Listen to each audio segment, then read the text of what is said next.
Meet our protagonist, Qin Feng, a man who once stood at the pinnacle of the world only to have his life snuffed out by a literal stab in the back from the very sister he gave everything to protect. His divine artifact was stolen, his body left mangled in a pool of blood. But his soul, it refused to die. Dying with a heart full of rage, Qin Feng unexpectedly awakens in the past, fueled by the memories of a lifetime of war and ready to unleash a blood-soaked purge. This time, Mercy is dead. Reborn as Shadow, the Phantom of Judgment, he wields the power of infinite evolution to single-handedly dismantle the global order. In a world where lifespan is the only currency and death is final, Qin Feng will make every traitor pay with the very last seconds of their existence. Welcome back to BALA Manhua Recap. Join us as we witness the brutal transformation and vengeance of the King of Assassins. Let's dive in. Inside an ancient castle amidst a raging thunderstorm, the ground was littered with countless corpses, the earth stained a deep crimson. A woman stepped forward, a blood-dripping dagger in her hand. "Qin Feng, you really are something," she said. "To think you actually managed to conquer the ruins of the ancient gods even while your lifespan was draining at 100 times the normal rate." A man leaned against a pile of monster carcasses, using his longsword as a crutch to keep himself upright. This was Qin Feng. The woman continued, "However, the divine artifact, the Eye of Judgment, belongs to me now." Covered in wounds, Qin Feng struggled to stay standing. "Why?" he managed to choke out. Why betray me now?" He looked at the two eyeballs held in the woman's hands. "I am your own brother." Qin Xiaoyu stared coldly at him, her grip tightening on the artifacts. "Brother?" she scoffed. "HMPH. Qin Feng, you're just an adopted child my parents took in. We aren't even related by blood, yet you have the nerve to call yourself my brother?" At that moment, a young man walked up to her side. "Xiaoyu, don't talk like that," he said. Qin Xiaoyu turned her head and chirped sweetly, "Brother Song Fei." Song Fei looked at Qin Feng and added, "Besides, this brother of yours still has plenty of utility left." Holding the Eye of Judgment, he burst into a wild, triumphant laugh. "Qin Feng, I really must thank you. It's thanks to you that Xiaoyu and I could obtain a divine artifact like this. To ensure your life was drained in an instant, I went through a great deal of trouble just to plunge this soul-snatching blade into your body.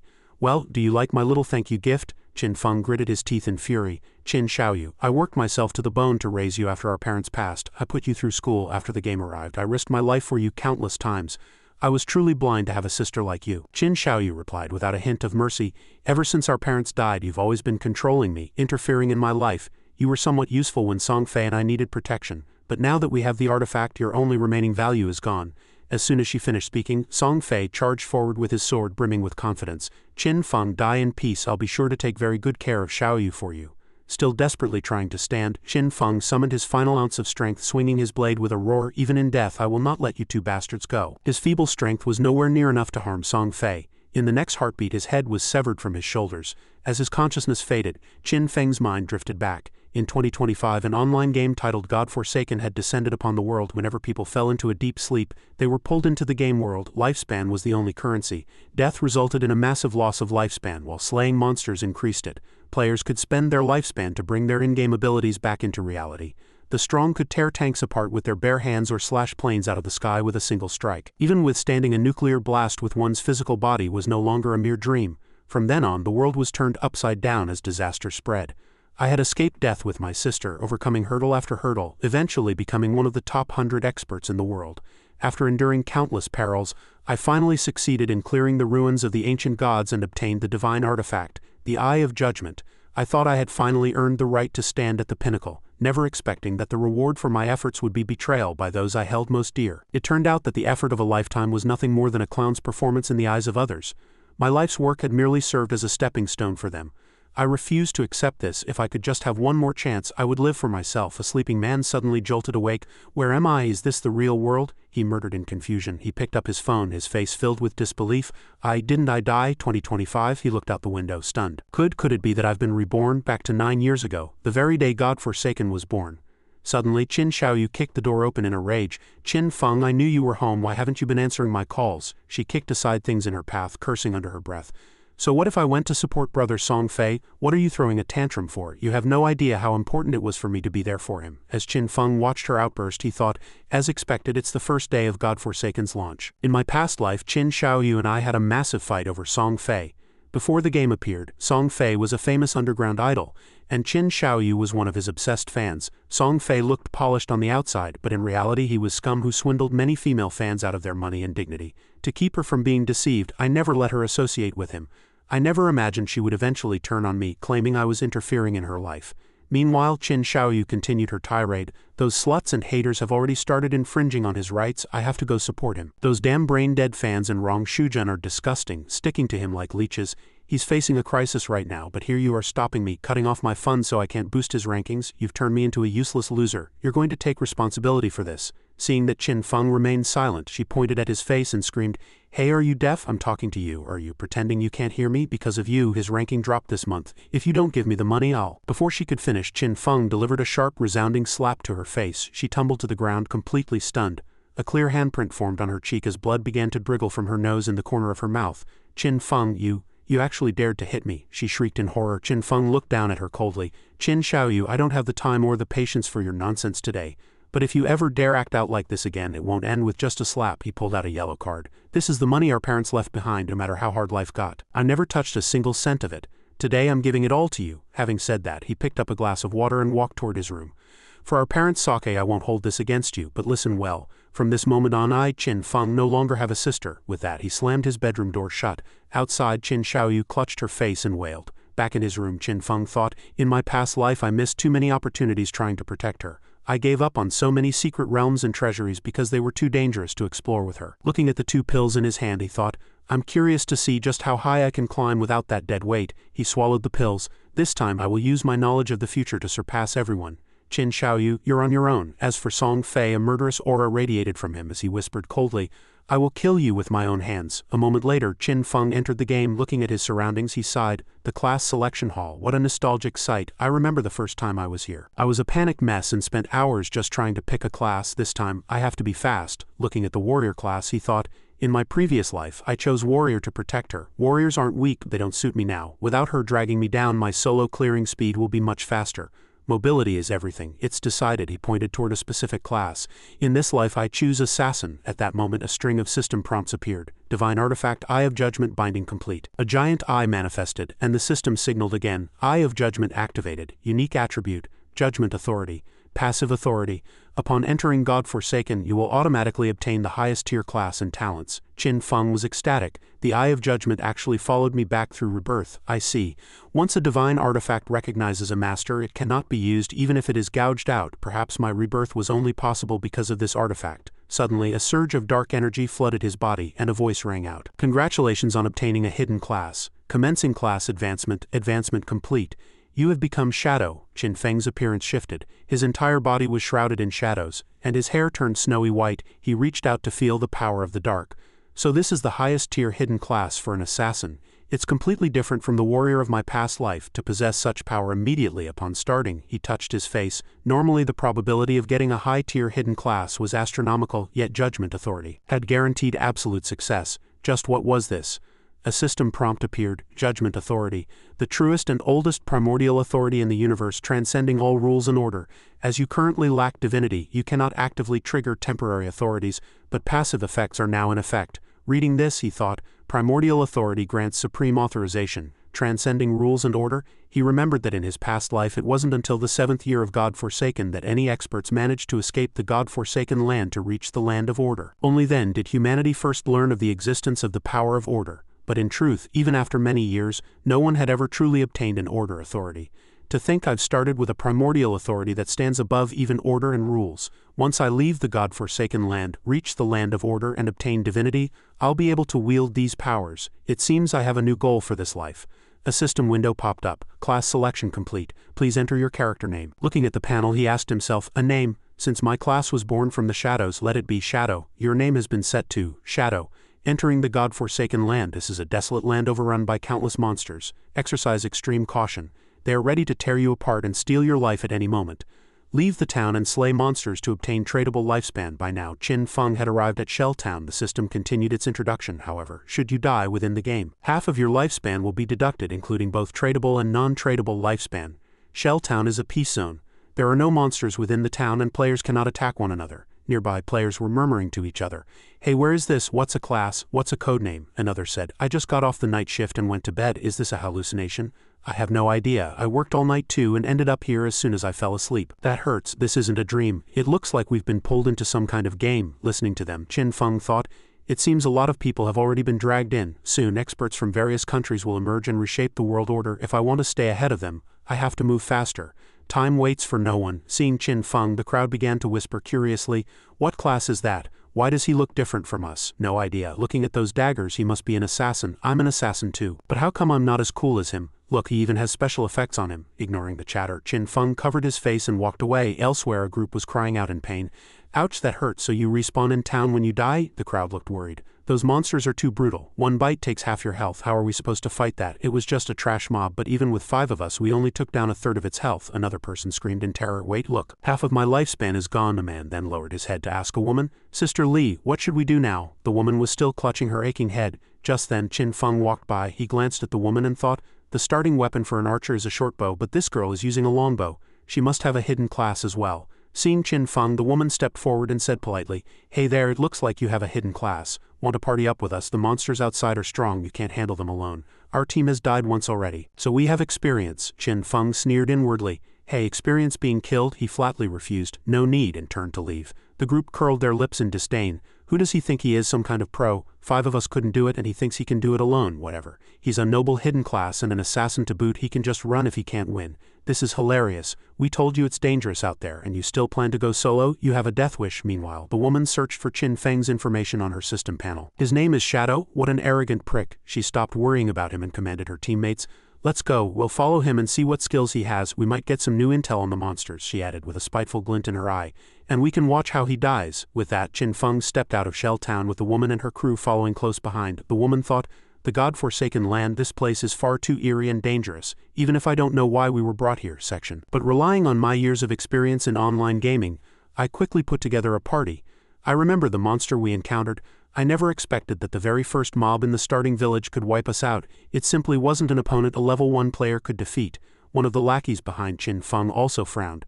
That guy's starter weapon is different from yours. You have a dagger, but he's using a long blade. Not only that, he's faster than I am.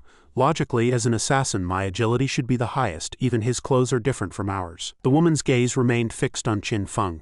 This player shrouded in shadows seemed extraordinary. Following him might yield a lot of vital information. Suddenly, Qin Feng whipped his head back. Startled, the woman thought, was I spotted? Immediately after, Qin Feng activated Hidden Shadow. His entire body was enveloped in dark energy before he vanished without a trace. The group following him was stunned, frantically searching the area. Where did he go? Did he just vanish into thin air? Is that a stealth skill? A starter skill that grants stealth? What class is that? Is it really that overpowered? The woman huffed coldly. Forget it. Let's head back to town and see if there are any opportunities to level up. It's too dangerous out here. We've already died once and our remaining lifespan has been halved, a lackey chimed in. Right, maybe we can find some hidden rewards like treasure chests or specific NPCs. With that, they left while Qin Feng remained in the same spot, still in stealth. He checked his system prompts. Hidden Shadow. Enter a state of stealth. Stealth is broken upon taking damage. Exiting stealth increases the power of your first strike. Stealth Mastery. Stealth duration is doubled. Stealth level 1. After reading the prompt, Qin Feng thought, so they didn't spot me. This shadow class is indeed special. A normal assassin's stealth would be easily detected at this level, but the shadow class has stealth mastery. In the early game, no player or monster will be able to detect my presence. As he ventured deeper into the jungle, he thought of those naive people who had no idea. There were no ways to increase one's strength back in town. It was merely a sanctuary for players. In this game of God-forsaken, weak players were nothing more than prey for monsters. After a while, Qin Feng's form reappeared. Checking his system panel, he remarked, Stealth has ended. The duration isn't very long. Fortunately, the cooldown starts the moment stealth is activated, so I can go invisible again in a few seconds. The system displayed his information. Name Shadow. Class Shadow. Level 1 non-tradable lifespan 75 years. Tradable lifespan 0 strength 10-3 constitution 10-3 agility 10-8 spirit 10-5. Looking at his stats, Qin Feng evaluated them. Every player starts with 10 points in all attributes, with different classes providing bonuses on top. In my past life, my warrior class only gave 3 to strength and constitution. This shadow class gives bonuses to every attribute, with agility getting a whopping 8 points. Noticing his 5 free attribute points, Qin Feng continued. There are even 5 unallocated attribute points. Many players would choose to dump these into strength or spirit at the start to boost physical or magical attack. That is a total mistake. Without hesitation, Qin Feng put all 5 points into agility.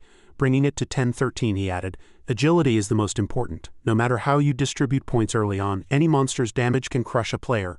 Only by increasing agility to boost speed can you achieve flawless kills without taking damage. Just then, a noise ahead caught his attention. A monster was creating a ruckus. A system prompt appeared. A level 1 common grade monster is approaching. Seeing this, Qin Feng thought, the monster is still devouring lifespan. It must be the one that wiped out that 4-person party earlier. Suddenly, the monster lunged at him. He observed it calmly, calculating.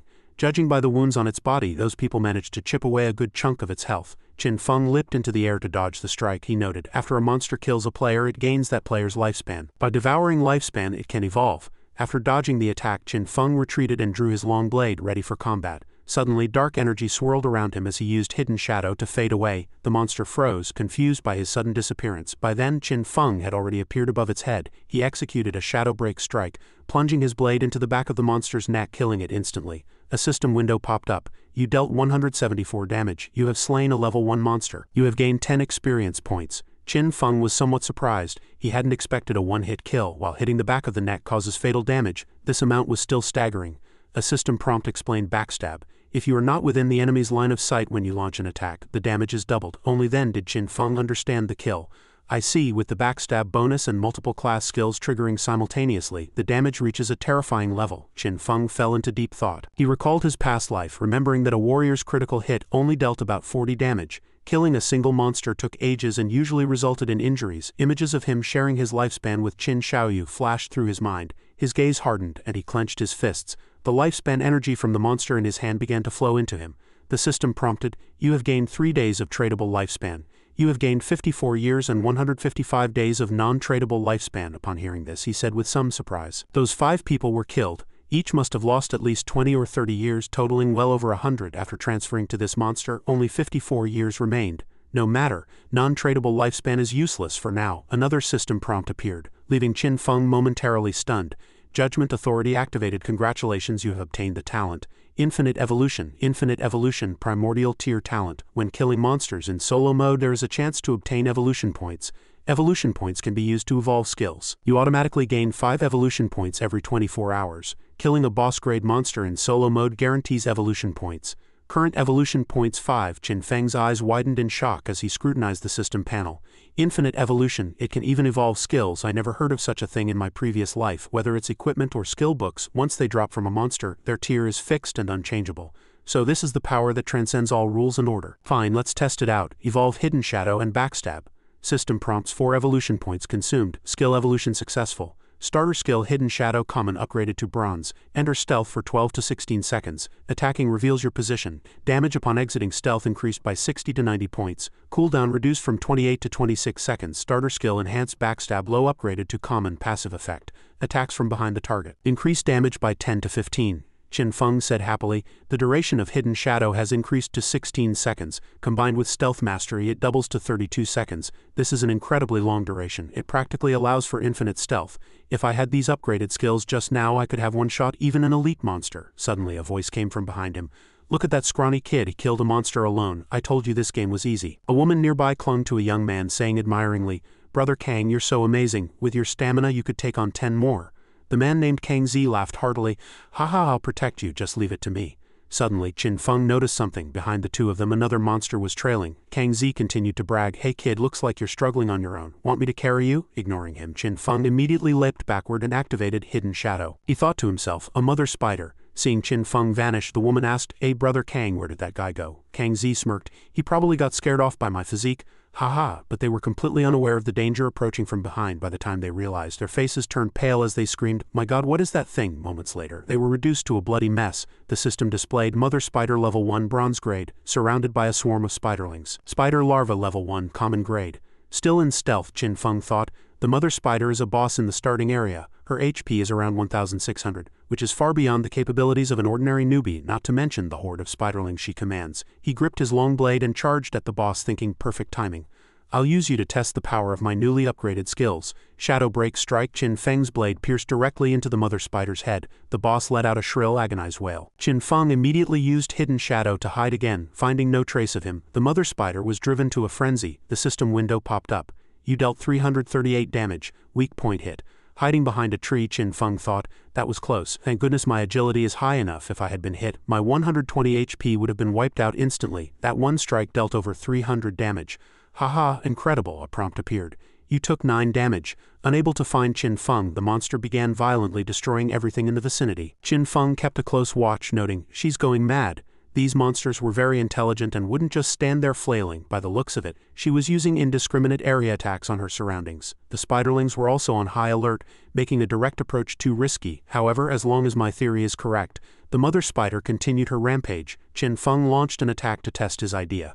A fist-sized hole appeared on the mother spider's body. You dealt 299 damage, weak point hit. Holding a stone in his hand, Qin Feng thought, as expected, my primary damage sources are the attack bonus from exiting Hidden Shadow and my class skill enhancements, therefore even hitting the enemy with a stone will deal significant damage.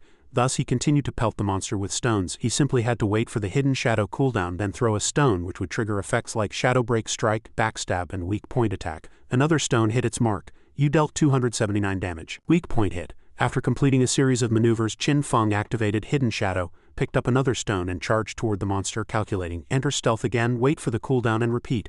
Back in Shell Town, a server-wide announcement rang out. Ding, the leaderboard has been updated. Player Shadow has slain the bronze-grade boss Mother Spider, becoming the first player to reach level 2. Shell Town level leaderboard first place, Shadow level 2. The crowd erupted. Holy crap. I've been killed by mobs twice and I still don't know what's going on, but someone already soloed a boss. Does anyone know this pro? Introduce me. Soloed it. No way. There's only one name on the leaderboard. Li Zi and her group broke into a cold sweat upon seeing the announcement. Sister Li, that Shadow is the guy who just left, but how did he hit level 2 so fast? It makes no sense, and he killed a boss? Our whole team couldn't even handle a common mob. He can actually solo a bronze-grade boss? You've got to be kidding me. Is the system bugged? Kang Zi and the woman, who had both been insta-killed by the mother spider, stared at the announcement in terror. That giant spider was killed? It was surrounded by a whole swarm of small ones. Who is this Shadow? The woman asked in confusion. Could it be that stealthy assassin from before? Meanwhile in the jungle, a system prompt appeared. You have slain the bronze-grade boss Mother Spider. Gain 300 Express. Congratulations on reaching level 2. Congratulations on gaining 2 evolution points. Congratulations on unlocking the Shell Town leaderboard. Congratulations on gaining 1 fame point. This announcement has been broadcast to the entire town. As Qin Feng absorbed the mother spider's energy, he remarked, once the mother spider died, the spiderlings scattered. I was careless. I should have killed the small ones first to squeeze out more experience. The system continued to prompt. You have gained 46 days of tradable lifespan. Skill book, Hand of Greed Bronze, Corrosive Shortblade Bronze, Attack 35, Agility 4, Equipment Requirements. Level 1, 2 Evolution Points. Looking at the system prompt, Qin Feng muttered to himself, Hand of Greed, System Prompt, Skill book, Hand of Greed Bronze, Assassin Class Skill. Upon learning there is a 20 chance to obtain extra loot when slaying monsters. Requirement Level 1. Qin Feng was overjoyed. He hadn't expected a bronze-grade boss to drop such a god-tier assassin skill. Recalling his past life, he knew well that this skill could drastically increase the speed of acquiring equipment in the late game. A 20 chance to get extra loot after defeating a powerful boss. He remembered a member in his Godslayer guild from his past life who had mediocre strength but established himself solely through this skill, becoming the most popular person in the guild, always accompanied by personal bodyguards whenever he went out. Suddenly, a thought struck him. His eyes widened as he looked at his palm. Wait, although this skill only has a 20 chance if paired with my infinite evolution talent, couldn't the drop rate be increased indefinitely? The scene shifts to a campus in the real world. Qin Xiaoyu and a friend were walking toward a classroom. The girl beside her asked worriedly, Xiaoyu, aren't you going to call your brother and apologize? We sneaked off to support Song Fei yesterday. Your brother must be furious. Qin Xiaoyu retorted angrily. I didn't do anything wrong, why should I apologize? If it weren't for him, we almost would have missed the entry time yesterday. He's the one who should apologize, her friend sighed. Sigh, but he's really good to you. Sometimes I really envy you for having a brother like that. Qin Xiaoyu muttered displeasurably. Good my foot, he does nothing but try to control me all day. Besides, he's not even my biological brother. I have brother Song Fei and that's enough. By the way, Xiaoyu, what happened to your face? Is it because, arriving at the classroom, her friend saw it was packed and asked in confusion, what's going on? There are so many people crowded around our classroom. She squeezed in to get a closer look. Inside, a young man was lying there. Amidst the crowd's panic, his body was gradually becoming transparent. Her friend asked, what's wrong with Zhang Wei? Why is he turning transparent? A boy nearby answered with concern. I'm not sure. Wei Ji said he wanted to take a nap, and after a while he turned into this. Everyone gossiped while looking at Zhang Wei's blurred figure. Good heavens, Zhang Wei's case wasn't an isolated incident. It was already spreading like wildfire across the internet. It seemed people all over the world were experiencing this. Some experts believed that as long as one fell asleep they would enter this illusory, transparent state. The reason was still unknown. Her friend picked up her phone to call home, not forgetting to tell Qin Xiaoyu, I need to call and warn my parents too. Xiaoyu, you should call your brother too and tell him to be careful. Qin Xiaoyu snorted angrily. HMPH, I'm not reaching out to him first. A guy like him would be better off dead. On the other side, Qin Feng was feeling the power emanating from his palm. System prompt, evolution of Hand of Greed successful. Hand of Greed upgraded from bronze to gold. Assassin class skill, can be used on monster corpses, has a 20 to 70 chance to obtain extra loot. You have learned Hand of Greed 2. Qin Feng slightly clenched his fist. The system screen continued. Skill, Hand of Greed proc successful. You have gained 2 evolution points. You have gained 46 days of tradable lifespan. Qin Feng laughed happily.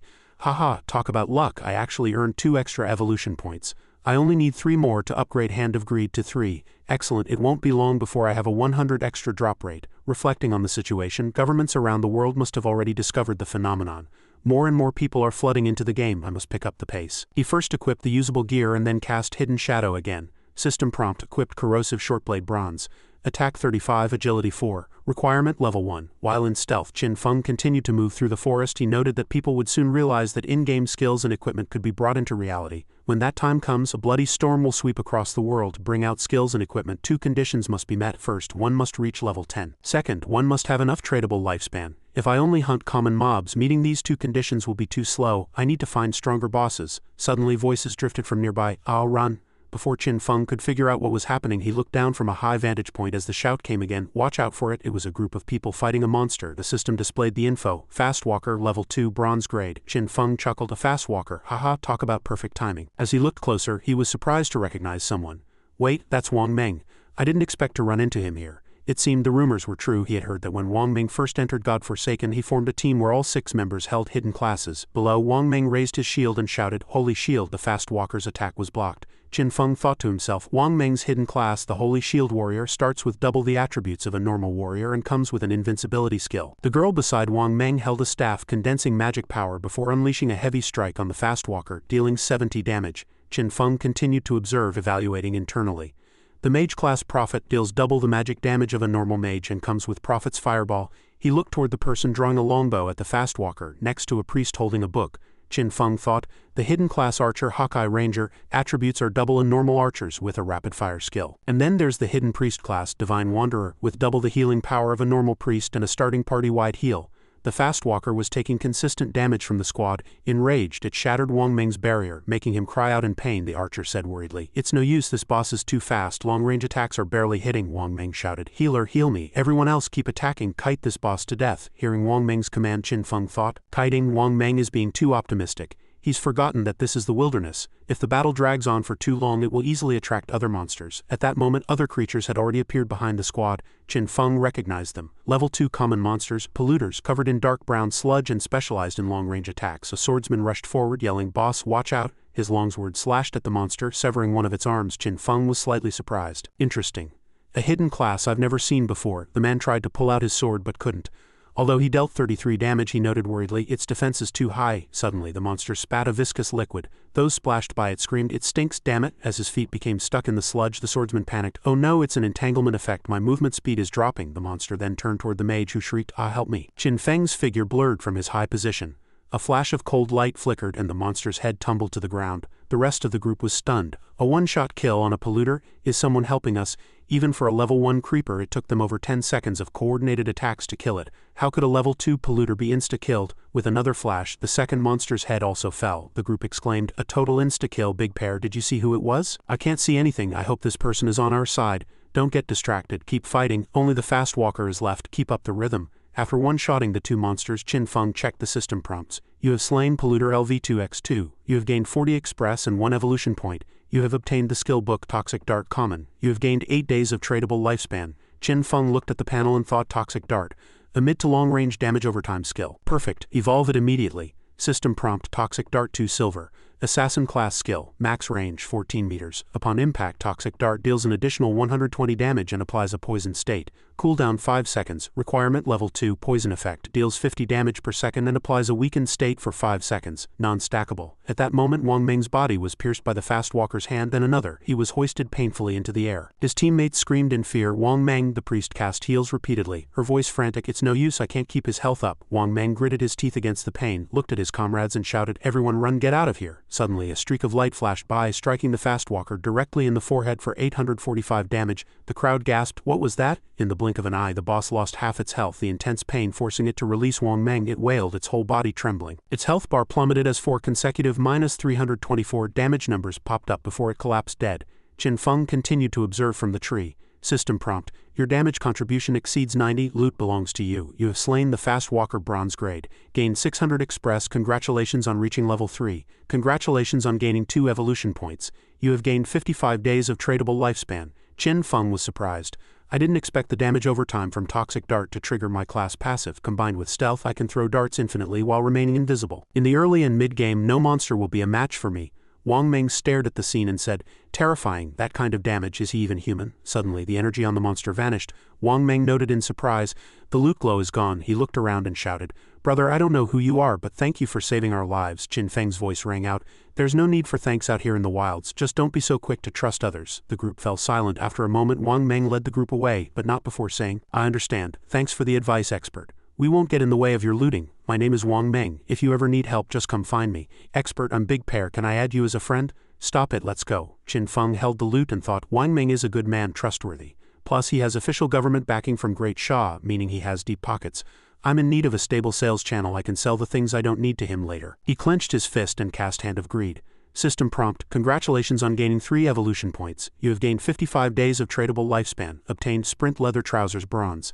Equipped Sprint Leather Trousers Bronze Assassin Class Gear. Physical Defense 9, All Elemental Resistance 5, Cooldown Reduction 15, Requirement Level 2. Qin Feng remarked with satisfaction, "This was a good haul. I have plenty of gear and skill books for other classes. I'll head back to town once my bag is full and exchange these for tradable lifespan. My growth rate is 100 times faster than my previous life. Song Fei, I'll be coming for you soon." Elsewhere, Wang Meng's squad was still slaying monsters. "It's no use, there are too many of them. Run." But no one moved. Someone asked, "Hey, what are you guys just standing there for?" When he looked back, he was equally shocked. Another massive monster was approaching. "Wah, what the hell is that?" The monster suddenly attacked, shooting sharp vines from its body toward Wang Meng's group, dealing continuous damage. In the next instant, not a single one of them was left alive.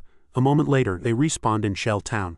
Wang Meng said dejectedly, "Damn it, monsters always appear in groups and they run away when their health gets low. We have to reach level 3 just to log out of the game. How are we supposed to get to level 3? It looks like we need to gather more people. If 3 isn't enough, we'll form a team of 6 or even 10. I'm afraid that won't work.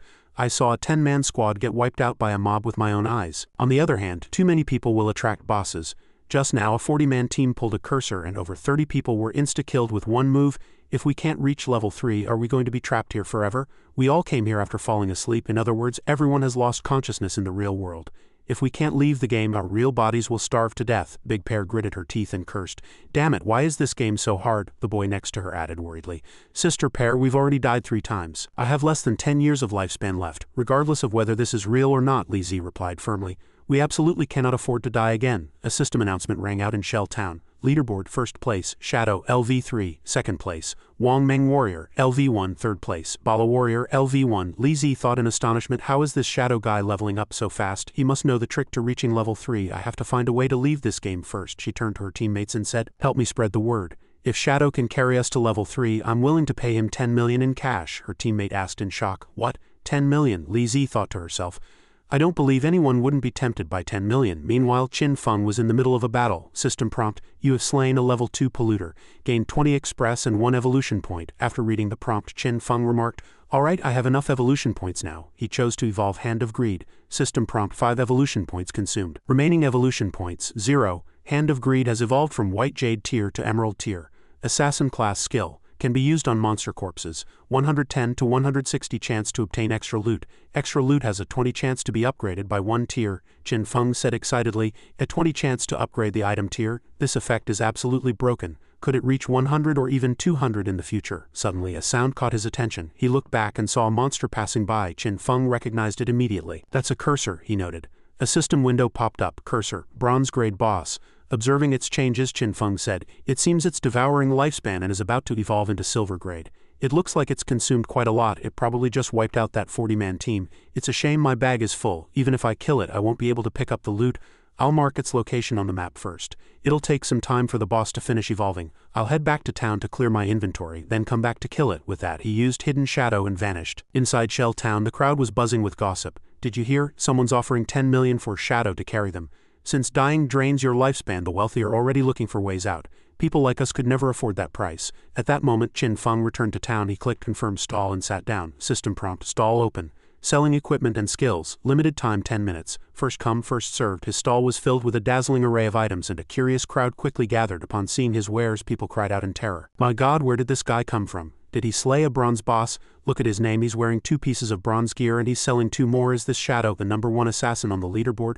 Why can't I see his face? He's using the privacy mask feature. His in-game appearance is exactly like his real one. How mysterious." A woman stepped forward and asked, "How much for this Ice Bolt skill book?" Qin Feng replied, 100 days of tradable lifespan. He thought to himself, this woman must be Grey Rose. She's currently ranked 11th in Shell Town and also has her privacy settings maxed out. 100 days is too much, can you go lower, she asked. A standard ice bolt skill can significantly boost your hunting speed. 100 days is already a bargain, Qin Feng replied. The woman asked, can I pay with real-world money? Qin Feng answered, if you have money you can buy lifespan from others first and then trade with me. If no one offers a higher price I can hold it for you. After a moment of thought the woman said, wait for me. She returned to her team to deliberate. What do you all think? Her teammates voiced their support. I'm not against it. With Ice Bolt, our squad can reach level 3 faster. Leaving the game is the priority and we only leveled up this fast because of your leadership. I'm fine with it. Alright, everyone transfer your tradable lifespan to me. I'll transfer the cash to you once we're back in the real world. After gathering enough lifespan, the woman returned to Qin Feng. Here's the 100 days of lifespan. Let's trade. Seeing this, Qin Feng thought, a level 2 squad must have killed at least 30 or 40 creepers. Their tradable lifespan definitely exceeds 100 days. System prompt. You have sold the skill book Ice Bolt, gained 100 days of tradable lifespan. Tradable lifespan increased from 268 to 368 days. Once the trade was finished, the woman left. Just then, Zhang Li appeared out of nowhere. I finally found you, she said urgently. Shadow, she then flashed a confident smile. Shadow, I'll give you a chance, just carry me to level 3. And I'll give you 10 million in cash once we're back in reality. The onlookers gasped again. The rumors about the 10 million bounty were true. This guy could make 10 million just like that. Zhang Li introduced herself confidently. My father is the chairman of Beijing Industries. You can look it up, don't worry about me being unable to pay. Hearing this, Qin Feng thought, so it's her, Zhang Li. In my past life she was the leader of a criminal syndicate before being taken down by the government. Rumor had it she used cash to buy tradable lifespan, abducting and illegally imprisoning many people to work for her, using the chaos to kill those who disobeyed in reality. He cursed her as scum in his heart. Then he replied to Zhang Li, I refuse. Zhang Li was stunned for a moment before trying to entice him with more material wealth.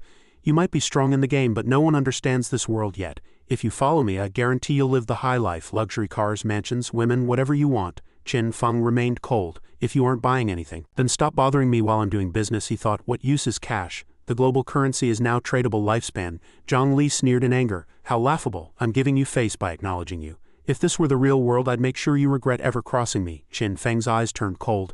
If you dare say one more word I'll make sure your lifespan hits 0. At that moment Qin Feng released an overwhelming killing intent that forced everyone nearby to retreat instinctively. Terrified, Zhang Li and her group fled in a panic. This way. System prompt. You have sold the bronze grade glory cloak. Gained 19 days of tradable lifespan.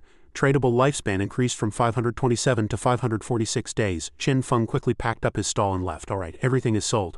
Time to deal with that cursor. At this moment, no one else knew that tradable lifespan could be converted into real-world power. Immediately after, Qin Feng activated Hidden Shadow.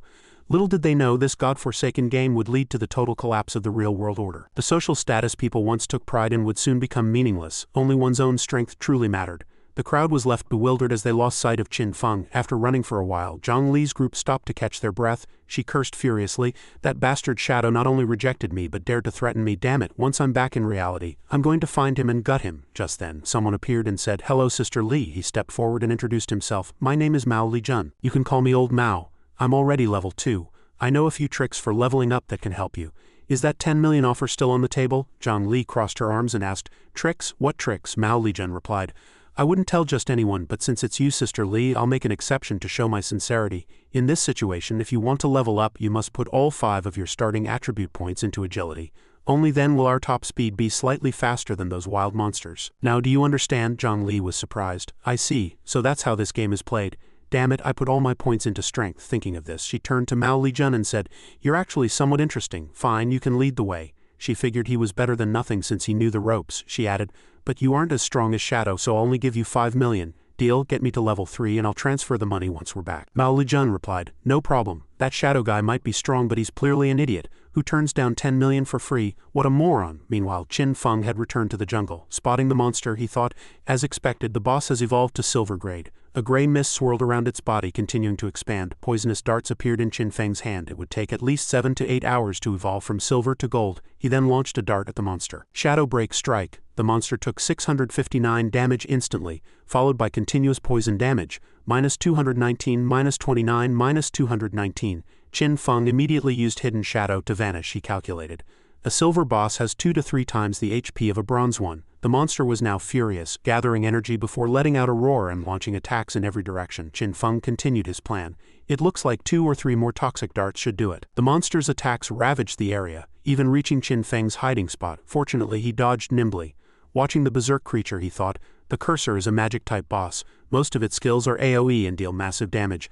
I have to retreat immediately after throwing a dart to avoid the counterattack. With my current HP and defense, one hit would be fatal. Suddenly the monster sensed Qin Feng's position and blasted energy that way. Qin Feng dodged skillfully. He had to wait for the hidden shadow cooldown. The boss's attacks weaken just before it uses a big move. I'll strike then and immediately use stealth to escape its range. After waiting a moment, the boss stopped attacking, panting heavily as its body began to tremble. There now Qin Feng used Shadow Break Strike again, hitting its weak point.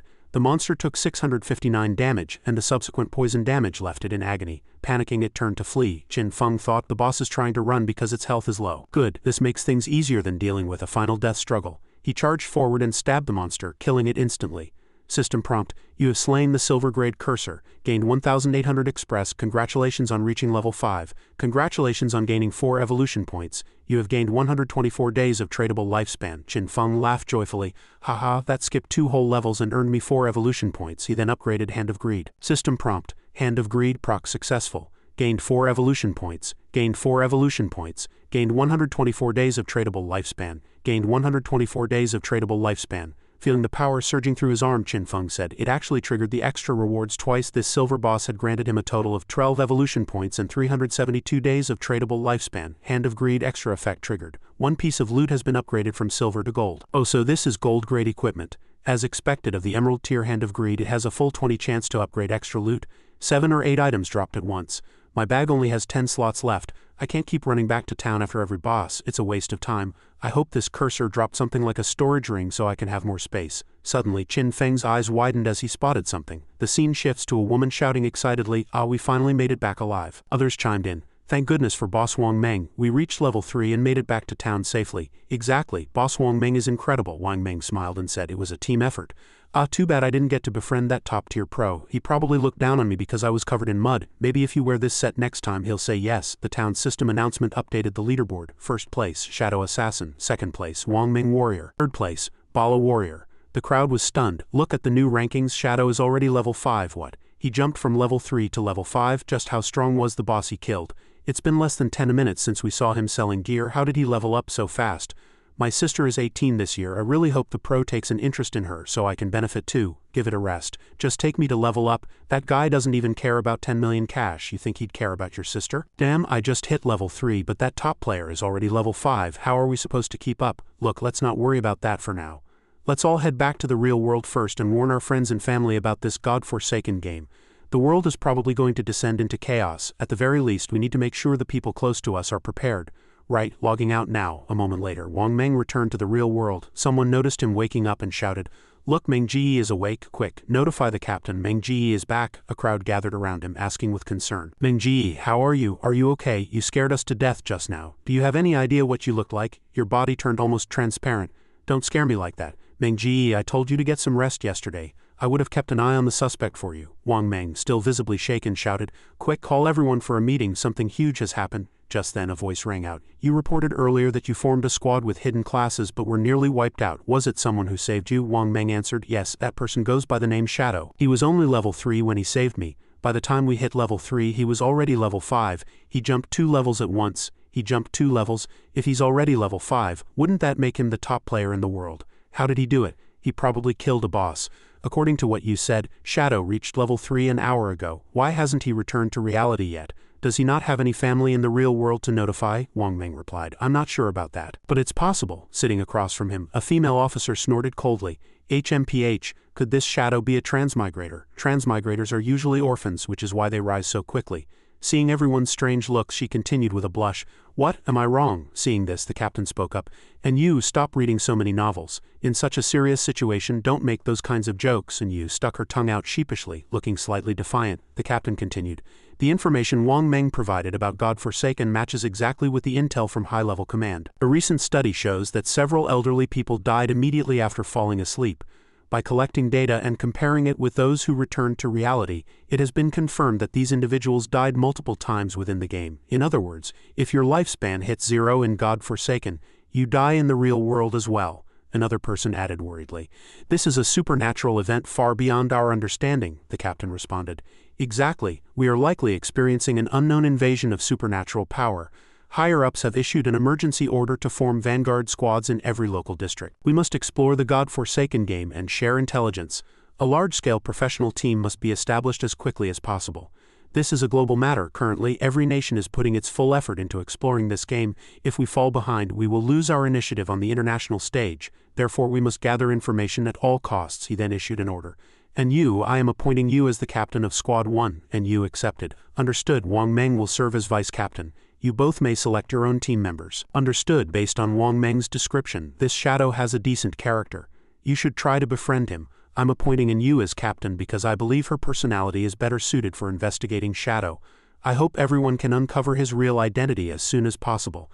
Ideally, we want to establish a partnership with him on behalf of the government to obtain the information he holds. For now, the most important task for everyone else is maintaining social stability. Is that clear? The crowd answered in unison. Understood, the captain said. Meeting adjourned. Meanwhile, back at the school, girls were whispering to each other. Zhang Wei said, when you sleep, people in the same region appear in the same noob village. Really? No, I want to go home. I need to take care of my parents. They've never played games. I'm afraid they won't be able to adapt. Don't put that burden on yourself. We can level up ourselves first and then go take care of them. Qin Xiaoyu looked at her phone and thought, something this big happened yet. Qin Feng hasn't said a word. Why hasn't he come to apologize to me yet? What right does he have to be so arrogant? Every time I got angry before, that guy would do everything to coax me. But today, not only did he ignore me, he actually hit me. Not even my parents ever hit me. So what if I skipped class to see Brother Song Fei's concert? I hate you, Qin Feng. If you don't apologize to me 1,000 times, I will never forgive you. HMPH. Luckily, I went to see Brother Song Fei yesterday. Once God-forsaken fully breaks out, I probably won't have many chances in the future. She then thought back to the night before. At Song Fei's concert, they had been very close. She had cried out, Brother Song Fei, I love you most, and a thought struck her. Right? Since you enter the game when you sleep, Brother Song Fei must have entered too. As long as I get into the game, I can find him. Thinking of this, Qin Xiaoyu's face flushed slightly with a sense of secret happiness. Zhang Wei is leveling up so fast he must be an expert. I should go ask him. At that moment, Zhang Wei received a message. Expert Zhang Wei, do you have any tips or guides you can teach me? Zhang Wei smiled and thought, oh Qin Xiaoyu, even a cold goddess like her is coming to me for a guide. This is a God-given opportunity. If I can win her over, you've asked the right person, Xiaoyu. Let me tell you a secret. When you enter the game, you must put all your starting attribute points into agility. If you aren't fast enough, you'll be ravaged by monsters. What if I'm a mage? Do I still need agility? Yes. Agility isn't completely useless for magic classes. It increases casting speed. It's especially vital in the early game. But what if I still can't damage the monsters? What good is agility then? Don't worry, Xiaoyu. As soon as a player in town reaches level 5, the town's teleportation array will light up. When that happens, you can just find any team to follow for leveling. Once the array is open, I'll come find you and carry you myself. Qin Xiaoyu clenched her fist happily, then lay on her bed and thought, great, these followers really are useful. I found myself a shield. HMPH. Qin Feng, you think you're so tough. I'm going into the game now. Keep acting high and mighty for all I care. When you see how many levels I've left you in the dust, don't expect me to help you level up. At this time, Qin Feng was looking at the items dropped by the boss. He said excitedly, this is system prompt, gold grade cursed ring usable by all classes. All attributes 8, dark resistance 26, weak point attack multiplier 0.1, requirement level 4. Qin Feng held the ring and marveled. 8 points for every attribute is equivalent to a 32-point total attribute boost. This ring is equal to the total attribute gains of someone reaching level 3. Plus it adds dark resistance. It'll be extremely effective against demonic creatures. The base weak point damage is 1.5x. With this ring, the multiplier rises to 1.6x. Not bad at all. Looking at the system panel, he continued. And this, system prompt, Shadow Fade Strike, silver grade, assassin class skill. Instantly dash up to 15 meters in one direction and enter stealth mode. Lasts for 5 seconds, dealing 3 slashes to all enemies in the path. Cooldown 12 seconds, 10.43s with reduction. Requirement level 4.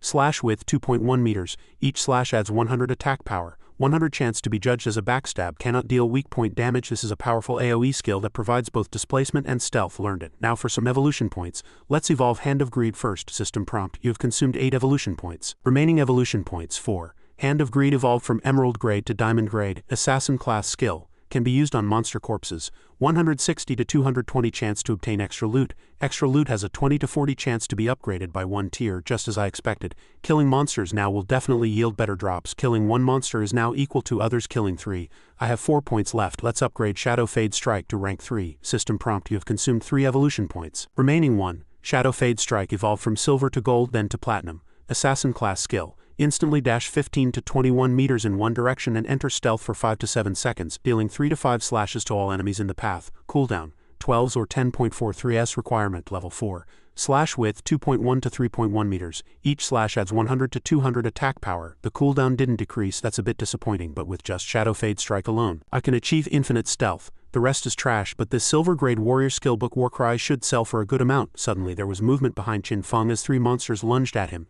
Qin Feng's eyes grew sharp and filled with killing intent. Level 4 quad crawlers, perfect timing. I'll use you to test the power and effects of Shadow Fade Strike. As soon as he spoke, Qin Feng used the skill, slicing through all 3 monsters in an instant. The monsters died immediately. System prompt. You have slain level 4 quad crawlers, gained 80 express, gained 5 days of tradable lifespan. My hunting efficiency has increased. If I used toxic darts, I'd have to throw at least 2. The shorter the combat time, the lower the chance of accidents.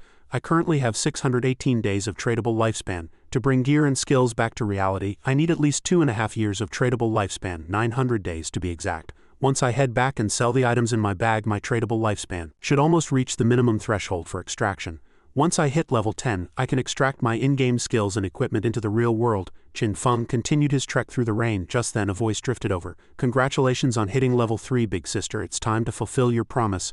Don't worry. Do you think Daejeong Industries is short on cash? We're heading back to reality now. Here's my phone number. You can contact me directly. Oh, and sell all your tradable lifespan to me. I'll give you 10,000 yuan for 1 year of lifespan, no problem. Haha. I told you that Shadow Guy was a fool with no vision, to not even give a big boss like you any face. See you in reality then. Mao Lijun smiled deviously. Haha, even if this game really affects our lifespan, you can always earn more lifespan back. Only those who can monetize their game abilities are truly smart. Back in Shell Town, Qin Feng reached out to activate the teleportation array, looking at the portal before him. Qin Feng spoke. There. The Shell Town teleportation array is now active. System prompt. Congratulations on lighting up the Shell Town teleportation array. Gained 1 fame point. You can teleport for free once per day. Subsequent teleports will consume tradable lifespan. No other active teleportation arrays found in Zhanghai City. Looking at the notice board, Qin Feng mused. The town teleportation arrays are bidirectional by default. Lighting one up is useless until another is active for them to connect. Players in other towns must reach level 5 to light their arrays. I remember that bastard Song Fei was in Firefly Town in my past life. I can set a notification so that if anyone from Firefly Town activates their array, I'll know immediately. However, traveling between towns doesn't mean much right now. My primary goal is reaching level 10 to enter the God-forsaken continent. That's where the game truly begins. Qin Feng set up his stall again to sell gear and skills with a 10-minute limit. Hurry if you want to buy. The crowd was stunned to see him appear. Holy crap, it's Shadow again. The legend is finally here. I've saved up 150 days of lifespan just waiting for him to sell something. That ice bolt he sold last time helped Grey Rose rocket to second on the leaderboard. I hope there's a mage skill book. Ah, there's a skill book, but it's Warcry, a silver grade skill for warriors. The crowd scrambled forward. I'll take that Warcry, prompt appeared. Trade successful. Gained 300 days of tradable lifespan. Is it worth 300 days for 1 book? For a melee warrior, this skill doubles hunting efficiency. Those 300 days can be earned back in just 2 days. The crowd swarmed to buy. I want the cloak, I want those boots, I want this. A moment later, Qin Feng had sold everything he had listed. He looked at the system panel and thought, sold out in less than a minute. Everything I sold this time earned me a total of 650 days of lifespan. My tradable lifespan has reached 2,174 days, but that's still far from enough, Qin Feng thought. If I want to extract my level, attributes, class, equipment, and skills into the real world, I'm still a long way off. Players who failed to buy anything grumbled dejectedly. I missed out both times. Me too. Expert, please sell more. Pretty please, will you be selling here again next time? Expert, wait, I have a treasure. Do you want it? A woman asked, holding out a spatial ring to Qin Feng. System prompt. Spatial ring increases storage by 12 slots. Does not occupy ring or backpack equipment slots. Qin Feng was slightly taken aback. A spatial ring, this was a special type of storage equipment. Its true value lay in the fact that it didn't take up any of the 3 limited backpack slots or standard equipment slots. While these had a chance to drop from any monster, the drop rate was abysmally low. This player's luck must be incredible to get one this early. In his past life, a 12-slot ring like this could sell for over 3,600 days of lifespan. He asked her, how much are you looking for? The woman smiled and said, I don't want your lifespan, expert. I just want to be your friend. Also, I'd like to ask you to carry our squad to kill a boss. Qin Feng answered without hesitation, deal. System prompt. Black-robed player Big Pear has been added to your friends list. After adding her, Qin Feng asked, what kind of boss is it? It's just a gold-grade boss. As for the name, I couldn't see it clearly because it's too far away. It's on a broken ship in the middle of a swamp. Qin Feng muttered to himself. A broken ship? Could it be the Golden Ghost Ship? The Golden Ghost Ship was an extremely rare special boss that could appear at any level with a very low spawn rate, dropping highly useful special items. In his past life, every time a Golden Ghost Ship appeared, a bloody war would break out between guilds. One appearing in a starter town would likely be level 5, which is when it's easiest to kill. encountering a golden ghost ship in the starter town this early, and she already has a rare storage ring, plus she's a member of Wang Meng's squad. Could she be decoy? According to rumors in his past life, she had discovered this golden boss by pure chance. The woman recalled, after logging out for dinner, I wanted to hurry back online to level up with my captain. But they were taking forever to get on, and I had nothing to do, so I just wandered around to enjoy the scenery.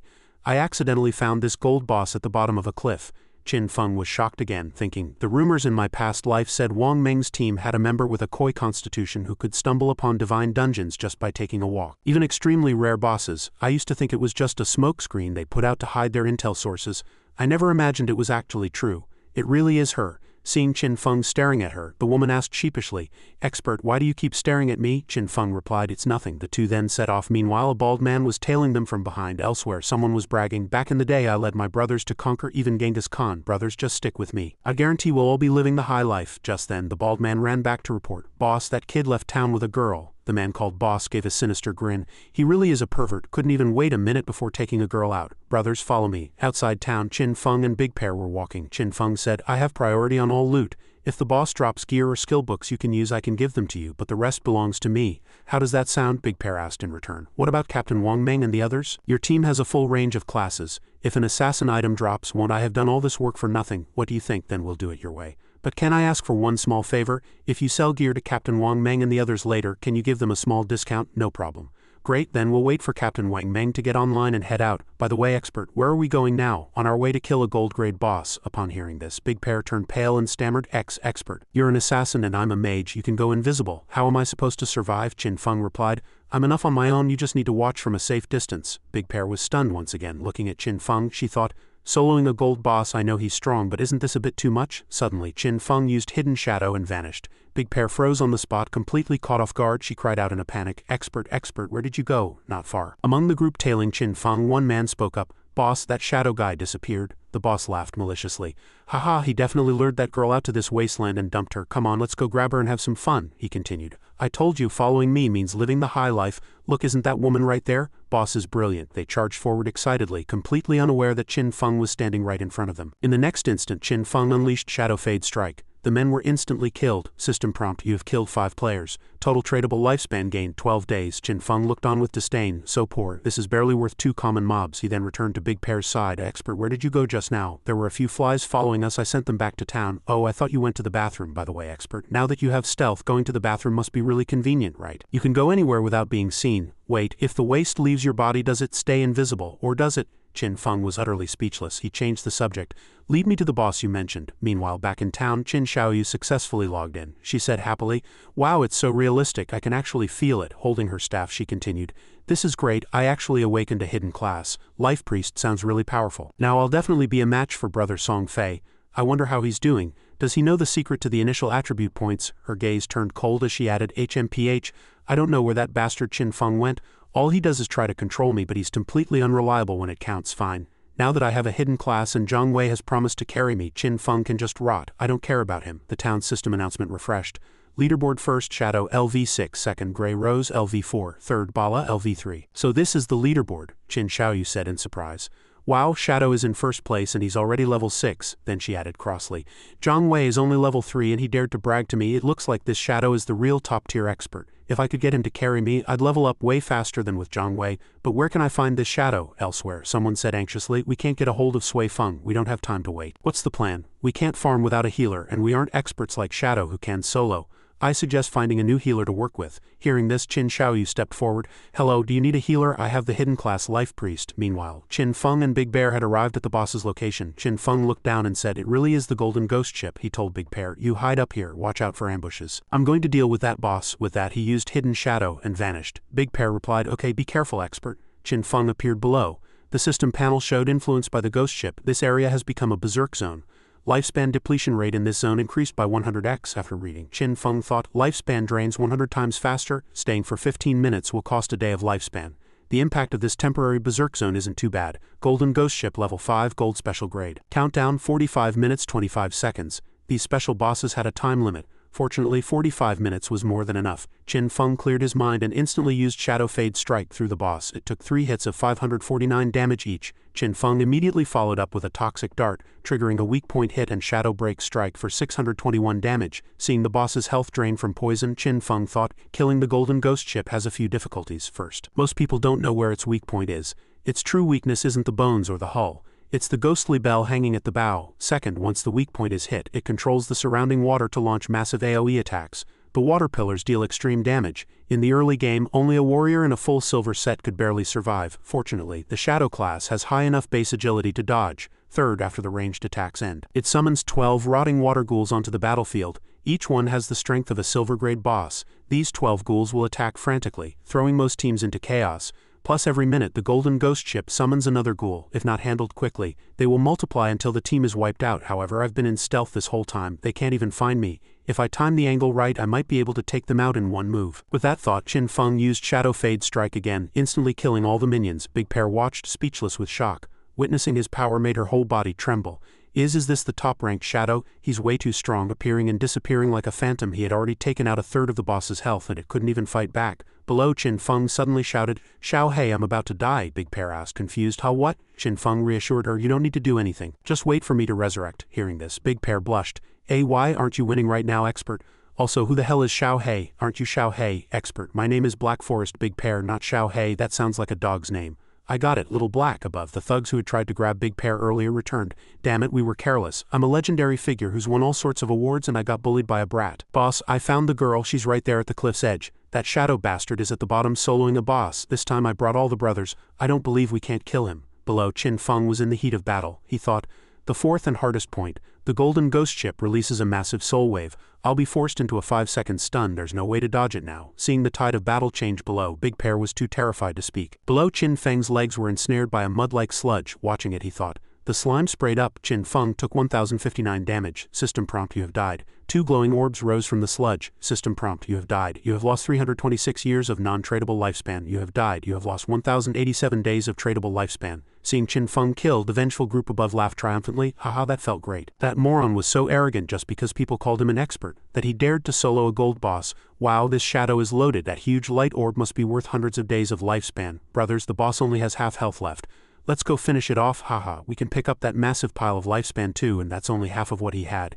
He deserved to die today. The puppy swallows the elephant. However, what happened next left the group frozen in disbelief. Back in Shell Town, the group that tried to ambush him respawned. They cursed furiously. Mother CKER, how is that boss so strong? How did that Shadow guy even get its health down to half? It's a goddamn nightmare. It makes no sense. We were insta-killed by water pillars the second we stepped into the swamp. And there were so many minions. How do you even fight that? Damn it, the losses are too high. Let's go back.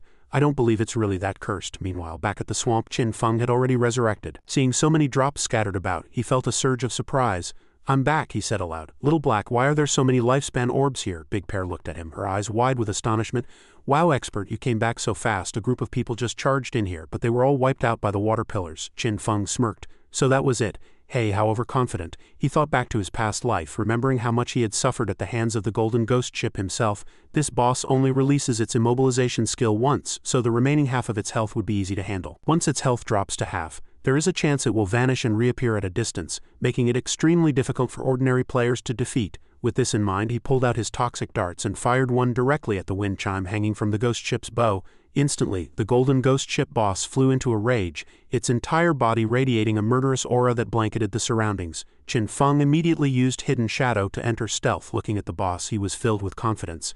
He already knew its movement patterns like the back of his hand. Next, he lunged forward with Shadow Fade Strike. Above them, the group of thugs had returned after respawning. A guy with 3 tufts of hair shouted, "Boss, look, that kid is actually fighting the boss again. Let's go find a chance to take them out." Seeing them try to swoop in and steal the kill, Big Pear was furious.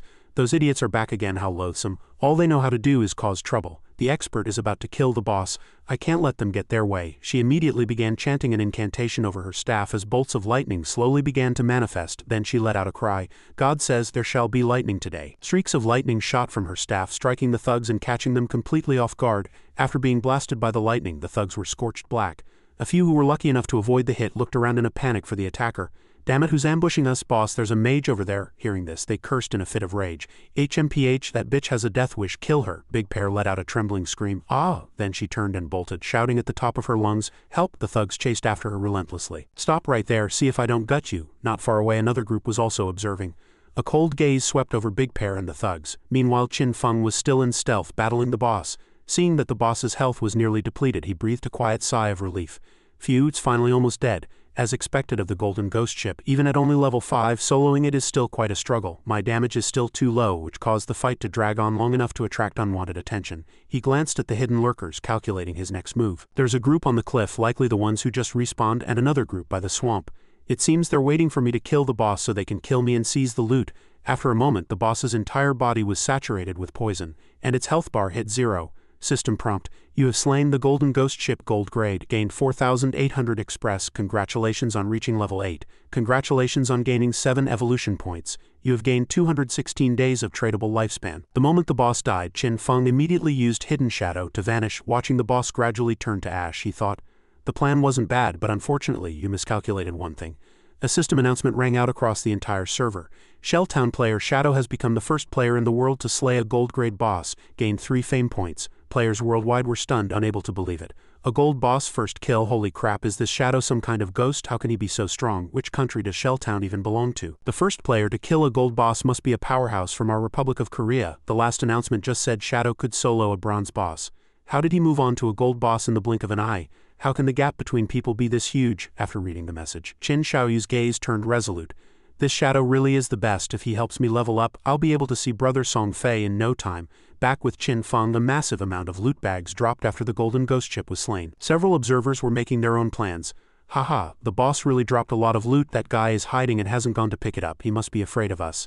Guang, use your skill to find him and kill him. We'll take all the rewards from the gold boss for ourselves. The man named Guang immediately took the order. He pulled out a bow and drew it to full. Once the arrow was released, a hawk condensed from spiritual energy flew out. This was the Ghost Harrier skill. It flew to a certain height and then transformed into feathers that drifted down onto the lake surface. Watching the drifting feathers, Qin Feng marveled silently. A Ghost Harrier? I didn't expect this hunter to learn an anti-stealth skill so early. No wonder he has the confidence to try and kill me for the loot. Unfortunately, my hidden class has a 1 bonus to stealth level. A rank 1 anti-stealth ability isn't nearly enough to see through my invisibility. A moment later, Guang ran back and said, "Boss, no one's there. That kid probably saw how many we were and got scared off." Hearing this, the leader snorted, HMPH, at least he's smart. He then led several lackeys toward the loot. "We'll go over and guard the loot. Don't be careless, be ready to fight at any time. The protection period for boss loot is 5 minutes. After 5 minutes, the loot is ours." Just as the group was gloating over their guaranteed prize, several streaks of dark energy quietly closed in, followed by a succession of slashes across their necks. Qin Feng emerged from the shadows with a cold gaze. Looking at the drops on the ground, he said calmly, HMPH, finally some peace and quiet. Where did that little black girl go? Whatever, I'll find her later. Between my previous points and the ones from the boss, I have just enough to evolve Hand of Greed one more time. I'll evolve the skill first, then loot the corpses. He immediately evolved Hand of Greed. System prompt: Hand of Greed has been upgraded from Adamantine grade to Epic grade. Assassin class skill: 220 to 300 chance to obtain extra loot. Extra loot has a 100 chance to be upgraded by 1 tier. After reading the prompt, Qin Feng thought, a 100 chance to upgrade a tier? This is a complete game changer. I'm going to make all these light orbs explode with rewards. He immediately gathered all the drops and used Hand of Greed to enhance them. He burst into excited laughter. Haha, let's go! A surge of powerful energy erupted across the lake's surface. System prompt: you have used the Hand of Greed skill. You have gained 7 evolution points. You have gained 7 evolution points. You have gained 7 evolution points. You have gained 216 days of tradable lifespan. You have gained 216 days of tradable lifespan. You have gained 216 days of tradable lifespan. You have obtained special item Ghostfire Bell. You have obtained special item Ghostfire Bell. Qin Feng held the Ghostfire Bells, unable to hide his joy and amazement. He hadn't expected to get 2 Ghostfire Bells at once. System info: Ghostfire Bell, special item. While carried, death will not result in lifespan deduction. This effect has a cooldown of 1,800 seconds. Passive skill: Soul Siphon. When you slay a monster, the lifespan drop rate is increased by 20x2. When holding 2 Ghostfire Bells simultaneously, this effect is doubled. Active skill: Terrify. Shake the Ghostfire Bell to cause a 3-second immobilization effect on all enemies within a 100-meter radius. Cooldown 600 seconds. Qin Feng couldn't have been happier. These Ghostfire bells weren't counted as equipment but as items. They didn't take up equipment slots, and both bells only occupied a single backpack slot. They were incredibly convenient to use. Just then a cry for help from Big Pear reached his ears. Expert, expert, save me. Oh, what are you doing? Don't come any closer. Hearing the cry, he suddenly remembered her. He shouted urgently, Little Black, where are you? Qin Feng scanned the area, searching and asking, Little Black, where are you? Big Pear's scream rang out again. Ah, get away from me, don't come near me. At that moment, Big Pear was surrounded by a group of thugs who were threatening her. You brat, putting up quite a fight, aren't you? You have nowhere to run, just come over here quietly. We'll make sure you have a good time. Big Pear glanced at the valley in terror. Then, under the stunned gazes of the thugs, she threw herself off the ledge. She plummeted downward, hitting the ground with an impact that cracked the earth, blood splattering everywhere. Watching her vanish, the leader of the thugs said in shock, She actually jumped. This girl has one hell of a backbone. Meanwhile, Qin Feng suddenly heard Big Pear's voice. Expert, no need to save me. I've already respawned in town. OWW, that hurt so much. Luckily, all our team's tradable lifespan was with Captain Wang Meng. Hearing this, Qin Feng replied, Alright, wait for me in town. I'll give you your things. Big Pear immediately responded, Thank you, expert, sorry for the trouble. After putting away all the loot, Qin Feng breathed a sigh of relief. Phew, this was a massive haul. My tradable lifespan has reached 3,115 days and I have 21 extra evolution points. Time to keep evolving Hand of Greed. System prompt, the Hand of Greed skill has reached epic grade. Evolving again requires 10 times the current evolution points. Consume 210 evolution points to evolve this skill. After reading the prompt, Qin Feng was startled. 210 evolution points, it really isn't that simple. The higher the skill level, the more points it consumes. Forget it. I'll upgrade my damage skills first. The higher the damage, the faster I can kill bosses and the more loot I can get. Dang, you have consumed 3 evolution points, 13 points remaining. Shadow Fade Strike evolved from Platinum to Emerald, then to Adamantine. Instantly dash in one direction, maximum 21 to 27 meters, while entering stealth for 7 to 9 seconds, dealing 6 to 7 slashes to all enemies in the path. Cooldown, 12 seconds, 10.43s with reduction. Slash width increased from 3.1 to 4.1. Each slash adds 200 to 300 attack power. Dang, you have consumed 10 evolution points, 3 points remaining. Initial skill, Enhanced Backstab evolved from Common to Bronze, then Silver and finally to Gold. Passive effect. Damage increased by 15 to 30 when attacking from behind the target. After upgrading the 2 skills, Qin Feng felt the surge of power within him and marveled. After evolving Shadow Fade Strike twice, the damage had doubled. Even without being in stealth or using the break stealth bonus, a single skill could deal 3,000 damage. Combined with a backstab from stealth, the total damage could reach 6 or 7,000. A gold grade boss usually drops 2 to 4 pieces of silver gear. The chance for gold gear is extremely low, but now with the effect of Hand of Greed, I've obtained 11 pieces of gold gear and skill books, along with 2 silver items and 1 silver skill book. Not bad at all. 3 of them are even usable by the assassin class. Ding, Ghost Ship Twin Blades, Platinum Grade Assassin Weapon. Attack 136, Agility 22, Attack Speed 24. Armor Penetration 17, Requirement Level 5, Unique Effect, each of your basic attacks deals double damage. Qin Feng noted silently that this effect wasn't particularly impactful, since he primarily relied on skills, but the base attack of this weapon was high enough, and it added 22 points of agility. The attack speed would also speed up skill execution and reduce recovery frames, so it wasn't entirely useless. Plus, the armor penetration made the returns very high. Ding, Golden Ghostfire Armor. Physical Defense 25, Fire Resistance 50, Damage Reduction 14, HP 419. Requirement Level 5. After putting on the armor, Qin Feng was surprised. He hadn't put any points into Constitution when leveling up, so his current HP was only 350, but this armor alone added 419 points. Once I wear this set, most players at this stage won't even be able to break my defense. After reviewing all the items, Qin Feng said happily, Alright, hide equipment appearance. It was better to use the default starter outfit for the dark class. That way, others wouldn't be able to see his gear without entering the game interface to inspect him. And the last one. Oh, is it a skill book? Ding, Umbral Blur Gold Grade Assassin Skill. Passive, increases evasion by 15.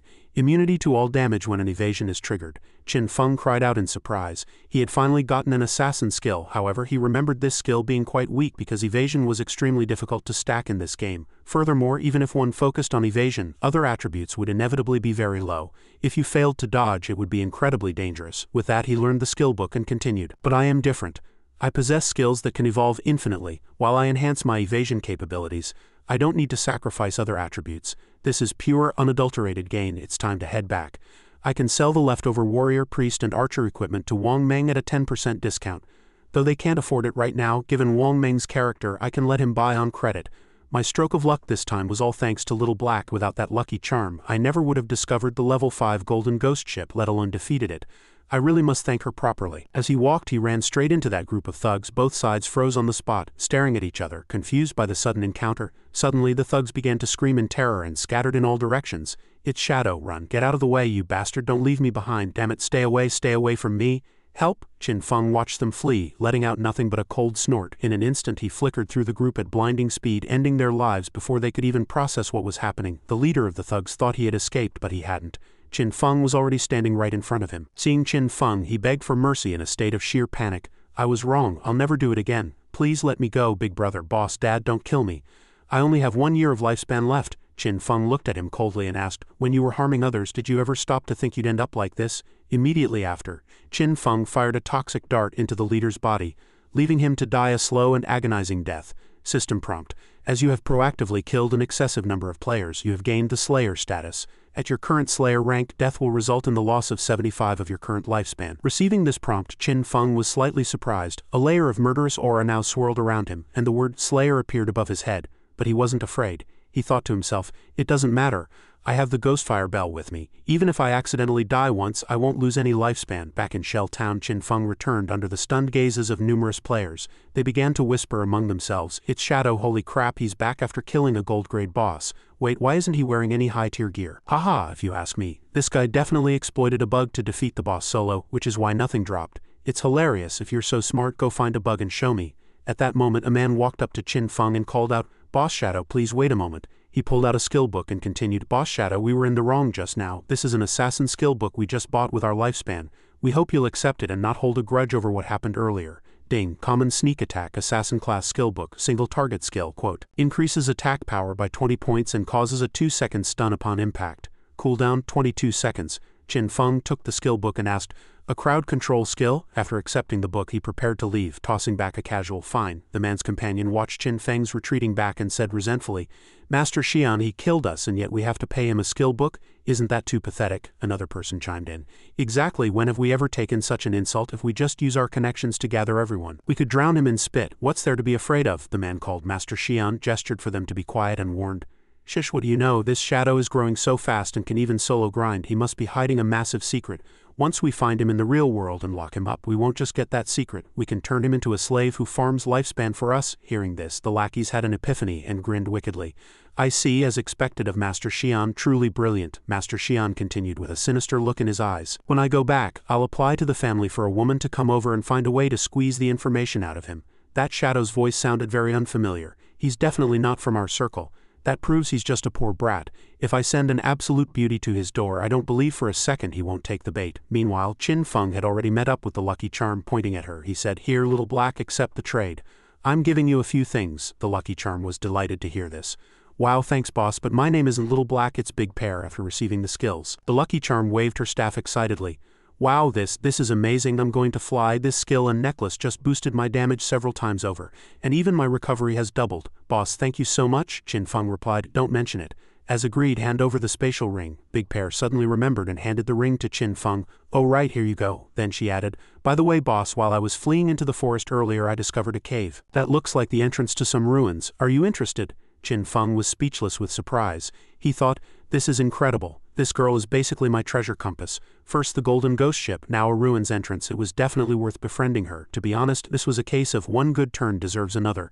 If he hadn't given her 2 pieces of gold gear, she probably wouldn't have shared this news. With this spatial ring, his storage space had finally reached 27 slots. After a moment's thought, he turned and asked, where did Wang Meng go after selling the gear? I'll accompany you to those ruins. The treasure compass immediately replied, okay, but the captain and the others just hired a new priest. They won't be back for another hour.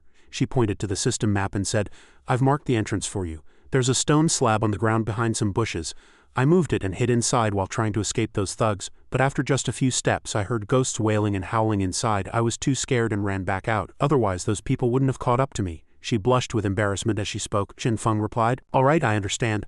I'll head to the ruins now and trade with Wang Meng and the others when I get back. With that, he vanished using Shadow Fade. The treasure compass was left staring at the empty spot where he had been. Elsewhere, Qin Feng was moving at high speed, thinking, I originally planned to find a spot to grind to level 10, but now that there are ruins, I don't need to look everywhere.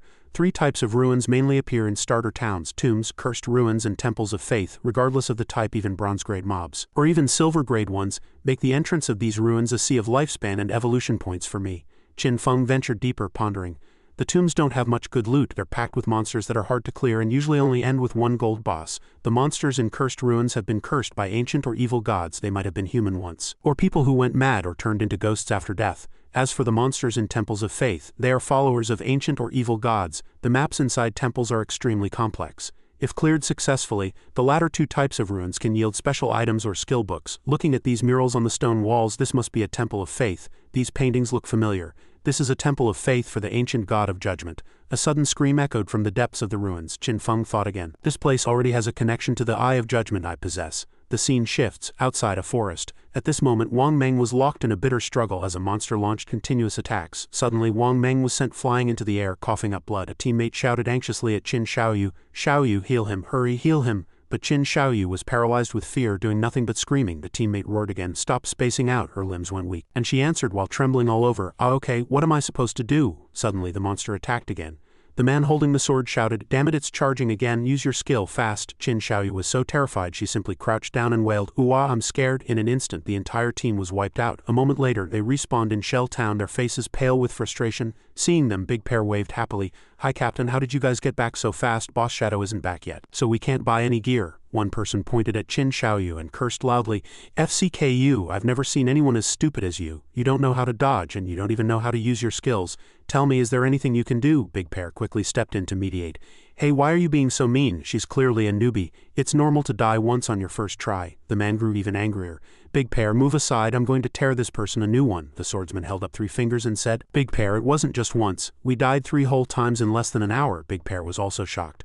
But then she calmed down and changed the subject by pulling out her necklace.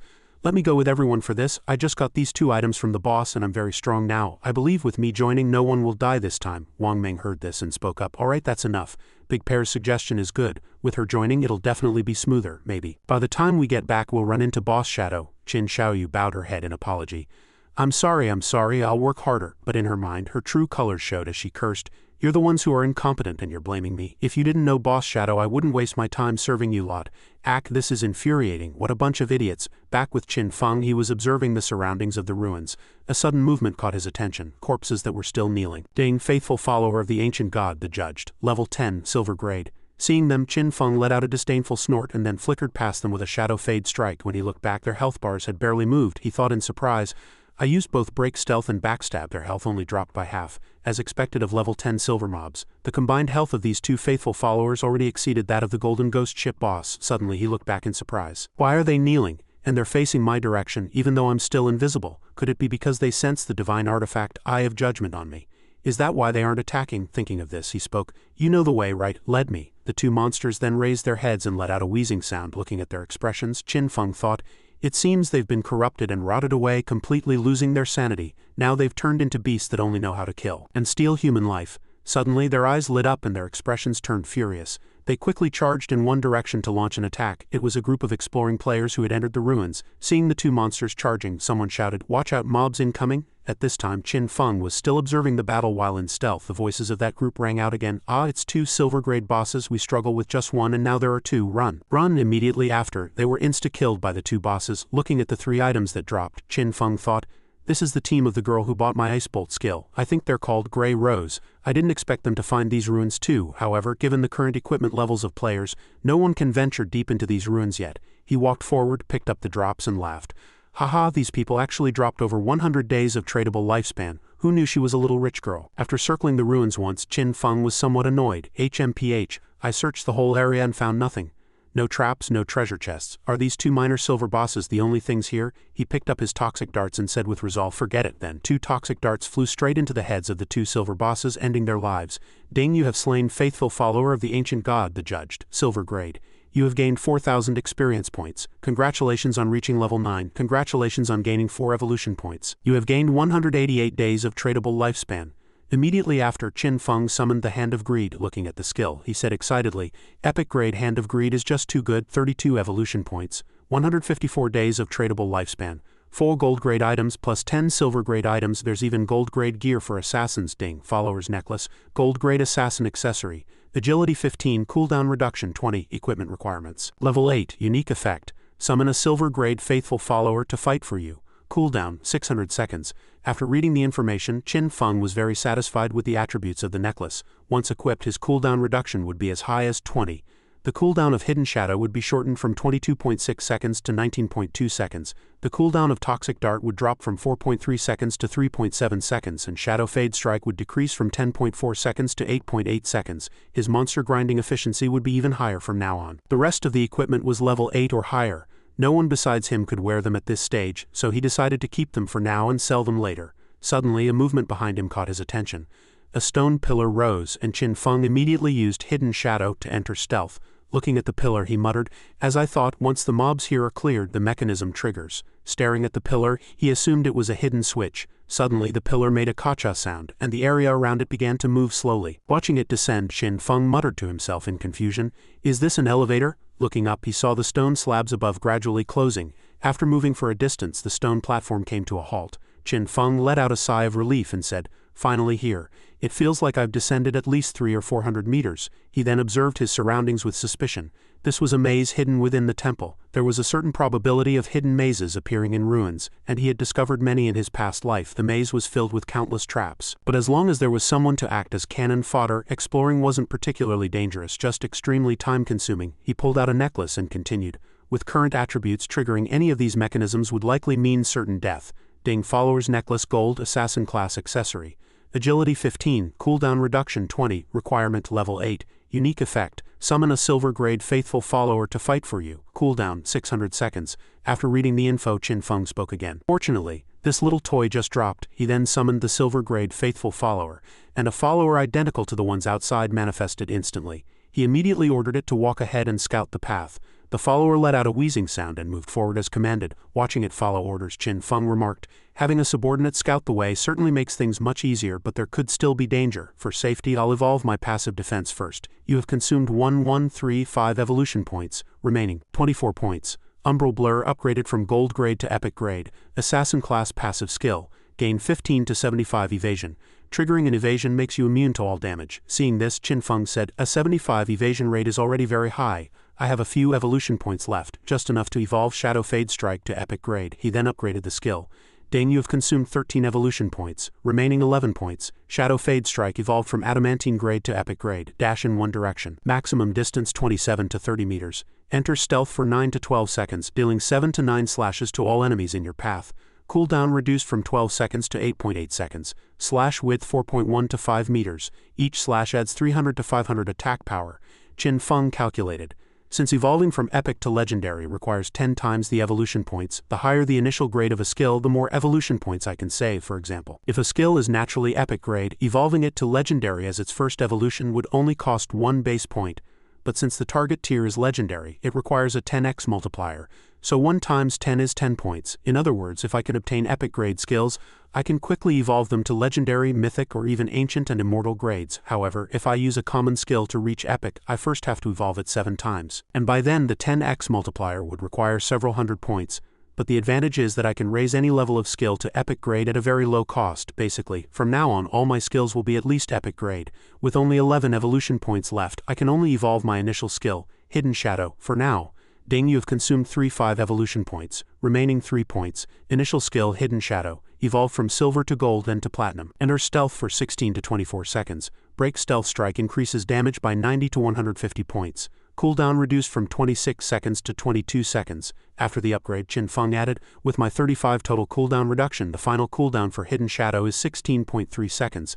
The cooldown was still too long and the attack power of the Break Stealth Strike was a bit low. He'd have to replace it after heading back." Just then, the faithful follower stepped on a trap. Instantly, a massive boulder crushed the spot where the follower stood. Witnessing this, Qin Feng said, "The summon is dead, I'll just resummon it once the cooldown ends." This maze was both complex and perilous. He could only explore it bit by bit, hoping to find something good. Meanwhile, in the upper level of the ruins, the group that had been killed earlier had returned. One man said to the red-haired woman, "Captain, it's confirmed. Those 2 monsters have indeed vanished," the red-haired woman said with some surprise. "What? Our lifespan is gone too? Someone must have killed the monsters and taken our lifespan.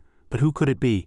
At this stage, the only one who could kill 2 silver-grade bosses so quickly must be the Great Shadow. Did Shadow really come here? Then our lost lifespan was also taken by him. It seems that's the case, but it's for the best, otherwise we would have had to die again." The woman rested her chin in her hand, deep in thought. When they first arrived here, she had indeed seen a figure that seemed to be communicating with the monsters. Was that man Shadow? Just what kind of skill does he have to be able to confuse a boss? His strength is unfathomable, it's terrifying. Deep in the maze, Qin Feng summoned another faithful follower, but it was also insta-killed immediately. Seeing this, he remarked, "I've been exploring for 3 hours, this should be the end of the maze. Based on the experience from my past life, if we used human lives to pave the way, it would probably take dozens or even hundreds of deaths." After a while, he summoned another faithful follower and continued letting it lead the way. Arriving before a set of doors, he ordered it to open them. The follower immediately complied, pushing with all its might, but it couldn't budge them. The doors remained motionless. Qin Feng thought, "Can't open them, how strange." He then stepped forward and reached out to touch the doors. Under his bewildered gaze, the doors slowly creaked open, emitting a wave of freezing air. Qin Feng broke into a nervous cold sweat. Appearing before him was a young girl and a treasure chest. Seeing this, Qin Feng thought, "The chest is covered in thorns and locked, and there's an NPC next to it." The system displayed the girl's information as a string of question marks. Qin Feng thought again, "Info is all question marks. This is the first time I've encountered such a mysterious NPC." Suddenly, the NPC made an unintelligible sound and she knelt down and vanished instantly. Qin Feng didn't understand what had happened and asked himself. She vanished? The thorns on the treasure chest disappeared along with her. Even though I can't see that mysterious woman's info, I suspect it's related to the Eye of Judgment. Looking at the chest before him, Qin Feng continued, "This chest radiates a blinding light, which means it can yield an epic-grade item. But I must remain cautious, there could be a mimic or a trap." He then ordered the faithful follower to open the chest. The follower hissed and complied as the lid opened. A brilliant golden light shot out from within. Qin Feng was ecstatic. It was a skill book, an assassin-class skill with both active and passive effects. Ding Mercy's Deliverance Epic-Grade Assassin Skill Book. Passive effect, 100 weak point detection, double weak point damage. Active use, throat slit. Your next attack carries a throat slit effect, dealing 100 physical damage per second for 3 seconds. Cooldown 60 seconds, effectively 44.4s. After reading the info, Qin Feng was utterly shocked. The passive effect alone doubled his ability to judge a monster's weak point. Even the active skill, throat slit, was beyond exaggerated. Once activated, if my next attack deals 300 damage, it triggers the throat slit effect. This would cause the enemy to take an additional 300 damage every second for the next 3 seconds. The total damage reaches 1200, effectively quadrupling it. Although skills like Shadow Fade Strike involve multiple slashes, Throat Slit is still considered a single attack enhancement. Furthermore, this is an epic grade skill. I only need 10 evolution points to evolve it to legendary. This really is a massive harvest, and my burst damage has increased several times over in an instant. This is all thanks to Little Black. Since that's the case, I'll sell the remaining items to their squad. It's time to head back. He then contacted the Lucky Charm. Little Black, have Wang Meng returned to town. I have items to sell to you all. The Lucky Charm replied immediately. Boss, are you done exploring the ruins? We're heading back to town now. By this time, Qin Feng had returned to Shell Town. He asked in surprise, "What is this?" Countless players had appeared before him. Seeing him, the crowd couldn't help but cheer and scream. "Ah, Shadow is here. Shadow, brother Shadow, can we be friends? Boss Shadow, do you need any lackeys? My nickname is 666. Are you Shadow? I'm the chairman of the landing group in Shanghai City, and I'd like to invite you to join our team. Boss, we're from Firefly Town. And this is my sister. She's your biggest fan. I don't mean anything else, I just want you two to meet. Boss, we're from Short Pants Town. Please take us with you. I'll even let you marry my wife. Boss, we're from Beuntiao Town. I'm from..." Seeing this scene, Qin Feng thought, "It seems the portals to other towns have started opening one after another. Now I can go to Firefly Town where Song Fei is." He then used Shadow Fade to enter stealth. The crowd was stunned. He vanished. "Damn it, it's all your fault for pestering him. Weren't you doing the same? Your sister is so ugly and you dared to introduce her to the boss. Mother CKER, see if I don't beat you to death. Who's afraid of you?" Qin Feng was currently walking leisurely, undetected by anyone. Spotting the Lucky Charm, he called out, "Little Black." The Lucky Charm turned and saw him. "Boss?" She then waved to Wang Meng not far away. "Captain, the boss is here." Suddenly, Qin Feng noticed something. He stared at a girl and asked himself, "Qin Xiaoyu. How did she join Wang Meng's squad? I'm afraid Wang Meng and the others are going to be miserable because of her. Furthermore, I must be careful. The whole world knows of Shadow's existence, but I must never reveal my true identity. I can't bring my abilities back to reality yet, and with countless eyes on me, even a common knife could take my life right now." Qin Xiaoyu looked at Qin Feng, blushing as she thought, "Is this Shadow? He looks truly incredible." Compared to him, Wang Meng and his group are nothing but bottom feeders. If he can help me level up, I'll probably be able to see brother Song Fei in just a few days. Meanwhile, Qin Feng was trading with Wang Meng. "This equipment is perfectly suited for your team's classes, and these basic skill books will improve everyone's combat power. The total for everything is 2,200 days of lifespan," Wang Meng gasped. "So much? These are all gold and silver grade. I can't afford this." Qin Feng followed up, "It's fine, I'll let you buy on credit." Wang Meng looked at Qin Feng with gratitude. "Thank you, you've helped us so much, I really don't know how to repay you. If you ever need us in the future, just say the word and we'll do our absolute best." Wang Meng and his team then equipped the gear. My god, boss Shadow is so strong. Can I really use gold equipment this early? This is a gold grade skill, this is awesome, my strength has tripled in an instant. Besides, the expert even allowed us to pay in installments, which shows he trusts us. Sobbed Qin Xiaoyu sat to one side looking expectantly at Wang Meng and the others. At that moment Wang Meng suddenly had a realization. Why isn't there any gear for a priest? Qin Xiaoyu let out a surprised ha, while the young man beside her said disdainfully, what, if there isn't any, there isn't any. She's already lucky enough to be leeching experience from us. Seeing this, Qin Xiaoyu turned to Qin Feng and asked, hello expert, I'm the priest for Wang Meng's squad, may I ask? Is there no gear for my priest class? Ding, player Xiaoyu has requested to add you as a friend. At that moment, Qin Xiaoyu saw the murderous intent in Qin Feng's eyes and jumped in fright. Then, under Qin Xiaoyu's bewildered gaze, Qin Feng used hidden shadow and vanished into stealth. Qin Xiaoyu asked in shock, where did he go? Wang Meng, standing nearby, consoled her. It seems there truly were no priest items this time. There will be in the future, the young man snorted coldly again. HMPH, I think the expert just didn't want to bother with her at all. Big Pair, however, marveled. A master like expert Shadow truly comes and goes like a phantom. He's just too cool. Elsewhere, Qin Feng thought to himself as he moved. Actually, I have a gold grade priest scepter and even a gold grade priest skill book in my bag. But how could I easily give such precious resources to Qin Xiaoyu? As levels increase, there will be plenty of gear and skill books to replace later. Selling them myself is a waste of time. The official forces behind Wang Meng are perfect for this. I can't let Qin Xiaoyu interfere with my cooperation with the government. It seems I need to find Wang Meng's squad a new priest as soon as possible, and kick Qin Xiaoyu out. I must find Xiao Shui quickly.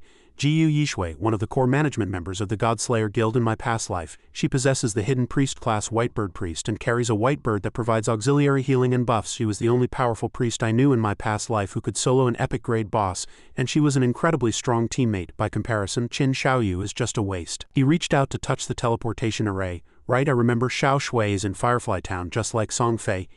Perfect timing to go see Xiao Shui and pull her into Wang Meng's team. He then stepped into the teleportation array. Ding, destination, Firefly Town. Moments later, Qin Feng arrived at Firefly Town. He immediately used hidden shadow to go into stealth, but suddenly heard a commotion. Looking back, he saw two players who had just respawned, their faces full of anger. Hurry back, that silver grade boss has less than half its health left. Don't let anyone else steal it or we'll have died for nothing. Damn it, that bastard Song Fei brought so many girls with him. Who wants to compete with him? I really don't understand. He's just a minor celebrity. Why does he have so many brain-dead fans? I can't stand it. Today I'm going to kill that pretty boy no matter what. Qin Feng felt a surge of secret joy. Found Song Fei's trail that quickly. Arriving at a certain valley, Qin Feng appeared there. He walked while observing the surroundings. This was a level 5 area, Wailing Valley. The monsters here were incinerators and chainers. Qin Feng hid behind a rock, observing the crowd surrounding the boss in the distance and the voices drifting over. Charge, you dare hit me, die, I'll get out of the way, this monster is covered in fire. Qin Feng observed for a moment, thinking, the double-headed incinerator is a silver-grade boss, but the scene is very chaotic. Many players are already killing each other. He suddenly noticed a man protected by a group of young women. This group of girls came in all shapes and sizes. Many were plain and few were truly beautiful. This fellow was exactly the Song Fei that Qin Feng had been searching for. Those few girls were standing in front protecting him. Two men saw Song Fei and wanted to rush forward to kill him in a rage. Song Fei, you animal, you stole my lifespan with a sneak attack last time, now I'm going to play you to death. The player holding a shield also looked furious. Do you think you're safe hiding behind female mages? I have a divine skill specifically for mages called Silence Throat. Die. A stout female mage rushed forward, smashing her scepter heavily onto the shield bearer's head and roaring. Don't you dare harm my brother. Song Fei suffered a slight injury, and another player exclaimed, what? Qin Feng had been observing and thinking in the dark. Song Fei's game name is Sky-Defying Magic God, and his class is Mage. In my previous life he tricked a large group of fans into choosing the Mage class and forced them to offer all their gear and skills to him, allowing him to rise quickly. However, a team of just one type of mage isn't enough, so those brain-dead fans came up with all sorts of bizarre builds. Some put all their divinity into attack to become glass cannon mages, some put it all into agility to become harassment mages, some put it all into constitution to become tank mages. Some even put it all into strength, turning into combat mages who smash people with staves in the early game. His team was indeed very strong, plundering player lifespans everywhere with no one able to match them. But as the game progressed, these female fans soon all died out. The fat female mage screamed, "Take this!" Song Fei stood to one side, feigning a heartbroken expression to motivate his fans. Sisters, you are working so hard, my heart aches for you. I hope the boss dies quickly so everyone can rest. I truly wish this world were full of love instead of violence. Hearing this, the fat female mage was overcome with emotion. It's not hard at all, brother Fei, you are the one working the hardest, you shouldn't have to endure all this. Then she shouted to the others, "Sisters, charge, kill these stinking men, don't let them hurt our brother." The female fans screamed frantically, "Arrogant monsters, Song Fei becomes king from now on. Only Song Fei, fly slow brother, we follow forever." Suddenly, the boss spat a fireball at Song Fei and a female fan immediately rushed forward to block the attack. Song Fei sat down pretending to be concerned. Seeing her idol so worried about her, the girl completely ignored her pain.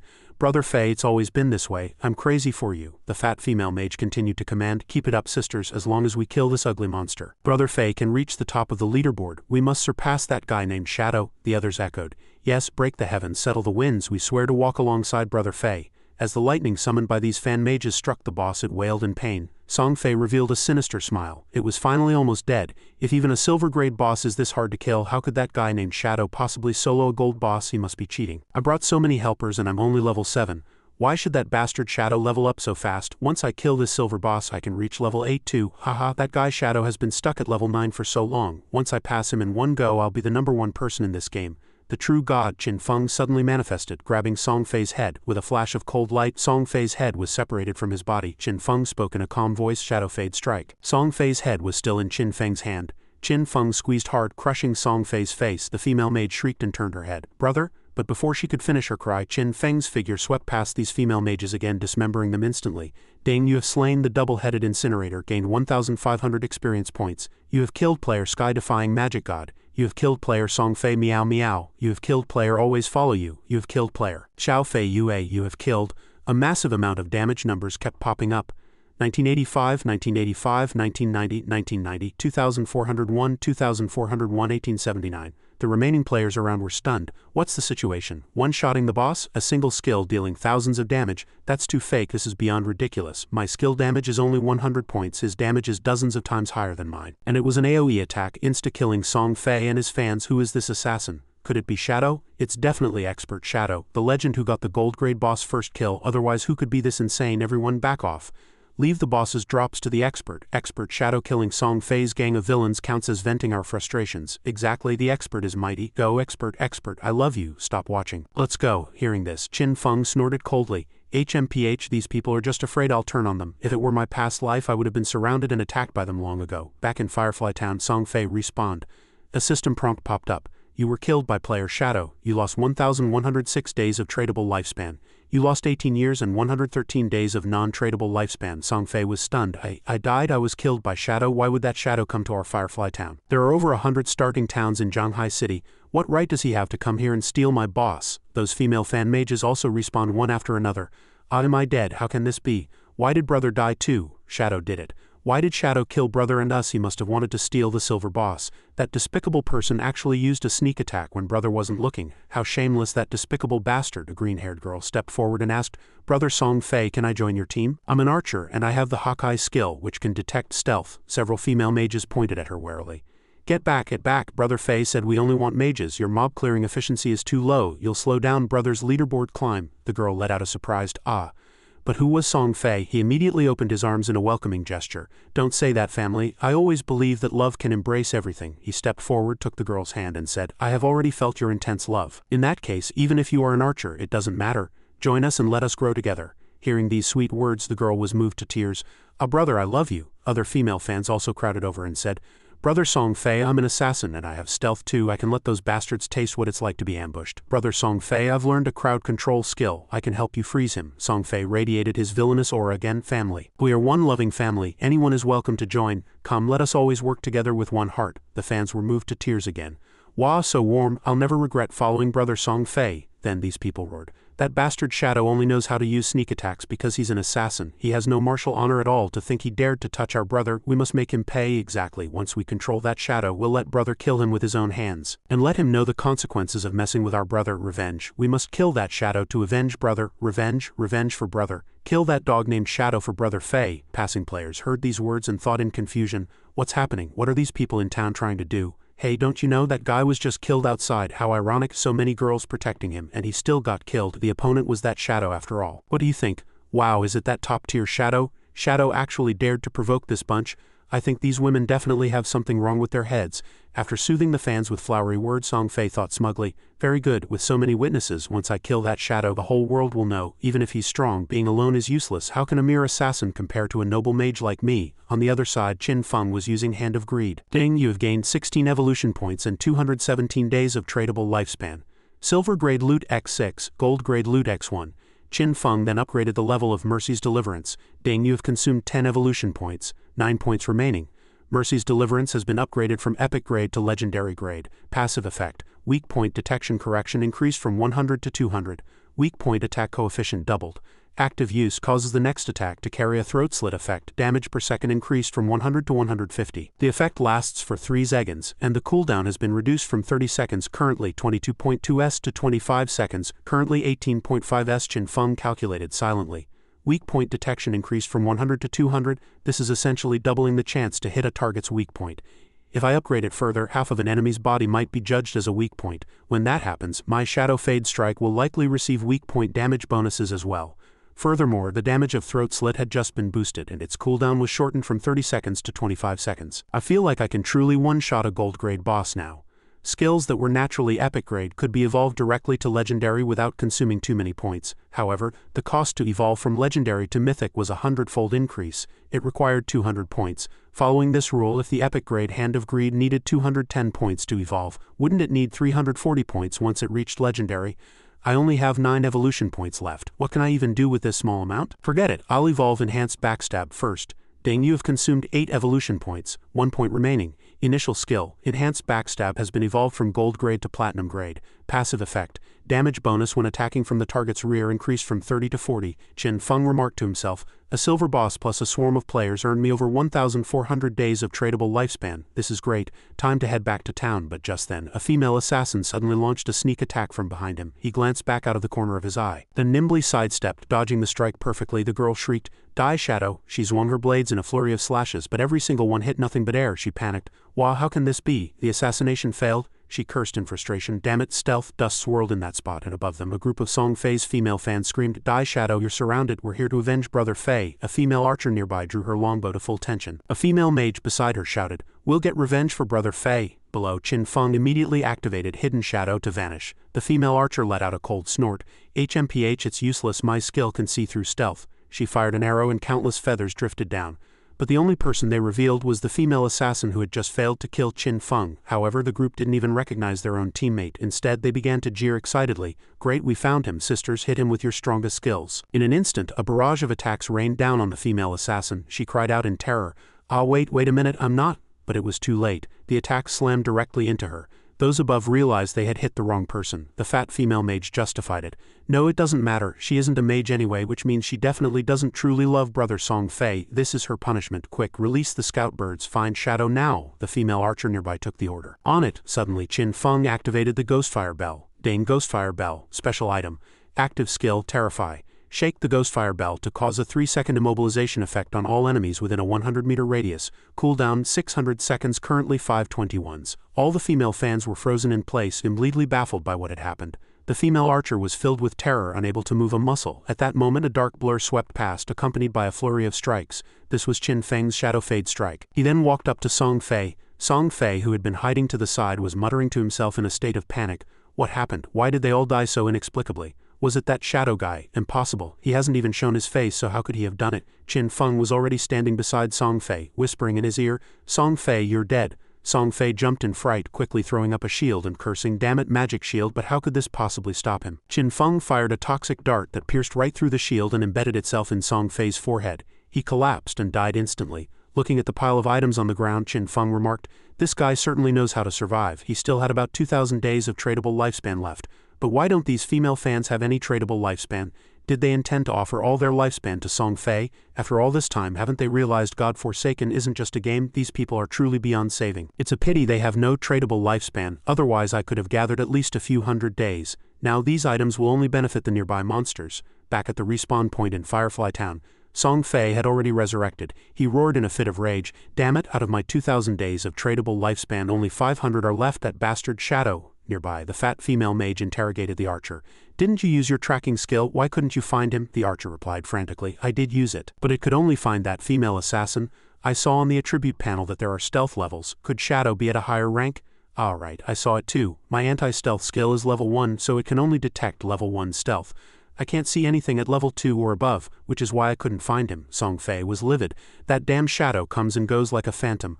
I can't defend against him at all. I never offended him, yet he stole my boss. He shouldn't have come back to kill me again. He then proceeded to incite his blind followers once more. For everyone's safety, let's go level up somewhere else. The crowd answered in unison. We will follow you to the death no matter where you go. Meanwhile, Qin Feng had returned to town. Looking around and seeing no sign of Song Fei, he wondered, strange, I don't see Song Fei and his group. Did he go to another town or did he log out? He asked a bystander. Hey, do you know where Song Fei and the others went? The man was startled by the sudden voice. You scared me to death. It's the Great Shadow. He pointed in a direction and said, Expert, Song Fei and his group went that way. Go kill that guy, but I have a small request. When you kill Song Fei later, could you spare my girlfriend? Her name is Fei Bao Mian, and she's a hunter. Qin Feng replied casually, I suggest you find a new girlfriend. He thought to himself that his girlfriend was likely the female hunter with the anti-stealth skill. The man cried out urgently, Expert please, I worked so hard to find a partner. But Qin Feng had already vanished into stealth. The man was still shouting, Expert, help me out. But Qin Feng ignored him, calculating in his head. Although I know the direction they left in, I don't know their exact destination. Searching for them would take too long. If only I could find Xiao Shui. Suddenly a figure blurred past him. He recognized her as Xiao Shui with pleasant surprise. He dropped his stealth, walked up to her, and said, Hey beautiful, can you do me a favor? Xiao Shui was surprised to see him. Are you Shadow? Qin Feng replied. I heard your ability allows you to search for targets over a wide area, right? Help me find Song Fei and his accomplices. As a reward, I'll sell you a platinum-grade scepter at a low price. Xiao Shui was both surprised and delighted. She tapped on her screen asking in confusion, How did you know I could search over a wide area? I haven't told anyone. Qin Feng answered, Don't worry about that. You just need to tell me if you want this platinum scepter or not. Xiao Shui answered immediately, I want it, but I might not be able to afford it. Qin Feng continued, Just a few hundred days, the original price is at least 700 or 800. Xiao Shui was very confused. Qin Feng added, Make a trade with me. System prompt trade successful. Xiao Shui held the new scepter, her eyes gleaming with greed. A platinum-grade scepter. Qin Feng reached out and gave her a light tap on the head, saying, Get to work. Xiao Shui nodded, Got it. She released her bird to search. She thought to herself, This is clearly the first time I've met this shadow expert. But why does he feel so familiar? She then asked, Expert, aren't you afraid I'll take the item and run without helping you? Qin Feng retorted, Don't you hate Song Fei as well? Xiao Shui looked back in surprise. Expert, how did you know I hate Song Fei? Are you a friend of mine in reality? But your voice doesn't sound like anyone I know. Qin Feng let out a light chuckle. Hey, guess, Xiao Shui answered bluntly.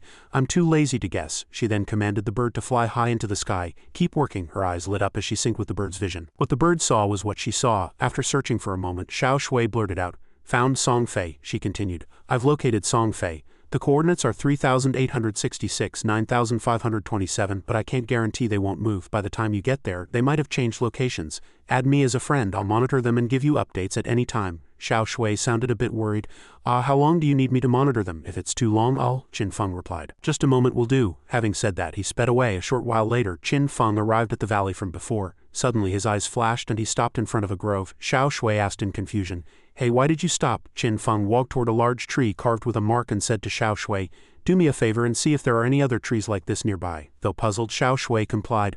All right, she then said, Expert, there's one 100 meters ahead of you and another 100 meters to your left. At that moment, Qin Feng pressed his hand against the mark on the tree, and the mark began to glow with a strange light. Xiao Shui asked, What does that mark mean? Qin Feng asked back. Guess. Just then, the flows of light around Qin Feng formed a triangle. A treasure chest appeared at the center. Xiao Shui cried out, Wow, a gold-grade treasure chest. Qin Feng marveled. He hadn't expected to obtain the ancient god's favor in the starter town. His luck was truly excellent for a treasure to appear. The ancient god's favor could manifest anywhere in the god-forsaken land. Essentially, strange marks appear in specific areas and activating all of them unlocks the favor.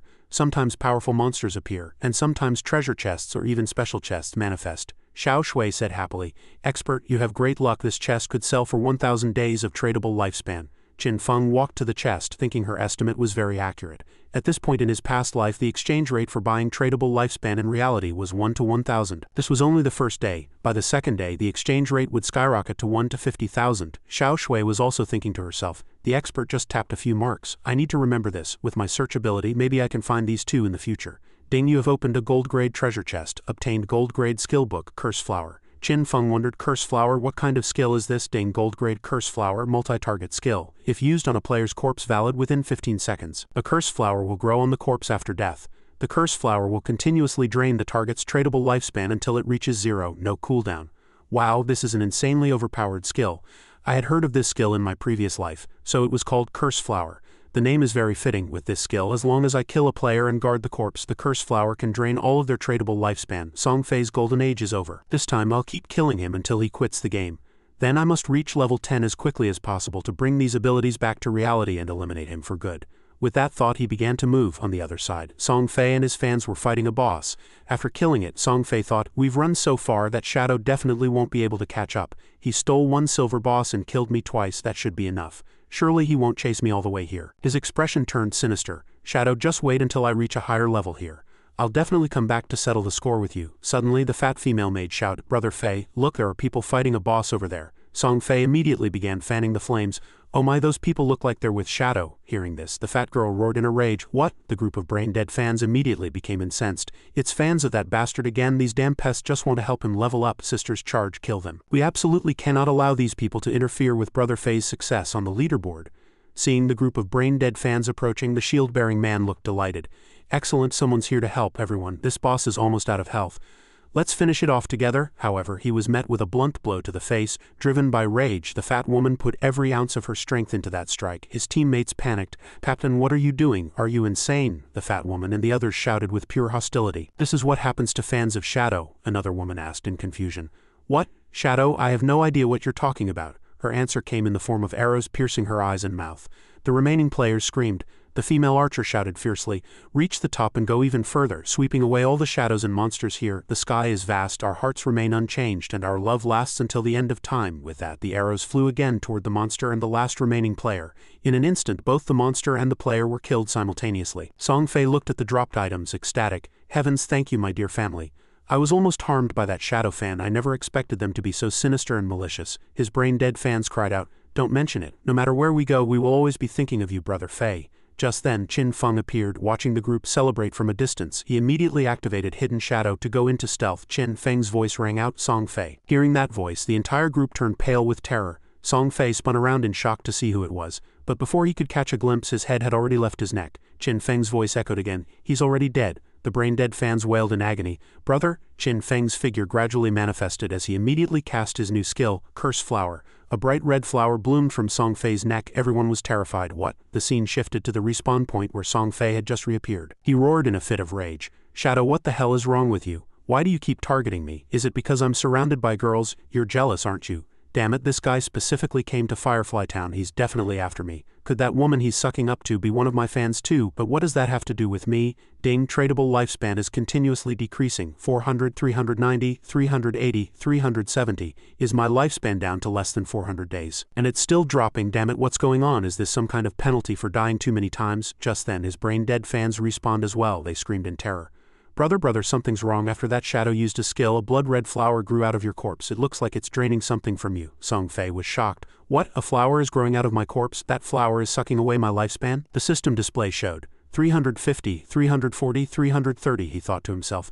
That damn Shadow is too ruthless. He actually wants me dead. Log out, hurry and log out. If I get killed again, my lifespan will be completely gone, he then said to his fans. Family, let's log out for now. I'll go back to reality to buy more lifespan points and then come back to finish our equipment sets. When the time comes, we'll be fully armed with massive combat power and fight him to the death. The fans voiced their support. Wherever Brother Fei goes, we will follow. He gritted his teeth and thought, Shadow, you just wait. This isn't over. I've practiced hard for 2.5 years to get where I am today. I don't believe I can't crush you with money. Elsewhere, the cursed flowers had fully covered the corpses of that group. Qin Feng was using this to absorb their tradable lifespan. Ding, due to excessive player kills, your current Slayer rank has reached level 4. Upon death, you will lose 96.875 of your current lifespan. Qin Feng ignored the prompt and muttered to himself, another 1,000 days of lifespan in the bag. Song Fei and his group have certainly killed quite a few monsters, but the absorption has stopped now. It looks like Song Fei's group has logged out. Above, Xiao Shui had been observing through her bird. She thought in terror, is this the power of Shadow? Ranked first on the leaderboard. As expected, he's terrifying. Qin Feng looked up and asked Xiao Shui, has Song Fei logged out? Xiao Shui replied, yes, he and his fans have all logged out. Qin Feng instructed, keep an eye on him for me in the future. Tell me the moment he logs back in. Understood, boss. Can I go now? Qin Feng added, wait, I have a gold grade priest skill book here called Holy Sword Judgment. Do you want it? Xiao Shui's eyes lit up. Yes, I want it. Qin Feng said, wait for me back in town in Firefly Town. Qin Feng handed the skill book to Xiao Shui. This skill book was worth 500 days of tradable lifespan. But as long as you promise me one thing, I'll sell it to you for the price of 1 day. Xiao Shui's mind went elsewhere and she shrieked, ah boss, I don't sell my body. Qin Feng was exasperated by her line of thinking. What are you thinking? I want you to agree to join a squad and be their permanent healer. Xiao Shui breathed a sigh of relief. Fine, but if they're too much of a mess, I'm going to complain to you, boss, Qin Feng replied. They won't be, they're very strong. I'm contacting them now. Elsewhere, Wang Meng killed a monster with a single hammer strike. At that moment his entire body was riddled with poison. He let out a sigh of relief. Phew, finally dealt with it. He then turned and shouted, "Hurry up, Xiao Yu, help me detoxify." Qin Xiao Yu was in a fluster. "Ah, detoxify," Wang Meng said anxiously. "Yes, all priests have a detoxification skill. Hurry, I can barely hold on." Qin Xiao Yu pretended to understand. "Ah, oh right, there is a skill like that. I see it." She let out a shout, "Purification," but the skill hit a tree instead. Wang Meng instantly spat out a mouthful of blood. The Lucky Charm nearby was so scared she quickly dodged away. Qin Xiao Yu stammered, "Ah, sorry, I missed," the others shouted in concern. "Captain." And just like that, Wang Meng was sent straight back to town. In town everyone was consoling him. He covered his face in anger and thought, "I have to replace this healer, but where am I going to find a professional one now? The good ones have already joined other teams." On Qin Xiaoyu's side, however, she was very excited. "Oh, this game isn't that hard after all. I reached level 4 so easily. This is great. If I keep this up, I'll see Brother Song Fei in no time." Just then, a message from Qin Feng arrived. "Wang Meng, I have someone here. She's a hidden class divine official and she's very strong. Does your team want her?" Wang Meng answered calmly. "Boss, if you say she's good, then she must be. If you're the one asking, then of course it's no problem." Qin Feng then said, "Good. She's in Firefly Town. There are fewer people farming here. You all should come over and we can level up as a team." Wang Meng understood the hint. "No problem, we'll be there right away. Shell Town is too crowded anyway. We were considering moving to a higher level area to level up." After speaking, he turned back to Qin Xiaoyu and coughed twice. "Ah, Xiaoyu, Shell Town is too crowded now, and we need to go to a higher level area to level up. It's too dangerous for someone at your level, so we can't take you with us anymore." Qin Xiaoyu was stunned. But I think I can still." Before she could finish, Wang Meng and his group had already run off. "No, we're out of time, let's go. Take care of yourself, Xiaoyu." Qin Xiaoyu froze in place, gritting her teeth in anger. "Bastards, if you want to dump me, just say it. What's with the excuses? HMPH, fine, I've had enough anyway. I'm going to find Boss Shadow to carry me." On the other side, Wang Meng met up with Boss Qin Feng. Wang Meng then transferred 800 days of lifespan to Qin Feng and said, "This is for the equipment from last time. I still owe you 500 days. Our Captain N will come over and give it to you in a bit." Lifespan in this game was truly difficult to earn. Qin Feng thought, "Captain N, could it be in you?" He then spoke, "All right, this is Summer Snow Day Xiao Shui and he's Wang Meng. Introduce yourselves." Suddenly a voice rang out. "Wang Meng, I'm here." The newcomer was a girl with the in-game name Executing Justice. When Qin Feng saw her, he thought, as expected, it is a new. Her in-game name was Executing Justice, and she possessed the unique hidden class Dragon Knight. She was one of the top 20 strongest players in the world in his past life and a pillar of Great Shah's official forces, the nightmare of countless hostile foreign powers. And Yu stepped forward to shake Qin Feng's hand, saying enthusiastically, "Boss Shadow, wow, what an honor. My name is Yu, and I'm a huge fan of yours." Qin Feng responded, "Hello." He reflected privately that this was the first time in God-Forsaken that he had met a top-tier powerhouse who ranked even higher than himself in his past life. And Yu added, "Boss Shadow, your leveling speed is just too fast. Do you have a secret? I was joking earlier that maybe you're a transmigrator or a reincarnator." "Hey," Qin Feng was still thinking. "According to my past life memories, this woman wasn't in the same squad as Wang Meng. It seems Yu has bought a lot of tradable lifespan on behalf of the Zhanghai city officials. A Dragon Knight's survivability is extremely high. The government must feel very safe keeping their lifespan with her." And Yu continued, "What gear do you have, boss? Sell it all to us from now on, we'll take it all. Also, the Zhanghai official lifespan is all with me." "You wouldn't kill me, right, boss?" Qin Feng replied, "I won't. I'm not that short-sighted. Win-win cooperation is the way to go." And Yu laughed. "Hee, I knew the boss was a smart man," Qin Feng sneered inwardly. "Haha, every word she says is a test. She certainly lives up to her reputation." And Yu appears innocent on the surface but is actually extremely shrewd and tough. Having her as my contact with the Great Shah officials will save me a lot of energy at that moment back in the real world. Song Fei's die-hard fans were gathered together, talking on their phones. "Heavens, sisters, did you see the official announcement? The lifespan in God-Forsaken is real. If it hits 0, you really will die instantly." A girl with a slight squint was terrified. "What, is it not just a game? I already gave all my tradable lifespan to Brother Song Fei. I only have a few days of lifespan left. I've killed quite a few people too, and I'm currently in Slayer status. If I die just once, it'll be like losing double the lifespan." "Wah, no way, I've only died 3 times. How could I lose so much? That means I only have a few years left to live." The fat woman was breaking out in a cold sweat. "Damn it, I'm a tank mage in the game, so I'm always at the front. I've killed a lot of people and died many times too. I only have one last day of lifespan left. If it hits 0, I'll die." "No, this isn't true. Definitely not. I don't believe it." Suddenly she saw something. "Hey, Brother Song Fei is buying lifespan. Great, I'll go join Brother Fei. He'll definitely help me. I'm going to wear the exact same clothes as Brother Song Fei from head to toe. Oh, and those latest Song Fei ultra-thin leak-proof products too." She then changed into a red dress, pouting as she decided it suited Song Fei's taste, and hurried off to the gathering organized by Song Fei. "Brother Song Fei, here I come." At Qin Feng's residence, Qin Xiaoyu had also woken up. "Phew, am I back in reality? Some things still aren't clear. She picked up her phone to read the news and suddenly cried out, "Wow, at the current exchange rate, 1 day of lifespan can sell for 15,000 yuan. I have 200 days of lifespan right now, doesn't that make me a millionaire?" Suddenly her eyes widened, and her scream echoed through the entire building. "Heavens, that damn shadow actually killed Brother Song Fei, and he killed him 3 times in a row." She burst into tears, her heart aching for her idol. "That idiot told me that if the in-game lifespan hits 0, you really die in reality. Although we start with 100 years of non-tradable lifespan after dying 3 times in a row, he only has a bit over 12 years left. Is Brother Song Fei okay? But why did Shadow have to kill him? And according to the group chat, he killed Song Fei 3 times even though he was surrounded by dozens of people. That's terrifying. How can someone be this strong?" Just then, a message from the fat woman arrived. "Sisters, gather around beauties. Brother Song Fei needs our help. Sisters in Zhanghai City, head to Daejeong Square to find him and sell him your tradable lifespan. He's at the square right now and the buying rate is 1 to 10,000. Sisters, this is a golden opportunity to make money while helping Brother Song Fei." Qin Xiaoyu quickly changed her clothes and muttered, "Brother Song Fei is at Daejeong Square, that's not far from here. No, I can't just stand by and watch his lifespan run out, I have to go help him. Thankfully, because of those fools, I managed to earn over 200 days of tradable lifespan. It's just enough to help Brother Song Fei." With that, she hurried out the door. Meanwhile, back in the game, Qin Feng was still grinding monsters relentlessly. The beach was littered with monster corpses. "Dane, congratulations on reaching level 10. Your 4 core attributes, etiquette, righteousness, integrity, and shame, have each increased by 2. You have gained 5 free attribute points. You have unlocked class advancement. As the first player in Zhanghai City to reach level 10, you have gained 7 fame points. As the first player in the Kingdom of Great Sha to reach level 10, you have gained 14 fame points. As the first player in the world to reach level 10, you have gained 21 fame points. When 7 players in Zhanghai City reach level 10, the teleportation function to the God-forsaken continent will be activated. At that moment, a global announcement rang out. "Congratulations to player Shadow for becoming the first player in the world to reach level 10. A massive global announcement was broadcast. Everyone who saw it was left in awe. As expected, Shadow had killed another boss. He had the first gold kill. And now he was the first in the world to hit level 10.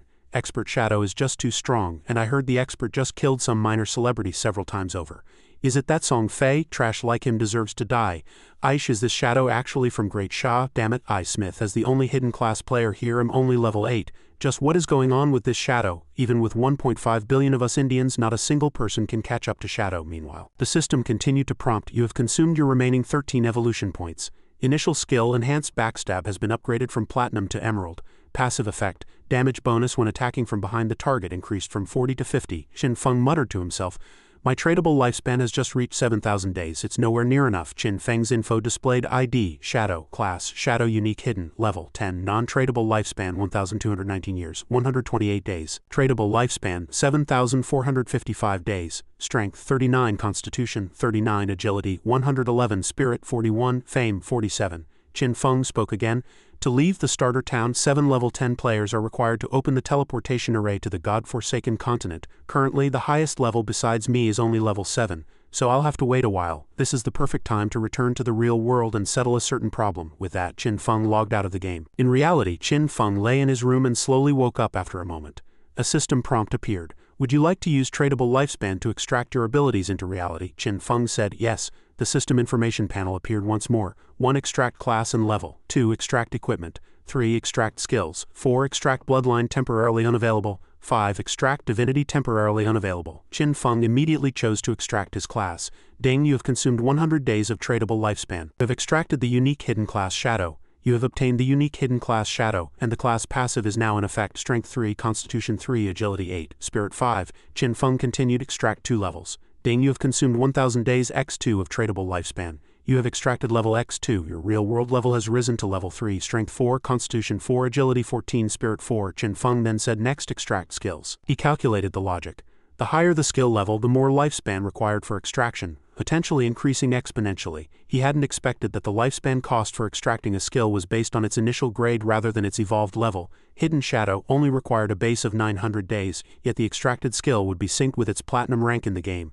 This is incredible. Dang, you have consumed 900 days of tradable lifespan. Successfully extracted the platinum grade skill Hidden Shadow. You have consumed 2,262 days of tradable lifespan. Successfully extracted the silver grade skill Toxic Dart. Qin Feng thought to himself, "I have 1,292 days of lifespan left. but I can't extract any more skills for now. Getting the platinum-grade hidden shadow for such a low price is a massive win." He clenched his fist tightly, and a black aura swirled around his body. Qin Feng was filled with confidence. His strength and constitution were now double that of an average human, and his agility had reached 32 points, already surpassing the human limit.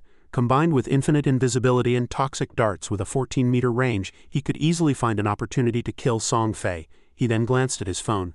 Oh, Song Fei is frantically buying lifespan? Is he planning to top off his status in the game and then come back to settle the score with me? Dezhong Square was about 7 or 8 kilometers away. At his current speed it would only take 10 minutes to run there. Suddenly his phone vibrated. It was Hu Qian, the abusive manager who exploited his employees. The text read, "Qin Feng, you think you're so tough now, not answering my calls. It's your blessing that the young mistress took an interest in you. And you dare to be disobedient? Call me back immediately or I'll—" Qin Feng cursed angrily, "Idiot," and blocked the number. He then left the room, tossing his phone behind him as he activated Hidden Shadow to enter stealth. His gaze was cold. These people would soon realize that everything in God-Forsaken was the new reality. At Dezhong Square, a massive crowd had gathered, shouting incessantly, "Brother Song Fei, Song Fei, Song Fei!" Qin Xiaoyu had also arrived at the scene. Song Fei was sitting on a high stage with a woman while cheers erupted from below. Song Fei smiled with satisfaction. The woman beside him spoke. "Brother, I heard you were killed by that shadow 3 times in the game. Don't worry, I've already sent people to investigate his real identity." Song Fei heard this and asked, "Oh, how's the investigation going?" The woman replied, "I sent people to Firefly Town to contact him. We'll offer him a figure he can't refuse. Once he comes to reality for the money, her gaze turned vicious, we'll catch him. When that happens, I'll definitely invite you over to vent your frustrations, brother Song Fei." Song Fei smiled. "Be sure to notify me then.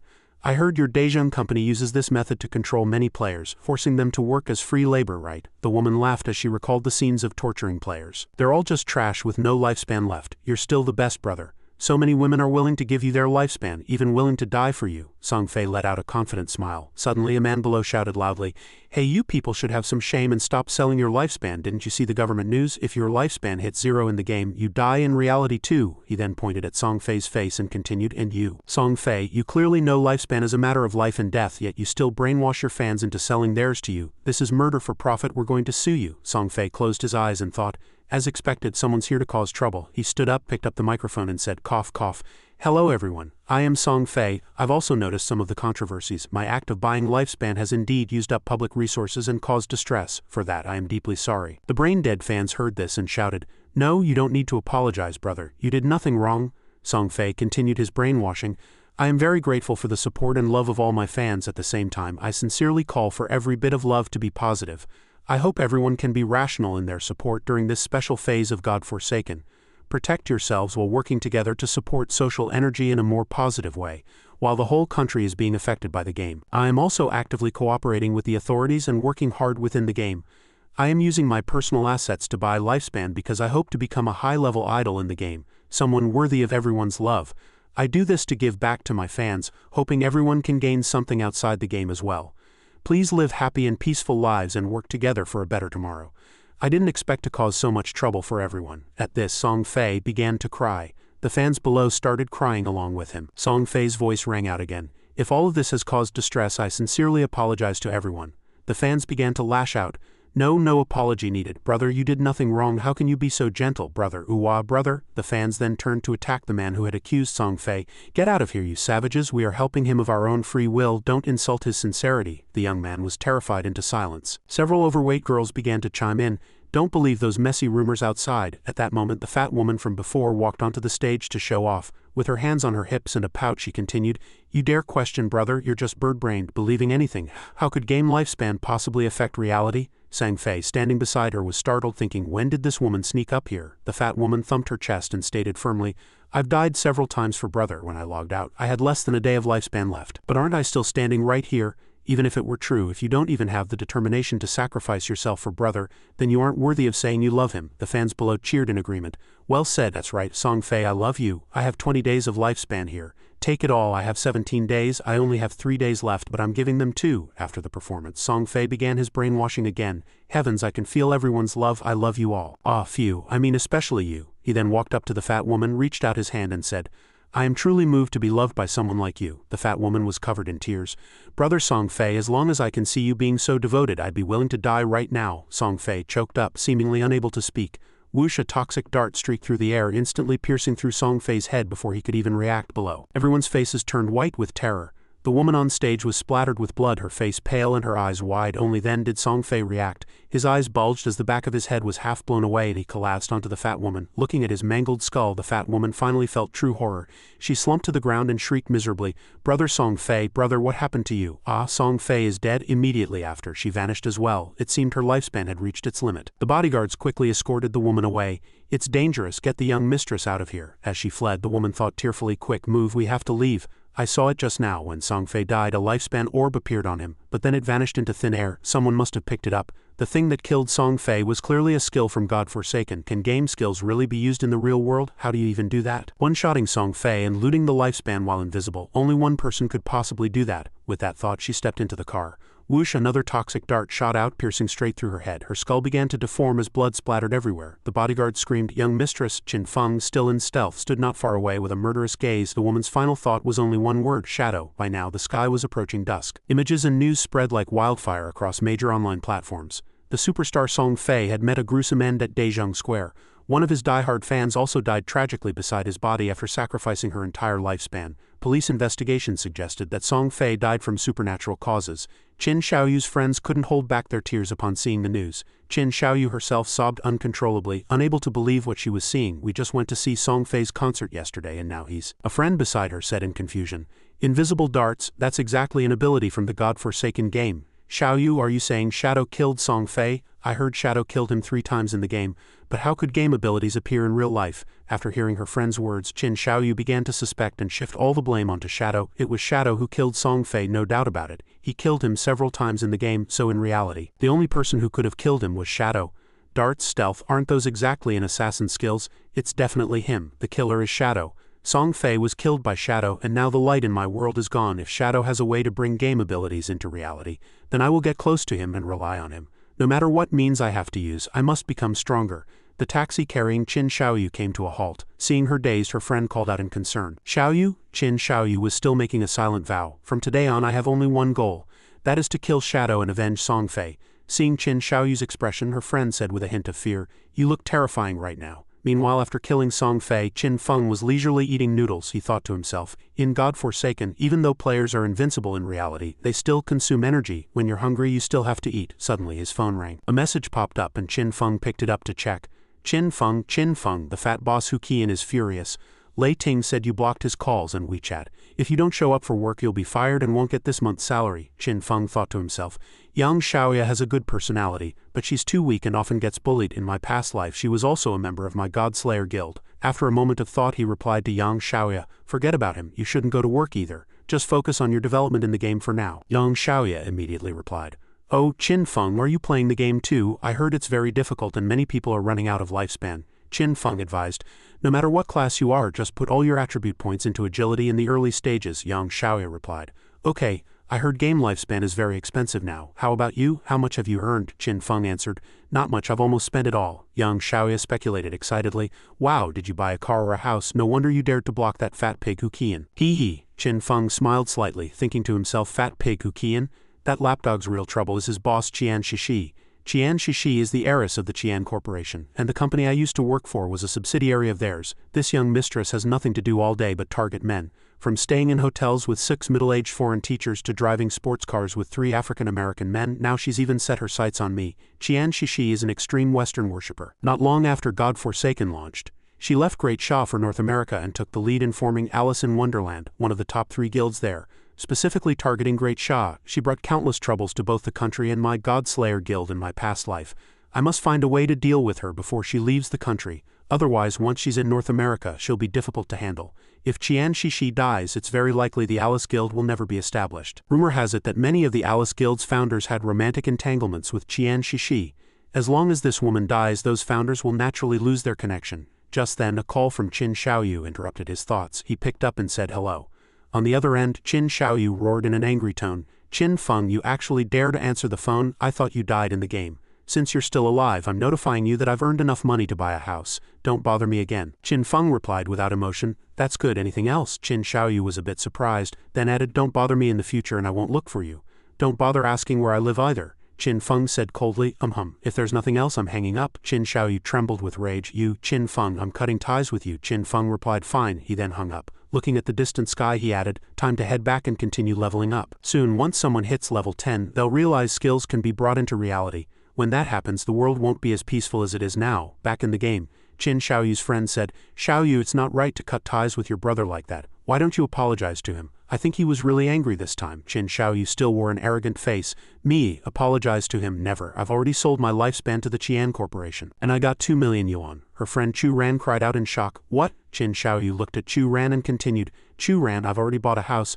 Let's live together. I'll get to know Shadow soon. When that happens, I won't need that guy for anything. Suddenly, a young man walked over and waved to Xiaoyu. Then, with a sycophantic look at Qin Xiaoyu, he said, this is for you. It's the assassin skill book you wanted. Don't forget what you promised me you'll join me for. That Qin Xiaoyu gave a fake smile and replied, I know, once things are settled I'll fulfill your little wish, she thought to herself. Zhang Wei, you sycophant. Once I had Shadow as a friend, who would bother with trash like you? She then sent a message to Wang Meng. Brother Wang, I have an assassin crowd control skill book here. Could you ask the great Shadow if he needs it? If he wants it, I can give it to him for free. She was calculating her moves. HMPH, Zhang Wei is useful for something after all, getting his hands on such a good skill book. This book is the red thread that will connect me to Shadow. Shadow, I'll catch up to you soon. I will silently stay by your side to heal you, help you eliminate enemies and level up with you so you feel my constant support. Then you will slowly trust me and even let me be your partner, until I am strong enough and you have no more use to me. Then I will kill you with my own hands. I will gouge out your eyes to avenge Song Fei. But reality was cruel. Wang Meng replied, the boss said your skill is trash, he doesn't need it. Keep it and sell it yourself. Qin Xiaoyu woke up from her dream in shock. The scene shifted to a short while ago as Qin Feng logged back into the game. Suddenly a shout came from behind him. Watch out, get away. He walked over slowly to observe. The voices continued. Damn it, this is no ordinary boss. Survival first, a shield bearer was struggling against a multi-limbed monster, shouting, run, it's targeting you. When he saw the monster's sword about to cleave down on him, he shouted in despair, damn it. Immediately after, his shield was shattered and he was killed instantly. Qin Feng continued to observe, thinking, it's a level 8 gold grade footed creature boss. Interesting. If I remember correctly, this boss has level 2 anti-stealth, meaning my stealth is useless in front of it. Suddenly, the boss let out a roar. On the other side, Qin Feng quickly broke stealth and charged at the boss. He then unleashed a flurry of slashes on the boss, dealing continuous damage. 342 weak point damage, 1013, 1013, 2013, 1013, 2013, 3042 weak point damage, 3042 weak point damage, 1013, 1013, 2013, 1013, 2013. He glanced at it, thinking, the effect of damage doubling for targets outside the line of sight won't trigger if the opponent can see through stealth, which significantly reduces my damage. However, the effect of the legendary skill Mercy's Deliverance is still there. It has expanded the weak point detection for the head and heart of this gold-footed creature by 200. Out of the 9 slashes of Shadow Fade Strike, 3 were judged as hits on the target's weak point, dealing triple weak point damage and directly compensating for the lost output. As expected of a legendary skill, but I also have to thank Little Black for helping me find the Temple of Faith. The figure of the lucky charm appeared not far away. The girl who had originally bought Qin Feng's skill was observing his battle, shocked to her core. How can Shadow's damage be so insane? Just one skill stripped away a sixth of the gold-footed creature's health bar. On this side, Qin Feng pulled out a toxic dart and fired it at the boss. Instantly, the toxic dart hit right between its eyes, dealing 1785 damage. Weak point attack. Seeing this, Qin Feng frowned slightly. The toxic darts were currently only silver grade, and the damage was completely falling behind. He still needed to proceed with his class advancement to obtain a higher level of stealth. The boss charged at Qin Feng in a rage to launch an attack. Qin Feng dodged nimbly, but suddenly the boss swung its sword in a wide sweep. The girl shouted in concern, watch out. Qin Feng's eyes fixed sharply on the boss, and then he dodged the boss's dense sword strikes as lightly as a feather. The girl and her teammates were horrified. My god, what kind of speed is that? Not only is he fast, but his reactions are incredibly quick, and he seems to know the boss's attack patterns inside and out. Exactly, in terms of speed he's almost on par with the boss, but he can dodge every single one of the boss's moves. It's as if he's fought this boss countless times already. On this side, Qin Feng thought as he fought. In my past life when I was with Qin Xiaoyu, she couldn't even protect herself, let alone help me heal. Over time I honed this skill. A warrior doesn't necessarily have to fight desperately. One must also refine attack and evasion techniques. This was why his eyes suddenly turned fierce as he slashed the boss multiple times in succession. His thoughts continued to flow. I once fought my way into the world's top 100 with only a common warrior class. The boss stared fiercely at Qin Feng. Qin Feng was also observing and comparing, compared to special bosses like the Golden Ghost Ship that have undodgeable skills. Dealing with this footed creature is much easier. The girl over there was even more terrified. Heavens, this gold boss is actually trying to run away. On the other side, Qin Feng pulled out a short blade and then his figure flickered, decapitating the boss in one strike. Ding, you've killed the gold-footed creature gold grade, level 8. You gained 8,000 experience points, 7 evolution points, and 497 days of tradable lifespan. Qin Feng then used Hand of Greed. Ding, you gained 7 evolution points. You gained 7 evolution points, 7 evolution points, 7 evolution points, and 496 days of tradable lifespan. Qin Feng was overjoyed. This is great. A single gold boss gave 28 evolution points and nearly 2,000 days of tradable lifespan. He then looked at the system panel with some surprise. Ding, Blacklight Shield Platinum Grade Assassin Class Skill. Upon activation, all evasion rate is converted into a damage immunity shield for 8 seconds. Cooldown 60 seconds. Level requirement 10. Conversion ratio, every 20 evasion rate is converted into 1 layer of damage immunity shield. Evasion rate returns to normal after the shield breaks or the duration ends. Qin Feng praised. To think a skill book like this would drop. If combined with the 75 evasion provided by the epic grade Umbral Blur, Blacklight Shield can provide 3 layers of damage immunity shields. After learning this skill, most bosses won't be able to hurt me at all. I'll evolve Blacklight Shield directly to epic grade. Ding, you have consumed 1, 2, 3, 6 evolution points to upgrade Platinum Grade Blacklight Shield to epic grade. Assassin Class Skill. Damage immunity shield duration increased from 8 seconds to 10, 12, then 14 seconds. Conversion ratio improved. Instead of 1 layer per 20 evasion, it now grants 1 layer per 15, then 12, and finally 10 evasion. Qin Feng laughed heartily. Ha, this way I can obtain 7 layers of damage immunity shields directly. Now I can even explore many high-level areas ahead of schedule. With 22 evolution points remaining, he decided to evolve the damage of his Toxic Dart first. Ding, you have consumed 16 evolution points. Toxic Dart has evolved from Silver Grade to Emerald Grade. Maximum range increased from 14 meters to 17 meters. Attack power bonus increased from 120 points to 240 points. Qin Feng observed the Toxic Darts in his hand and remarked, after evolving Toxic Dart 3 times, the skill's damage has at least tripled. Since its base cooldown is only 2 seconds, its sustained output is no worse than Shadow Fade Strike. 2 pieces of Assassin Class gear also dropped. I'll equip them immediately. Ding, Ring of Grace. Platinum Grade Assassin Class Accessory. Agility 20, Movement Speed 20, Attack Speed 20, Cooldown Reduction 20, Requirement Level 8. Thick Crimson Elder Gloves Gold Grade Assassin Class Defensive Gear. Physical Defense 18, All Element Resistance 15, Constitution 12, HP 588, Requirement Level 6. After putting on the 2 items, Qin Feng continued, with these pieces of equipment my cooldown reduction has already reached 55. The initial cooldown of Shadow Fade Strike was 12 seconds, but now it only takes 7.7 seconds. Furthermore, my stats have increased by 51 Constitution, 106 Physical Defense, and 1,517 HP. With my current attributes, I can take 3 direct hits from a gold-footed creature without dying. Combined with Blacklight Shield, my survivability has been significantly enhanced. At that moment, the girl from before walked over, expressing her admiration. A master is truly a master. Killing that boss was just too easy. It's insanely powerful. Boss, do you have any gear I can use? I want to buy some. Qin Feng glanced at her, pulled out a skill book, and said, A mage, right? Here's a gold grade skill book. It's an AoE skill. It fires a volley of ice bullets up to 10 shots in a row. Flat price, 800 days. The girl heard this and said, 800 days? That's too expensive. I saw someone selling level 5 gold grade skill books for only 400 days. Qin Feng shot her a look. This ice bullet volley is a level 7 skill book. The damage at level 7 is 40 higher than at level 5. So 800 days isn't expensive at all, the masked girl replied. I'll take it, deal. System prompt. You have lost the gold grade skill book Ice Bullet Volley and gained 800 days of tradable lifespan. Shortly after, Qin Feng departed. The shield bearer waved goodbye. See you, boss. Hope we meet again. Qin Feng quickly activated Hidden Shadow to enter stealth, thinking, in this early stage, no boss can threaten me anymore. I'll head back to town to post an announcement and gather location data on silver and gold grade bosses. That way I'll have an endless supply of bosses to kill and my growth rate will be maximized. Suddenly, Wang Meng sent a message. Boss, our previous priest Xiao Yu asked me to contact you. She says she wants to give you a skill book. Seeing this, Qin Feng sneered. Qin Xiaoyu wants to give me a skill book? It's undoubtedly just some bronze-grade trash, he thought to himself. Everyone outside is saying Shadow killed Song Fei. Now she wants to give a book to Shadow. Hey, I wonder if she wants to get close to Shadow, or if she wants revenge for Song Fei, or perhaps both. After a moment's thought, he told Wang Meng, tell her to keep that trash for herself. Wang Meng replied. Understood. Wang Meng then relayed the message to Qin Xiaoyu. The boss says your skill is trash and he doesn't need it. Keep it and sell it for cash yourself. Qin Xiaoyu's face turned ashen. On Qin Feng's end he added, Wang Meng returned to town. I have items to sell to you. Get your lifespan ready, Wang Meng replied. Understood. Then, remembering something, Wang Meng asked, by the way, boss, let me ask you something.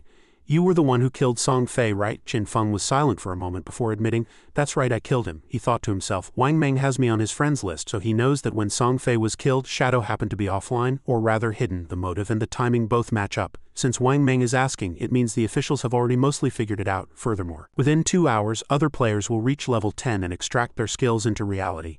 This matter won't be a secret for long anyway. I might as well use this opportunity to see how the Great Sha officials react. Consider it a test. With that thought he said, what? Do you want to arrest me? The scene shifted back to the town where Qin Feng had returned to meet Wang Meng and the others. Captain Un Yu saw him and asked, "Boss, do you admit to killing Song Fei?" Qin Feng nodded, yes. Un Yu flashed a bright smile and said, "To be honest, we conducted a detailed investigation. You were indeed our primary suspect. But we also know that Song Fei and Zhang Li were plotting against you at the time, and Daejeong Industries has already begun illegally imprisoning a large number of players, forcing them to work and subjecting them to torture. Killing those two was, strictly speaking, entirely an act of self-defense," Qin Feng thought. "It seems they're maintaining the partnership for now because they can't uncover my real identity. In my past life I didn't have these stains when I cooperated with the officials, but in this life I killed Song Fei and Zhang Li directly. Perhaps this will bring some changes. Let me see how much of a variable this rebirth will be in this godforsaken era. This time I can sell off some platinum-grade items I don't use. Backed by the government, they'll want everything, whether it's skill books or gear for various classes. Most importantly, official lifespan reserves are always abundant." He then pulled out a pile of idle items. Wang Meng and the others gasped upon seeing them. Heaven's platinum gear, and even platinum-grade skill books. Has the boss already killed a platinum boss? No, wait. I didn't see a world announcement, Qin Feng said. Good luck, I opened a few treasure chests. Xiao Shui knows about it. I even opened an emerald-grade skill book once, nearby. Xiao Shui nodded with a smile. I saw the boss open an emerald chest with my own eyes, but with this many top-tier platinum items, you're actually calling it good luck? The koi, Big Pear said indignantly. You call her Xiao Shui, but you call me Little Black Xiao Hei. Qin Feng replied, if you don't like Little Black, I can call you Blackie instead. Big Pear blushed. You'd better stick to Little Black. From now on my name is Little Black, Wang Meng muttered under his breath. Sigh, comparing ourselves to others really is infuriating, and you curled her lip. Exactly, we worked our tails off just to kill one silver boss, yet the boss can just open platinum or even emerald chests like it's nothing. Meanwhile, Qin Feng pointed at the items and gave his prices one by one. This platinum archer skill book, flat price of 2,500 days. This platinum berserker weapon, 1,500 days. This platinum mage skill book, 3,000 days. And this gold equipment set with a gold skill, 8,000 days for the bundle plus the remaining platinum gear and skills. Total of 25 items, I'll give you a discount. Let's call it an even 10,000 days. And you nodded without a second thought. Deal. Beside her, Wang Meng was dumbfounded. Wait, what? Captain, and you're just giving him whatever he asks for. You're not going to haggle at all. And you replied, ha, can you even haggle for things like this? I think the price is already very fair. Besides, I'm clearing the debts Xiao Shui and Wang Meng owed you from last time as well. And you then transferred the tradable lifespan to Qin Feng. After the trade was successful, Qin Feng said happily, Captain N is truly a woman of caliber, very decisive, and you burst into laughter. Ha ha ha, Qin Feng thought, when tradable lifespan exceeds 10,000 days. The unit displays as years. 60 years converts to roughly over 23,000 days. Based on the current exchange rate, this sum is equivalent to about 400 million in cash. Even for the Zhanghai City official agencies, this is a massive sum, but the benefits it brings the government far exceed that number. After all, with this batch of equipment and skills, Zhanghai City can have several top-tier development teams. The stronger the government is, the more trouble they can avoid in the future. They might even gain an advantage in international confrontations, after a while. And you asked again, Boss, Daejeong Industries has captured some players and we're planning a rescue mission. Do you want to participate? Qin Feng weighed his options. Is this the officials trying to recruit me while also using the mission to wash away the incident of me killing Song Fei? He replied, I won't go. However, I can give you a piece of intel. Everyone's guess was right. I did use in-game powers to kill those two. Once you reach level 10, you can consume lifespan to extract your in-game abilities into reality. Both in Yu and Wang Meng's eyes widened in shock. Qin Feng continued, you should understand what this implies, better hurry up with that. Qin Feng turned to leave. Behind him, and Yu responded, I see, Daejeong Industries is also frantically buying up lifespan right now. Once their people hit level 10 and gain supernatural abilities, our rescue operation will face massive resistance, Qin Feng said without looking back. It's good that you understand. I'm leaving. Qin Feng then activated Hidden Shadow and vanished from everyone's sight, and Yu immediately issued orders to Wang Meng. Wang Meng, from now on we need to split up to level up. Our 6-person group is currently at a very high level. While we can insta-kill any minor mob together, the damage overkill is too severe. If we split up to lead separate teams, our overall leveling efficiency will skyrocket. Wang Meng nodded in agreement, and Yu continued. In short, everyone must put their full effort into reaching level 10 first. Yu, log out right now and report this news to headquarters. Understood. Elsewhere, people were whispering, look, Shadow is setting up a stall again, but he isn't selling anything this time, he's buying information. Above Qin Feng's head, a sign read, buying silver boss coordinates for 30 days lifespan, gold boss coordinates for 100 days lifespan. A guy with a mohawk walked up and asked, Boss, still setting up here? Our young mistress said that if you're willing to boost her level, she can give you 300 million in cash plus shares in Daejeong Industries. How many chances like this do you get in a lifetime? I suggest you cherish it, Qin Feng replied. You probably haven't logged out yet, have you? Don't you know Shadow is the one who killed Song Fei and the Dajiang heiress Zhang Li in reality? Mohawk gasped in terror. What? Bystanders also began to gossip. The heiress of Dajiang Industries was killed. I've seen that girl. She was quite pretty. What a shame, what a waste. Mohawk thought to himself. The young mistress brought this on herself. They originally planned to capture Shadow in reality and force him to do illegal work, but instead they were killed on the spot. Zhang Li is already dead. He recalled when Zhang Li offered 10 million for Shadow to boost her but was rejected. Seeing that 10 million, he had run over to help her. He thought he could get a 5 million yuan cut, but when he went to collect the money he was knocked unconscious by them. When he woke up he found himself locked in a basement. Subjected to daily beatings and abuse, he was forced to play the game to earn lifespan and to scam even more people. He never expected Zhang Li to be killed by Shadow. Haha, that stinking woman deserved to die. I used to mock Shadow for being stupid, but it turns out the truly stupid one was me. Qin Feng asked again. Looking at your lapdog appearance, you must have helped her kidnap quite a few people, didn't you? Mohawk quickly replied. No, I was forced into it too. Save your breath, beat it, Qin Feng barked. Get lost. Trash like this would sooner or later be dealt with by the authorities. Just then someone walked over and said, I have the coordinates for a silver boss. Qin Feng responded, Silver boss for 30 days of lifespan. Deal. The scene shifted to another small town where a group of people were whispering, Look, that's Alice. I heard her real identity is Qian Shishi, the heiress of the Qian Corporation. Stay away from her. She's already killed quite a few players. Be careful. If she sets her sights on you, it's just to steal your lifespan. Currently, Qian Shishi was accompanied by a black man and a white man. She truly was a Western worshipper. She sneered and said, HMPH, I don't think this game is anything special. You can buy all these skills and equipment just by spending a little money. As long as your combat power crushes other players, if you encounter someone with a long lifespan, you can just kill them to seize it. This damn game delayed my flight. I was supposed to be in North America right now, having a wild time with Benedict and Mfaka. Now look at me, trapped in the Mudu building and unable to leave the country at all. Look at these great shaman. Every single one of them is as weak as a bug. Tony, you Western men are definitely more charming. The man named Tony immediately replied. Miss Qian, you certainly have an eye for quality. We are obviously much stronger than those great shaman, stronger in every aspect. When we return to reality later, you can experience it for yourself. Qian Shishi replied excitedly, Oh, I'm looking forward to it. I just heard that useless Song Fei is dead. I played with him once before and he had no stamina at all. A total waste. I heard the person who killed him is named Shadow, right? Even if he's a great shaman, he's still the world's #1. I could bear to have some contact with him. As she spoke, a lewd expression appeared on her face. She thought to herself, if Shadow could kill Song Fei, wouldn't killing an ordinary person be effortless for him? I'll take this opportunity to get to know him. She then said, Everyone, I'm going to log out to make a phone call and send someone to contact Shadow. She secretly calculated in her heart, 3,000 days of lifespan. Perhaps Shadow isn't interested in cash, but he definitely won't refuse 3,000 days of lifespan. To get that, it would only take a flick of his finger to kill an ordinary person for him. I'll never forget the look on Qin Feng's face when he rejected me. Soon you'll be dead, Qin Feng. The scene shifted to a young man desperately killing monsters. Not far away, Qin Xiaoyu was casting a healing skill. After the heal, the young man breathed a sigh of relief and said, Xiaoyu, can you not be so slow with the heals next time? I almost met the king of hell. Qin Xiaoyu replied with an arrogant look. What are you yelling for? You aren't dead yet, are you? The boy was speechless. I didn't mean any harm, I just wanted to remind you. Qin Xiaoyu let out a cold snort. HMPH, the system prompted that my hunger has reached 90. I'm logging out to eat. Ran, let's go. With that, the two logged out. The young man gritted his teeth in fury. Damn it, she used to call me Big Boss, but ever since she saw Shadow she started treating me like this. Just you wait, sooner or later I'll show you. Back in reality, Qin Xiaoyu woke up in her new home thinking, starving. She picked up her phone to browse for delivery but was shocked to find that all the shops were closed. She exclaimed, What? All the delivery shops are closed and no riders are taking orders? Is everyone in the game? She remembered how when she was home before, Qin Feng would always cook various delicacies for her. She didn't have to lift a finger or think at all. Suddenly she fell silent, then shook her head violently to dismiss those thoughts. Xiaoyu, calm down, it's just one meal compared to freedom. This is nothing, keep it up, you're the best. Without Qin Feng, your life will definitely be better. Inside a sea cave, a series of booming sounds echoed. A giant crab with blood-red eyes appeared. Qin Feng suddenly manifested above its head, splitting it in two with a single strike. Qin Feng exhaled and thought, killed 4 silver-grade bosses in 1 hour. Efficiency is pretty good. Each silver boss provides 16 evolution points. Each silver boss brings in about 3,500 days of tradable lifespan. Now my entire gear set is gold grade or higher. My current cooldown reduction has increased from 55 to 75.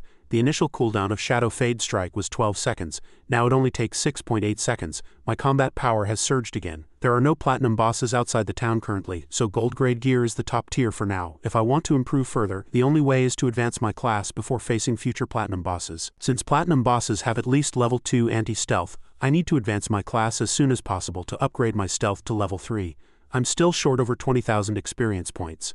Only with level 3 stealth or higher can the risk be minimized when facing a platinum boss. After all, in my past life, defeating a platinum boss required the close cooperation of a 20-person team. I'll head back to town first to contact the officials and sell everything.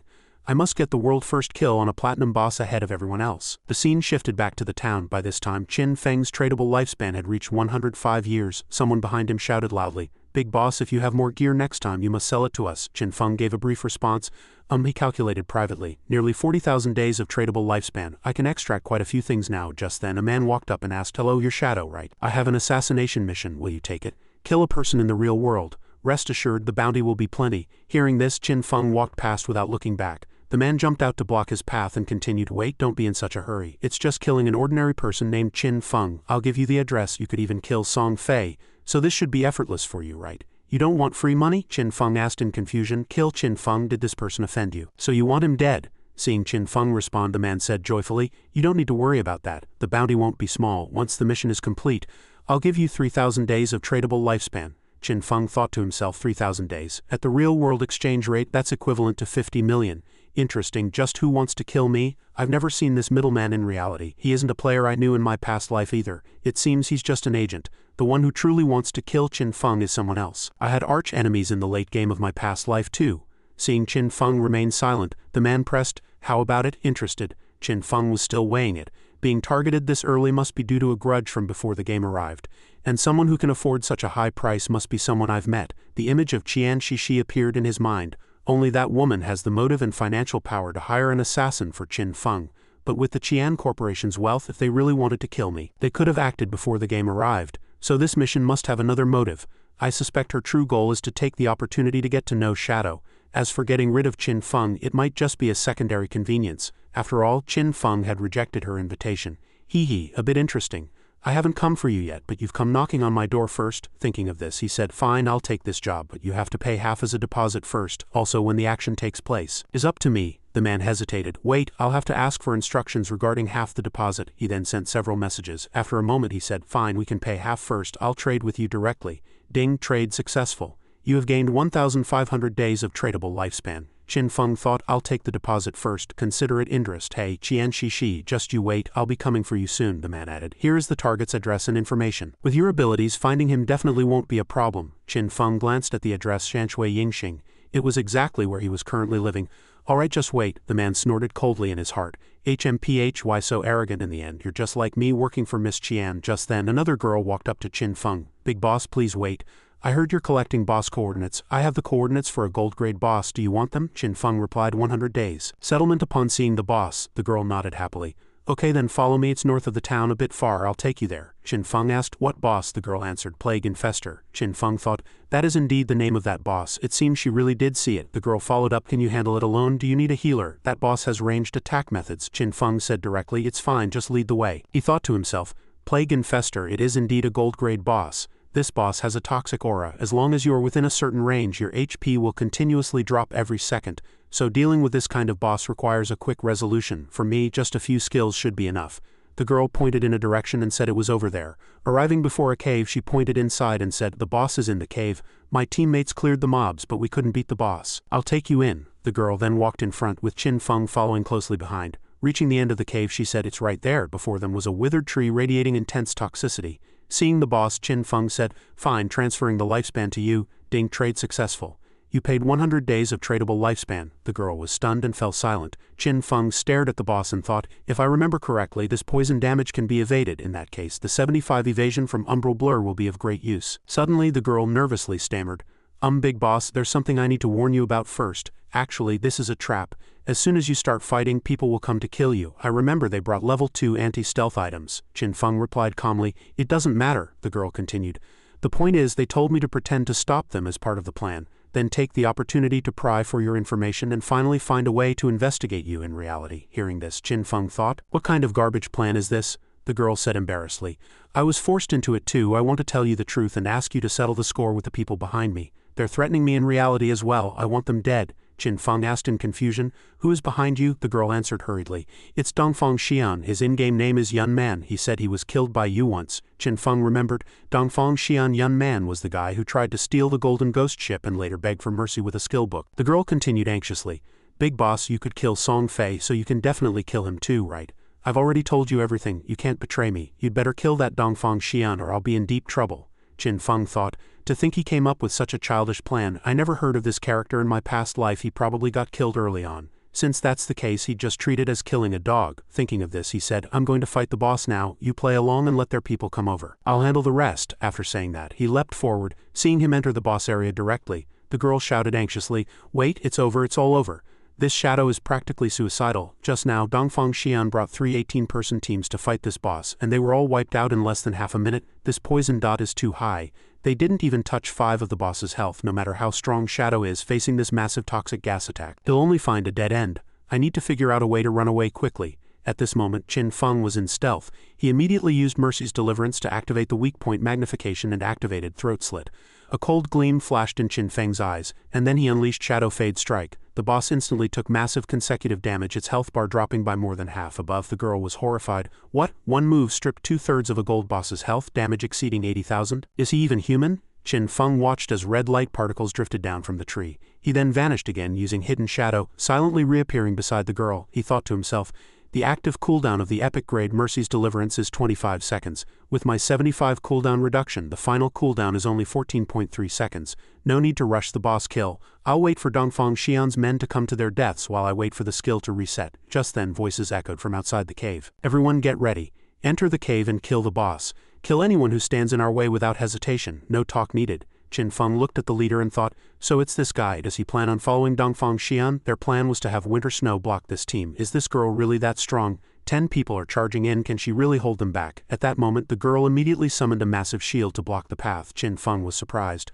A gold-grade shield? No wonder they picked her to play this part. With that level of defense, very few players in the early game could break through. He guessed she had encountered an ancient god's favor earlier and opened a gold-grade chest. Qin Feng's gaze sharpened as he lunged forward with Shadow Fade Strike toward the group. The move insta-killed every one of them. His eyes gleamed as he used Curse Flower directly on the fresh corpses. Bright crimson flowers bloomed instantly, continuously draining their lifespan. The girl watched this scene, her heart pounding with terror. This is terrifying. He killed so many people in a single move. And what are those blood-red flowers? Thank God I didn't listen to Dongfang Xian or I'd be dying as miserably as Song Fei and these people. Thinking this, she spoke up.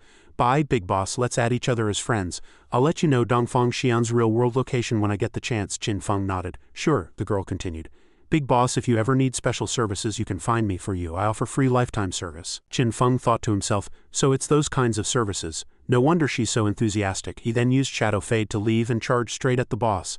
Ding, you have slain the gold-grade Plague Infester, level 10. You gained experience, 7 evolution points, and 555 days of tradable lifespan. Looking at the drops, Qin Feng remarked. The combined lifespan of over a dozen people doesn't even match a single boss. Since things have come to this, they're truly asking for death by looking for trouble instead of grinding mobs. He glanced at the girl and asked, aren't you leaving yet? The girl quickly replied, no, I'm fine, I'm going now. Bye, big boss? After she left, Qin Feng immediately used Hand of Greed, then said in surprise, oh, it's been a while since I've seen an assassin skill book drop. This time it actually dropped one. Ding, Platinum Grade Darkest Hour Assassin Skill.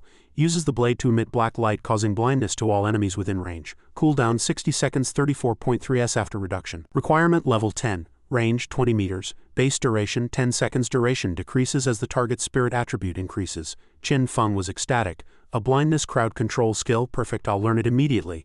As long as I can blind the enemy, I can trigger double damage even when not in stealth. With this skill, no matter how high the opponent's anti-stealth level is, it won't affect my output efficiency. Ding, Platinum Grade Plague Blade Assassin Weapon. Attack 216, Agility 42, Weak Point Damage Coefficient 0.3, Requirement Level 10, Unique Effect. Any of your attacks will apply Venom. The Venom erupts after 3 seconds, dealing 50 extra damage from that initial attack. Qin Feng was overjoyed. Excellent, today is another day of massive gains. My evolution points have reached 90. Soon I'll be able to evolve Hand of Greed from Epic to Legendary. Only 10,000 experience points left until class advancement. Time to grind some mobs. Seeing Qin Feng staring at them, the group of monsters trembled in fear. Qin Feng then entered slaughter mode and the monsters fell in swaths like mown wheat. Seeing this, the other monsters used every ounce of their strength to flee for their lives. After grinding for a while, Qin Feng stopped. He breathed a sigh of relief. Phew, I can finally advance my class. Immediately after, streaks of golden light surrounded his body. Ding, your shadow class is advanced. Post-advancement attribute boost strength. Increased from 3 to 9, constitution from 3 to 9, agility from 8 to 24, and spirit from 5 to 15. At this moment, divine light swirled around Qin Feng's body. Ding, class passive 1. Stealth duration doubled and skills can now be used while in stealth. Class passive 2. Stealth level 1 increased to 2. Class passive 3. Damage bonus for attacks initiated from outside enemy vision increased from 2x to 3x after reading the prompts. Qin Feng marveled. After class advancement, my attributes have tripled and I can use skills directly from stealth. This means as long as my cooldowns are fast enough, I can achieve permanent invisibility. Not only that, but backstab damage has increased from double to triple. To be this overpowered at just rank 1, it truly deserves its title as the #1 hidden class. Just then, the system issued an announcement. 7 players in Zhanghai City have reached level 10. The teleportation array to the God-forsaken continent will open in 10 minutes. Qualified players, please prepare to depart for the God-forsaken continent, the leaderboard manifested. First, Shadow. Second, Gray Rose. Third, Summer Snow Day, Little Black Big Pear, Wang Meng. Fourth, Yu Shui Han. Qin Feng was slightly surprised. It's only 8:30 p.m. and I didn't expect so many players in Zhanghai to hit level 10 already. The leaderboard is full of familiar faces. I remember at this time in my past life the list was dominated by foreigners, it seems. Because I sold a large amount of gear and skill books, the butterfly effect has begun to show. Perhaps the doomed ending of my past life will change as well. I'm really looking forward to it. Back in the real world, police were currently escorting a prisoner. An officer saluted and reported, "All core members of the Daejeon Industrial Criminal Syndicate have been apprehended. However, 3 key members are still in the game. Since their bodies are in a virtualized state, we cannot arrest them directly. Please advise," the leader replied. "Good work, comrades. Notify NU immediately and instruct them to find a way to force the suspects to log out," someone noted. "This should work. Even if the criminals hide in safe zones where they can't be attacked, they will still feel hunger in reality." Exactly. When they get hungry, they'll have to log out to eat and drink. We'll arrest them the moment they disconnect. This operation went so smoothly thanks to the criminal intel on Daejeon Industrial provided by Shadow, as well as his early warning that God-forsaken abilities can be extracted into reality. If we were any later, the ringleaders headed by Zhang Li would have reached level 10. Once they extracted their abilities, our arrest operation would have surely resulted in massive casualties. At this moment, small-scale riots had broken out in some countries, resulting in thousands of deaths. Meanwhile, the elite squad sent into the game by Great Shah had successively reached level 10, largely due to the equipment and skills provided by Shadow. Shadow truly is an indispensable talent for Great Shah. We must find a way to bring him completely over to our side. In the game world, Little Black sent a message to Qin Feng. "Big boss, I didn't expect you to be such a hero who fights evil. I admire you so much." Qin Feng was confused. "What are you talking about? If you have something to say, say it." The girl replied immediately, "Don't be humble, big boss. The officials have released news that Daejeon Industrial and Song Fei conspired to kidnap and harm players. Because of this, big boss, you killing Song Fei and Zhang Li was actually done at the government's request." Qin Feng looked at the messages, falling silent for a moment before thinking, "The officials are helping me whitewash my actions to facilitate future cooperation." He replied, "Found Dongfang Xian's location yet?" The girl answered, "He hasn't logged in yet. Wait a bit longer, I'll notify you as soon as I hear anything." After sending the message, Qin Feng thought to himself that none of that mattered. The priority was heading to the God-forsaken continent, though many had started using the town's teleportation array. No one had been able to activate the teleportation to the continent yet. As he stepped into the array, the system prompt popped up. Heading to God-forsaken continent, Qin Feng pondered. The current town areas are merely starter villages. The real game only begins once you reach the God-forsaken continent. Players outside the array watched Qin Feng vanish, staring at each other in shock and whispering, "He's gone. Who was that just now? Idiot, it has to be Boss Shadow. Wait, that's not right. I have level 2 anti-stealth now. Why couldn't I see him just now? Moron, that means the boss's stealth level has already exceeded level 2. Meanwhile, Qin Feng had been teleported to his destination. He looked around and muttered to himself, "Sure enough, it's exactly the same as my past life. This is the ruined Zhanghai City I know." When players first arrive at the God-forsaken continent, they appear in the ruins of their respective cities.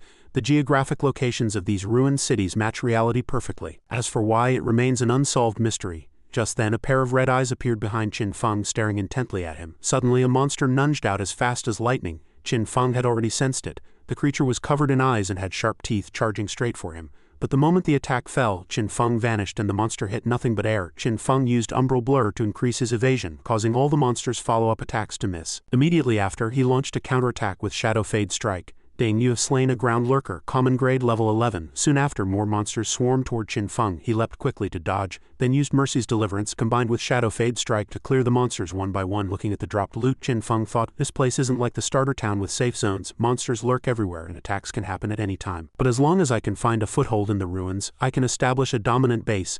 The most ideal shelter in the Zhanghai City ruins is located to the northwest. After moving for a while, he looked ahead and muttered, this is the site of my Godslayer Guild's base from my past life. Elsewhere on the God-forsaken continent, and you and her group had also teleported in. Little Black looked at the scene in awe. Wow, so this is the God-forsaken continent? Wang Meng frowned. Why does it look like the ruins of a modern city? Little Black added, why do these ruins look so familiar? She then looked toward the tallest building and blurted out in shock, wait a minute, isn't this the ruins of Zhanghai City? Xiao Shui nodded. Yes, that's a landmark building of Zhanghai. Little Black looked around in confusion.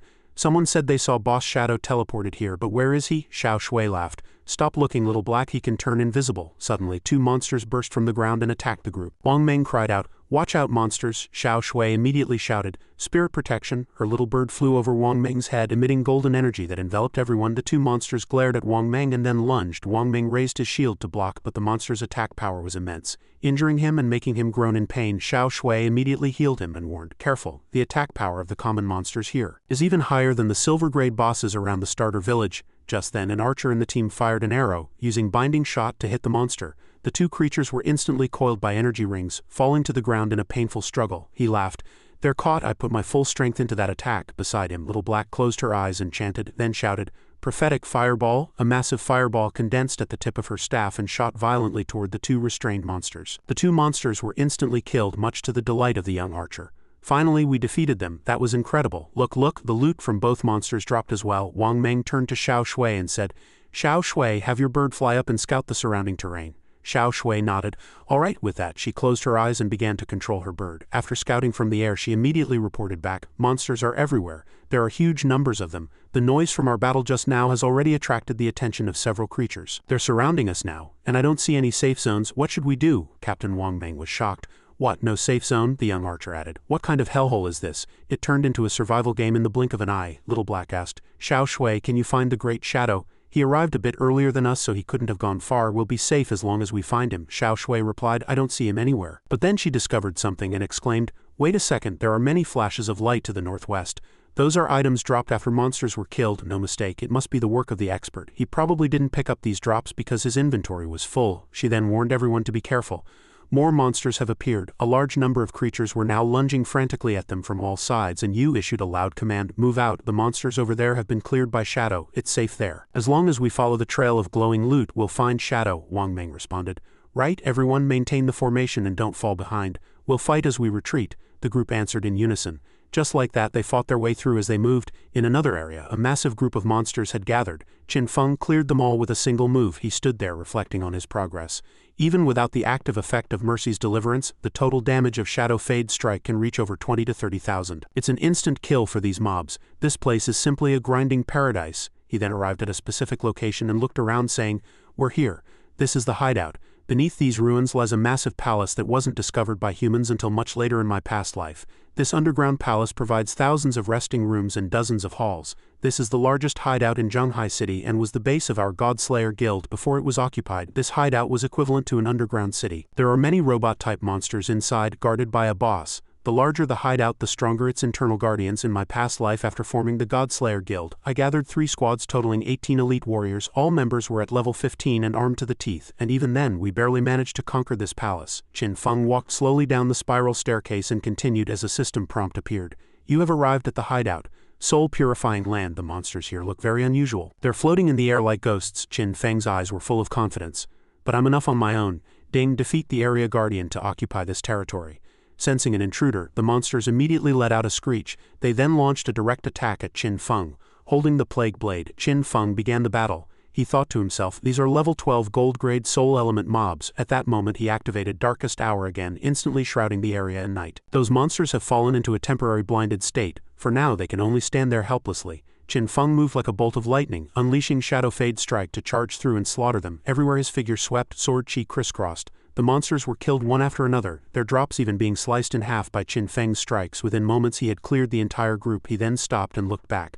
When they're blinded, all my attacks gain a damage bonus. Even a normal attack is enough to insta-kill these level 12 mobs. Quote. The ground was covered with drops that hadn't been sliced apart. Qin Feng remarked, the 15 monsters in this hall have been cleared, but the soul-purifying land has dozens of halls and thousands of small rooms. Hey, this is quite a massive project. Based on the number of monsters in this hideout, after clearing all the demons here, it should be enough to evolve Hand of Greed once more. Qin Feng headed straight deeper inside without picking up any loot. After clearing another area, he stood atop a pile of spoils and said, once all the mobs in this area are cleared, the Guardian will appear. At that moment, a monster glowing with blue light and wearing an ancient warrior's helmet appeared.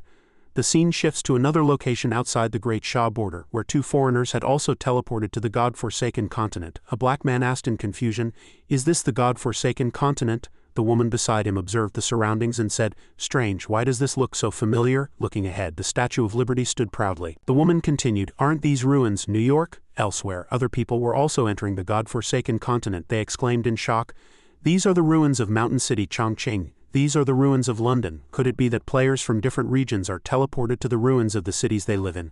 How strange. Does the geography of this city also correspond one-to-one with reality? Suddenly, two tall figures appeared behind them.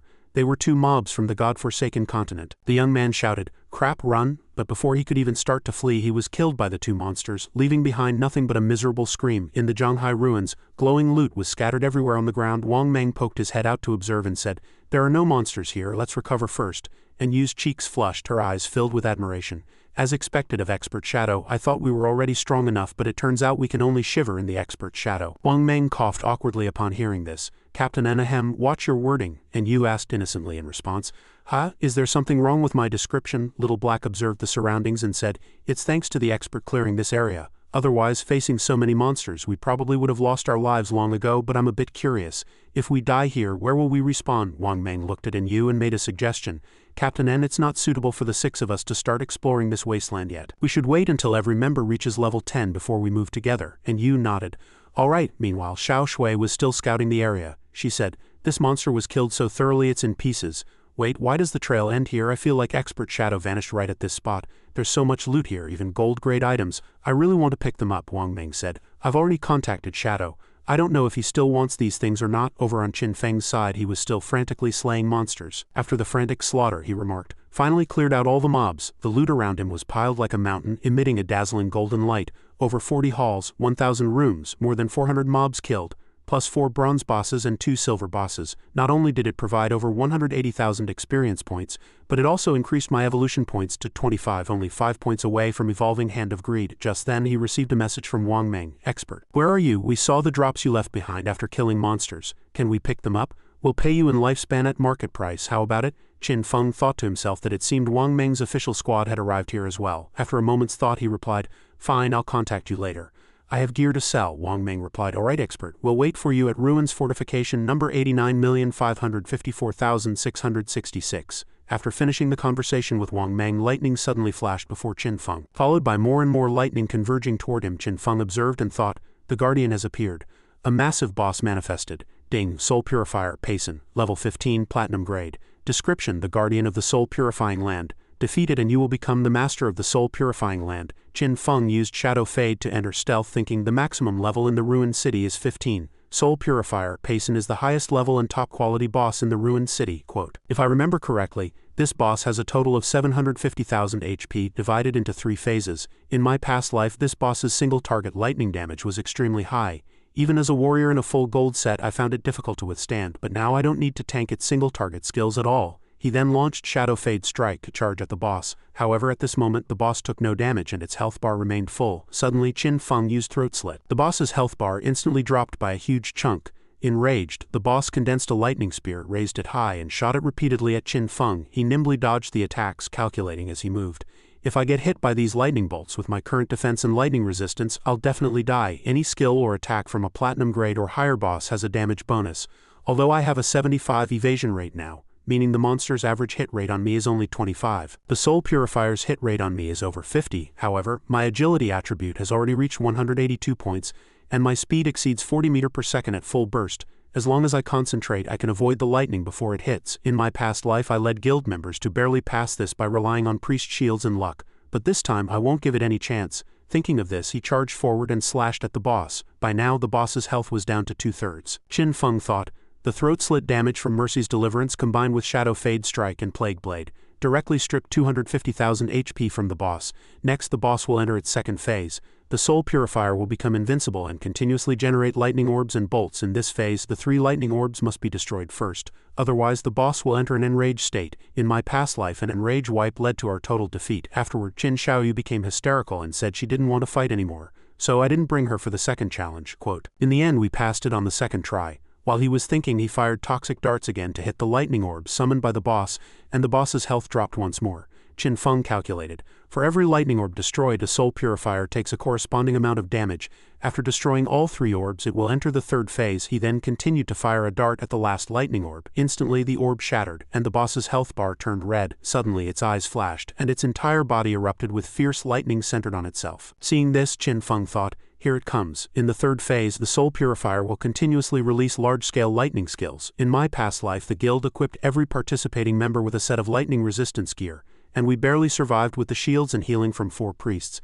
But in this life, it doesn't need to be that troublesome. With that thought, he leaped into the air, a protective shield manifesting around him. If lightning keeps striking the ground, then I'll attack from the air. He then unleashed Mercy's Deliverance. Blacklight Shield, Qin Feng thought. The ground is being hit by lightning continuously, so I'll strike from above. He immediately performed Mercy's Deliverance combined with Blacklight Shield. A flash of killing intent crossed his eyes as Shadow Fade Strike was triggered. Like an arrow from a bow, he lunged at the boss, knocking its helmet flying with the impact. Qin Feng landed gracefully. Ding, you have slain the Platinum Grade Soul Purifier, Payson level 15. Congratulations on reaching level 11. Your core attributes Etiquette, Righteousness, Integrity, and Shame have each increased by 41 points. You have gained 10 free attribute points. Congratulations on gaining 20 evolution points. You have gained 1,520 days of tradable lifespan. Qin Feng secretly rejoiced. Fantastic, the system announced again. You are the first player in the world to kill a platinum grade boss. You have been awarded 10 fame points. Congratulations on becoming the master of the soul purifying land. Standing amidst the mountain of loot, Qin Feng said. A hideout not only provides a place of refuge within the game and functions as a warehouse, but more importantly, it can be transferred into the real world. When the God-forsaken game descended, weapons in the real world began to rot. Most notably, the most powerful nuclear warheads became unusable from day one. Vehicles like planes and tanks could still function for a month or 2, but they would eventually turn into piles of scrap metal. In other words, future combat would rely primarily on extracting abilities from the God-forsaken game. Once a hideout is brought into reality, a magical defensive barrier can be activated, turning it into an absolute sanctuary. Suddenly, Qin Feng silently surveyed his surroundings and muttered to himself, "In my past life, my Godslayer guild used this place as a base to grow continuously. Although there are many fond memories, I also witnessed too many people leaving and too much internal strife. Therefore, I won't take that path in this life. I will develop independently until I reach the summit." Meanwhile, in a certain forest within the game, rain was pouring down as a team fought a monster wielding a massive axe. This was precisely the squad Qin Xiaoyu was in. The monster swung its giant axe. The young man dodged in time, but Qin Xiaoyu stood right within the axe's attack range. The youth shouted, "Hey, move!" But Qin Xiaoyu had no idea how to dodge. She froze in place and screamed, "Ah, help me!" Just like that, she was cleaved in half by the monster. Immediately after, she respawned in Star Town. "Ding, you have died. 14 years of non-tradable lifespan and 2 days of tradable lifespan have been deducted." Qin Xiaoyu panicked. "I have died again?" The young man sent a message in a rage. "Protect you, my foot. The boss's attack range is so huge. Don't you know how to dodge?" Qin Xiaoyu snapped back. "Who are you yelling at? You're the tank. You didn't hold the boss's aggro properly, so why blame me for having no dodge skills? Go to hell." The youth couldn't contain his fury. "Damn it, that was an AoE attack. How was I supposed to hold it, you idiot?" Subsequently, the level 8 player left the party. Qin Xiaoyu's friend also sent a message. "Xiaoyu, the tank ran away. The boss is attacking me. Help!" Before her words could finish, the boss's hammer slammed onto her head, instantly sending her back to town. She looked at Qin Xiaoyu and said, "Xiaoyu, how about we just kill minor mobs to level up? We don't have much lifespan left, I'm afraid." Qin Xiaoyu nodded. Okay, just then a system announcement was broadcast to all players. Player Shadow. Player Shadow of Zhanghai City has become the first player in the world to kill a platinum grade boss, gaining 10 fame points. The players were stunned. Holy crap, the first one to kill a platinum boss actually did it solo? That's ridiculous. Hardly anyone has even reached the God-forsaken continent yet. Is Shadow soloing monsters over there? Shadow again? Does anyone know his real identity? Qin Xiaoyu was stunned. Platinum grade, I haven't even seen a gold boss, he's too strong. She felt a surge of silent annoyance. Why are these people around me so useless? They can't even kill a silver boss, so why is that damn Shadow able to kill a platinum boss? Back at the place where Qin Feng had just finished the boss, feeling the changes in his body, he said, "After killing the soul purifier, I've reached level 11. After level 10, every level grants 4 to all attributes and 10 free attribute points. I'll continue putting everything into agility, As long as my agility is high enough, combined with infinite stealth, I can kill a massive number of bosses without taking damage. I didn't expect a platinum grade boss to give 20 evolution points directly. It's just enough to evolve Hand of Greed once. Having said that, he upgraded the skill. Dang, you have consumed 210 evolution points, remaining 15 points. Hand of Greed has evolved from epic to legendary. Assassin class skill. The chance of obtaining extra loot has increased from 300 to 500, and there is now a 100 chance to upgrade the grade of the obtained loot by 1 tier. Gained a new passive effect. You have obtained 100 slots of greed space for item storage. Qin Feng was ecstatic. Fantastic, the extra loot reward has increased from 30 to 50, and it even comes with 100 slots of storage. Currently, Qin Feng's Hand of Greed had reached legendary grade. He immediately used the skill to start picking up the drops. Ding, you have obtained 5 extra pieces of loot, gained 100 evolution points, remaining 115 points. Qin Feng checked his inventory. 2 pieces of assassin gear and an assassin skill book had dropped, but his level was currently insufficient, so he stored them in the soul purifying land hideout for now. He then summoned the faithful follower and ordered, "Gather all the loot in the palace into a single pile." The faithful follower immediately wheezed and complied. With 115 evolution points left, he could evolve his other non-epic skills. Ding consumed 42 evolution points to evolve Hidden Shadow 3 times to epic grade. Stealth duration increased from 36 seconds to 60 seconds. Break stealth attack power increased from 300 to 500 points. Cooldown reduced from 22 seconds to 15 seconds. Currently 8.5s. You have consumed 34 evolution points to evolve Enhanced Backstab twice to epic grade. Backstab damage bonus increased from 50 to 75. You have consumed 1-2-3 evolution points. Darkest Hour has evolved from Platinum to Emerald, then Adamantine, and finally Epic Grade. The burst of black light will blind all enemies within range. Cooldown 60 seconds. Range increased from 20 meters to 30, 40, and finally 60 meters. Base duration increased from 10 seconds to 12, 14, and 16 seconds. The higher the target's spirit attribute, the shorter the duration. Consumed 33 evolution points to evolve Curse Flower 3 times to legendary grade. Can be used on a player's corpse within 60 seconds of death. The corpse whose nutrients are absorbed by the Curse Flower will cease to exist. Simultaneously, it can absorb 50 of the target's remaining non-tradable lifespan. New Edition can absorb scattered non-tradable lifespan orbs. Qin Feng was surprised. What? It can absorb non-tradable lifespan orbs? In many high-level areas, especially special boss berserk zones, the rate of lifespan consumption increases by thousands of times. Non-tradable lifespan is consumed first there, so I won't be short on it in the future. This is truly a god-tier skill. Just then, the shield-bearing girl sent a message. "Congratulations, boss, on taking down the first platinum boss." Qin Feng asked, "What is it?" The girl said. "Good news, Dongfang Xian has finally logged out. I heard their family is gathering for a dinner at Zhongnan restaurant. Apparently their family has earned a lot of lifespan and is preparing to bring it into the game to convert it into combat power." Qin Feng replied, "Good work." The girl added, "Boss, I'm counting on you for this. You must kill Dongfang Xian, otherwise I'm screwed." Qin Feng replied, "Rest assured." After ending the call, Qin Feng began clearing the loot. If he wore all of this, he would have 1 extra slot.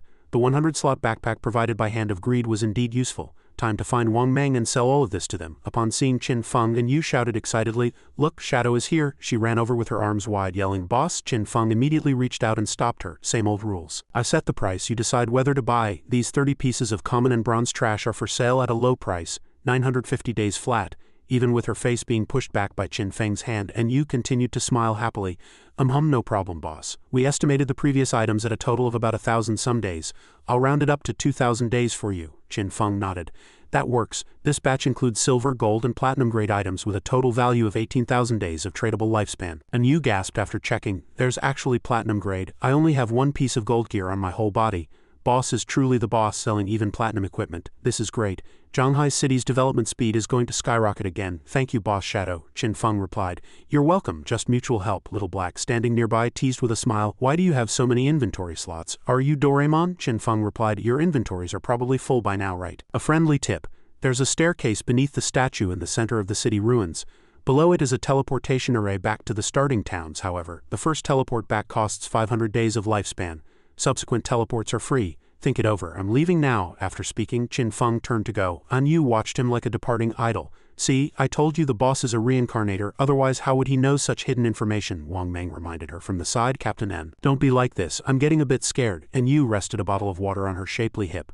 "What do you think would happen if I tried to seduce Boss Shadow?" Everyone was turned to stone on the spot, speechless. Meanwhile, Qin Feng was moving elsewhere. The system popped up. "Would you like to consume tradable lifespan to extract abilities into reality?" Qin Feng said. "Yes, sync level, sync class advancement." Ding, you have consumed 27,000 days of tradable lifespan, sync complete. Class advancement sync complete. Qin Feng's gaze turned cold. Next was extracting skills. Previously, he had only extracted level 1 Hidden Shadow. This time he would not only increase the level of Hidden Shadow in reality but also extract more skills. Consumed 1960 days to raise Hidden Shadow to level 10. Consumed 900 days to extract Enhanced Backstab. Consumed 1000 days to extract Hand of Greed. Consumed 3200 days to extract Shadow Fade Strike. Consumed 536 days to extract Umbral Blur. Consumed 16,099 days to extract Curse Flower. Consumed 11,313 days to extract Blacklight Shield.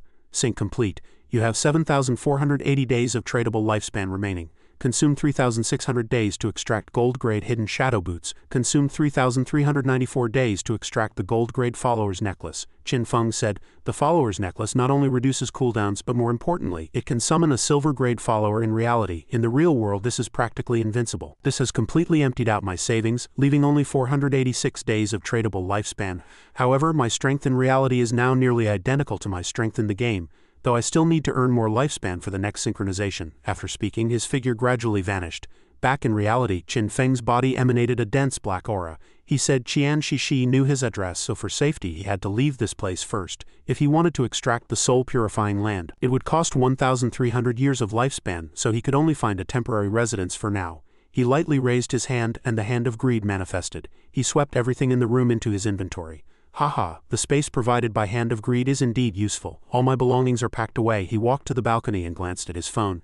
Dongfang Xian is at Zhongnan Restaurant 15 kilometers from here. At my current speed I'll be there in 10 minutes. With that he jumped straight down, moving like a gale. Passers-by could only see a dark blur flash past inside Zhongnan Restaurant. The group was talking pleasantly. Based on the current situation, in-game skills and lifespan can affect reality. This is a great opportunity for our Dongfang family. Shenner did very well this time, establishing a preliminary power base in the game. Dongfang Xian said, "Grandfather, it's what I should do," the old man continued. "I'm very gratified by Shenner's growth. This time, we've gathered a large amount of tradable lifespan, all of which will be used to buy equipment and skill books. The goal is to get the core members of our family to level 10 as quickly as possible. To seize the developmental initiative, our Dongfang family will surely become a regional hegemon. Establishing a 10,000-year clan or a 10,000-year dynasty is no longer just a dream," Dongfang Xian thought with a frown. This old geezer already has one foot in the grave and he's still hogging the position of clan head. Even delusional enough to want immortality. HMPH, once I catch Shadow, I'll first force him to reveal his secrets and then let him earn lifespan for me. Once I become number 1 on the leaderboard, all of you will have to die. The old man asked again, "By the way, regarding the matter of dealing with Shadow that we discussed last time, how are the arrangements?" Dongfang Xian replied, "Don't worry, grandfather, I've already found a reliable woman to dig up Shadow's identity information. We'll have news very soon. Remember, he must be captured alive. We need Shadow to serve the Dongfang family. Only then can he bring immense benefits to us. Yes, sir. Come, let us raise our glasses and celebrate the resurgence of the Dongfang family. Long live the Dongfang family, long live the Dongfang family." The room was filled with jubilation. Meanwhile, outside the house, Qin Feng had already arrived, having quietly taken out the guards. He thought to himself that he hadn't expected these aristocratic families to be equipped with firearms. Umbral Blur and Blacklight Shield can't guarantee a 100 dodge rate against bullets, and I haven't been able to extract defensive items into reality yet. If I'm hit in the heart or the head, I'm dead. With that thought, he summoned the Faithful Follower, deciding to play it safe. The Faithful Follower possessed lethal claws for melee and azure flames for ranged attacks. He issued the command, "Go in.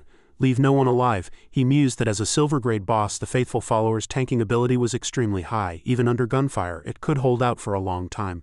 Then the Faithful Follower stepped into the restaurant. Several bodyguards cried out in shock at the sight. "Who goes there? Who are you?" The Faithful Follower let out a thunderous roar and lunged at them. Dongfang Xian shouted orders to the bodyguards.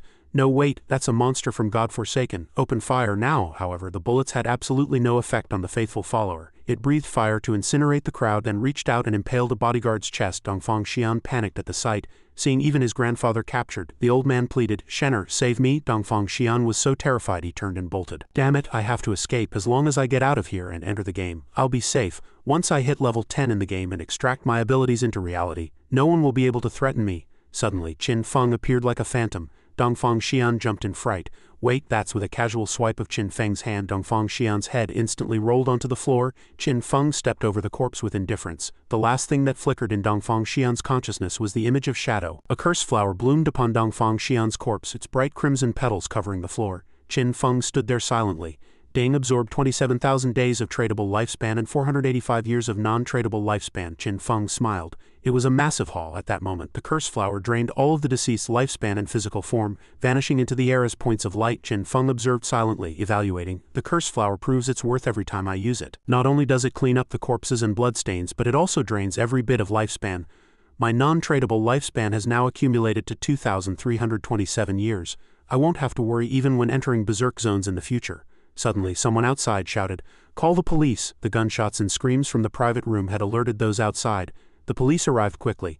"This is a Dongfang family gathering. There's likely been a shootout with casualties," but when they burst into the room, it was empty. Only a mess of destruction remained. The lead officer looked bewildered. Strange. There was clearly a fierce battle here, but where did everyone go? Did you see anyone leave the restaurant? No, sir. Has everyone from the Dongfang family just vanished into thin air? Report this to headquarters immediately.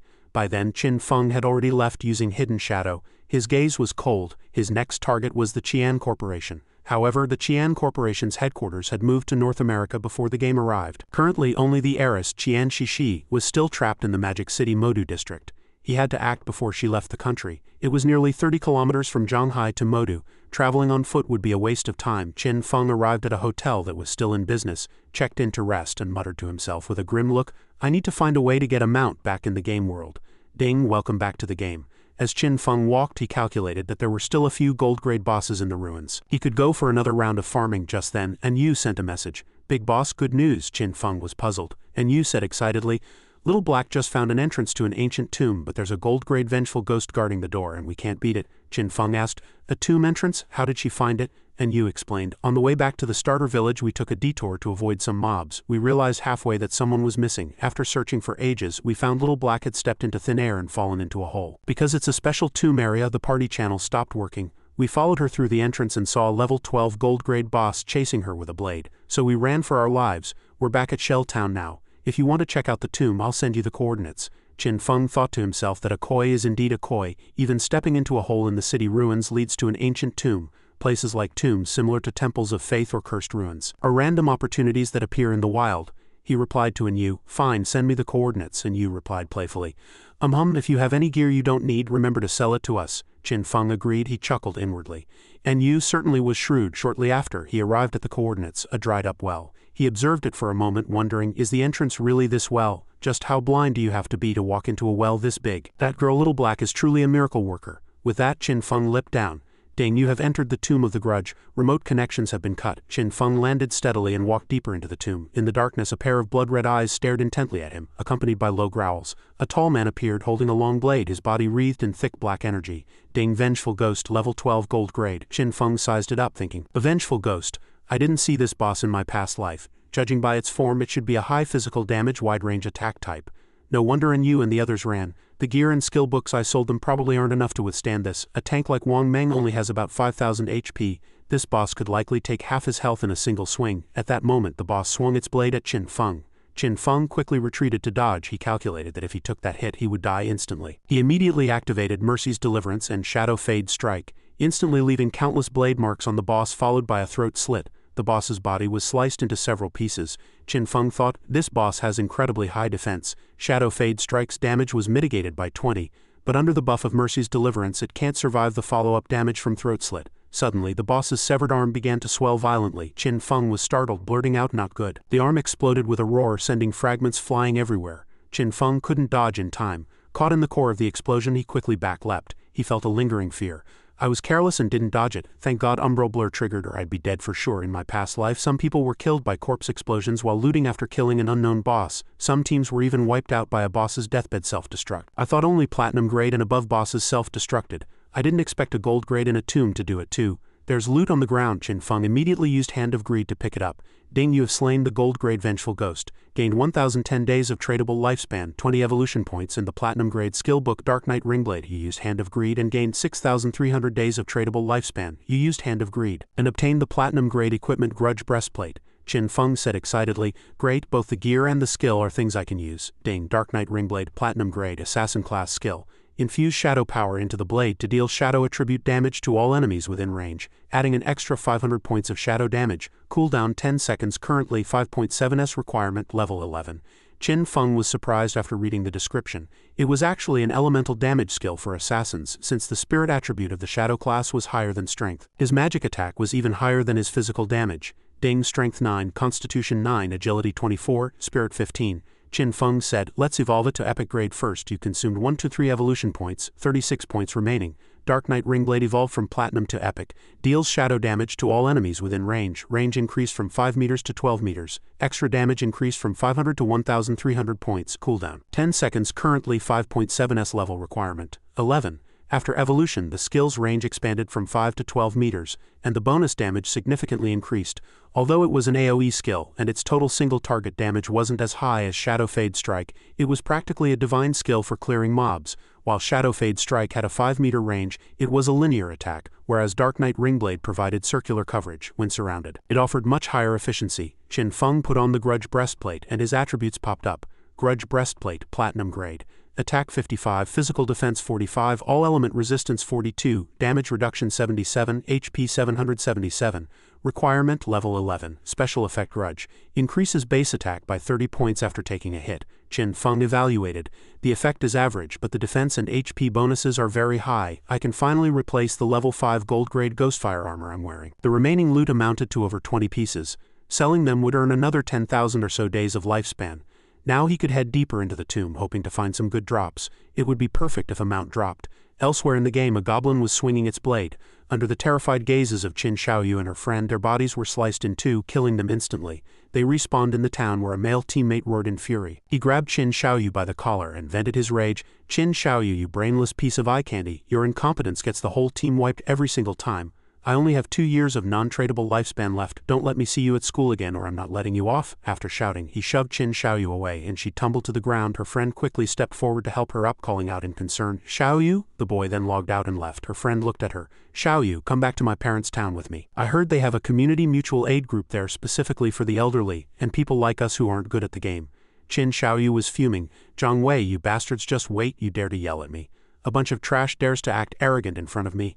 I refuse to believe that out of all the guys who chase me, not a single one is better than you, she said to her friend. Yan Yan, go by yourself. With that, she also logged out. Her friend was left stunned. In reality, Qin Xiaoyu was annoyed because she had no one to carry her. She took out her phone to send a message. Han Han, can you carry me to level up? The other person replied. Sure, 1 night per level. Let me see what the school's cold goddess looks like in bed. Qin Xiaoyu gritted her teeth.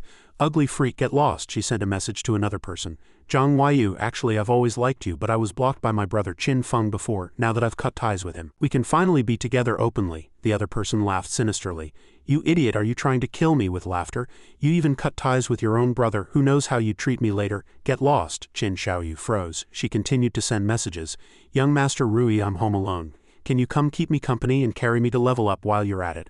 Oh Qin Xiaoyu, I have a platinum grade talent now. I've already made it big. Do you think I'll ever lack women in the future? Stay away from me, little ma. I'm so bored. Can you take me with you to play? I'm waiting for you in Shell Town. Qin Xiaoyu, everyone knows what you did to Zhang Wei. Believe it or not, I'll use my newly learned macho strike to punch you twice in the stomach. Every request was rejected. Qin Xiaoyu sat there powerless, cursing in a fit of rage. Damn it, these stinking men are all unreliable when it counts. Wah, my non-tradable lifespan is down to only 2.5 years. What am I going to do? With tears in her eyes, she thought of the brother she had just cut ties with and whispered softly, Qin Feng. She then comforted herself. That's right, he definitely won't leave me to fend for myself. He must have a way to solve this. I have to go back and find him. With that, she set off for the place where they used to live. Standing before the door, she hesitated, thinking, when I see Qin Feng later, I'll soften my tone and apologize first.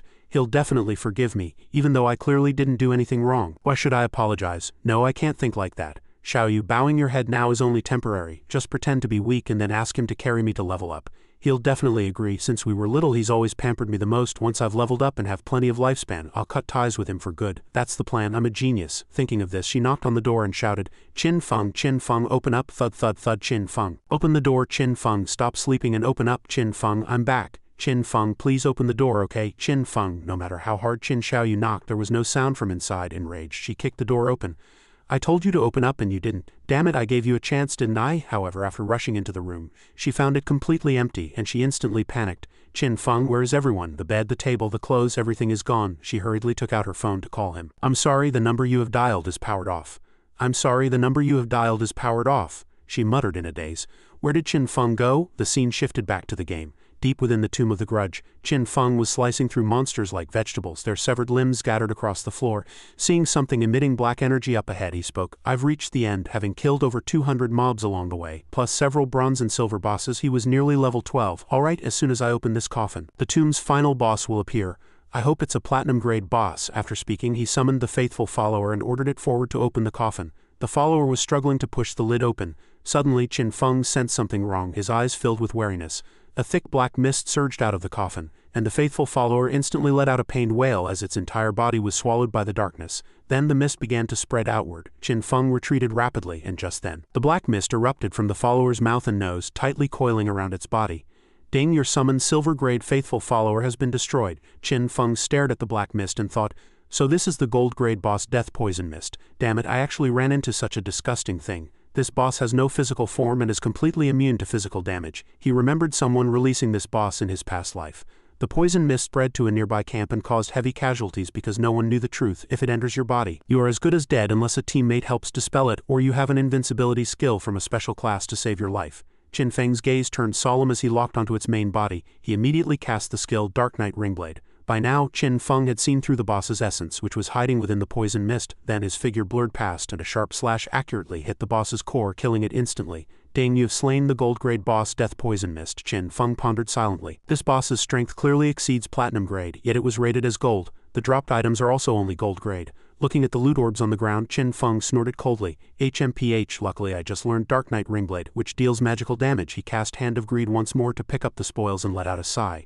Sigh, all that effort to clear this tomb and the drops are actually this poor. Just as he finished speaking, the system prompt rang out again. Ding. You have obtained a rare item, Mount Summoning Bell. Qin Feng froze in surprise.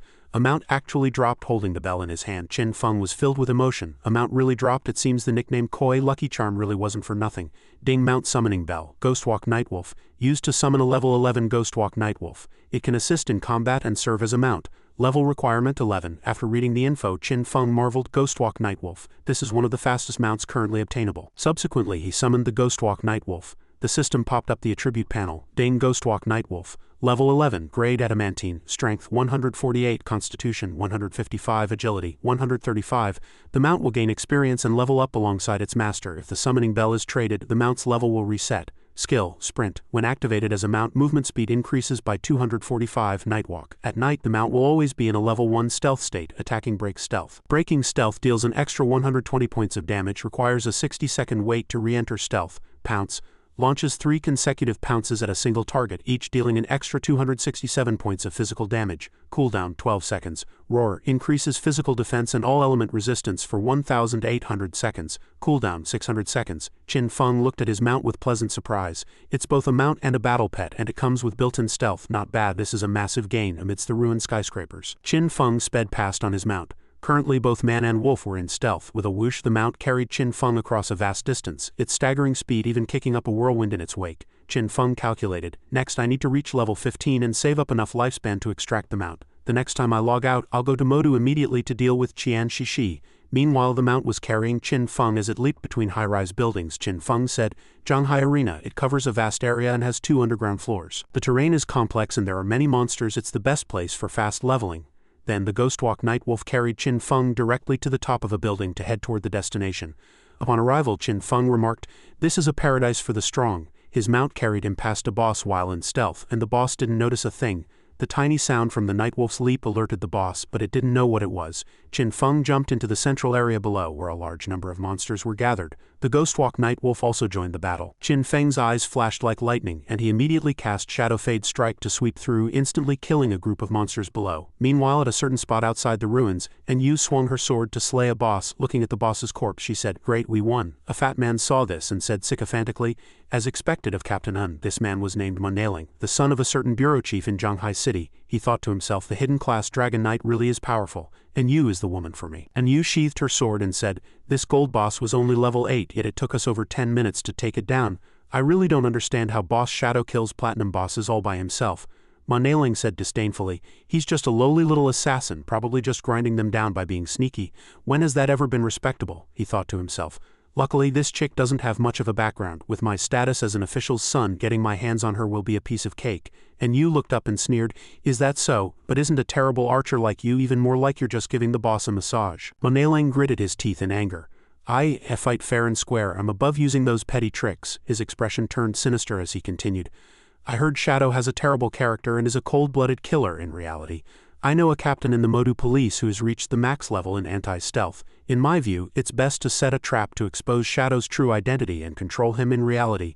This kind of person can only be trusted if he's under our official control. Otherwise, things like what happened with Song Fei and Zhang Li will happen again. Are we supposed to clean up his mess every time? And you and Wang Meng looked at each other and then burst into laughter. Little Ma, it seems you still haven't figured out the situation. It's not him begging us to clean up the mess, it's us taking the initiative to help him settle his troubles. Only then can we ensure our stance is aligned with his and reach a cooperation. He soloed both the world-first gold and platinum bosses. If we don't win over someone of this caliber, we're just asking for death. Was your brain eaten? Stop scolding him, he's an official's son. So what? Does being an official's son mean you don't need a brain? Shush, he's going to cry. Hearing them evaluate him like this, Manhawa's face turned red with rage. He gritted his teeth and thought, damn it, isn't that Shadow just an assassin? As long as my anti-stealth level is high enough, could I really not control him? You people without any backing dare to lecture me, HMPH, and you wait, see how I smear Shadow's name and then catch him. When the time comes, I'll make you kneel before me and beg for mercy. Wang Meng ignored him completely, and turned to ask Yu, Captain, what dropped just now? And Yu replied, a gold-grade priest item, a silver-grade item, and a silver-grade skill book. She looked up at the sky and remarked, the items the big boss casually sells us are gold or even platinum grade. Just how many bosses has he killed? Could his talent be treasure hunting and he just gets these by opening any random chest? The fat man behind them was still rambling, but no one paid him any attention. Wang Meng continued, Captain Un, although saying this might be a bit overcautious, I'm still a little worried. And Yu asked in confusion, about what? Wang Meng lowered his voice. You should have heard about the Jiangnan restaurant incident, right? The entire Dongfang family vanished into thin air during a gathering. If that was Shadow's doing, do we still help him cover it up? We don't know his true nature yet. What if he really is a killing maniac in reality? After hearing this, and Yu said, I know the higher-ups take this case very seriously and everyone suspects it's related to Shadow, but there's currently no evidence to prove he did it, she continued with a slight smile. However, even if it really was his doing, I would still choose to continue cooperating with him. Even if the higher-ups won't help him clean up the mess, I'll do it personally. Wang Meng was puzzled. Why? And Yu answered calmly, who wouldn't want to ride Shadow's coattails? Wang Meng's mouth hung open in shock. Suddenly someone ran over in a hurry shouting, Captain N, we found an area ahead that looks like an arena. The monsters inside have all been cleared out and the ground is littered with corpses. I don't know which powerful team cleared them all. And Yu gestured for them to follow. Let's go take a look. Wang Meng could only follow helplessly. Entering the area, the ground was covered in dropped loot orbs. Wang Meng marveled, holy crap, that's too strong. With this many drops, they must have killed at least several hundred monsters, right? Who could be this fierce? And Yu said with certainty, it must have been Shadow. Everyone look around but don't bump into him. The fat man Manhua asked disdainfully, on what basis are you so sure it was Shadow? And Yu looked at him and replied, because he's first on the leaderboard and our official squad is right behind him, but we can't do this so it can only be him. The fat man argued again. HMPH, so what? If I had a stealth skill I could do it too, it's just a matter of spending more time. And Yu ignored him and sent a message directly to Qin Feng. Big boss, are you still nearby? You've cleared so many mobs, you must have plenty of equipment and skill books you don't need. Sell them to us. Suddenly the fat man froze in place in terror. Behind him, Qin Feng slowly manifested while riding the Ghostwalk Nightwolf. He was scared out of his wits and shrieked, ah, and Yu saw the Ghostwalk Nightwolf and her eyes lit up. Wow, big boss, is that amount? Where did you get it? Qin Feng answered, at those coordinates you provided, I got it from the ancient tomb. He then looked at Little Black, truly feeling grateful to her. Little Black blushed with embarrassment and let out a silly giggle. Qin Feng spoke again. Let's begin the trade. You can also take all the items on the ground, same old rules. And Yu nodded in response. Understood. If I'm not satisfied I won't buy, but I know the boss's prices are always fair. Someone watching the trembling fat man whispered, hey, you're so scared you peed yourself. The fat man gritted his teeth in rage, thinking, damn that Shadow, that bastard, how dare he humiliate me in front of so many people. Just you wait. After speaking with Yu, Qin Feng mounted his Nightwolf once more and departed. The system leaderboard displayed first Shadow level 13, second Executing Justice level 10, third Wang Meng level 10, Little Black Bolin and Big Pear all at level 10. His current tradable lifespan remaining 245 years, evolution points 255. Qin Feng remarked, clearing the ruined arena this time dropped a decent gold grade skill book, Serene Stealth. Gold grade allows for stationary invisibility. As long as you don't attack or move, you can maintain a permanent stealth state. If you initiate an attack, the stealth break strike will deal an additional 300 points of damage, cooldown 120 seconds. Level requirement 13. Qin Feng thought to himself, This skill not only enhances my anti-stealth capabilities, but more importantly, if used in reality alongside the invincibility state when logging in, I could vanish completely from the physical world. Evolve it to epic grade. Ding, consumed 11 evolution points. Serene Stealth has evolved from gold to platinum, emerald, adamantine, and finally epic grade. Stealth break damage increased from 300 to 400, 500, 600, and finally 800 points. Cooldown reduced from 120 seconds to 110, 180, and 60 seconds. Level requirement 13. Qin Feng continued, I can evolve other skills as well. Ding, you have consumed 34 evolution points.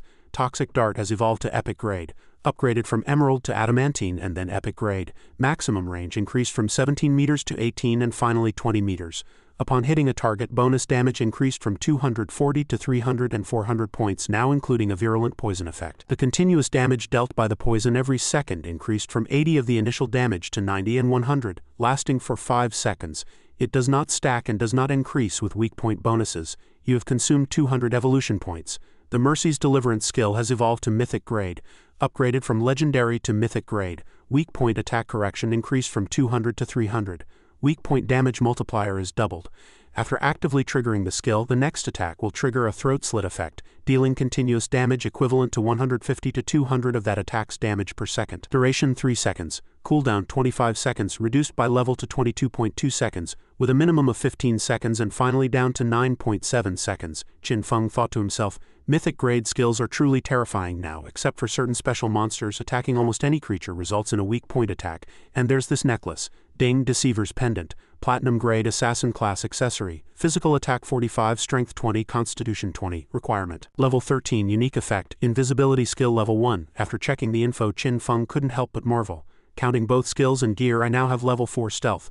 No one can track my movements at this stage, and this piece, Shadow Veil, has instantly pushed my evasion rate to 83. Ding, Shadow Veil. Gold grade assassin class equipment, constitution 5, spirit 5, evasion rate 32, requirement level 12. While moving, a sudden thunderous roar echoed from ahead. Qin Feng felt a surge of doubt as he saw a head peek out from over there. A monster dragging heavy chains appeared. Qin Feng stared intently at it. The Steel Maiden, who was bold enough to summon this boss in his past life, she appeared in the Zhanghai city ruins, and it took over 1,000 people to besiege her, with the total death count eventually exceeding 3,000. In reality, she was the guardian of a hideout called the Sanctuary Church. That was the second largest hideout in the Zhanghai ruins. I originally planned to summon this boss after dealing with Qian Shishi, but since it's already appeared, I'll take it for myself. Having said that, he immediately spurred his mount toward the area. Below the boss, countless players were currently surrounding it and launching attacks. One person was pinned firmly to the ground by the boss's iron axe, while another stared in terror, shouting, "It's too strong." As the giant axe swung, rows of players collapsed. Qin Feng muttered to himself, trying to challenge the Steel Maiden, now pure arrogance. Suddenly he spotted something and corrected himself. Wait, it was Chen Wuming. He saw a man below riding a white tiger, charging forward with a shield and a spear. Qin Feng recalled, Chen Wuming possesses the hidden class Temple Knight. In my past life he was my rival for 9 years, and we were always evenly matched. A true old friend. This guy is cunning and sinister. Whenever he's on the verge of defeat, he always finds some despicable way to escape unscathed. In his past life, the Steel Maiden was actually defeated by Chen Wuming's Temple Knight Guild. Therefore, a saying circulated among the new player community, God Slayer in the west, Temple in the east. We controlled the western and eastern parts of the Zhanghai city ruins, respectively. The Temple Knight Guild forced members to sign contracts early in recruitment under the guise of providing security, but in reality, they extracted a life tax as high as 50. Most members were actually just exploited slaves in the hands of the guild's upper echelon. HMPH, perfect. Chen Wuming, you won't escape this time. Below, the boss was still swinging its blade, sweeping through the players. At that moment, Qin Feng leaped down from the Ghostwalk Nightwolf's back, a red glint flashing in his eyes as he unleashed Dark Knight Ringblade. All the players present were caught in a crimson vortex, their bodies sliced in half at the waist. System prompts popped up continuously. Ding, you killed player Fangfeng, killed player Little Yuya, killed player Bad Friend, killed player someone named Li. Seeing his subordinates shredded to pieces, Chen Wuming turned pale with shock. What, who did this? Could it be Shadow? We have no grievance with you. Why kill my people? Qin Feng appeared behind him and said coldly, because I don't eat beef. With that, he immediately executed Shadow Fade Strike through Chen Wuming's body. The latter's form was instantly sliced into several pieces. Qin Feng casually scattered deep red petals. Curse flowers bloomed on the corpses, frantically absorbing their lifespan. In the blink of an eye, these players had already respawned at some remote point. Chen Wuming gritted his teeth in fury. That bastard Shadow, what does him not eating beef have to do with us? Another person wailed. Boss, my tradable lifespan is down to 0. Chen Wuming was livid, certain that it was caused by Shadow's damn skill. Someone suggested, Guild leader, let's gather our forces and charge back for a counter-offensive. Chen Wuming barked back, counter-offensive, you idiot, do you have a death wish? We need to find somewhere else to develop and earn back the lifespan we lost. Meanwhile, Qin Xiaoyu stared in terror at her own hands, tears streaming down her face. Why is Shadow targeting me? I barely have any lifespan left. System prompt, ding, curse flower effect active, absorbed 4 days of tradable lifespan and 1 year of non-tradable lifespan from little Yuya. Qin Feng felt a bit of doubt. Qin Xiaoyu was in that group just now. She only had that much lifespan left. It seems she really reached a dead end and chose to join the Temple Knight Guild as a slave. Hey, she brought it on herself. Just then the boss's scythe lunged violently toward Qin Feng. The strike smashed the ground to pieces, sending dust everywhere. Qin Feng used umbral blur to avoid it, thinking to himself, the first phase of this boss isn't difficult at all. Seeing it missed its target and the opponent had vanished, the boss seemed a bit confused. It began to spin with force, its 2 sides performing a wide sweep in an attempt to find the target. The spinning grew faster and faster as its body gradually lifted into the air. Qin Feng analyzed. It only knows how to mechanically repeat swings of its chain blades for stationary or area physical attacks. Following that, Qin Feng unleashed Mercy's Deliverance, adding a throat slit effect to his attack. The burst damage from throat slit was staggering. After the plague blade struck, the toxins also erupted within seconds to deal damage. Weak point attack. The boss was now suffering continuous heavy blows from Qin Feng, with the throat slit effect dealing damage and the toxins spreading. The boss's health bar instantly dropped by more than half, and it glared at Qin Feng with a furious roar. Qin Feng knew that the reason it was a guardian was due to its terrifying second phase. When its health drops to half, the demon sealed within its body awakens. All damage it receives is reflected back at the attacker. There are even rumors that there is a portal inside that demon's belly. Those swallowed are sent to an unknown place, said to be the bottom of a volcano, but no one in his past life ever succeeded, and he suspected some idiot had confused the game with settings from another game. A few people hiding above and watching whispered, that Shadow guy is too ruthless. He pushed the boss into phase 2 with just 1 skill. Are you sure Shadow did it? This is a platinum grade boss, I saw the whole thing. The boss was pulled out by the Temple Knight Guild, then Shadow suddenly appeared and wiped them out, and with a casual move he stripped half the boss's health. Below, the boss was now frantically and aimlessly swinging its giant blades. The whispering continued above, while Qin Feng remained fully focused on observing. He thought to himself, the Steel Maiden's second phase actually has a weakness. The moment it launches an attack, the damage reflection effect is deactivated for a short period. In other words, if I strike at the exact moment it attacks, I can bypass the reflection. Furthermore, whether it's Shadow Fade Strike, Throat Slit, Plague Blade, or Toxic Dart, these skills all deal continuous damage. If I use them directly, the reflection will shock me to death. With my current attributes, I might die from my own skills. Those players upstairs have been spying for so long, perhaps I can make use of them. Just then, a man with slick back hair walked over and shouted, move aside all of you, let me see what's going on. The crowd made way. Someone exclaimed, the expert safety first has arrived. The crowd began to report the situation. We've been watching for a long time and have already memorized the boss's skills, but after losing half its health the boss suddenly stopped moving and its body mutated. It likely has new skills. Safety first nodded and asked, was Shadow soloing the boss before? A blue-haired girl replied, exactly, but after the boss entered phase 2, Shadow vanished. The man with the slick back hair ordered, Rabbit, use red eye to see if Shadow is still here. The girl complied and activated her skill. A rabbit jumped into the arena and began circling the boss to search for Qin Feng. Through the rabbit, the girl said, I can't find Shadow's position, he should have already left. Safety first nodded. Makes sense, if your level 3 anti-stealth can't find him, he's definitely gone.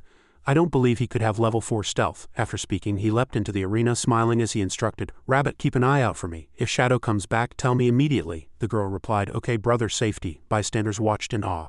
Holy crap, is that guy crazy? He actually wants to solo a platinum boss. Wait a second, I think I've seen that man before. Back in the starter village he defeated a gold grade boss without taking a single scratch. Heavens, it's actually the expert Safety first. I heard his class is Soul Warrior, and his rolls grant a 100 evasion effect. This expert used to be a top-tier global Souls-like player with lightning-fast reaction times. Just then, the boss locked onto Safety first and swung its giant blade violently. Safety first showed no fear. He performed a stylish side slide to avoid the attack, debris flying where the blade struck. The boss suddenly extended a hand of shadow energy to grab him, but he successfully evaded it again with a roll. The boss relentlessly followed up with a barrage of attacks, while he continuously rolled and dodged across the arena shouting with excitement, whoops, hup, hey. His underlings watched and cheered frantically.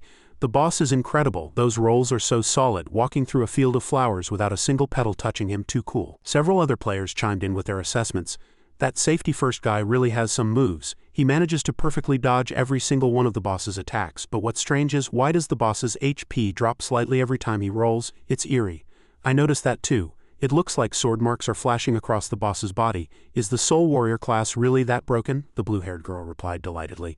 Perfect dodging is just the basics. Brother Safety's true strength lies in his attack method, as long as he successfully triggers a dodge during a roll. His next attack will shred the enemy's defense by 50. At that moment, Safety First was focusing his strength, his gaze sharp and his body surging with energy. He then unleashed a heavy strike. The surrounding followers gasped. The special effects are so magnificent, the damage from this hit is probably going to break 4 digits. Safety First gave a confident smile and swung his sword, a dance under the moon, the blade piercing through the gaps, one sword splitting into 3 shadows, striking with the momentum of a falling meteor. Countless sword shadows swept toward the boss, and its extended arms began to snap one by one. The boss's health bar flickered incessantly. Yet Safety First didn't stop, continuing to swing his greatsword for the final blow, tasting blood with the blade's tip, charging for the strike to finish the enemy in one move. The followers above cheered. Look, before we even knew it, the boss's HP is down to a third. Below, Safety First confidently sheathed his sword and snorted, "The crescent moon slash is the essence of my sword path." However, in the midst of his triumph, several streaks of sword chi suddenly cut through the air and struck him directly, followed by a dense flurry of slashes. These were the very same sword energies he had just landed on the boss. Reflected damage 100, 199, 1299. Everyone was left speechless at the sight. How Brother Safety? Why is Brother Safety dying? He clearly dodged all the attacks. Exactly, and his skills all hit the boss, yet the boss didn't lose any HP, but we clearly saw the boss's health bar drop just now. What on earth is going on? At that moment, Safety First's body began to gradually dissipate within the arena. A faint smile appeared on the corner of Qin Feng's mouth. He walked toward the loot dropped by Safety First, thinking to himself, it's a good thing this guy kept showing off. He forced the boss to reveal so many of its moves, using that window to launch a continuous assault. I finally whittled the boss's health down to a third. This Soul Warrior's mechanics and damage are indeed high, but unfortunately he died to reflection damage. His class trait simply can't handle the Steel Saintus. He can't attack while rolling, and attacking triggers the reflection. Truly a tragedy. Suddenly the boss turned to leave, which left Qin Feng a bit confused. He worried silently. Damn it, because its health is so low, this boss wants to flee back to the Sanctuary Church. If I let it get back, it'll surely refill its health instantly, and all my previous efforts will go to waste. Safety First death has scared that group senseless. They probably won't dare lift a finger against the boss again. However, as long as the boss doesn't attack, its reflection effect disappears. It looks like I'll have to take forceful measures. I absolutely cannot let it get back. With that thought, Qin Feng's figure blurred, appearing in front of the boss and blocking its path. The players above were all stunned to see Qin Feng manifest. Look, its shadow. Was all that damage dealt to the boss earlier actually done by shadow? That's terrifying. I thought Safety First was the big shot just now, but after all that, he was just a clown. Shadow is the real god. The blue-haired girl looked on in disbelief. Is that Shadow? Impossible. My level 3 anti-stealth didn't detect him at all. Just then, a greedy player stared at the loot on the ground with watering eyes. Oh, the items dropped by that Soul Warrior are still on the field. I really want to go pick them up. Meanwhile, Qin Feng activated his defensive skill, Blacklight Shield 7 layers. Each layer could block a single attack. The boss furiously hurled its blade at Qin Feng. Facing the boss's attack, Qin Feng locked onto the opening and thought. Now he immediately unleashed Shadow Fade Strike to phase through the boss's body. At this point, 7 layers of Blacklight Shield remained. Qin Feng calculated privately. Out of the 9 swings of Shadow Fade Strike, the last 3 hit the boss while it was in its post-attack reflection state. If it weren't for the Blacklight Shield blocking those 3 instances of backlash, I'd definitely be dead. Just then, another surge of energy erupted within the boss, and its severed arms were instantly restored to their original state. Its body suddenly soared high into the sky and dove toward Qin Feng, purple energy enveloping its form and instantly shattering Qin Feng's Blacklight Shield layers. Watching the purple flames spewed by the boss, Qin Feng did some quick mental math. The damage frequency of these flames is too high. Even with an evasion rate of over 80, all 7 layers of the shield broke in an instant. If my reaction had been half a second slower, I would have been insta-killed. The fellow who had been eyeing Safety First's loot was currently creeping toward the pile of items. Just as he was about to succeed, one of Qin Feng's toxic darts accurately struck him right between the eyes. Watching him collapse to the ground, Qin Feng snorted coldly. Trying to steal my loot? Not a chance. He then used Curse Flower on the man. Ding, you gained 612 days of tradable lifespan and 67 years of non-tradable lifespan from Safety First. Curse Flower active absorbed 355 days of tradable lifespan and 20 years of non-tradable lifespan from the thief. Seeing this, Qin Feng remarked, that Safety First guy was pretty interesting, so I didn't use Curse Flower on him. But he has plenty of lifespan anyway. Dying once shouldn't be a problem. Suddenly, a strange sound came from the boss's side as it let out a series of screeches. Qin Feng stared at it and thought, it seems I can only rely on Blacklight Shield and Shadow Fade Strike to slowly grind it down. The efficiency is low, but it's safe. At this moment, the boss was frantically swinging its arms to smash the ground, causing countless cracks to shock the earth, while its other arms were raised high to prepare for a heavy slam. Safety First's followers whispered among themselves, holy crap, this Shadow is just too fierce. What kind of methods is he using? I used to wonder how Shadow got all those first kills, but now I finally understand. Below, Qin Feng's gaze sharpened. The final blow, he immediately activated Shadow Fade Strike and charged forward. Countless sword shadows cut through the void and the blacklight shield on Qin Feng's body completely shattered. Dang, you have slain the platinum-grade boss Steel Saintus. You gained 48,000 experience points and 120 evolution points. Congratulations on obtaining the Sanctuary Church hideout key. The players watching from the perimeter were struck dumb. He actually soloed it. Is this really Shadow, the number one on the leaderboard? Qin Feng then used Hand of Greed. Mythic grade reward. Black Flame Bone-Piercing Leather Armor Emerald grade. Assassin class defensive equipment. Physical defense 95, all element resistance 120, damage reduction 77, constitution 77. Level requirement 13, equipment special effect Black Flame. When attacking or being attacked, the target will stack one layer of the Black Flame effect up to 5 layers. Each layer will shred the target's defense and elemental resistance by 7. Note, shredding effect is halved for bosses above Emerald grade. Qin Feng marveled. The defense provided by a single Emerald grade item is actually higher than my entire current set of defensive gear. Plus, it comes with the Black Flame effect, which can significantly weaken the enemy's defense and resistance. It's way stronger than the drops from that previous Guardian. Dang, you obtained the skill book Assassin's Instinct, Emerald grade. Passive allows the user to perceive the outlines of cloaked units to a certain extent. Anti-stealth level 2, level requirement 13. Qin Feng couldn't help but exclaim, an anti-stealth skill. I'll evolve it directly to legendary grade. Ding, you consumed 1230 evolution points, 97 points remaining. Assassin's Instinct has evolved from Emerald to Adamantine, Epic, and finally Legendary grade. You can now clearly perceive the outlines of cloaked units, and your anti-stealth level has increased from 2 to 3, 4, and finally 5. Legendary Edition, more acute perception of target weak points. Weak point attack correction 50. Looking at the info, Qin Feng was once again surprised. Level 5 anti-stealth plus 50 weak point correction. Combined with the passive stacks of Mercy's Deliverance, the total weak point correction has reached 350. Now, even with my eyes closed, I can accurately hit an enemy's weak point. With 97 evolution points left, I'll evolve Umbral Blur to Legendary grade first. Ding, you consumed 80 evolution points, 17 points remaining.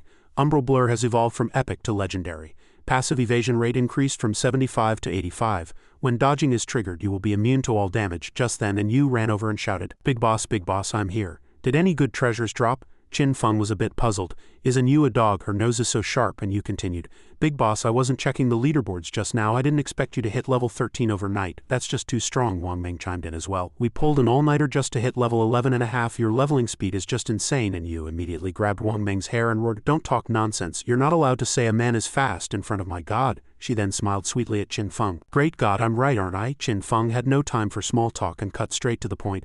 Some good stuff just dropped. I've already marked the prices if you want them. Let's trade directly. And you readily agreed. Alright, I'll take this bundle for 35,000 days of lifespan. Qin Feng looked at her and continued. There's also something else for sale. Are you familiar with hideouts? And you answered, Hideouts? We've heard that there are no safe zones in the Zhanghai City ruins, but players can occupy hideouts as bases. We can store all our supplies in a hideout, and in critical moments, a hideout can activate a magical barrier to defend against enemy invasions. Qin Feng asked, Your understanding of hideouts is probably limited to those small outposts dropped by gold-grade bosses, right? And you nodded. Yes, however, the Zhanghai City officials haven't found any hideouts yet, but the Modu officials have already captured a medium-sized hideout, so we know a little about it. Qin Feng pulled out a key. In that case, you should understand the value of a hideout. This just dropped from the boss, the Sanctuary Church hideout key. The area here is as large as 800 acres. You can go back and discuss the highest price you can offer, and I'll consider whether to sell it to you. And you and Wang Meng's mouths dropped open in shock at the size. 800 acres, and you thought to herself that the larger the scale of a hideout, the stronger its defenses and infrastructure. An 800-acre hideout is enough for every official member in Zhanghai City to have their own private room. With this in mind, she asked, May I ask what price you plan to sell this supersized hideout for? Qin Feng replied, Go back and discuss it first to see what price range you can offer. I will prioritize your bid, he calculated privately. In my past life, a hideout like this could sell for as high as 2,000 years of lifespan. If I can successfully sell it to the officials combined with my current savings, it'll be enough to sync all my high-level skills and equipment levels to reality. And you replied, Alright, I'll arrange for someone to go back and report immediately. Big boss, there's one more thing I'd like to ask your help with. Qin Feng nodded for her to continue. And you then shared the intel. We just received news that 7 gold-grade bosses have appeared in Darkmoon Town. Many players have already been killed. We are willing to pay 10 years of lifespan for you to help us clear those bosses. Qin Feng asked back with some doubt. 7 gold bosses with official strength focusing fire to clear them one by one should only be a matter of time, right? Since you're asking for my help, it means you must have run into a real problem, right? And you nodded excitedly. The big boss really predicts things like a god. We did try to kill them one by one, But who knew the bosses we killed would actually resurrect? Not only can they resurrect, but the attributes of all 7 bosses suddenly skyrocket, which led directly to our squad's total wipeout, Qin Feng pondered. A group of bosses that can resurrect on the spot, could it be the puppets created by cursed Stells? Or perhaps products of an ancient god steel? If it's an ancient god steel, I absolutely cannot miss it. Ding, trade successful. You gain 10 years of lifespan. Qin Feng said, send me the coordinates, I'll head out immediately. And Yu cheered from the side, go for it, big boss. Qin Feng thought that Yu was a very pragmatic person. The loot from these 7 gold bosses is worth nearly 45 years of lifespan, and with the extra 15-year reward the officials were indeed showing great sincerity this time. Subsequently, Qin Feng mounted his Ghostwalk Nightwolf and vanished into the distance like a gale. A statue appeared before him. Qin Feng looked down and caught sight of something unexpected. It was Qin Xiaoyu, currently being assaulted by a group of female players. One woman delivered a stinging slap to Qin Xiaoyu's face and barked, "You wretch, you just joined the guild and you're already trying to seduce the guild leader?" Qin Xiaoyu's face was badly swollen. She clutched her cheek and sobbed, "I didn't." The woman's fury intensified. "Do you think I'm blind? I'm warning you. Stay away from the guild leader or I'll tear you apart." Following that, she and her accomplices began kicking and punching Qin Xiaoyu, hurling insults like slut and shameless fox. Watching this, Qin Feng thought, it seems Qin Xiaoyu has run into some palace infighting after joining the Temple Knight Guild in my past life. I handled many of these tedious power games for her. Hey, now you can experience this life for yourself. With that thought, he stepped into a secret entrance at the base of the statue behind him. Qin Xiaoyu wailed for mercy. "I'll stop, it hurts, I'm going to be killed." The attackers didn't stop. "We'll beat the life out of you, you little vixen. Who knows how many men you've seduced?" As Qin Feng moved further inside, he reflected. Hidden beneath the giant statue in the center of the Zhonghai ruins is a secret chamber that allows players to teleport back to the starter towns. Almost no one knows this information. However, the teleport isn't free. The second time costs 1,000 days of lifespan and the third costs 2,000. Each subsequent teleport doubles the required lifespan. This is because as time passes, the starter towns gradually evolve into higher level areas, minor mobs evolve into bosses, and hidden treasures begin to appear. For instance, this ancient god steel is a treasure that absolutely cannot be missed. Ding, would you like to teleport back to the god-forsaken land Darkmoon Town? Qin Feng was puzzled. Darkmoon Town? Isn't that a town that only appears in the late game?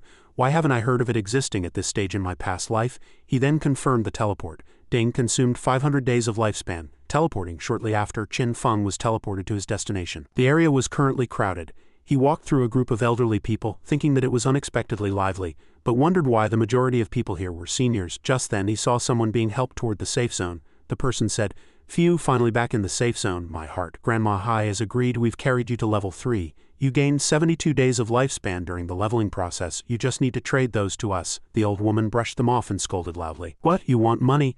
Weren't you a public welfare organization helping me level up for free?" A young man explained. "Grandma, we aren't asking you for money. The system automatically allocated a portion of the lifespan dropped from mobs during our hunt to you. You just need to return that portion to us. Wasn't that the agreement from the start?" The old woman began throwing a tantrum, rolling on the ground. "I don't know anything about a damn agreement. You youngsters are actually shaking down an old lady for money? How shameless." The two young men still tried to reason with her. "Grandma, this isn't right. We carried you for free. The dropped lifespan belongs to us indeed. Unless a player is solo, lifespan and experience are automatically distributed by the system." The old woman continued to deny everything. Don't touch me. If you touch me again, I'm calling for help. There's no justice. You people from the Mingshaha Guild are all thugs." At that moment, Qin Feng walked up behind her, grabbed her collar and dragged her backward. Under the stunned gazes of the two young men, her body was dragged directly out of the safe zone. Qin Feng didn't hesitate to swing his short blade while his other hand tightly throttled her neck. In an instant, blood sprayed several meters high. Before the two youths could even react to what was happening, they cried out, "What's going on?" Qin Feng spoke up. "Her lifespan dropped on the ground. Go pick it up yourselves." The two youths ran over excitedly and shouted, "Expert, might we ask which expert has come to our aid?" Qin Feng replied as passing through. The youth checked the lifespan. 72 days, not a day more or less. "Thank you, boss." Qin Feng turned to leave, thinking that being unable to attack within the town was indeed inconvenient. The Mingshaha Guild, it turned out their origin was here in Darkmoon Town. Since its founding, this guild had been dedicated to charity work, helping the elderly stranded on the god-forsaken lands to survive for free. Later, they received official recognition and heavy support. In terms of sheer member count, Mingshaha could be considered the largest guild in Great Sha in this chaotic apocalypse. There was indeed a need for more people like them. Deep in a dense forest, a monster was tightly bound by vines. A young girl shouted, "Now Mom, use your skill." This girl was none other than Chu Ran, the friend who often hunted with Qin Xiaoyu. Her mother, standing behind her, responded, "All right, lightning strike." Electricity crackled at the tip of the staff and a bolt of lightning struck the monster directly. Simultaneously, a man wielding a sword and shield charged forward with a heavy swing, cleaving the monster in two. The monster died instantly, and the group was overjoyed. "We did it," Chu Ran said happily. "Dad, Mom, you guys are amazing," her mother replied. See, as long as we work hard and learn from others, fighting minor mobs isn't a problem. As they continued forward, her father asked, by the way, Chu Ran, your good friend Xiaoyu, did she join the Temple Knight Guild? I heard the member tax for that guild is very high. Chu Ran replied, yes, I advised her to join the Mingshaha Guild with us. I told her Mingshaha is a non-profit guild full of people like us who aren't good at the game but help each other, and they have mentors. But she wouldn't agree, her mother added. But she's already reached level 10 now and was taken away by the Temple Knight people. Her father sighed. Even if they took her to level 10, they just see her as a tool. I heard the Temple Knight contract is for 3 years. Once signed, you have to be a slave for 3 years. Sigh, without the talent for it, it's better to just kill minor mobs peacefully and slowly save up lifespan and experience. Just like us, grinding small mobs and calling for help if we see a boss. Isn't that good too? Chu Ren said helplessly. But Xiaoyu feels she isn't an ordinary person. Being a hidden class, she really is stronger than us in terms of combat power. Suddenly a volley of arrows shot toward the three, accurately piercing their heads and triggering weak point damage. Numbers kept popping up. 429. Chu Ren was terrified, not knowing what was happening. Her father died on the spot and her mother wailed in grief. Husband, a group of people appeared, laughing mockingly. Haha, see my damage, one move can one-shot him. Cut the crap, Mingshaha doesn't have any experts, they're all trash. Exactly, anyone with even a bit of skill wouldn't want to carry a bunch of old fogies. The leader walked arrogantly up to the mother and daughter and said, you two, hand over all the lifespan you have. Chu Ran gripped her staff tightly in fear. The officials have already banned killing people in the wild. Aren't you afraid of being wanted? The man laughed with disdain. The officials don't mean a damn thing. Do they even know who I am? Stop talking, I'll give you 3 seconds. Chu Ran stepped in front of her mother. Don't even think about it. Mom, I'll hold them off. Quick, use the guild channel to call for backup. Her mother nodded frantically. Okay, the man laughed maniacally. Tired of living are we? Kill the old one, keep the girl, charge. As he spoke, his 2 accomplices leaped toward Chu Ran. Just as their moves were about to reach her, a force suddenly slapped them away. Chu Ran gasped, and the archer was also startled. What the hell? Before the words were fully out, his head was separated from his neck. Qin Feng manifested, holding the man's head, while the Ghostwalk Nightwolf tore into the remaining accomplices. The last thought the man had before dying was just 2 words, Shadow. In just a few seconds the group respawned in the town. He roared in a fit of rage, damn it, how did I lose so much lifespan? All my tradable lifespan is gone, me too. Is it because we were in a killing state? Even in a PK state, all our lifespan shouldn't have been deducted. At this rate, I'm going to die. Quick, we have to kill some mobs to replenish our lifespan. After speaking, he led his accomplices out of the respawn area. Suddenly he froze. A blinding light flashed as a giant light sword descended from the sky, impaling all 3 of them. One person spoke, Black Dragon is also a dragon, scorched. Rice roast chicken, do not move. Another looked up in confusion and asked, who are you? The other party ignored the question and simply said these 3 had been hunting players everywhere and they had finally caught them. The person flipped open a manual and said, we are official hunters. Please provide your real identification. We are arresting you according to the law. If you resist, we will immediately drain all your remaining lifespan. In the forest, curse flowers were blooming from the corpses of the bandits. Chu Ran looked at Qin Feng and said, thank you, Boss Shadow. If it weren't for you, my mom and I would be in terrible shape. Qin Feng thought to himself that this girl Chu Ran was actually quite decent, kind-hearted and brave. She was the complete opposite of Qin Xiaoyu. He really didn't know how they had become best friends in the first place, but it was for the best. They had parted ways now. Following that, he ignored Chu Ran and vanished on the spot. Chu Ran was stunned. When she looked again, only a glowing loot bag remained on the ground. Her mother asked in confusion, where did he go? Chu Ran picked up the drops. Is this the lifespan Dad dropped? Her mother asked again. Daughter, how did that person disappear so suddenly? Chu Ran's mind was racing. She never expected the world's #1 shadow to be such a good person. Back at another part of the forest, a group of people were marching. Didn't Captain N say Shadow would be here in minutes? It's been almost half an hour. What is he doing? Do you think Shadow can kill those bosses? I doubt it. Those monsters can resurrect indefinitely. Hey, if the boss can resurrect forever, does he really dare to fight them? They had no idea that at this moment Qin Feng was brushing past them, completely ignoring them as he walked forward. He was calculating. An ancient god steel will add a positive effect to equipment while reducing a negative one. With good luck, these extra attributes can even change class characteristics. Someone had even seen the world's 7th ranked expert sacrifice 7 stels during a battle to summon an ancient god phantom and forcibly kill a legendary grade boss. Social bosses created by ancient god stels have some special mechanisms and abilities. Sometimes these bosses are invisible, and their stealth level is extremely high, often causing passing players to be killed without even knowing why.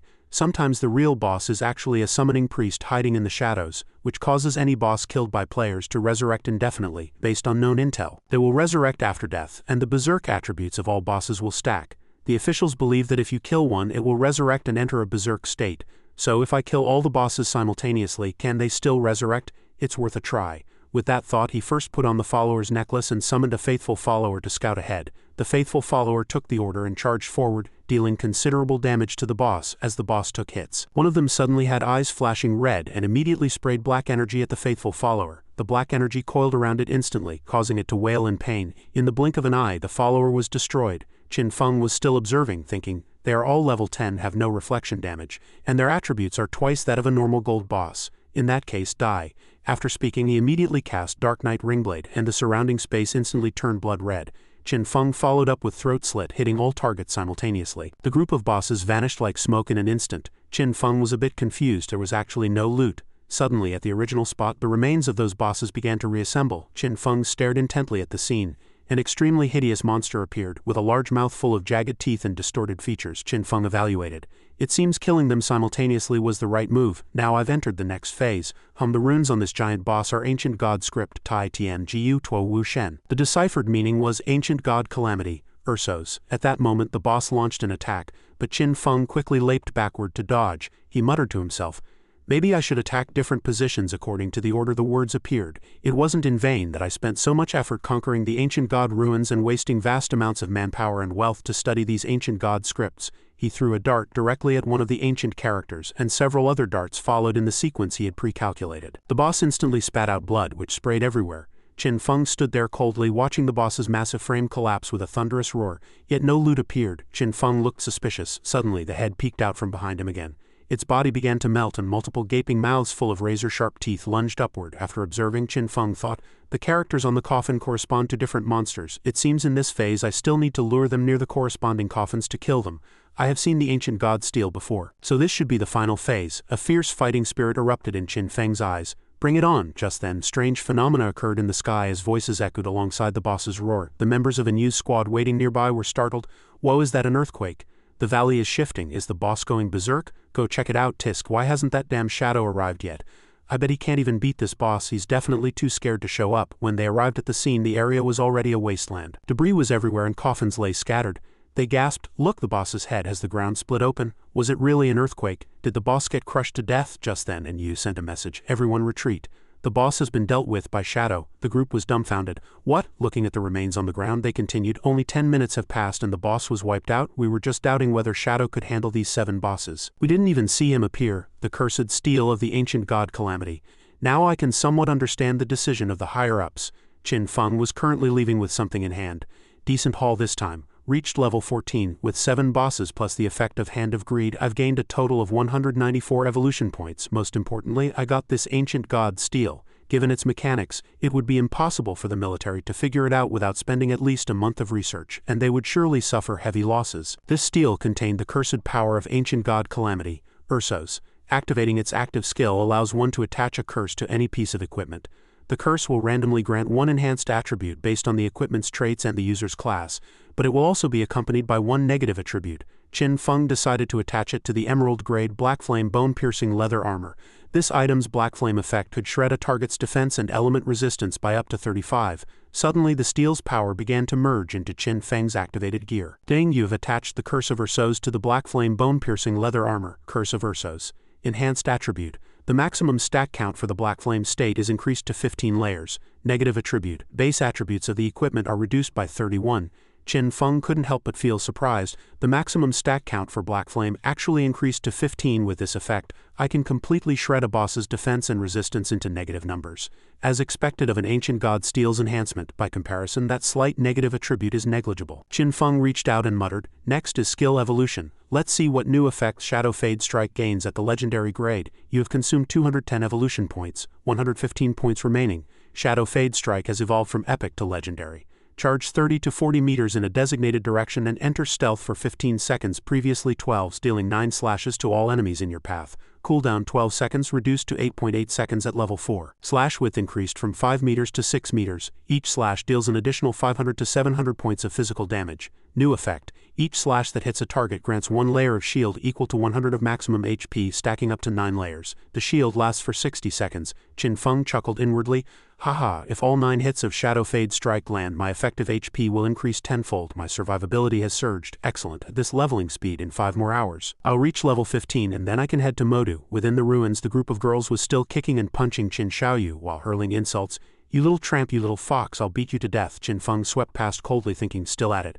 These women are truly vicious. One girl stood up, stretched, and complained, I'm exhausted, my back is killing me. Beside her another girl held out her hand, which was red and swollen from hitting Qin Xiaoyu, and snarled, I hit her so much my hand is practically smoking. She spat at Qin Xiaoyu and continued, that's enough for today. Consider this a lesson, you little slut. Qin Xiaoyu was covered in wounds, her body swollen everywhere. She trembled as she struggled to rise, one eye swollen nearly shut. Tearing up, she muttered resentfully, this is all Qin Feng's fault. Did he really mean it when I said I was cutting ties? Doesn't he know girls always say the opposite of what they mean? Luckily, I signed a contract with the Temple Knights. I won't have to worry about survival for the next 3 years. Even though I have to pay a 50 lifespan tax, what I have left will surely let me grow faster than Chu Ran and the others. Once I'm stronger, I'll make all of you who look down on me pay. Qin Feng, just you wait. After speaking, she cast Holy Healing, consuming all her mana. The target's HP was instantly fully restored. She then shouted, you crazy women, just wait until I get back at you. Meanwhile, Qin Feng was leaving under stealth. Suddenly, Qin Xiaoyu's skill actually hit him, leaving him completely bewildered. Over there, because she had exhausted her mana, Qin Xiaoyu felt physically drained and collapsed painfully to her knees. Ah, I missed again. Strange, where was I aiming just now? The scene shifted to the Modu ruins, where a group of people was collaborating to take down a boss. A youth with a shield stepped forward to block the boss's attack. Qian Shishi and her group hid nearby, observing the battle. They were masked, seemingly plotting another illicit scheme. Qian Shishi remarked, Daxia men really are weak. It takes 8 of them just to handle one boss. Are they really that afraid to die? The black man beside her, Simon, said, Dear Shishi, don't say that. They are working hard for us. We should be grateful. Qian Shishi gave a charming smile and flattered him. Hee hee, you truly are a gentleman. Internally, however, she was thinking that these Daxia pigs' damage was laughably low. It was taking them forever to kill a small gold-grade boss. Elsewhere, the boss's health was nearly gone. Someone shouted, faster, one more push, it's almost dead. A mage in the back cheered, come on, the final blow. Suddenly he was impaled from behind by a spear. The foreigner accompanying Qian Shishi pulled the spear out and rested it on his shoulder. Good work. Thanks for the big gift, you weaklings. The mage player dissipated into light. His teammates heard the commotion and turned back, swearing, damn it, it's the Spade Syndicate, a band of bandits formed by Daxia women and foreigners. How can such animals exist, colluding with outsiders to slaughter their own? Don't be afraid, everyone, there's only a few of them. Charge together. With that, the entire team rushed at Qian Shishi's group. Qian Shishi crossed her arms, her face full of disdain. A bunch of trash dares to resist? I'll enjoy torturing and killing every last one of you. Daxia pigs, prepare to die. The black man grabbed his weapon and charged. He used thunderous tremor, slamming his dual hammers into the ground. The earth shattered as lightning rapidly spread in all directions. Qian Shishi also charged with her twin daggers. Her figure blurred as she slashed at them, moving too fast for them to react. She looked at the blade in her hand with excitement. Hee hee, Daxia men really are useless. It seems the Daxia authorities have already released news about us, but what's the point? The whole of Daxia is nothing but a junkyard. The foreigner beside her echoed. These are just ordinary players, they can't be compared to us who have powerful backing. Qian Shishi continued, even though our real identities haven't been exposed yet, for safety's sake it's best to leave Daxia early and head to North America. Once there we can form a guild dedicated specifically to hunting Daxia pigs, Simon agreed. Great idea, another person asked. What should we name the guild? Qian Shishi thought for a moment, then looked up at the two foreigners and replied, let's call it Alice. That's enough for today. Let's log out and go party. With that, Qian Shishi clicked log out. In reality, the 3 black men stepped forward to serve her, saying, to the founding of the Alice Guild. Let's go all out. The scene shifted to a new messaging. Qin Feng, great God, the price for the hideout has been submitted. Can we talk, please? Qin Feng stood amidst the pile of boss drops and asked how much, and Yu replied, 1,500 years. Qin Feng replied coldly, too low, and Yu quickly added, I told them 1,500 was definitely too low, so I pushed for you. We've settled on 2,000 years, Qin Feng replied. Deal. Meet at the statue in the center of the ruins, he thought to himself. HMPH, that and Yu actually tried to lowball me. The scene shifted to the central statue in the ruins. And Yu was waiting there with a team of heavily armed men. Seeing Qin Feng, she gave an embarrassed smile. Shadow, don't mind them. I have too much lifespan on me right now, so the higher-ups were worried and arranged for the military to escort me. Qin Feng said coldly, it's fine. He knew the military didn't understand his strength. These men were just for show. Ding, trade successful. You have lost the Sanctuary Church hideout key and gained 2,000 years of tradable lifespan. At that moment, An Yu held the key to the Sanctuary Church hideout. Qin Feng turned to leave, and Yu waved goodbye. See you, Shadow, the soldiers behind her whispered in confusion. 2,000 years of lifespan for a thing like that. What do you know? That's a hideout. It can hold hundreds or even thousands of people. No one but Shadow would be generous enough to give this away. Meanwhile, Qin Feng smiled, and Yu's delivery of lifespan is perfect timing. I can fully gear up before heading to Modu. Ding, you consumed 71.2 years of tradable lifespan. Level increased to 15. You consumed 161.75 years of tradable lifespan to extract the mythic grade skill Mercy's Deliverance. You consumed 71.12 years of tradable lifespan to extract the legendary grade skill Assassin's Instinct. You consumed 36.35 years of tradable lifespan to extract the epic grade skill Dark Knight Ringblade. You consumed 23.71 years of tradable lifespan to extract the epic grade skill Serene Stealth. You consumed 34.65 years of tradable lifespan to extract the epic grade skill Darkest Hour. You consumed 113.89 years of tradable lifespan to extract the item Mount Summoning Bell. Qin Feng remarked, except for the gear I haven't extracted yet.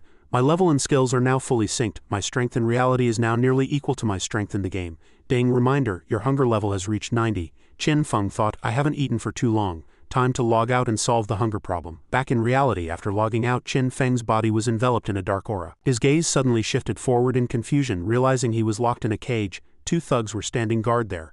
Seeing Qin Feng wake up, one of them said, Boss, the kid's awake. A murdered woman lay on the floor. The one holding a baseball bat pointed it at Qin Feng and shouted, Kid, hand over the lifespan on you right now or you'll end up like the others in this hotel. Another one with a knife echoed, Haha, the apocalypse is great, you can kill whoever you want. Oh. Qin Feng's gaze remained cold as he stared at them. Seeing this, the man roared, What are you looking at? Hand over the lifespan. What are you dazed for, boss? I really want to gut him. The one with the bat said, Damn it, the kid's scared witless, forget it, just kill him and be done with it. The fat one grinned excitedly, Excellent. But before they could act, a blood-colored energy blade swept across the room. Qin Feng had used Dark Knight Ringblade, and the hotel room he was in was instantly sliced horizontally. Subsequently, the entire hotel began to slowly collapse. Debris flew everywhere. Qin Feng walked out of the ruins while eating instant noodles and remarked, The more power I extract into reality, the more energy my body requires. With my current strength, this ordinary food is no longer enough to satisfy my needs. Once I deal with Qian Shishi and her Alice Guild, I'll have to find a way to get the Book of the World Tree. He mounted the Ghostwalk Nightwolf and departed, calculating in his heart. That woman Qian Shishi is incredibly cunning, even harder to find than Song Fei. Oh right, didn't I take that mission from her to assassinate Qin Feng? I can use that as bait to lure her out. She'll never suspect a thing, better head to Modu first, I'll find some food on the way.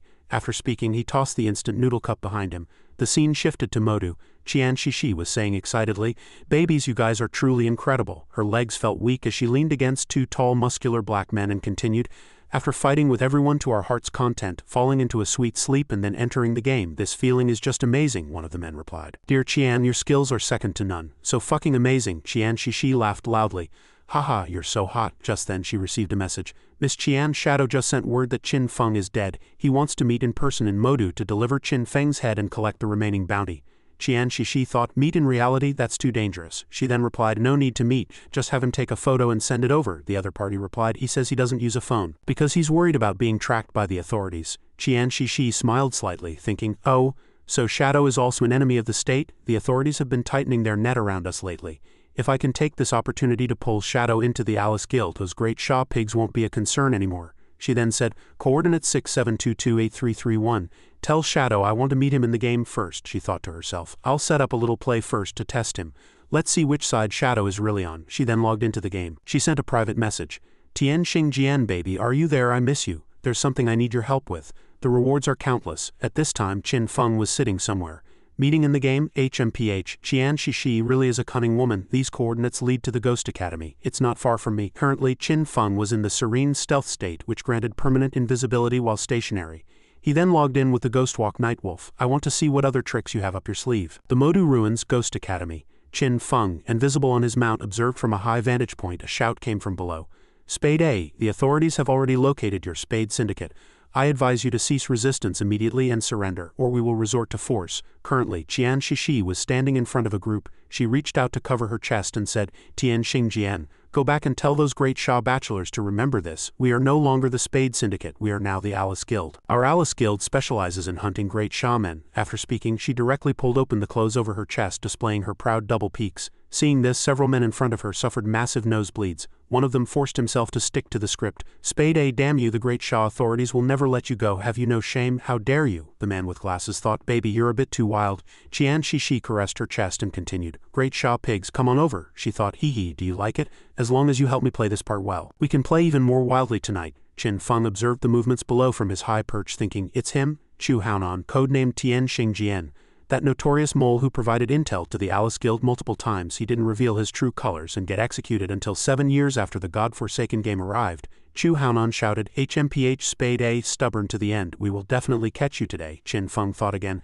How interesting. So Qian Shishi and Chu Haonan were in league all along. The two of them are performing this scene together purely to test my stance. If I step in to help Qian Shishi, I'll become an enemy of the state. but if I don't help, Qian Shishi might refuse to meet Shadow in reality, hee in that case. Thinking of this, he immediately leapt down. Let me show you my sincerity. He unleashed Dark Knight Ringblade, and crimson light flashed around Chu Haonan and the others as damage numbers constantly popped up. Minus 4,237 weak point attack. Ding, you killed player Tian Xingjian. You killed player Wan Yi Wei Yu. You killed player Yu Fei Yu. You killed player Wo Shi Zheng Yi. You killed player Chong Feng Zan Shi. You killed player Zuo Shou Ju Ji. You killed player Shan Guang. You killed player Wu Shi Lu Deng. You killed player Wiao Wiao. You killed player Wo Kai Niu Ru. You killed player Jing Shen Li Xiaohuo. You killed player Niu Zi Chang. Qian Shishi and the others were horrified. What happened? Qin Feng manifested and spoke. Hello, Spade A, I am Shadow. At this moment, Qin Feng slowly walked up to Qian Shishi and said again, Hello, Qian Shishi.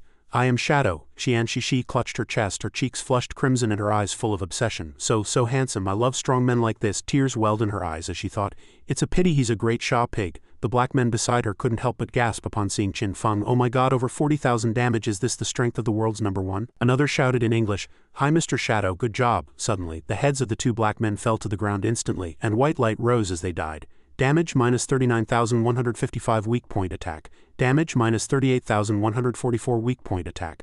Damage minus 3,999 damage. Minus 39,1203. Qin Feng said coldly, I don't understand what you're saying, but I guess you must be insulting me. Qian Shishi was left speechless and stunned by Qin Feng's actions. She broke into a cold sweat and stammered an explanation. They weren't insulting you, they were just saying hello. Qin Feng glanced at her.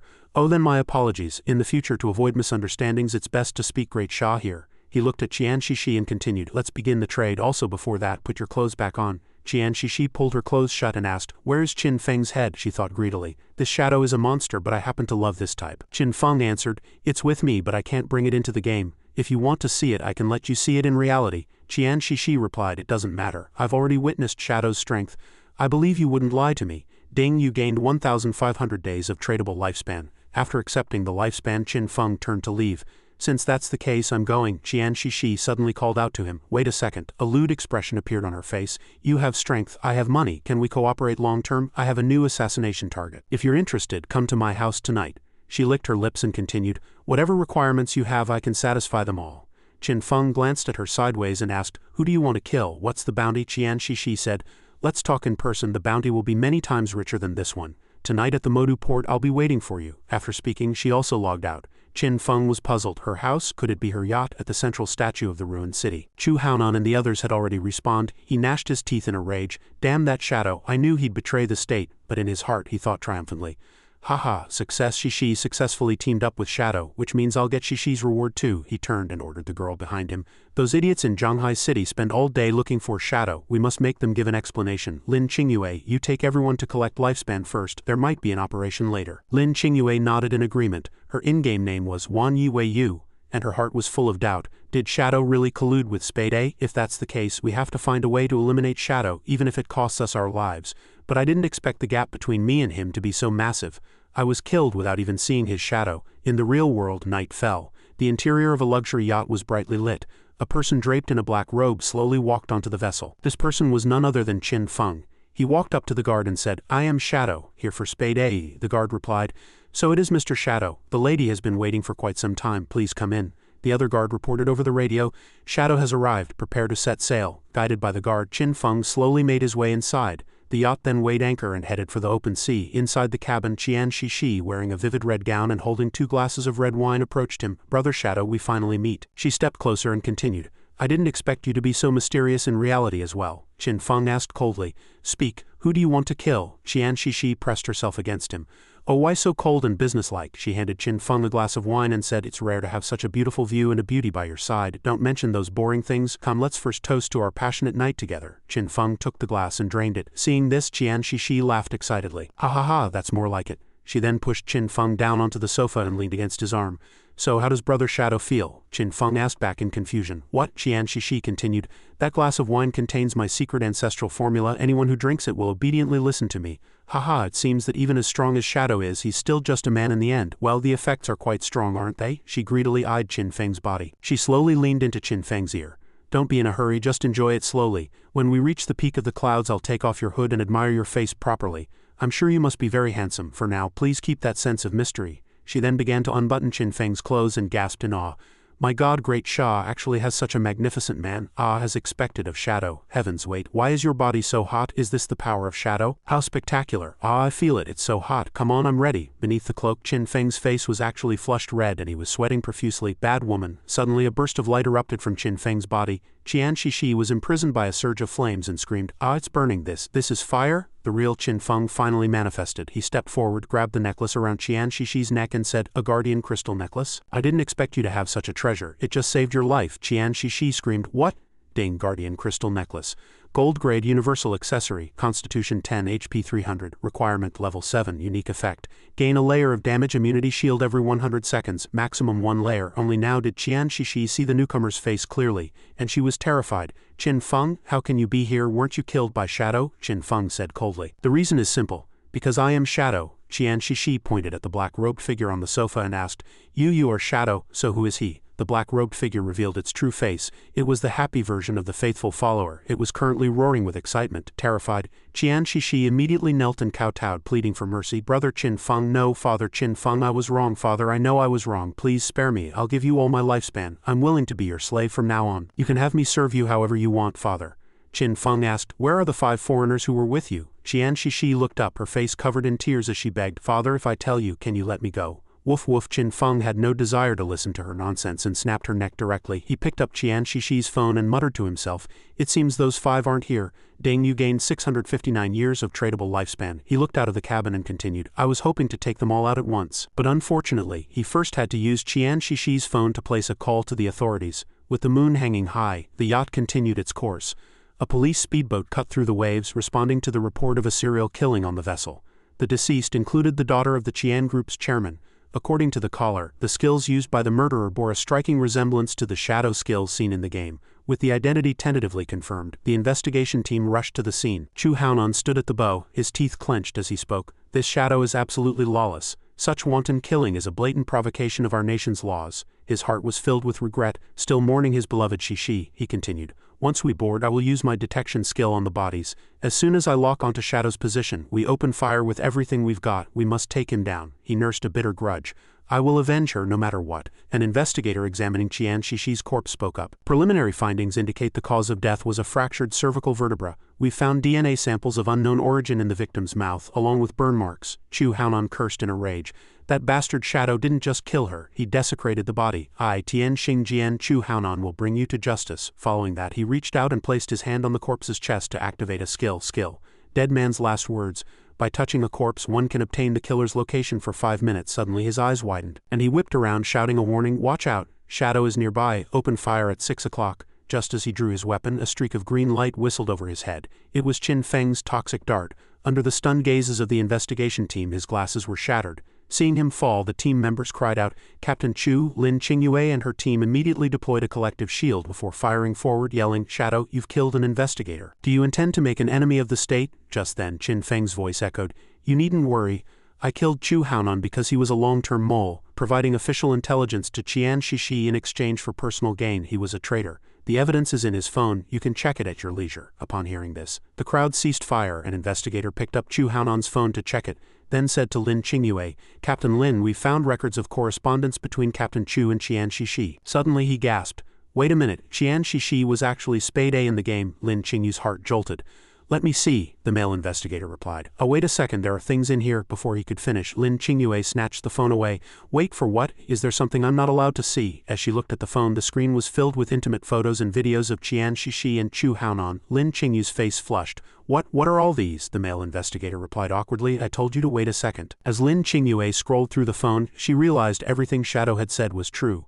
It turned out the previous time Shadow killed them in the game, it was merely an act performed for Qian Shishi. Once he gained her trust, he tracked her down in reality to eliminate her. Then he personally called the police to lure Chu Haonan out to be dealt with together, solving 2 massive problems for the authorities in an instant. This man was truly terrifying. Seeing her lost in thought, the male investigator asked, "Why are you looking so closely?" Lin Qingyue was still immersed in her thoughts. "Thank God he isn't an enemy of the state, or the consequences would be unthinkable. I even fired several shots at him just now. If he holds a grudge, that's one thing. But if this leads to his relationship with the authorities souring, that's a real problem." Thinking of this, she shouted toward a certain direction, "Shadow, thank you for cleaning house.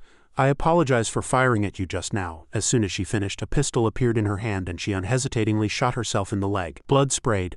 Lin Qingyue dropped to one knee, her team members crying out, "Captain Lin," but she waved them off, indicating she was fine. She said with tears in her eyes, "Shadow, I still hope you will continue to cooperate with the authorities." An investigator stepped forward to help her, asking, "Was that really necessary, Captain?" Lin Qingyue replied, "We don't know Shadow's temperament, it's always better to be cautious."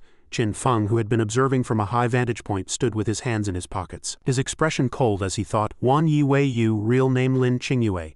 To avoid making an enemy of me, she actually harmed herself, truly worthy of being the future official leader of Modu." Back in the game world, a group of people was being surrounded and attacked by monsters.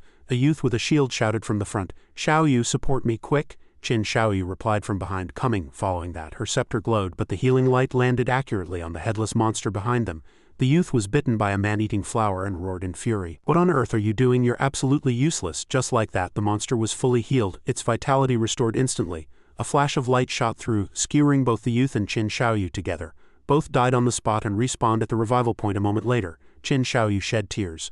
"Ah, dead again. There was clearly no one around. It has to be Shadow. Why is he always targeting me? Does he know I want to avenge brother Song Fei?" The youth who had been with her angrily punched her and roared, "You idiot, Shadow doesn't have time to target you. That was the platinum-grade boss Headless Slayer Shara wiping us out. Didn't you see the system prompt? It was you who used the wrong healing skill and triggered its passive. If the guild leader dares to assign you to my group again, I'll kill myself on the spot." Qin Xiaoyu clutched her head and wailed, "It hurts so much." Just then, the headless boss actually approached the two of them step by step. Seeing this, the youth yelled, "Crap, this boss actually followed us here, run." With that, he bolted, while Qin Xiaoyu slumped to the ground in terror, paralyzed. In a certain luxury villa, a plate of fruit was slammed to the floor, shattering into pieces.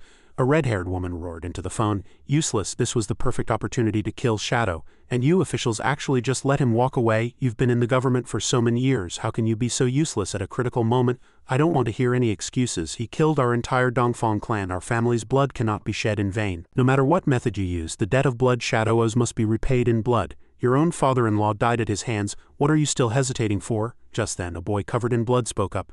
"Mama, I have a plan to kill Shadow." Behind the boy lay the corpse of a girl. The woman hurriedly asked, "Nantian, what's your plan? Godforsaken can only be played by adults over 18. You can't even get in yet." The boy's eyes flashed with malice as he replied, "Mama, although I can't enter the game, I can use my brain.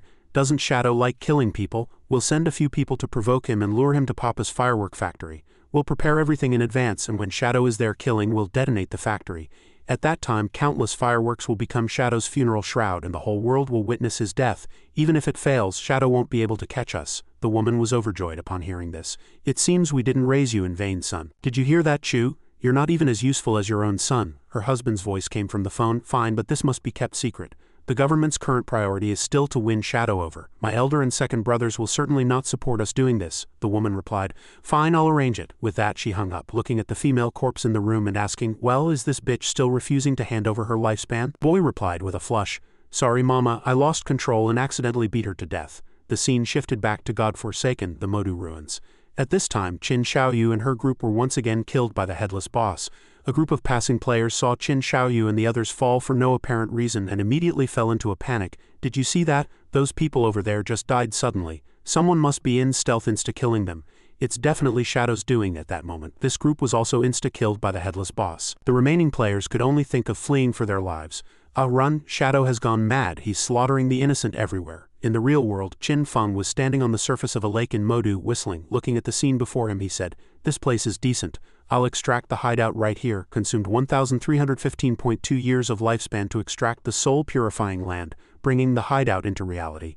The hideout is an underground structure. Please confirm the location on the map. Confirm extraction. All materials currently covering the hideout location will disappear. Are you sure? Qin Feng said without hesitation. Confirmed. The surface of the water before him began to churn, a rift appeared, and the fortress of the soul-purifying land rose from below.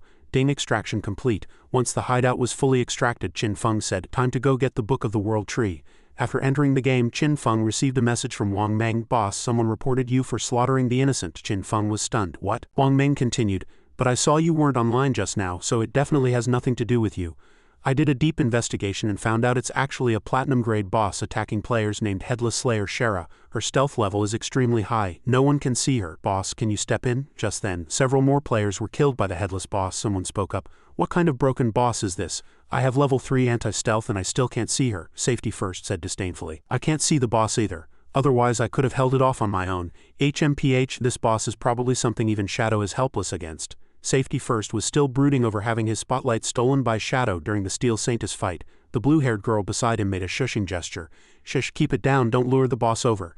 Anyway, let's get to a high vantage point with a clear view first. Just then, Safety First stepped on a banana peel someone had carelessly discarded. He took a violent tumble.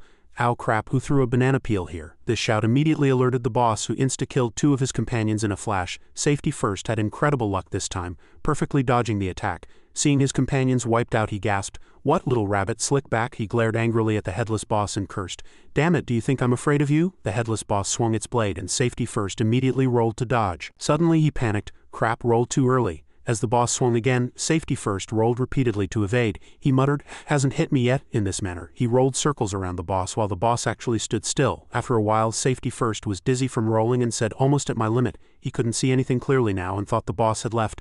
Gone. In reality, the boss was right there, having entered stealth. "Oh, my head is so spinning." Suddenly, the boss reappeared. It unleashed a stealth break strike directly at Safety First. This move sent him spraying blood before he died on the spot, his lifespan scattering everywhere. Just then, Qin Feng appeared like the wind behind the boss immediately after. Qin Feng also stabbed toward the boss's heart with a stealth break strike, dealing 28,560 damage directly. Qin Feng's eyes flashed as he asked, "So you're Shara?" returning to a few minutes before Qin Feng appeared. A group of people was pointing at Qin Xiaoyu and accusing her. It's because she used the wrong skill that this headless boss was activated, causing the boss to stay locked onto her and chase her all the way to the revival point. Qin Xiaoyu cried indignantly.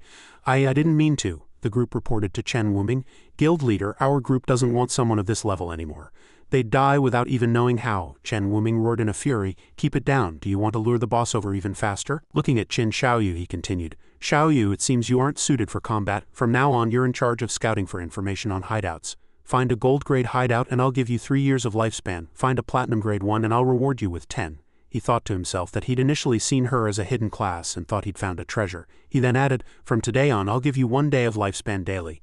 Otherwise, it's too much of a waste for you to keep dying every day." With that, Chen Wuming gave Qin Xiaoyu some lifespan. "Ding, you have received 2 days of tradable lifespan. Remaining tradable lifespan 2 days, 13 hours, 32 minutes. Qin Xiaoyu replied with delight, "Thank you, guild leader." Several female players were furious upon seeing this. Damn it, she got lucky. Now she gets to see the guild leader every day. "I see this must be her scheme, that wretched little fox. Let's copy her and do the same," another chimed in. Good idea, good idea." Just then, Qin Feng manifested, insta-killing the headless boss with a stealth break strike and asking, "So you're Shara?" Chen Wuming's group was stunned as the boss's corpse gradually vanished.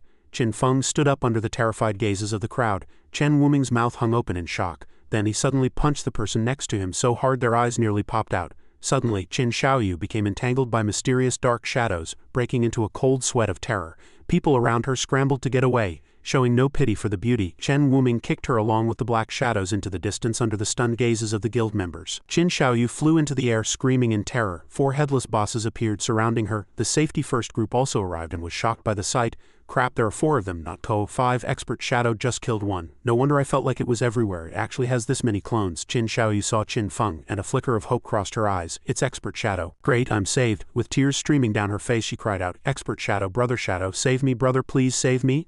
A cold glint flashed in Qin Feng's eyes, and he immediately unleashed Shadow Fade Strike at the bosses and Qin Xiaoyu. At that moment, Qin Xiaoyu was falling alongside a boss, directly colliding with Qin Feng's Shadow Fade Strike. Every hit dealt over 30,000 damage. "Ding, you have slain the headless slayer Shara. Ding, you have slain little Yuya. You have gained 48,000 express. Congratulations on gaining 20 evolution points and 1,520 days of tradable lifespan."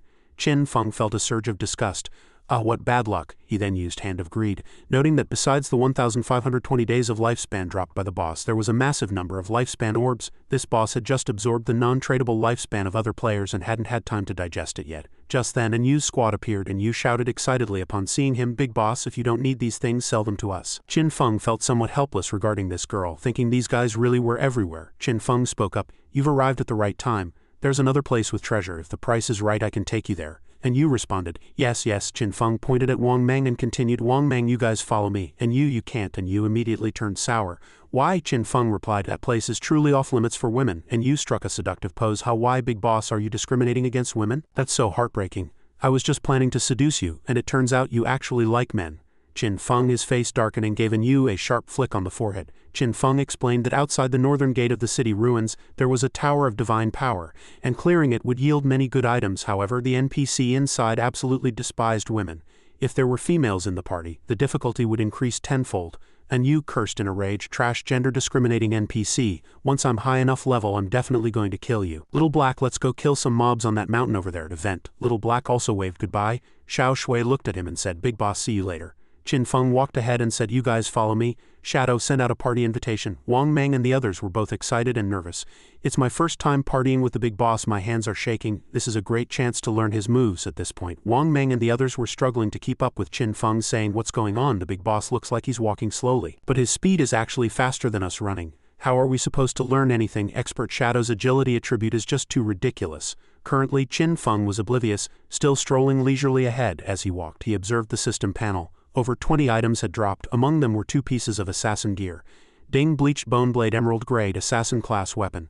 Attack 388, armor pen 125, strength 39, agility 48, requirement level 15, unique special effect. When dealing damage, movement speed doubles for 5 seconds. While the doubling effect is active, gain a 30 evasion rate. Qin Feng gripped the bone blade and marveled. Its attack power was nearly 80 higher than the Plague Blade's 216 points, and it added armor pen, strength and agility. Not bad at all. Ding, Edge of Shadow platinum grade. Release a blade of shadow condensed from the dark element, dealing dark element damage to a single target within a 20-meter range. Adds an extra 600 points of dark element damage. Upon hitting, randomly dispels 1 buff from the target no higher than platinum grade. Cooldown 12 seconds, currently 6.49s, requirement level 14. Qin Feng muttered to himself that while the single target dark damage wasn't particularly high, the dispel effect was strong. Evolved to legendary grade. Ding, consumed 56 evolution points, 219 points remaining. Edge of Shadow has evolved from Platinum to Emerald, Adamantine, Epic, and finally Legendary grade. The extra Dark Element damage of Edge of Shadow increased from 600 to 800, 1000, 1200, and finally 1500 points. Upon hitting, randomly dispels 1 buff from the target no higher than Legendary grade. Cooldown reduced from 12 seconds to 11, 10, 9, and 7 seconds, currently 3.78 tests, requirement, level 14. Legendary special effect, when hitting a weak point, refund 3 seconds of cooldown. Qin Feng was shocked, refunding 3 seconds of cooldown just by hitting a weak point, haha. Then for me the cooldown of this move is only 0.78 seconds. Only then did Qin Feng look back for Wang Meng and the others, only to find no one behind him. Qin Feng asked in confusion, where did Wang Meng and the guys go? At that moment, 2 kilometers back, one of the team members had collapsed to the ground, panting heavily from trying to chase Qin Feng. Expert Shadow walks too damn fast. Who can keep up, Captain? I really can't walk another step. Wang Meng pulled him up while encouraging him. Come on, just hold on a bit longer. At this point, a building towering into the clouds appeared before Qin Feng. Qin Feng spoke, we're here. After we enter, the NPC will give us challenges. This NPC is very devious. The stronger the power a player demonstrates, the more expensive the items he sells. So in a moment, I'll only use 1 of my strength. Everyone do your best, just kill 1 gold grade boss. But when Qin Feng looked back and saw Wang Meng's group looking dejected, he was a bit bewildered. Wang Meng gave a thumbs up and panted as he replied, don't worry, mission will be accomplished. Seeing this, Qin Feng continued, after passing the challenge you can buy good stuff from the NPC, it won't disappoint you. Remember later, only communicate in the party channel, don't let the NPC hear you. Wang Meng and the others followed Qin Feng inside with staggering steps. When Qin Feng led them through the doors, the boss inside burst into laughter. Welcome, welcome my friends from Blue Star. I imagine the arrival of the God-forsaken game has left you all quite terrified. Hee hee, this is the Tower of Divine Power. As long as you can pass the challenge, you can trade with me. Tell me when you're ready, several companions exclaimed. So there really are NPCs in this game? Another asked worriedly. Wait, big boss, what kind of boss do we have to fight for the challenge? Qin Feng replied, just follow my commands during the fight, it's very simple. The person pressed further. Can you be more specific? How long will the fight take? How many phases does the boss have? What are its skills? Is there much displacement? Does it have any instant kill or lock-on skills? Where are its weak points? What's the time limit for the battle? Hearing this, both Qin Feng and Wang Meng broke into a cold sweat. Wang Meng explained, don't mind him, big boss, his nickname is Steady as an Old Dog. There was an accident during an operation before that led to the sacrifice of 2 comrades, and since then he's been extremely cautious in everything he does. Qin Feng ignored him and stepped forward. Ready. Let's begin. The man still wanted to stop him. Wait, I haven't. But the NPC had already spoken. Challenge begins. Enjoy yourselves. A dark vortex appeared in midair and a monster emerged. Ding, Obsidian Skullcracker Golem. Level 20, gold grade. Seeing the monster's level, the man behind looked miserable. Level 20, our highest is only level 11, Qin Feng said calmly. It's fine, Wang Meng, go. Wang Meng picked up his shield and longsword and answered. Got it. Wang Meng immediately launched a powerful shield bash at the monster. The monster swung its hand violently, sending Wang Meng flying back instantly. His companions shouted in concern, Boss,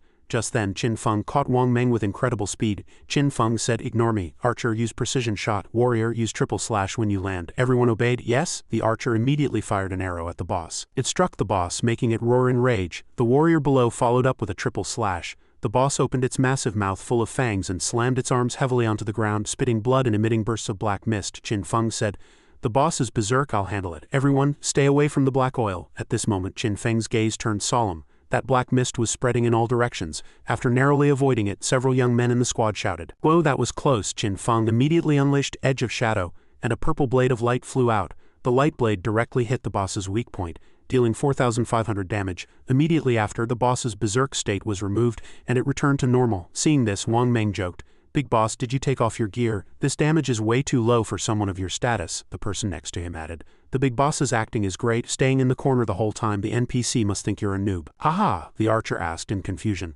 "The stronger you are, the more expensive he sells, but big boss, I'm curious. How do you know all this information?" Qin Feng replied, "The God-forsaken game has many secrets hidden in the ruins. Usually you should ask yourselves if you've been working hard to explore and if your knowledge reserve has increased."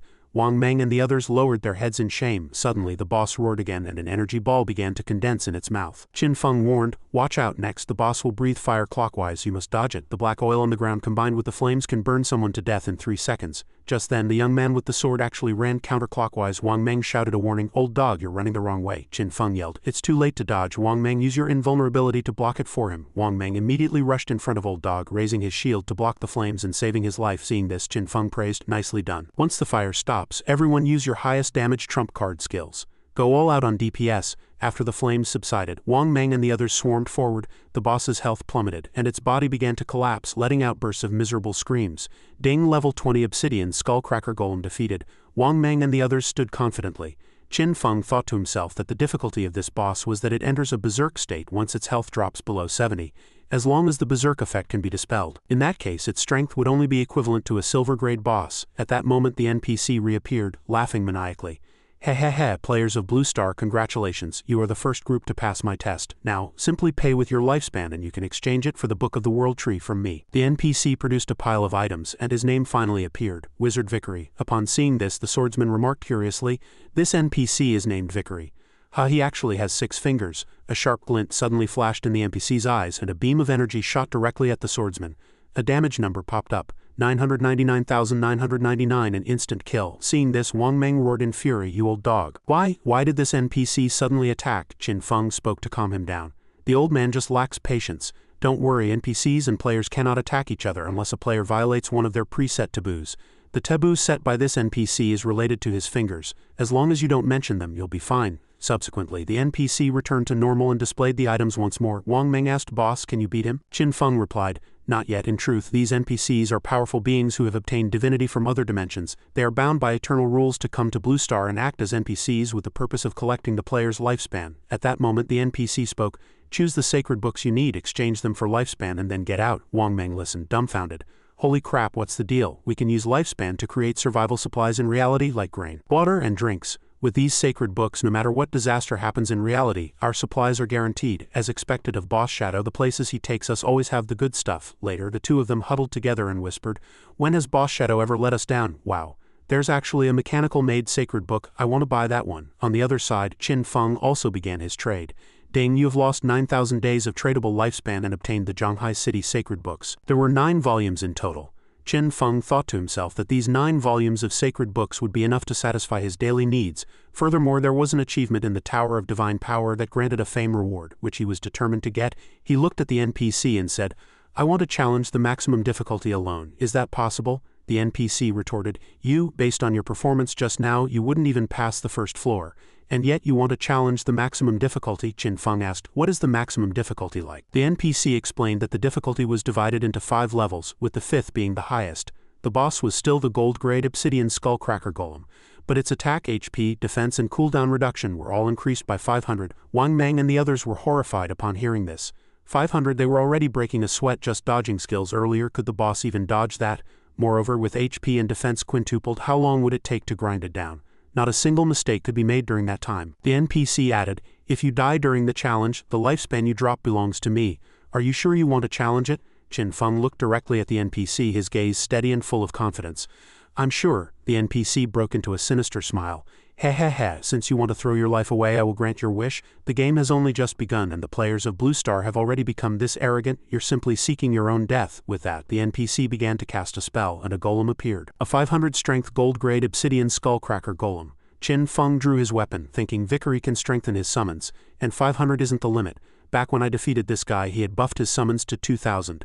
This is the perfect chance to test this new weapon. He then threw a toxic dart at the reinforced golem. Instantly, the golem roared, triggering Gift of Black Flame, which reduced the target's defense and all element resistance by 7. The Bleach Bone Blade special effect was triggered, increasing movement speed by 100 for 5 seconds. Immediately after Qin Feng vanished from his spot, the golem's attack missed. Qin Feng appeared abruptly behind it, triggering the Bone Blade effect again, and drove a heavy strike into the golem's head, making it roar in agony. With his speed doubled, Qin Feng vanished again. Nearby, Wang Meng and the others watched in stunned silence. Stealth again? How is the boss's stealth cooldown so short? It's not stealth. The boss's speed is so fast it's invisible to the naked eye. At that moment, Qin Feng reappeared and unleashed Mercy's Deliverance.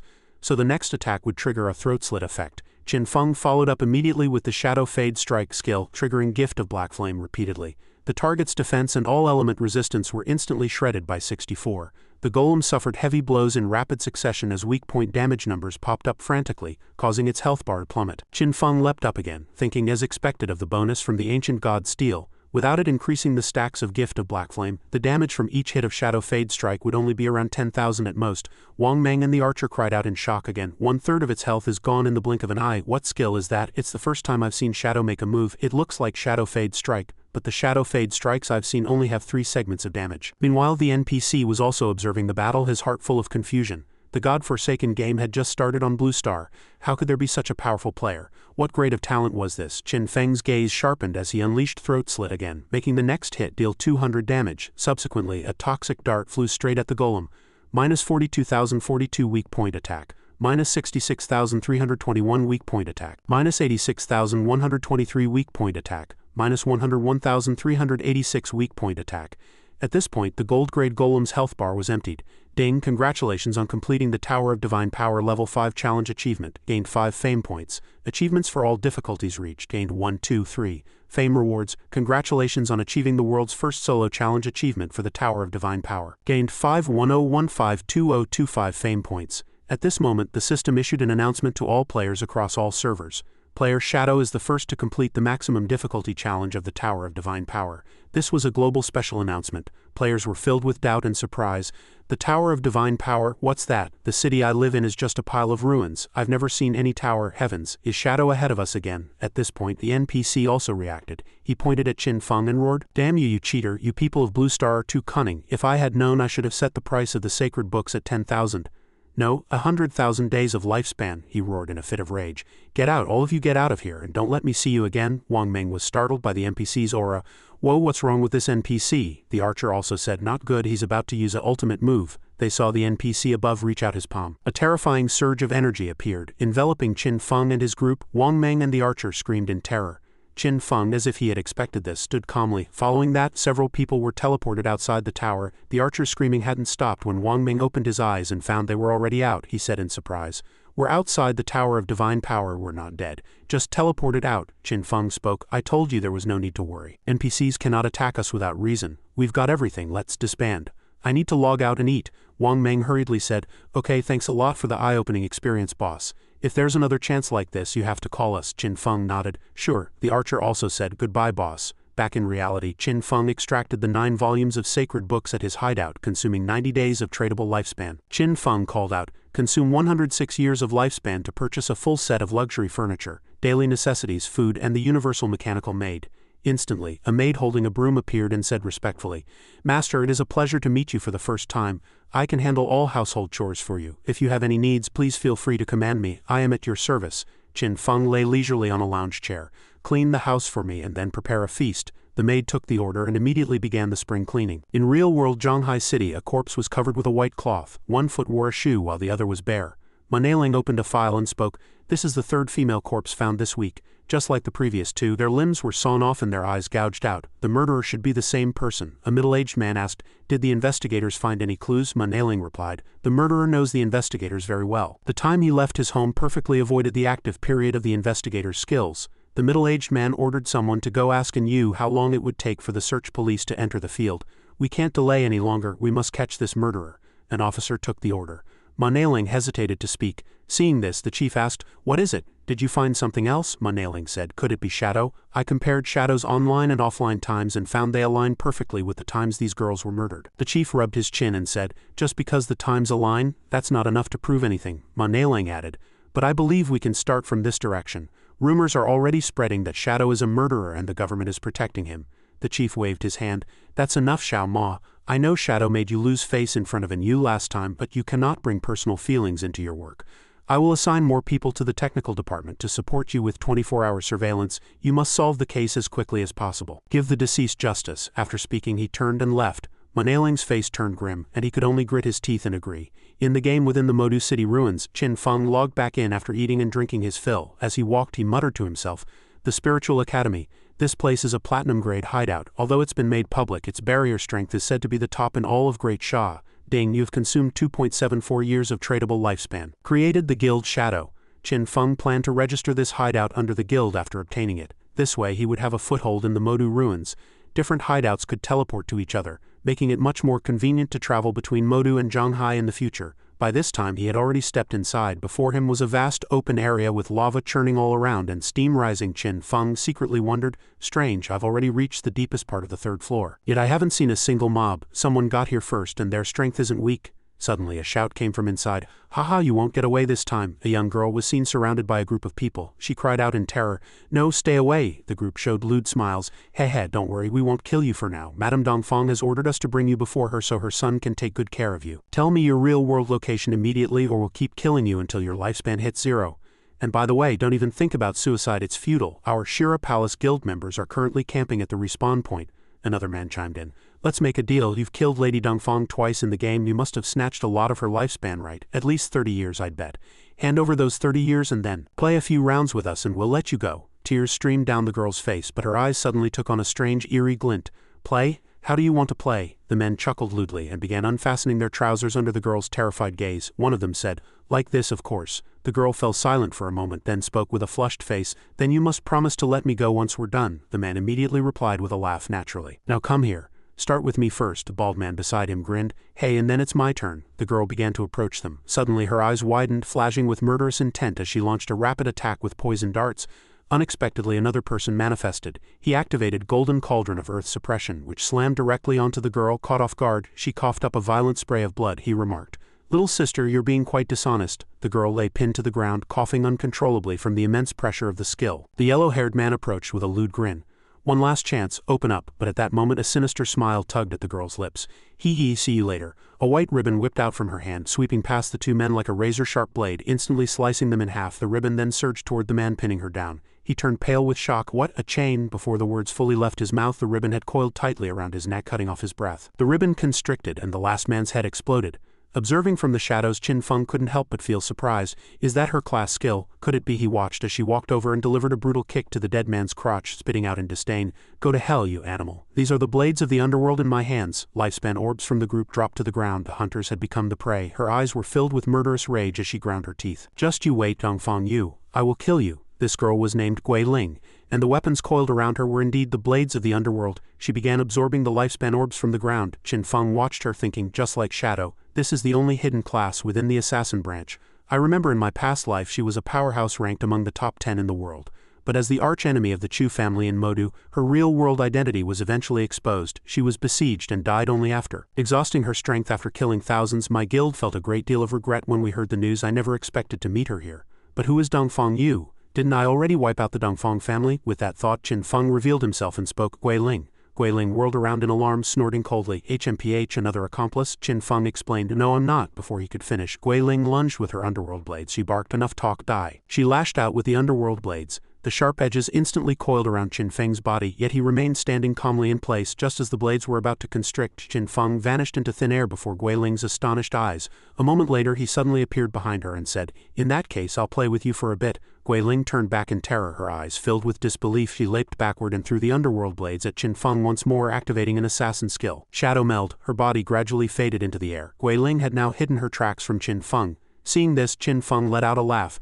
Hey, invisibility. Qin Feng also slowly vanished from the spot, using shadow meld himself. Both figures disappeared completely, plunging the surroundings into a dead silence. Cold sweat broke out on Guiling's brow as she thought, I can't see him at all, while in her invisible state. Guiling wondered, my underworld blades have level 4 anti-stealth, and I still can't find him. Wait, could this guy be Shadow? Suddenly, Qin Feng appeared behind Guiling and said with a smile, hey, I'm right here. Guiling was scared out of her wits. She leapt back again, thinking, damn it, I have level 4 stealth, how can he still see me? She immediately unleashed the skill, Wraith's Soul Chase. The underworld blades wound through the air like venomous serpents, preparing to strike Qin Feng. Guiling controlled the blades to attack, one hand tightly gripping the end. Qin Feng lightly sidestepped to avoid it, letting out a soft ha. Qin Feng wondered, can these blades lock onto my position? Guiling also thought to herself, even if my eyes can't see, my weapons can.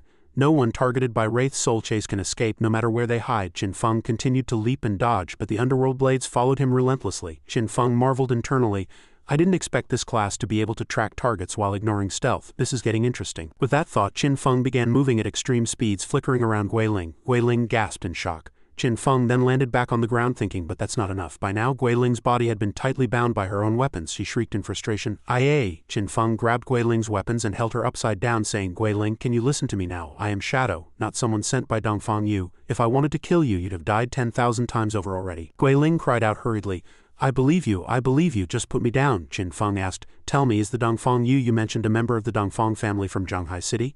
Hanging upside down, Guiling replied, yes, but she married into the Chu family, so she wasn't very close with the rest of the Dongfang clan. Qin Feng recalled the scene of him wiping out the Dongfang family and remarked, so one fish slipped through the net. It seems Dongfang Yu wasn't there when I killed the whole family. Guiling asked back in shock, what? You were the one who wiped out the Dongfang family? She then burst into a loud laugh. Fantastic, that means Dongfang Yu and Shadow are enemies too. Put me down quick. The enemy of my enemy is my friend. We can cooperate. Qin Feng then dropped Guiling directly onto the ground, the fall leaving her in pain. She let out a cry of agony. Qin Feng looked at her and added, we'll talk about cooperation later. First, tell me why you want to kill Dongfang Yu. Guiling gritted her teeth and answered, to avenge my father. She then began her story. Before the God-forsaken game arrived, Dongfang Yu killed someone in a drunk driving accident but remained at large because the Chu family found a scapegoat to take the fall for her. My father couldn't accept this and searched everywhere for evidence to bring her to justice. But the next day, my father's body was pulled from the bottom of a river. The official verdict was that he suffered from neurasthenia and committed suicide. I went to the Dongfang family to demand an explanation, but I was nearly beaten to death by the Chu family's bodyguards. At that time, I fell into despair and wanted to end my life. But then the game appeared. After entering, the first thing I did was hunt down Dongfang Yu. However, in this game, you have to drain her entire lifespan to truly kill her. After she respawned, she hired many assassins to hunt me down. You saw the rest. Lord Shadow, I beg of you, help me kill Dongfang Yu. Qin Feng fell silent and pondered for a moment before answering. I refuse. Hearing this, Guiling hurriedly said, don't worry, I won't ask for your help for nothing. What do you want? I'll give you everything I have. I'll work for you like a slave, offering all the lifespan gear and skills I earn as long as you help me kill Dongfang Yu. I'll even be your slave willingly. Qin Feng glanced at Guiling, thought for a moment and said, no, I can't kill her for you. Your revenge must be ended by your own hand. I will assist you until then. But whether you can make it that far depends on your own destiny. Guiling looked up at him in confusion. Assist me? How will you help me? Qin Feng spoke.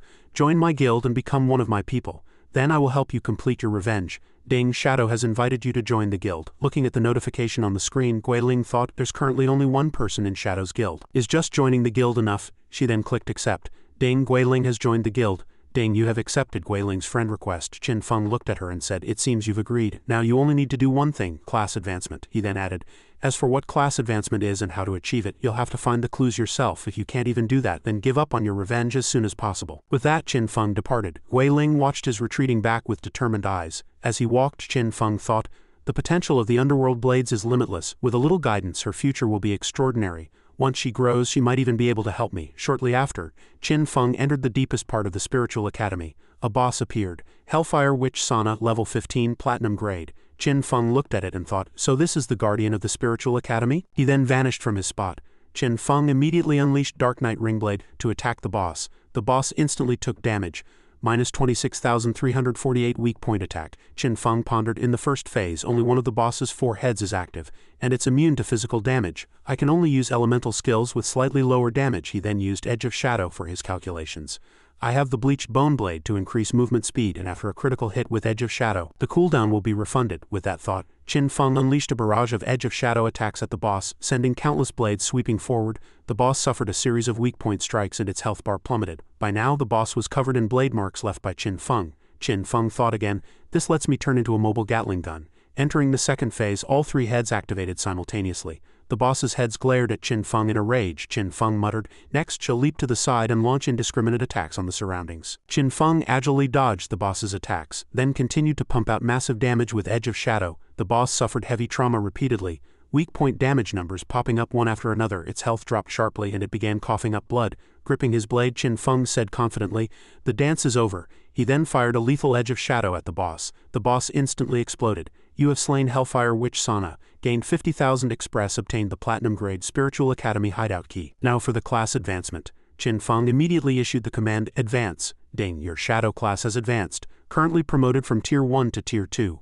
Job attributes increased, Strength 9 to 27, Constitution 9 to 27, Agility 24 to 72, Spirit 15 to 45, Level 15, Non-tradable lifespan 4,515 years, 133 days, Tradable lifespan 566.2 years, Strength 129 to 147, Constitution 184 to 202, Agility 268 to 316, Spirit 101 to 131, HP 2608, Physical damage 535, Cooldown reduction 85, Damage resistance 77, Physical defense 300, Physical damage reduction 24.8, Lightning resistance 458, Lightning damage reduction 31.4, Dark resistance 304, Dark damage reduction 23.3, Ice resistance 278, Ice damage reduction 21.7, Fire resistance 278, reducing fire damage by 21.7, New class passive 4, Attacking while in a stealth state will not break stealth and the stealth break strike effect remains active.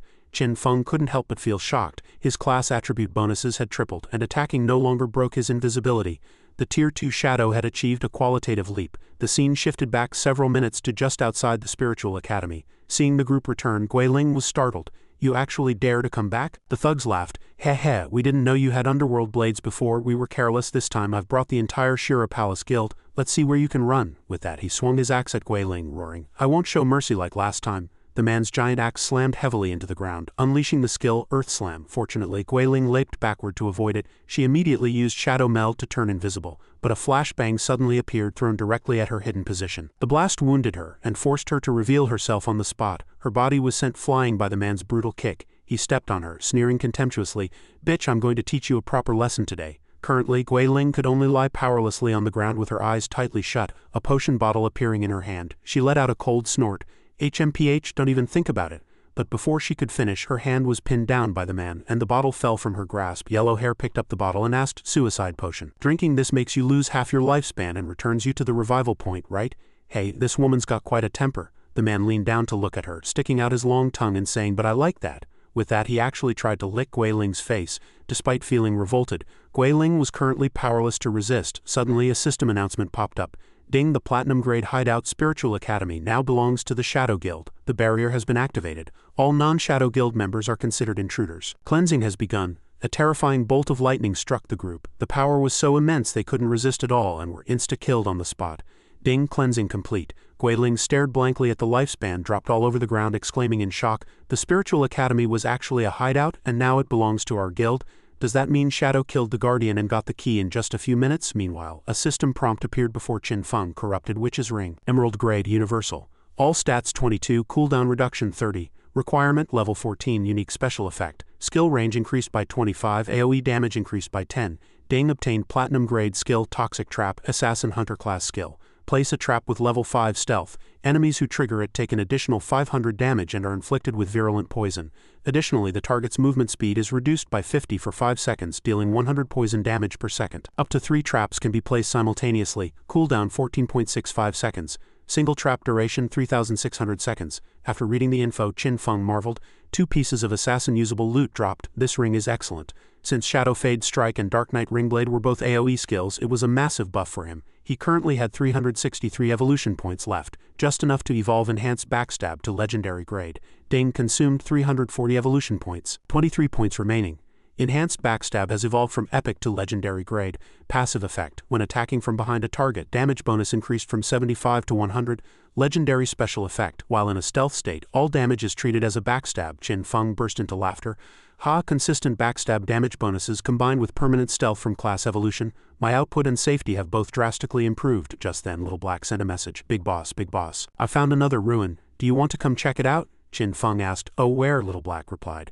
At the temple entrance in the Vena Sea ruins. The murals on the stones are very similar to the ones in the starter village ruins. Qin Feng asked back. Then why don't you explore it yourselves? With your current level, dealing with a platinum-grade boss shouldn't be a problem. Little Black hurriedly explained. Whoa, we wanted to, but a teleport orb appeared while we were clearing mobs. We touched it but got no response. It says only the Destined One may enter. Big boss, do you know who the Destined One is? Qin Feng said. Fine, wait for me there. By the way, I've obtained a few more pieces of gear. Prepare your lifespan and I'll bring them to you. He calculated privately. Both hideouts have teleport functions. Traveling between Modu and the Zhanghai ruins is much more convenient now, Little Black responded. Got it. The Zhanghai officials are a bit short on lifespan. You might consider selling some to the Modu officials too, Big Boss. The scene shifted to the outskirts of the Zhanghai ruins. Little Black, riding a cool-looking sheep, was waiting for Qin Feng. Qin Feng suddenly appeared behind her and spoke. Where's the ruin? Little Black was startled. Ah! She then hugged the sheep and shouted, Whoa, Big Boss, you're going to scare me to death. Qin Feng was teasing her on purpose, but he said, I'll be more careful next time. Little Black pointed below the cliff.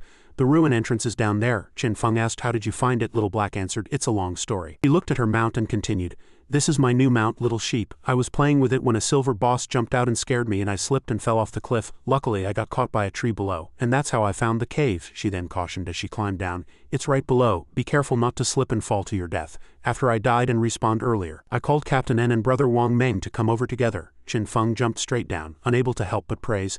As expected of you. You can even find a place like this. Seeing this, Little Black praised. Great agility, Big Boss. Brother Wang Meng tried to jump like that just now and fell to his death. She then pointed ahead and said, There's a maze ahead. We've already cleared the mobs and figured out the route. Qin Feng reminded her. Stay alive if you can. Don't let your lifespan hit 0 or the consequences will be severe. Little Black replied. Understood. I know a skill that can absorb others' lifespan. If mine gets too low, I'll just drain some. We also have a backup plan to restore non-tradable lifespan. Qin Feng asked, Oh, you have a stable source of supply? Little Black answered with a smile. We lured a group of monsters that devoured non-tradable lifespan to a hidden corner of the city ruins. Follow me, she said. Killing these mobs would drop non-tradable lifespan. We'll come collect it when we need it. Qin Feng evaluated. Not a bad method, and you must have come up with it, right? Little Black's eyes widened in surprise. Wow, Big Boss, your guess is spot on. Qin Feng thought to himself that she was the one who pioneered this method in his past life, which was later widely imitated. Little Black pointed to the orb of light above. The teleport orb is right ahead. She then stepped forward and touched it. System prompt. You are not the Destined One. Mechanism not triggered. Little Black shrugged. See? The system gave a prompt. Big Boss, do you want to try? We suspect this temple might be related to the one in the starter village. Qin Feng nodded. He then reached out and pressed his hand against the orb. The moment he touched the teleport orb, a blinding light erupted. Little Black quickly covered her eyes and cried out, Ah! When she opened them again, both Qin Feng and the teleport orb were gone. She muttered to herself in a daze. The Big Boss and the orb are both gone. Sure enough, the Big Boss is the Destined One. At this time, a prompt rang in Qin Feng's ear. Ding, you have entered the Ice Tide Cavern. Long-range communication has been intercepted. Qin Feng immediately activated Serene Stealth to go invisible. A scroll appeared before him.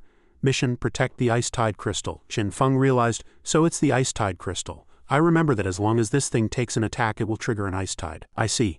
Monsters will crawl out of those caves to attack the crystal. If they succeed, I'll be finished. Dying isn't the issue. The key is that if the mission fails, I won't get the rewards and won't be able to enter again. After speaking, he pulled out Toxic Trap and decided to evolve it. Ding, you consumed 6 evolution points, 17 points remaining. Toxic Trap has evolved from Platinum to Epic Grade.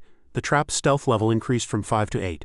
Damage upon triggering increased from 500 to 1,200 points. Slow duration extended from 5 to 8 seconds. Slow effect 50 and poison damage per second increased to 100.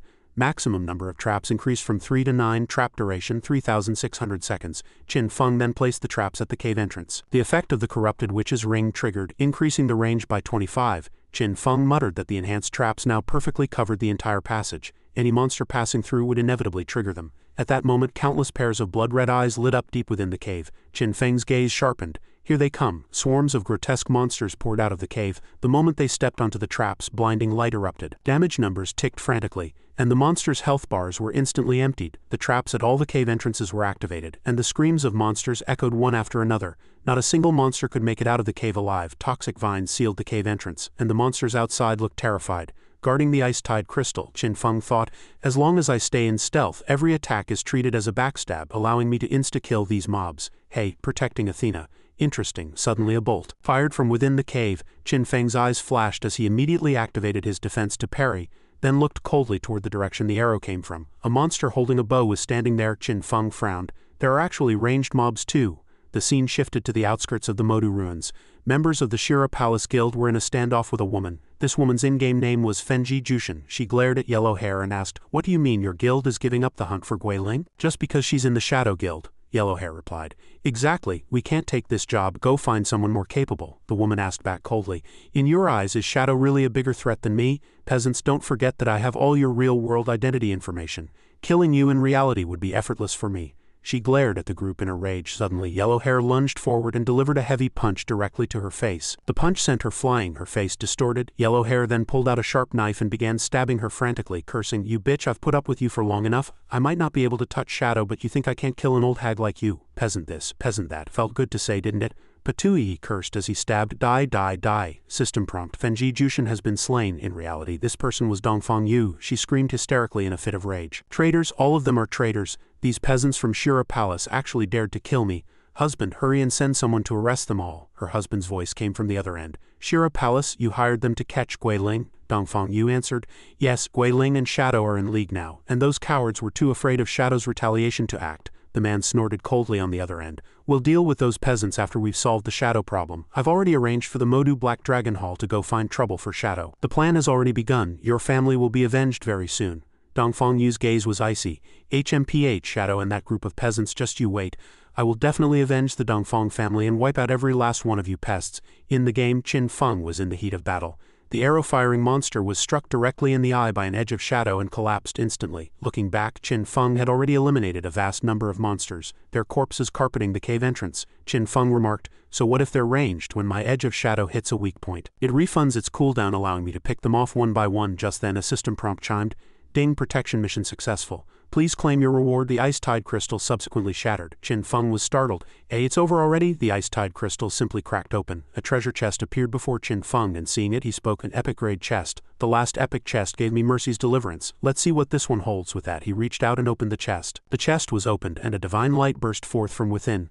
A pair of red lips and a pale face manifested, gradually forming a priestess whose level and name were both a string of question marks. She looked down at Qin Feng with a cold, haughty gaze. Qin Feng looked up in confusion and asked, "Is this the NPC that was beside the last epic chest?" The female NPC began chanting an obscure and difficult incantation. Qin Feng muttered to himself, "That's the ancient god language. She's saying that I've passed 2 trials. And that I am the chosen one?" Qin Feng couldn't help but exclaim in surprise.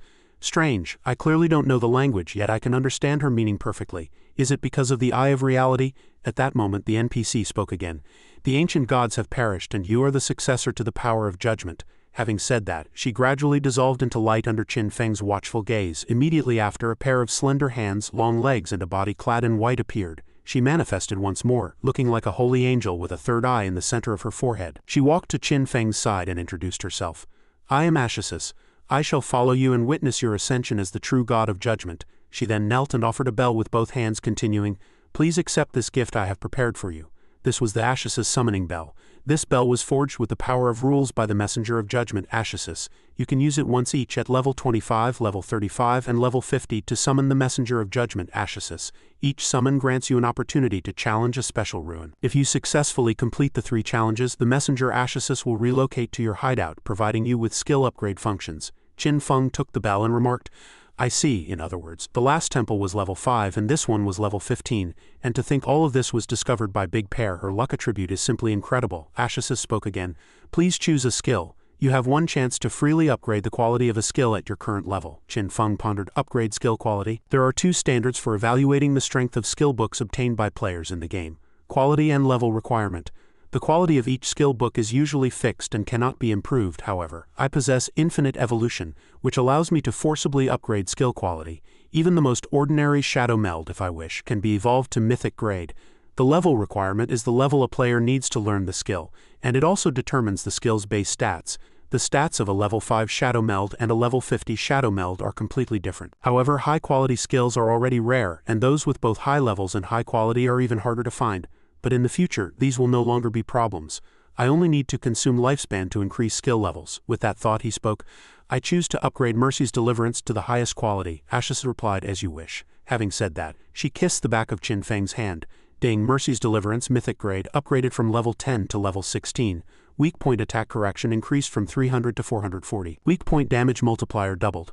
After active activation, the next attack carries a throat slit effect. dealing 200 to 310 continuous damage per second for 3 seconds. Cooldown 15 seconds, currently 6.97s. Once complete, SSS spoke again.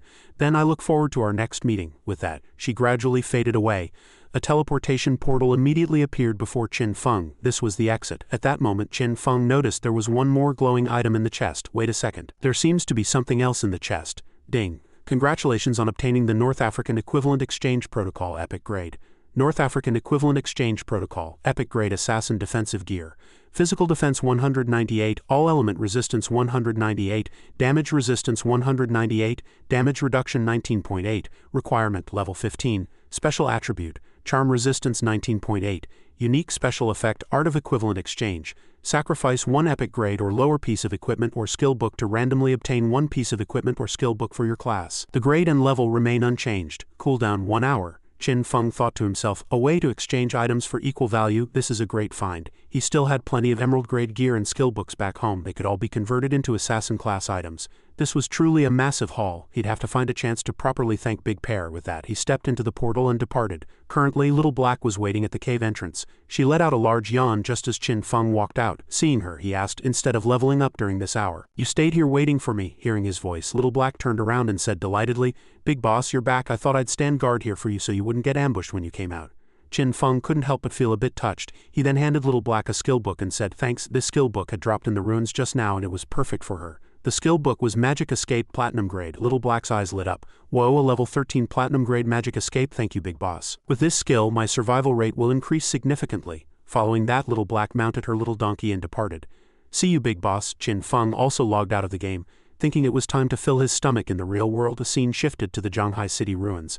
A silver grade hideout, the Temple Knight Guild. Chen Wuming was laughing loudly. Brothers and sisters of the guild, let us remember this great day together. We, the Temple Knights, finally have a home of our own. Though the scale is small now, it is a wonderful beginning. With this home, we no longer need to fear being killed by bosses that appear out of nowhere. With this home, we have a safe haven when we are weary. For all of this, we must thank one person. That person was Xiaoyu. After speaking, he pointed toward Qin Xiaoyu, who was standing in the back. She was the first to discover this place. Let us give her the warmest round of applause and welcome her to the stage. The crowd cheered in unison. Xiaoyu, Xiaoyu, Xiaoyu, Xiaoyu. First, I want to thank the teacher who taught me. Second, I want to thank the friends who helped me when I faced difficulties. And I also want to thank those who hate me. It was their mockery and insults that drove me to become stronger. Finally, I want to thank my parents. At this point, tears welled up in her eyes and rolled down her cheeks. If only they were still alive, then they could see how outstanding Qin Xiaoyu has become. And they would surely be proud of me. She wiped away her tears and continued. Are there really that many people to thank? Chen Wuming spoke up. Xiaoyu, tell everyone quickly. What kind of hardships and obstacles did you overcome to find this shelter? Qin Xiaoyu replied. I had a dream before. In the dream, a powerful warrior guided her to occupy this place. Though the memory was hazy, it felt exceptionally real. I came here with the intention of just giving it a try, and I never expected to actually find it. Hearing this, the crowd burst into laughter. Haha, a dream, this girl is too funny, she couldn't be serious, right? Even Chen Wuming couldn't help but let out a chuckle. He then composed himself and said, Ahem, thank you Xiaoyu for that wonderful speech. So did you dream of anything else last night? Qin Xiaoyu replied. I did. I dreamed of a massive shelter with many people. It was magnificent and golden. It must be a platinum-grade hideout. The crowd laughed again. Haha, what a pipe dream. It looks like we're about to move into a grand mansion soon, Chen Wuming said. Truly a beautiful dream. Here, this is the reward you deserve, Qin Xiaoyu replied. Thank you, guild leader. Ding, you have gained 1 year of tradable lifespan. Chen Wuming stepped forward and put his arm around Qin Xiaoyu. I hope everyone can learn from Xiaoyu, learn from her spirit of sacrifice for the collective interest. As long as we work together, our guild will surely stand firm in these chaotic times, and grow stronger day by day. Alright, dismissed. Those who need to level up, go level up. Those who need to explore, go explore. Xiaoyu, you keep searching for hideouts, keep it up, everyone is counting on you. Qin Xiaoyu's cheeks turned red from the praise. Yes, guild leader. After some time had passed, somewhere in the Zhanghai City ruins, Qin Xiaoyu was looking around, searching for something. She muttered to herself, I followed the feeling from my dream here. It should be nearby, but why can't I find it? At this moment, a group of guild members was hiding in the shadows watching her. One of them said, she headed straight here after the meeting, dismissed, as if she's looking for something. Could she really be looking for that platinum hideout from her dream? Look, she's entering that building, follow her. Qin Xiaoyu walked into the building and looked around, unable to help but shudder. It was terrifying, exactly like her dream, yet not quite the same. Moreover, she always felt like someone was watching her from behind. She clenched her fists and reassured herself. Qin Xiaoyu, you can do this. You're a life priest, nothing can hurt you. Suddenly a boss appeared out of thin air, flicking its long tongue out in front of Qin Xiaoyu. She let out a terrified scream. Following that, she unconsciously fainted, her body falling backward. The boss pounced toward her but missed. The boss also seemed very surprised. The few people following behind were struck with terror at the sight. Well, what kind of monster is that? Disgusting. Charge and smash it. The boss's tentacles unexpectedly coiled around one of them, and then its long tongue pierced directly into her mouth, instantly draining her lifespan. Her lifespan immediately hit 0. The remaining people turned and bolted in terror. Whoa, run, this monster can suck the life out of you. Help! Just then, Qin Xiaoyu was awakened by the screams. She looked toward the sound in horror, only to see the boss draining the lifespan of those people. She immediately turned and fled deeper for her life. In her panic, she accidentally fell into a deep pit, rolling all the way to the bottom. She fell so hard her face was covered in dust and she began to wail. It hurts. Where on earth is this? Just then, a large door appeared before her. Her worry turned to joy as she cried out in shock. This is the entrance from my dream. I finally found it. It's the Platinum Hideout. I have to report this to the guild leader immediately. She then sent a message to Chen Wuming. Guild leader, I found it. I found the Platinum Hideout. Chen Wuming's face was full of confusion. What? Stay right there and don't move. I'll bring people over immediately. Join the party so I can see your location. Qin Xiaoyu then joined Chen Wuming's party and replied, Okay, I'll wait for everyone here. Suddenly a strange sound echoed. Crunch, crunch. Qin Xiaoyu whirled around in alarm. The boss had reappeared, stretching its neck and staring fixedly at Qin Xiaoyu. Qin Xiaoyu couldn't help but tremble all over, tears flowing uncontrollably. She gripped her scepter tightly, gritted her teeth and said, Don't be afraid, Xiaoyu, you can do this, you can definitely defeat it. At this moment, Qin Xiaoyu told herself, Xiaoyu, you can do this, you can definitely defeat it. You aren't who you used to be. You're a noble hidden class, a life priest. Following that, Qin Xiaoyu unleashed toxic vines to attack the boss, and it was instantly bound tightly. The boss's health began to continuously drop, -130, -120 damage. Seeing that her attack had landed, Qin Xiaoyu fled excitedly. Great, it hit. It's being slowly consumed by my venom. Next was the putrid poison mist.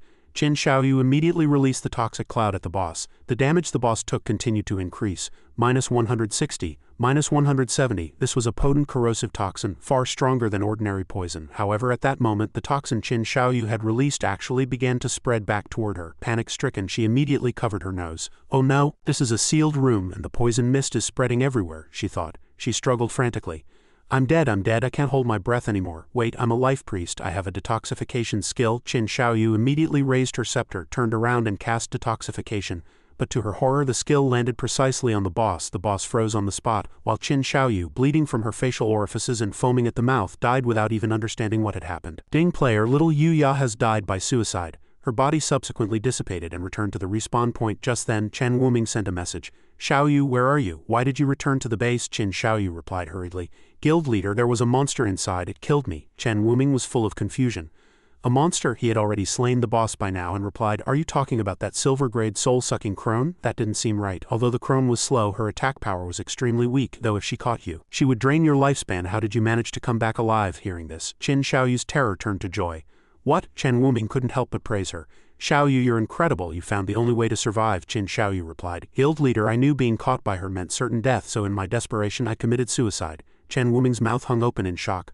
My god, Xiaoyu, you're a goddamn genius. Qin Xiaoyu was thrilled. Thank you for the praise, guild leader. I'll head over to find you all immediately. She thought to herself, Hey, it seems those 3 bitches who were following me are well and truly dead. That's what happens when you cross Qin Xiaoyu. A while later, Qin Xiaoyu returned to the scene. She pointed toward the large door ahead and said, Guild leader, the platinum-grade hideout is right behind that door. Chen Wuming was overjoyed. Great job. Once we occupy this hideout, you will be handsomely rewarded. Qin Xiaoyu replied, Thank you, guild leader. Chen Wuming turned to an attendant named Big Head and ordered him to lead a group to clear the surrounding area to ensure no other players interfered. Big Head replied, Don't worry, guild leader. Anyone who dares to interfere will get what's coming to them. Even if Shadow shows up, it won't matter. Subsequently, Chen Wuming let out a great shout, Charge brothers, kill the guardian inside and the hideout will be ours. Oh charge, kill the guardian, temple knights will prevail. They then lunged at the large door. Quick, get in, what are those people in front doing? Charge, move faster. A subordinate ran back to report, reporting to the guild leader, we can't open the stone door. Chen Wuming thought to himself that every base in this game had a guardian. Could it be? I've got it. He then pointed ahead with self-assurance and shouted spiritedly, This stone door is the guardian? A subordinate stepped forward with an axe and swung it at the stone door, saying, Then let me give it a try. A damage value of 320 popped up over the door. Someone cried out in ecstasy upon seeing this. It took damage, you're right, the stone door really is the guardian. The guild leader is brilliant. Chen Wuming smiled and ordered, Haha, this platinum hideout is basically a free gift. Brothers, take it down for me. Everyone responded, unleashing a flurry of skills against the stone door. Meanwhile, on Qin Feng's side, system notifications chimed in succession. Your hideout, soul-purifying land, is under attack. Entrance door, current durability 99.3, damage ongoing. Current magical barrier durability 100. Qin Feng let out a soft ha. The system asked, instant teleportation to the hideout is locked. Would you like to use war teleportation? Remaining war teleportation charges for today 1-1. Qin Feng spoke. Someone actually found the entrance to Soul Purifying Land and is attacking the hideout. With their attack power, breaking the door would probably take a year. I'll ride my wolf over and take a look. After speaking, he mounted the Ghostwalk Night Wolf and departed. A moment later, at the outskirts of the Soul Purifying Land, Qin Feng arrived on his wolf. Suddenly, he noticed a scene unfolding before him. A group of people was chasing a young girl. Stop, don't even think about running. If you run any further, I'll kill you. Suddenly, a man wielding a mace leaped out and blocked the girl's path. HMPH, let's see where you think you're going. The girl froze on the spot. The man then swung his mace, sending the fleeing girl flying. She slammed heavily into the ground and rolled several times. Another person followed up by casting a holy imprisonment skill. Countless light swords shot out, pinning the girl's limbs firmly to the ground, making her scream in agony. The group snorted coldly. HMPH, we told you already, this area belongs to the Temple Knight's jurisdiction. You actually dared to barge in? Tears streamed from the girl's eyes as she hurriedly explained. I was just passing through, I didn't barge in. You're clearly just making excuses to rob me. Qin Feng looked at the girl and recognized her as his company colleague, Yang Xiaoya, a kind-hearted girl who had warned him before. Those men continued with their twisted logic. If we say you barged in, then you barged in. Qin Feng stared at the group, thinking a guild claiming territory. It seems the ones attacking the Soul Purifying Land are the Temple Knight Guild. One person in the crowd said, standard rules, I go first. Big Head laughed and said, haha, then I'm second. However, before he could even move, the heads of the several men fell simultaneously. Qin Feng swept past effortlessly, and the group was instantly decapitated. His eyes were cold and he didn't bother to re-enter stealth. Seeing this, Yang Xiaoya cried out in shock, ah, it's Shadow. But when she looked into his eyes, she seemed to sense something and blurted out, no, that's not right. Those eyes clearly belonged to Qin Feng after killing the group of thugs. Qin Feng snapped his fingers and used curse flower on their corpses. Blood-red flowers bloomed on the bodies, draining their lifespan. Qin Feng's cold gaze swept over Yang Xiaoya as she asked urgently, Qin Feng, is that you? But Qin Feng gave no response and vanished on the spot using stealth. Yang Xiaoya looked a bit despondent as he disappeared. She thought to herself, that was clearly Shadow, but why did his eyes look so much like Qin Feng's? No, it must be a coincidence. The scene shifted to the exterior of the Soul Purifying Land hideout. Chen Wuming was currently kneeling on the ground with a crowd of attendants shouting, welcome great Lord Shadow, may you live for 10,000 years and rule the world. He kicked a subordinate and cursed, these idiots actually dared to commit robbery on the road. Their crimes are inexcusable. It's my fault for failing to teach them properly. Thank you, great Lord Shadow, for punishing them on my behalf. By now, Qin Feng had manifested before Chen Wuming and the others. Chen Wuming thumped his chest and continued excitedly, ever since Great Lord Shadow saved us from Headless Slayer Shera, everyone in the guild has become a die-hard fan. We strictly follow your positive values and are determined to be the happiest, cleanest guild in the game. His attendants chimed in one after another. That's right, Great Lord Shadow, we love you. Slow down your flight, Great Lord Shadow, we will follow you forever. Chen Wuming then asked, may I ask what brings you here today? Qin Feng glanced at him and asked, nothing major, I heard you were attacking a hideout. Chen Wuming looked surprised. That's right, how did you know? Could it be that you've taken an interest in this hideout as well? Qin Feng's gaze turned ice cold. That hideout is mine. Chen Wuming was instantly petrified. Upon hearing this, the others in the Temple Knight Guild were all break into a cold sweat of terror. What? Chen Wuming was now drenched in sweat. He said with a trembling voice, that can't be right, Great Lord. Rumors say your hideout is in Modu. Isn't a person only allowed to own one hideout? A subordinate nearby reminded him, guild leader, if one creates a guild, the guild can also own one. Chen Wuming was even more terrified upon hearing this. What? Qin Feng looked at him coldly. Precisely, I have hideouts in both Modu and Zhanghai. The Temple Knight players were too terrified to move. We were actually trying to occupy Shadow's hideout. The sky is falling. Qin Xiaoyu was crying her heart out internally, her tears flowing uncontrollably. This hideout actually belongs to Shadow. How can this be? Shadow never appeared in my dream. Chen Wuming was so scared he hurriedly cupped his hands and pleaded for mercy. Great Lord, we truly didn't know this was your hideout. What should we do now? How should we compensate you? Qin Feng replied. You've damaged the door to my hideout, and fixing it will cost quite a lot. Qin Feng glanced at him and continued, how about this? Pay me 500 years of lifespan and we'll call it even. Chen Wuming's mouth fell open in shock.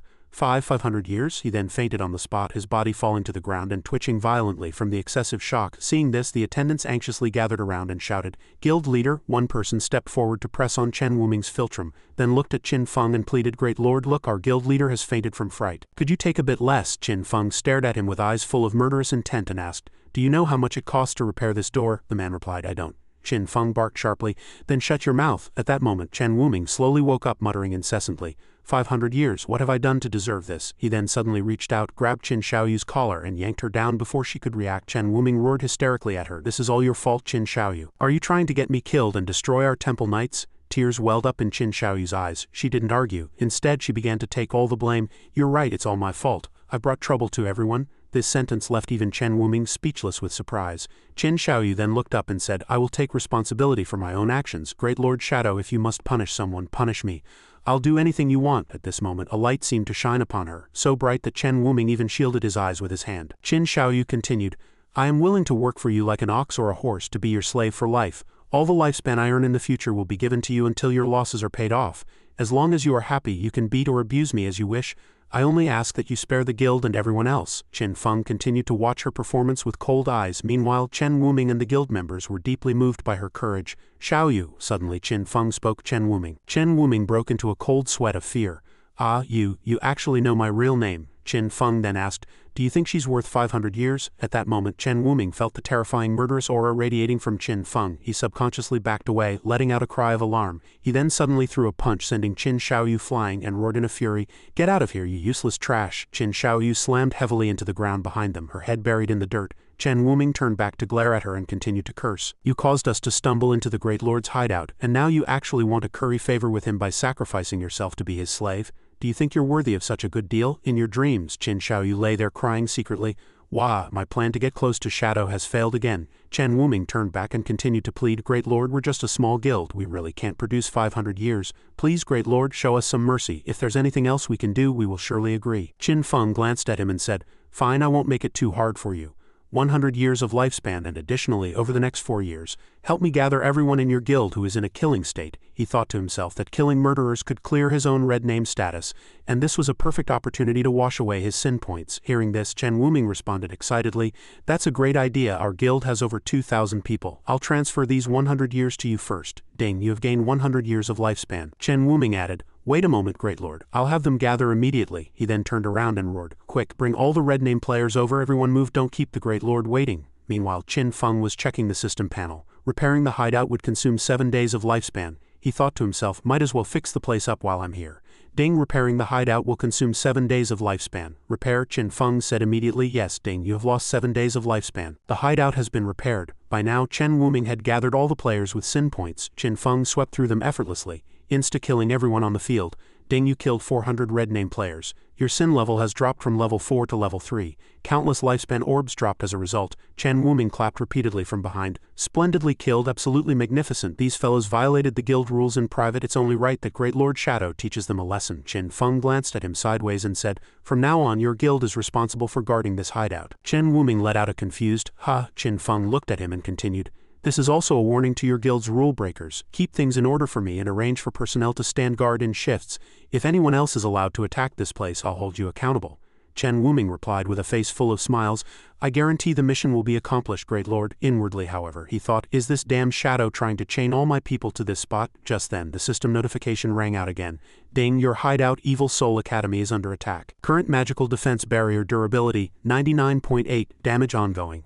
Would you like to use war teleportation? Remaining war teleportation charges for today. 1-1. Qin Feng was stunned, not yet understanding the situation. He thought to himself, Is this never ending? This time it's the Evil Soul Academy. He used the war teleportation without hesitation. He thought that since everyone knew the Evil Soul Academy was his hideout, he wanted to see who exactly was provoking Shadow. As soon as he finished the thought, the system began to teleport him away. Seeing this, Chen Wuming cried out somewhat helplessly. He then turned to the guild members and said, Shadow has already teleported away. Let's go. It's time for us to head back too. Big Head asked.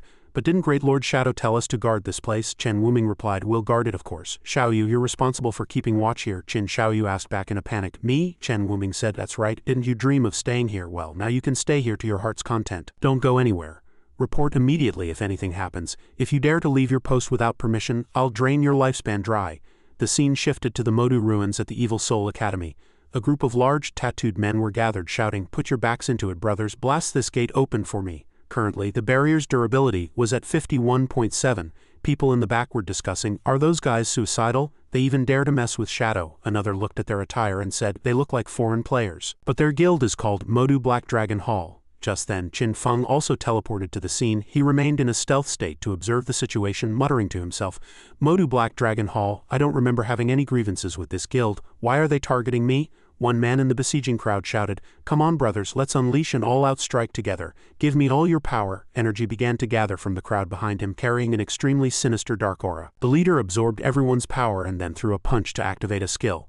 Black Flame Demon Dragon break. With that, he slammed a heavy fist against the gate, unleashing immense power. The people behind hurried to shield their faces. At this moment, the barrier durability dropped to 13, and the man laughed maniacally.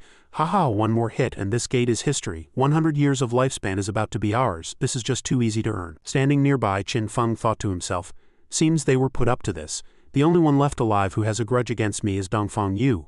Suddenly, purple energy waves appeared behind the group of saboteurs. The leader turned back in confusion as a giant dragon manifested. It was massive in size, yet its expression seemed somewhat vacant. Several black players asked in bewilderment, "A dragon?" Suddenly, the dragon let out a sky-shaking roar, leaving the group dazed and dizzy. The leader was so terrified that cold sweat poured down and he couldn't move a muscle. Another group pointed to the sky and shouted, "Look at the sky!" The dragon then expanded into a massive fireball. Several people screamed in terror, "What kind of skill is that? A meteorite? No, that's not right. The shape of this meteorite is way too strange." Subsequently, the fireball plummeted toward the crowd, yet it seemed as flimsy as paper, merely stirring up a ring of flames around them upon landing. The group was actually unharmed. After a moment, realizing nothing had happened, one man looked up in confusion to check. He then shouted excitedly, "Hey, I'm not dead. Haha, that meteorite only dealt 3,000 damage. I worried for nothing. Seems having a high HP pool really has its advantages." However, before the words were fully out, Qin Feng swept past in an instant. The man's head was immediately separated from his body, rolling onto the ground as a golden light burst forth.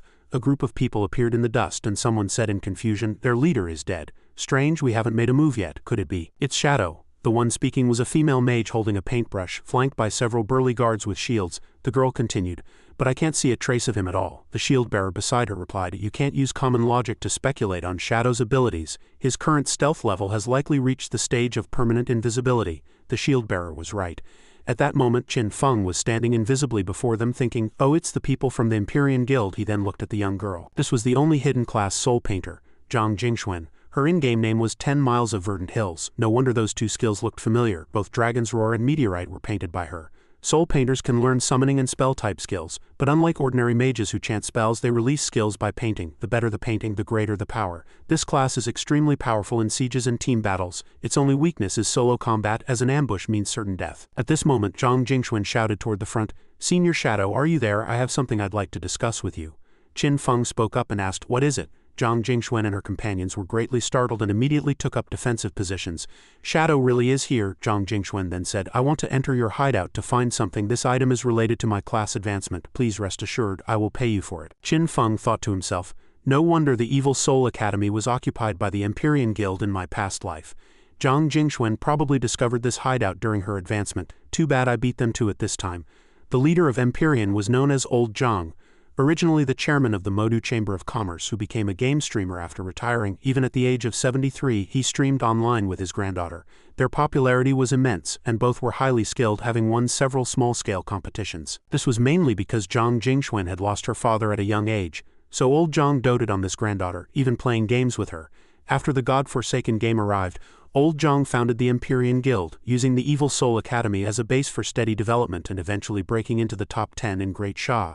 The reason I know so much about them is that I was also addicted to their streams in my past life. Thinking of this, he cleared his throat and manifested directly, saying, "Come inside and talk." The gates of the hideout then slowly opened. Seeing this, several people said, "The gates to the hideout have opened." Inside the Evil Soul Academy, Qin Feng sat in a high position and asked, "Speak, what is it you want?" Zhang Jingxuan replied, "My class is Soul Painter, and advancement requires a special material. This material is located within the Evil Soul Academy. We heard that Great Lord Shadow once sold a hideout to the Zhanghai officials for 2,000 years of lifespan. As it happens, my class has a massive demand for this material, so I would like to buy the Evil Soul Academy. I wonder what Great Lord Shadow thinks." Qin Feng scrutinized Zhang Jingxuan, thinking the Empyrean Guild saved up several thousand years of lifespan in such a short time. As expected of Old Zhang, he spoke, "Sorry, I have no intention of selling the Evil Soul Academy, but I can give you guest permissions, allowing you to freely enter and exit the bottom floor." Zhang Jingxuan asked back, "What would Senior think of a 500-year lifespan payment for a 3-year lease of the first floor?" Qin Feng thought to himself that since he had already given her permissions, her class advancement problem was solved, yet she was still persistent about the lease, even willing to spend 500 years. It seemed the Empyrean Guild had other motives, their true intention being to establish a connection with him. Zhang Jingxuan added with a smile, "To show our sincerity, we'll add another condition." Her gaze became sharp. "Within 3 hours, if you agree, we will completely wipe out the Modu Black Dragon Hall Guild that attacked this place for you." Qin Feng pondered for a moment and spoke, "This is equivalent to declaring war on a guild. Don't you need to ask for Old Zhang's opinion?" Zhang Jingxuan's cheeks turned slightly red as she asked, "Senior actually knows my grandfather. Don't worry, the old man listens to me the most. Besides, a small guild like that can be crushed underfoot with ease." Qin Feng replied, "I admire your decisiveness at such a young age." "Sign it." Zhang Jingxuan was thrilled. Success. Dane lease contract signed successfully. Gained 500 years of lifespan. Quote. Qin Feng said, "You may use the first floor as you please. Don't worry about the damaged barrier. The formation on the bottom floor will repair it automatically." Zhang Jingxuan replied, "All right, then we won't bother the Great Lord further." With that, she led everyone away. At this moment, Qin Feng's face turned slightly red. She was even more energetic in person than on the streams. Ahem, time for business. During this time I've obtained many good things through equivalent exchange and the cooldown has ended. Let's try one more time. He then opened the game storage. He reached out and activated equivalent exchange, sacrificing one item to randomly obtain a same grade assassin class item. Ding. Lost intelligence training scroll. Obtained Crimson Blade. Crimson Blade Emerald grade assassin class finisher, dagger type. Condense fresh blood. Attack a single target at close range, dealing an additional 4,800 points of blood element damage. The lower the target's remaining HP, the higher the damage, up to a 200 increase. When the target's HP is below 30, a hit will restore 200 of the damage dealt as HP, with the excess converted into a shield. Qin Feng was struck with shock. "Oh, I actually rolled a finisher." Finishers' limit breaks require gathering power during battle, which can be released once the meter is full. The power of such skills is extremely terrifying. Used properly, they can instantly turn the tide of battle. Crimson Blade is an extremely high damage single target burst skill. Even at Emerald grade, it adds 4,800 points of blood element damage. This is a step above even my epic or legendary grade skills. Ding, you consumed 1, 2, 3 evolution points, 555 points remaining. Crimson Blade has evolved from Emerald grade to Adamantine, Epic, and finally Legendary grade. Additional damage increased from 4,800 to 6,000, 7,200, and finally 9,000 points of blood element damage. The life recovery ratio upon hitting increased from 200 to 300,400, and finally 600. The excess life recovery will be converted into a blood element shield. Qin Feng laughed excitedly. Haha, if this move can benefit from various damage boosting buffs, the damage could even break 100,000 points. Currently, there are 555 evolution points left, enough to evolve another mythic grade skill. Ding, you consumed 500 evolution points, 55 points remaining. The skill Abyssal Shadow has evolved from legendary to mythic grade. Passive effect, stealth level increased from 2 to 3. The cooldown refund after each attack is reduced from no more than 3 seconds to 1 second, provides a maximum of 5 to 7 levels of stealth. Legendary special effect, remains hidden. Each level of stealth rank will increase the bonus damage of your stealth break strike from 200 to 300.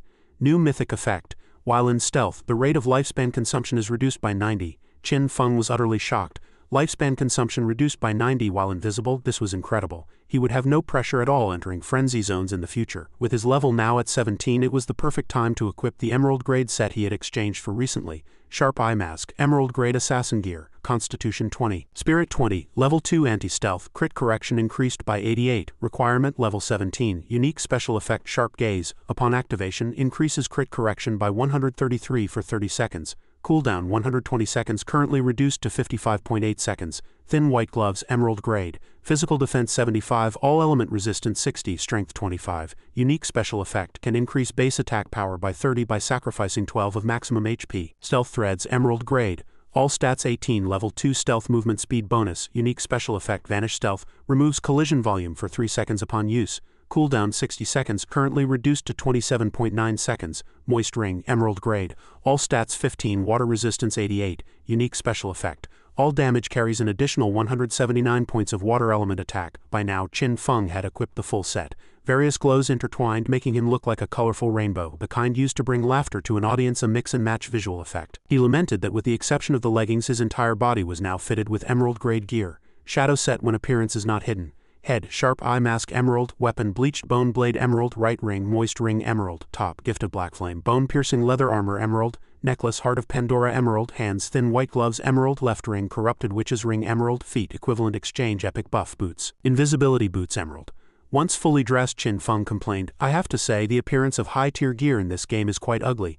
Better switch back to the Shadow class's exclusive appearance." He then smoothed out his long hair, which hadn't been washed in years, describing his unkempt look, and muttered to himself that it was time to conquer the next base. The scene shifted to reality in the outskirts of Modu. A group of men armed to the teeth stood guard. One asked, "How many did you bring back this time?" Another replied, 4. "Why so few?" The man explained that fewer and fewer people were willing to sell their lifespan these days. Another person reminded them, "We're here." Out of the car. "Move it." Several people stepped out of the vehicle. A man wearing sunglasses smiled as he looked around. "So this is the buyer's house as expected of the rich. This place is magnificent." One of the guards said. "You four wait here. I'm going to report to Madame Dongfang," one of the captives asked indignantly. "You won't even let us in the door?" A man beside him gave a wicked laugh. "Hey, who would respect a bunch of poor devils like us? Hurry up, I have a match later." The heavily armed man looked at them thinking, a bunch of fools. "You'll see what's coming in a moment." Suddenly the villa gates opened and Dongfang Yu walked out with her son. She looked down at the crowd and asked coldly, "You're the ones who want to sell your lifespan extracted into light orbs and drop them on the ground?" A man with a scar on his face, sensing the disdain in her tone, retorted unhappily, "Is the madam joking? The money hasn't arrived and you want us to hand over the goods?" Dongfang Yu's gaze turned even more contemptuous. "Did you not hear me? I'll say it one more time. If you don't want to die, convert your lifespan into light orbs and drop them on the ground immediately." As soon as she finished, a group of heavily armed bodyguards appeared, leveling their guns at the group. However, the man in sunglasses broke into a smile. "Oh my madam, what is the meaning of this? Could it be you want to follow our example and play a game of double-crossing?" Just then, a flash of cold light swept past and the heads of several armed bodyguards hit the ground instantly. Dongfang Yu was terrified and immediately shielded her son. Her eyes filled with disbelief. The man in sunglasses laughed. "Looks like we've stumbled upon a fat sheep this time." With that, he released a swarm of poisonous insects. Someone then shouted, "Brothers, strip this beautiful madam clean." The figure draped in a mysterious black cloak, eyes filled with hatred, also revealed themselves. It was Gui Ling. At that moment, one of Gui Ling's companions deployed a platinum-grade shield skill, Golden Element Barrier. Blocking the bullets fired by the bodyguards, the gunman roared in fury, "Damn it, we can't break through his shield." Immediately after, the strong man used Earth Suppression Golden Cauldron to slam into two bodyguards, the terrifying weight crushing the ground into a deep pit. On the other side, several bodyguards were firing frantically at a young man, but he dodged them with fluid agility. While evading, the youth turned back and mimicked a gun with his fingers, whispering, "Bang!" Bullets actually erupted from his fingertips, instantly killing the armed bodyguards. This was a hidden class. Fingertip Gunner. Every finger could fire a different type of bullet. Smoke drifted from his fingertips as a cruel smile curled on his lips. Elsewhere, a figure in a stealth state sped past, slipping by before the bodyguards even noticed. One bodyguard shouted, "Professionals have breached the gate requesting backup." The one who had sneaked in was Gui Ling, secretly gloating that no one had found her. She then charged straight for Dongfang Yu, her short blade aimed directly at her target as she roared in her heart, "Die, Dongfang Yu!" However, before she could touch her, a massive foot slammed brutally into Gui Ling's face. Before Dongfang Yu could even react to what had happened, Gui Ling's body was sent flying by the kick, and the surroundings were instantly enveloped in a thick shroud of death energy. A bald man radiating death energy manifested, reminding her in a low voice, "Be careful, madam. The enemy has a stealth class." Hearing this, Dongfang Yu ordered, "Catch them. I want them to be my son's lifespan slaves forever." The bald man replied, "They are strong. It seems our chances are only 50. Seeing this, the strong man with the shield was startled. "Look, they have professionals too." The bald man stepped forward slowly, the death energy around him spreading continuously. He spoke coldly. "Equipped with one-hit kill skills and anti-weapon coating, it seems you're a band of robbers who specialize in targeting the rich. I imagine you've pulled off quite a few jobs, haven't you? Good, I hope you've extracted enough top-tier gear and skills. Because only then will this fight be exciting enough." By now, the death energy had completely enveloped the group. The bald man added, "Arrogant brats, the battle has begun. Die." Suddenly, a poisonous insect attacked from behind him. He ducked quickly to evade it. As the insect looped back for another strike, he took a stance and used the momentum of his legs to perform a graceful mid-air flip. With his hands still in his pockets, his legs precisely and swiftly trapped the insect. The man in sunglasses screamed in shock. "He caught it? How is that possible? My firefly poison insects fly at speeds up to 200 kilometers per hour." The bald man used his head as a pivot against the ground, his legs suddenly exerting massive force to tighten. With a squelch, the poisonous insect instantly lost its glow, its internal essence deflating like a leaking balloon. Everyone present was dumbfounded by the sight. The bald man slowly opened his legs, letting the insect's remains fall to the ground. But the bug's body was already completely pulverized. The bald man stood up and said, "I have long since placed a barrier around my body. I can sense even the slightest disturbance. I am the unique hidden class source of plague, and I spread pestilence through humanity's most primitive forms of consumption and exercise." His eyes then overflowed with murderous intent. "My turn to attack." As soon as he finished, his figure blurred and he appeared in midair. The shield-bearing strong man was horrified. So fast, the bald man delivered a midair downward axe kick aimed directly at him. The strong man hurriedly raised his shield and used Iron Wall to defend, snorting coldly, "Bring it on." However, in the next second his expression turned to terror. With just this one strike, the shield he was so proud of was kicked into splinters. The bald man's momentum didn't stop. His heel followed through to smash heavily onto the man's head. The strong man's eyes bulged as he was driven directly into the ground. The bald man used the kick as a springboard to lunge at the others. The remaining two cried out at the sight, "He's coming! Fire!" The fingertip gunner hurriedly raised his hands and fired frantically. A dense rain of bullets sealing off all paths of retreat. However, the bald man was exceptionally agile. using a single hand to vault and roll across the ground, weaving fluidly through the gaps between bullets. Seeing him leap into the air, the gunner sneered, "Idiot, leaping into the air in front of a gunner is just suicide. You can't hide, die." But the bald man's gaze remained icy as he activated the skill, Resonance Roar. A shockwave erupted from him as the center, sweeping in all directions. The terrifying pressure caught the gunner off guard. He began bleeding from his facial orifices, and his glasses shattered instantly. After landing, the bald man looked at him and said, "Died instantly from the shock? It seems the level he extracted was too low." Seeing the situation turn south, the man in sunglasses turned to flee in terror, only to find the bald man had already locked onto him. In an instant, the bald man was in front of him, grabbing the man's head. The sunglasses fell off and the man screamed in terror. Knowing he was outmatched, he knelt and begged for mercy. "Spare me, Lord, spare my life," the bald man said calmly. "Don't worry, I won't kill you. 2 dead, 2 alive, just enough to fulfill the 50 quota I promised the madam. By the way, where is your invisible companion? Logically, she should be unconscious by now." The man in the black cloak looked at him and answered, "Invisible? We don't have an invisible person. Both of my brothers were just killed by you." The bald man was stunned. Then the man muttered, "Could it be that short guy who got off the car with us? We didn't know him, we just happened to go exchange lifespan at the same time." By now, Gui Ling had already maintained her stealth state and fled in panic.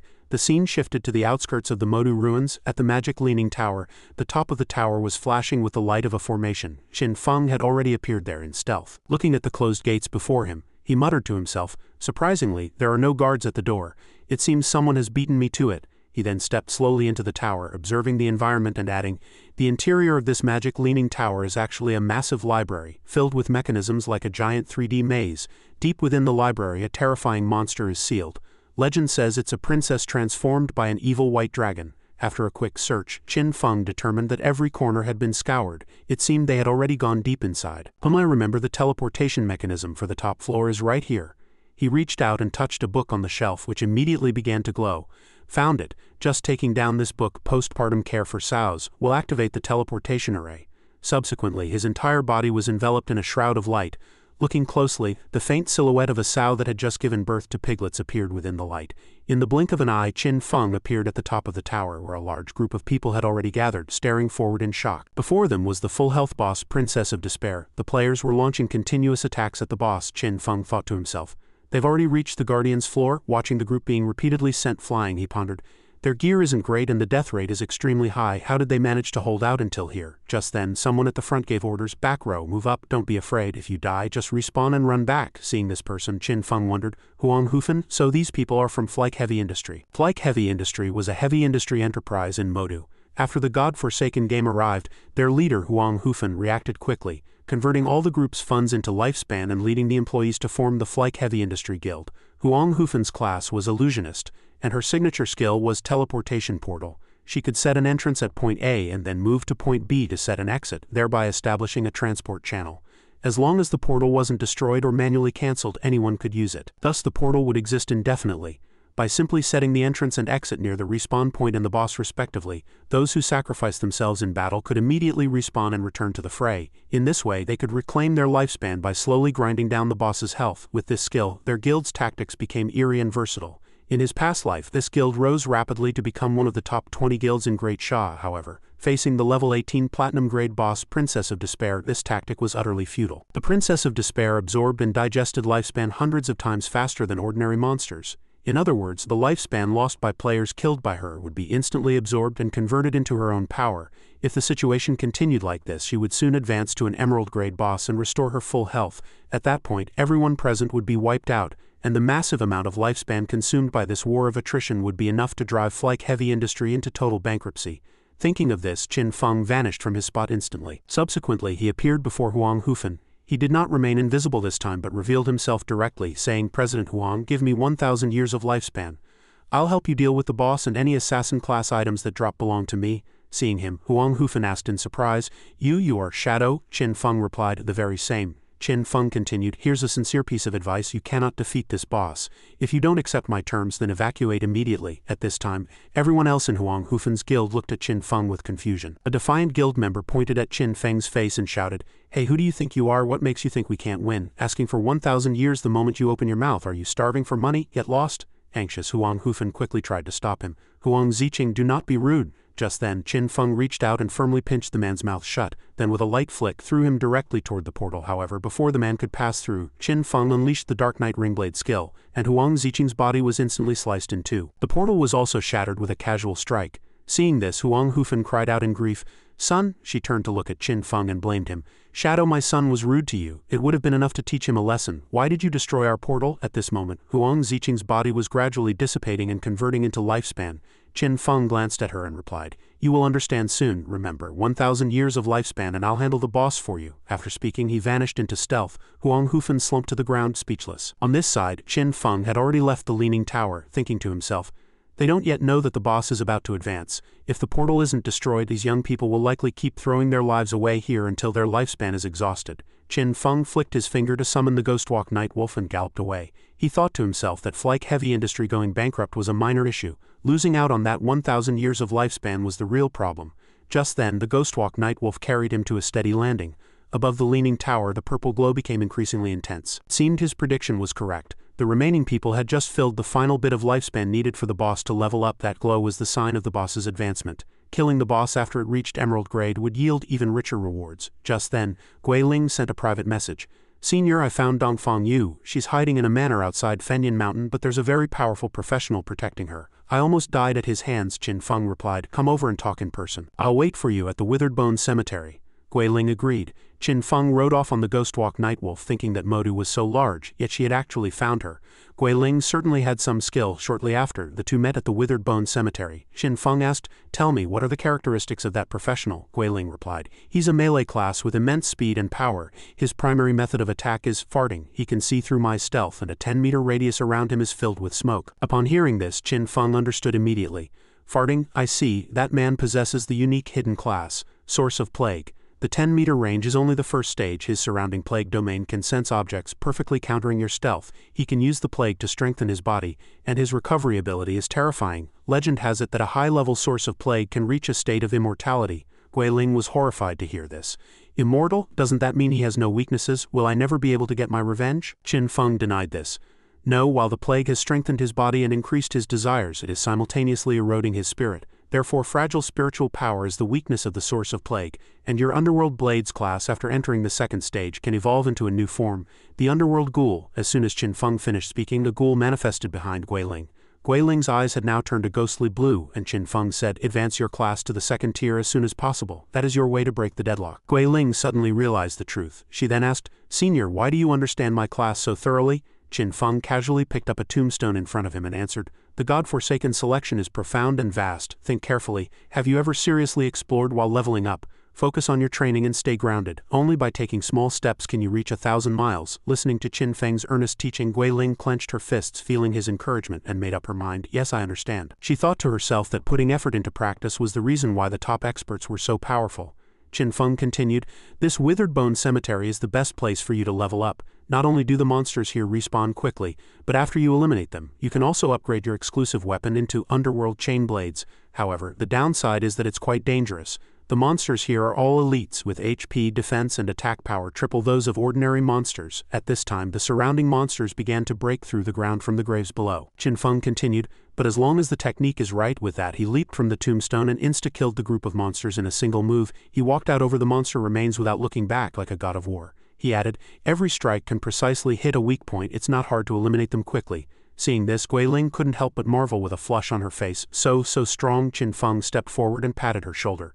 "Give it your all and fight for your life." Gui Ling was stunned. Qin Feng looked into the distance and said, "Only by betting everything can you complete the path of revenge." After speaking, he vanished into stealth. Gui Ling stood there in thought. She wondered, was it my imagination? The look in his eyes for that moment when he mentioned revenge. Meanwhile, in the Zhanghai city ruins, Little Black was leaning against her sheep and sighing, "I'm exhausted and my stomach is empty, but this area hasn't been fully explored yet.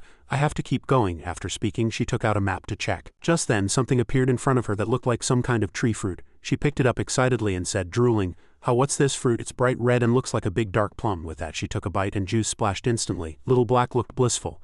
So delicious." Ding Express 50. Little Black was ecstatic. "Wow, what kind of divine fruit is this? It actually increases experience." She then looked in another direction and found these fruits lined up on the ground extending into the distance, so she picked and ate them all along the way.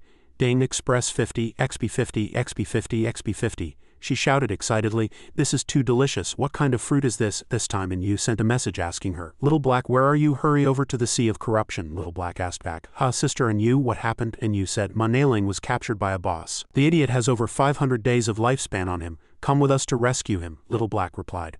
I'm nearing the Corruption coast, and you then said, is that so? Then wait there, we'll be there immediately. Little Black continued to pick up things from the ground to eat, muttering, Manhua is such an idiot. If it weren't for his family connections, who would want to party with him? But then again, these plums are really tasty. After a while, Little Black followed the fruits and discovered something strange.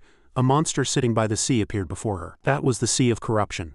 The monster was holding something in its hands and its body was covered in mouths. Little Black struggled to swallow the last few fruits, thinking, this is the Corruption coast. What kind of boss is that big guy? Wait, that's Manhua. Manhua and another person were currently being held by the boss. Presumably terrified, he had already fainted.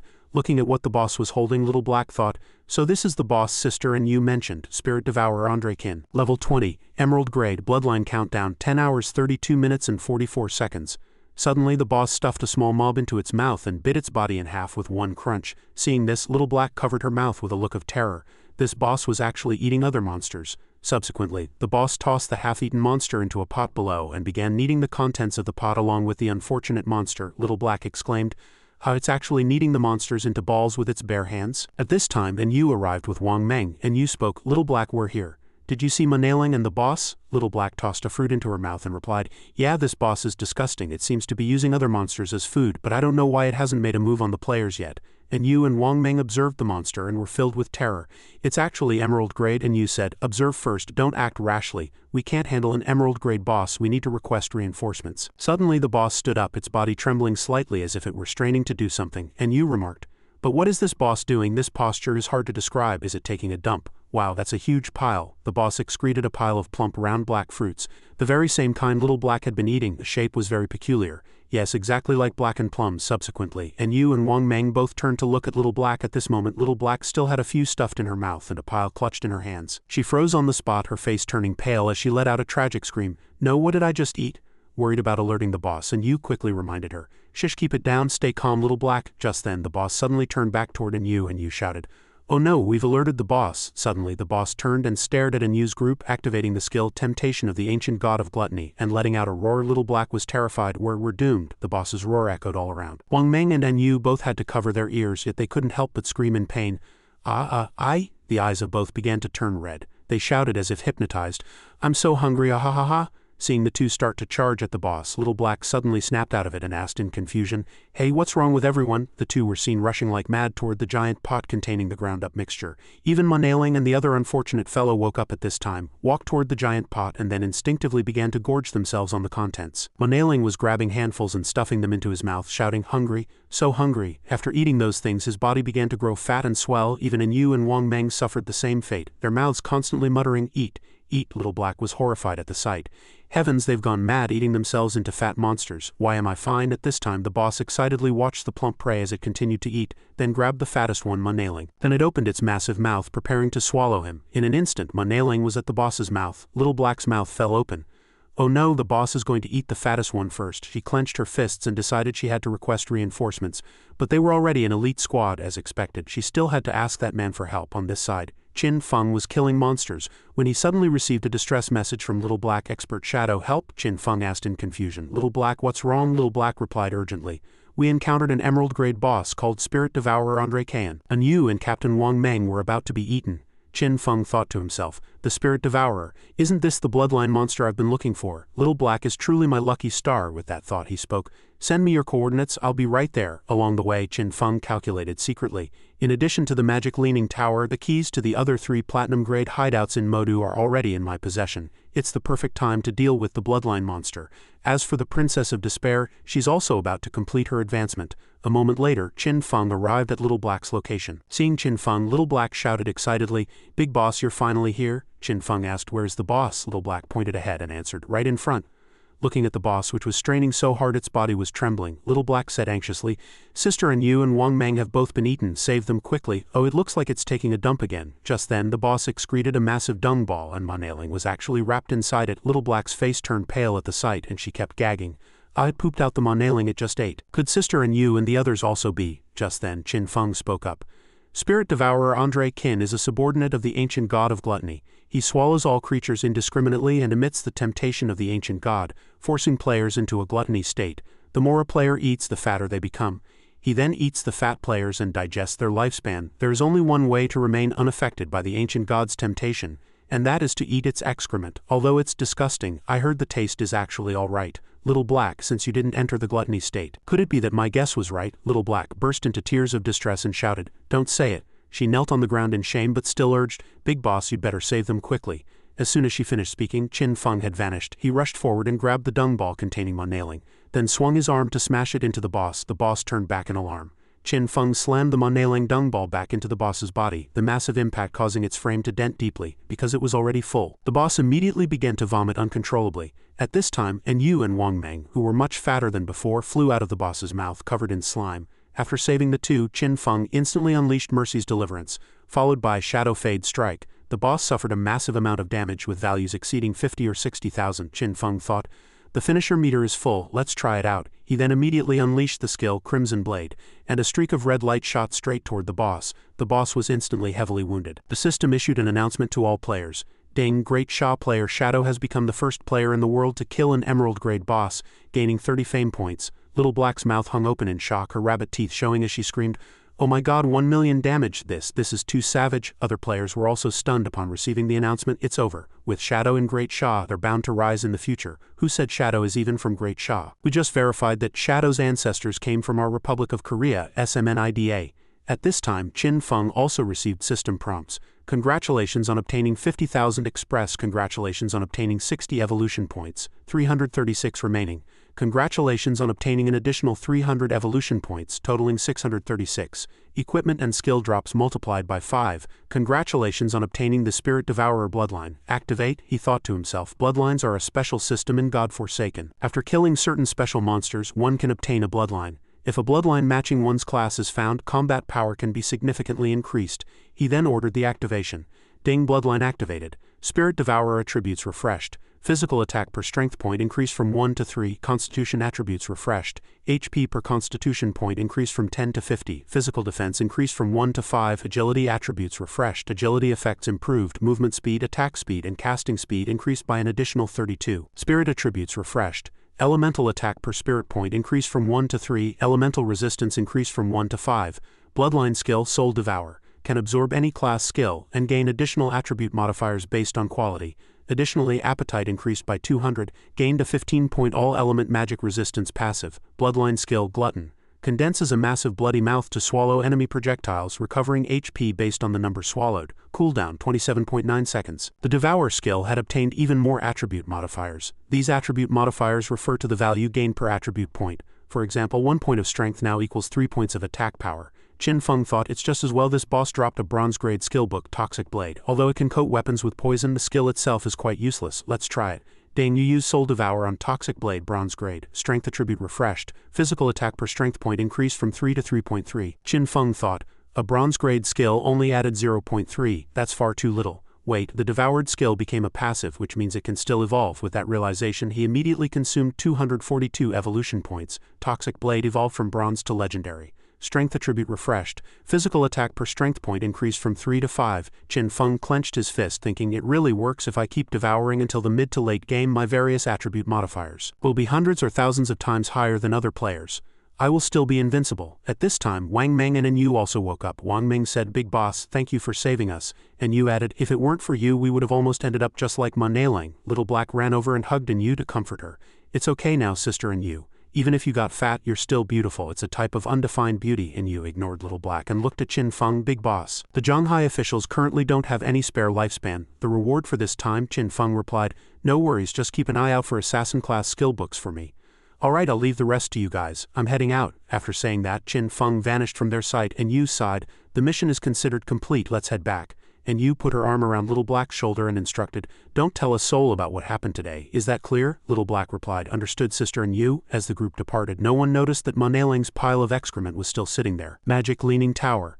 Time returns to the moment after Qin Feng jumped off the tower. Currently, the boss's health has dropped to 1-3. Huang Hufen commanded, "Hold on, the boss only has 1-3 health left." Shaokui, activate Divine Tree of Life. Shaokui took the order. Huang Hufan reassured everyone. Although the portal was destroyed by Shadow, everyone try your best not to die. Beside her, Shaokui unleashed the Divine Tree of Life skill, providing continuous healing to teammates within range. Huang Hufan shouted again. Everyone give it your all, we're going to win. Everyone charged excitedly, smashing various skills frantically at the boss. Huang Hufan said with a smile, thanks to Shaokui's Life Priest class, we'll be able to take this stronghold. Shaokui gave a sweet smile. Suddenly an octopus tentacle violently struck a player, killing them instantly.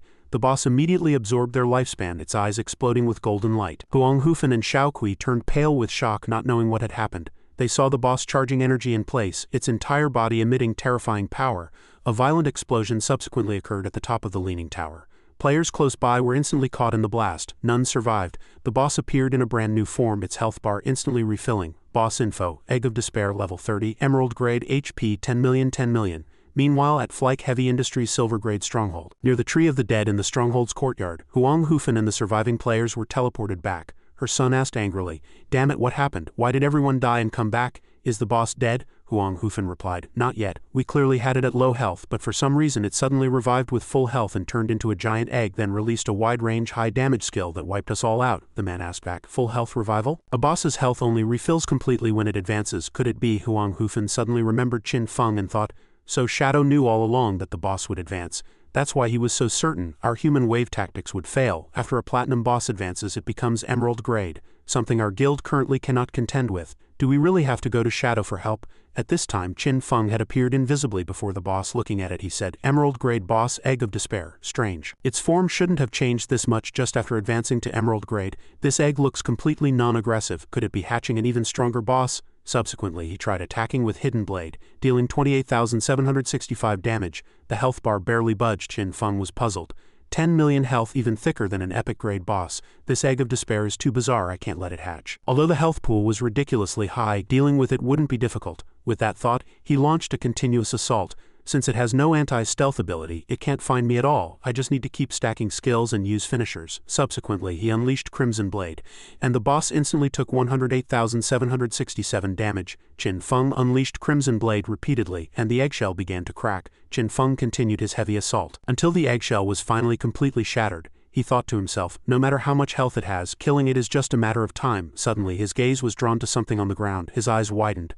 A girl was lying there. The info showed, Princess of Despair, level 1 HP 1010. This health pool was pitifully small. Qin Feng was full of suspicion. This girl is the Princess of Despair's true body. Could the legend of the White Dragon cursing the princess be true? She only has 10 HP, meaning I must kill her for it to count as killing the boss? He raised his Hidden Blade to strike, but hesitated. He narrowed his eyes because this boss appeared entirely human. Suddenly, dark clouds covered the sky, and thunder and lightning crashed. A white dragon appeared from the center of the clouds. Qin Feng said in disbelief, a dragon? The White Dragon's info showed, Lightning Curse of White Dragon Athos, level 100, mythic grade. At this time, dark red lightning flowed across the White Dragon's entire body as it opened its mouth and let out a majestic roar, its massive frame slowly descending.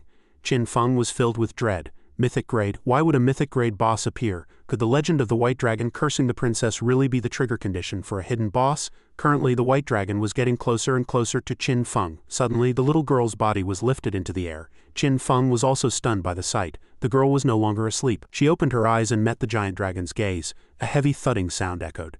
Qin Feng muttered in confusion, is that a heartbeat? The girl opened her eyes, and upon seeing the scene before her she was overjoyed. She reached out to touch the giant dragon and then happily hugged its head. All emotions seemed to burst forth at this moment as she burst into tears, but at the same time her body began to dissipate and a heart appeared inside her. The girl disappeared completely, and the giant dragon's health bar also hit 0. Subsequently, the giant dragon also dissipated from the world. Just like that, the girl and the giant dragon vanished in an instant. Qin Feng stood frozen in place. He muttered, gone? What exactly happened? At this time, the only thing left was that heart which was still beating. Qin Feng stepped forward and held it up. The heartbeat was still powerful. Ding, you prevented the resurrection of the deep-sea ancient god losses, obtaining the item Cursed Heart. Cursed Heart. When the time of the curse stops, it will beat for eternity. Use it to become a thrall of losses, continuously devouring lifespan and awaiting your master's descent, or destroy it. Time will be sealed back into the river of history, and you will receive a mythic grade item.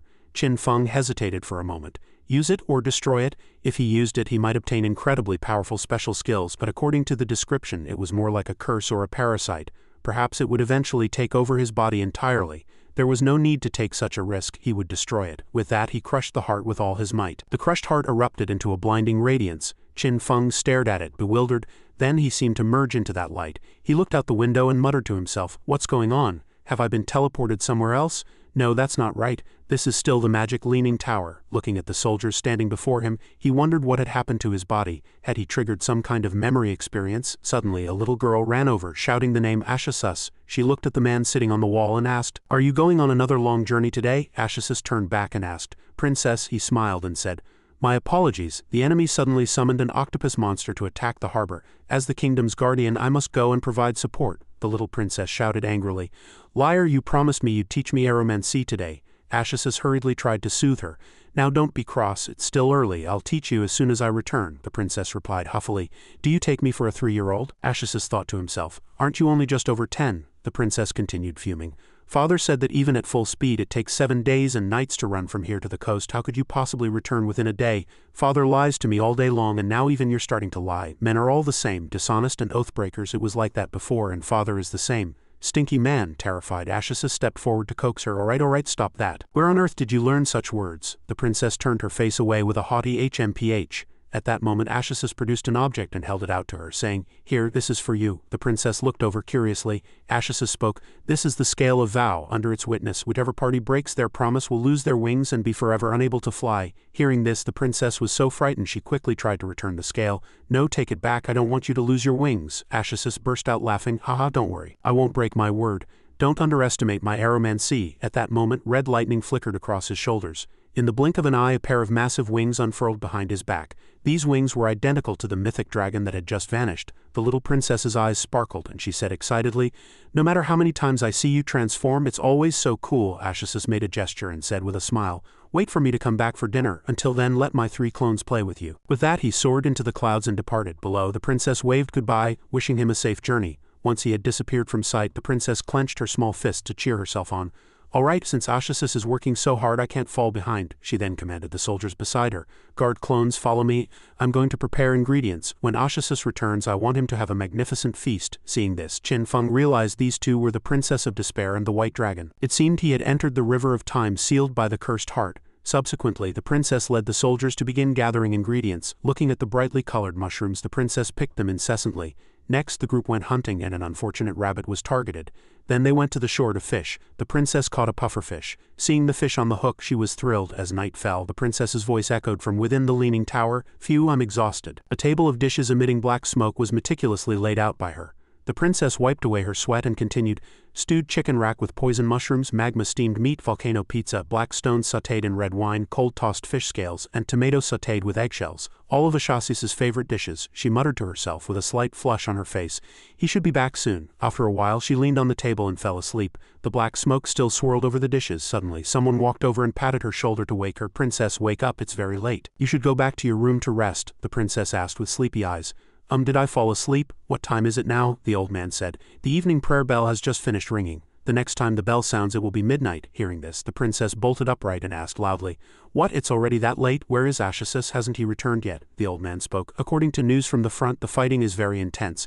General Ashisus likely won't be back for a while." The princess was incredulous and shouted angrily, "Ashisus is very powerful. He is the kingdom's guardian. Any enemy before him can only wait for death," the old man continued. "I heard that this time the enemy nation sacrificed tens of thousands of lives to summon an extremely terrifying monster. It comes from the deep sea, as large as a castle, covered in thousands of tentacles and countless eyes. An ordinary person would go mad just by glancing at it. If the intelligence is correct, even a general as strong as Ashisus will be locked in a bitter struggle," the princess said with deep concern. "No, it can't be. Ashisus he..." Suddenly, a crisp cracking sound echoed. The scale Ashisus had given her had completely shattered. The princess grabbed the old man's hand in terror and said anxiously, "If Ashisus doesn't make it back before midnight, he will lose his wings. Scholar Luwen, quickly take me to see my father. He is a dragon knight and will surely know how to break the scale of vow." Scholar Luwen was pulled along so fast he cried out, "Wait, my old back," but the princess did not stop. She continued, "I'm sorry, Scholar, but if he loses his wings in battle, everything will be over." With that, she pushed open the door. At that moment, her eyes widened in surprise. Someone was standing right outside. It was Ashisus. He stood with his hands on his hips, looking at her with a smile. "What are you doing? Why such a panic?" Seeing him, the princess's tears burst forth and she cried out his name, "Ashisus." She then lunged into his arms and wailed, "Wah, thank goodness you're finally back. As long as you're okay." Ashisus patted her head and said, "Of course I'd come back. Didn't we have a vow? The princess sobbed in his arms. They said the front was bad, so I thought. Scholar Lewin beside them also spoke. General SSS, the battle at the front, SSS said. It was indeed a bit of a mess and took some effort, but it's been settled. The army can handle the rest. Scholar Lewin sighed. Truly the kingdom's guardian. At that moment SSS spoke. I'm starving. He looked at the food on the table and exclaimed, Wow, are all these delicacies made by the princess herself? The princess replied with a smile. Of course, but it's a pity they've gone cold. SSS didn't mind at all and sat down to eat voraciously. It doesn't matter at all. This is delicious. The fish scales have a rich flavor, the mushrooms are crisp, and the red wine stones are perfectly chewy. The princess watched him eat and reminded him, Eat slowly, don't choke. Behind them, Scholar Lewin broke into a cold sweat watching the scene. The scene shifted to the top of the magic leaning tower. SSS and the princess were there, and SSS said, All right, let's begin learning aeromancy. The princess stood there and let out a giant yawn, making SSS break into a cold sweat. He leaned down with concern and asked, What's wrong? Do you want to sleep? The princess answered, Nonsense, I was busy all day just to prepare that magnificent meal for you. SSS asked, Then shall we learn tomorrow? The princess hugged his leg and said, But I still want to experience what aeromancy feels like. How about this, SSS? Transform into your true form and take me flying in the sky. SSS hesitated. But the king strictly forbade taking you on such dangerous things, the princess shouted in a rage. HMPH, it's all your fault for coming back late. I worked so hard to make so much delicious food for you, and you're actually betraying me, you're heartless, ungrateful, a scumbag. Hearing those words, SSS was completely defeated. He then said, All right, stop it. I promise you, but just this once. You absolutely cannot tell the king or I'll surely be scolded to death. The princess was thrilled at the words. SSS slowly closed his eyes and a massive surge of energy radiated outward. He then transformed into a white dragon, his true form. The princess's eyes sparkled once more as she watched. SSS lowered his head and the princess hugged him, reminding him, You must be careful. After speaking, he used his magic to lift the princess, letting her sit steadily on top of his head. Ready to depart, the princess shouted excitedly, Let's go. SSS beat his wings powerfully, his body instantly soaring into the high heavens. With a few bounds he had already carried the princess away from the leaning tower. The princess lay on his head in pure ecstasy. Below, Scholar Lewin and the soldiers looked up and watched. In the sky, the princess opened her eyes wide at the beautiful scenery below and sighed excitedly. So this is what the world looks like from above, SSS asked. It's beautiful, isn't it? The princess replied. Not just beautiful, it's magnificent. Just then a soldier struck the great bell on the high tower. The princess asked, SSS, you will always protect this place, won't you? SSS remained silent for a moment and replied, Of course, princess. Hearing this, the princess hugged him tightly. Thank you. After landing, he sent the princess back to rest. By now she had fallen into a deep sleep. He tucked her in and quietly opened the door to leave. Outside, the king approached. The king spoke. You're badly wounded, aren't you, SSS? To think that monster was so cunning, SSS replied with a smile. I was lucky not to die, I just need time to recover. As for that octopus, I've already burned it to ash with dragon breath. The king fell into contemplation upon hearing this. The Marika Empire seems to be performing some kind of ritual, and this monster was merely a byproduct. I can feel a terrifying wave about to sweep across the entire continent. We must be prepared, SSS. Even those as strong as the dragon race will not be spared. SSS turned his head and replied, I am at your command, your majesty. Night shrouded the leaning tower. In a corner, armor was scattered across the floor and blood was everywhere. SSS covered his mouth to stop the bleeding, but it wouldn't stop. He coughed violently, each sound accompanied by a spray of blood. A red foreign object appeared on his chest. He reached out to cover it, but the thing was spreading continuously, coiling tightly around his body. He was in agony, his face drenched in sweat. That thing was gnawing at his body like a parasite, drinking his blood. 5 years later, countless monsters roared beneath the city, then launched a frenzied assault on the walls. Each of their punches carried terrifying power, denting the stone. The soldiers on the wall shouted warnings. Enemy attack, monsters. Their army was composed entirely of monsters. The citizens inside had no combat power and could only scream for help. Save us! A massive monster charged forward, lifting its giant foot to crush the children below. Other monsters charged at extreme speeds, their hands clutching captured unfortunates. The chaotic scene was all taken in by the king. Currently the battle was completely one-sided. The king spoke. So many monsters. The Marika Empire has truly gone mad. They want the whole world to be buried with them. Outside the city, a steady stream of monsters continued to pour in. Inside, the princess was running anxiously toward a certain location. She shouted, SSS. The enemy has breached the city. By now, she had also reached the edge of the wall. She looked at SSS on the wall and continued, There are many non-human beasts in their army. Ordinary soldiers can't hold them back at all. Aren't you going to act? The kingdom needs you. SSS turned back to look at her, and after a moment of silence he said, Princess, I was just about to find you. The magic tower is safe. Please stay there and go nowhere else. The princess replied, All right, I'll go nowhere. SSS, go quickly and drive back the enemy army. Athos refused. "No, your highness, I will stay here to protect you." The princess looked at him in confusion and asked, "Athos, what are you saying? You are the kingdom's guardian. It is the nation you should be protecting. The capital is about to fall and the people and soldiers are being slaughtered. You should transform into a dragon and burn away all the enemies," she shouted at Athos.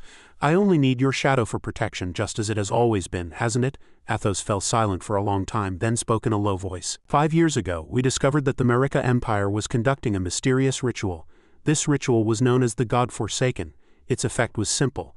By sacrificing lifespan, one could summon non-human power. The more lifespan sacrificed, the more terrifying the summoned monster. This ritual is extremely ancient, yet few ever used it, for no one was foolish enough to trade their own lifespan for a hideous monster. However, for the Marika Empire, this ritual represented hope. The empire was located in the Inland Sea archipelago, surrounded by powerful neighboring nations. Their lands were rich in resources, but more importantly, they possessed a magical plant called the blood flower. This plant could only grow on Marika soil, and the magic it emitted significantly extended the lives of the local people. The average lifespan of a Marika citizen was 700 years. Consequently, disputes centered on Marika lasted for millennia, affecting the entire continent. To end the endless wars and power intrigues, Marika sent out envoys of extraordinary strength to various nations. They signed contracts, forcing the envoys to swear fealty to their respective nations. Those who were once disadvantaged in the struggles immediately turned the tide after receiving an envoy. Marika believed this would maintain balance and bring peace. However, they underestimated the depravity of human nature. The emergence of the envoys made the nations realize that the Marika people were the greatest threat on the continent. They quickly reached a secret consensus. The Marika people had to be completely eradicated. Curses, plagues, discord, and brainwashing, one wave of disaster after another swept over the empire. Even the once loyal envoys have now become the pawns of various nations. The constant destruction of Marika's lands by these nations led the blood flowers to gradually wither. Without the blood flowers, the balance between nations vanished, and Marika lost its final value. The petals of the blood flower became the last snowflake that triggered the avalanche.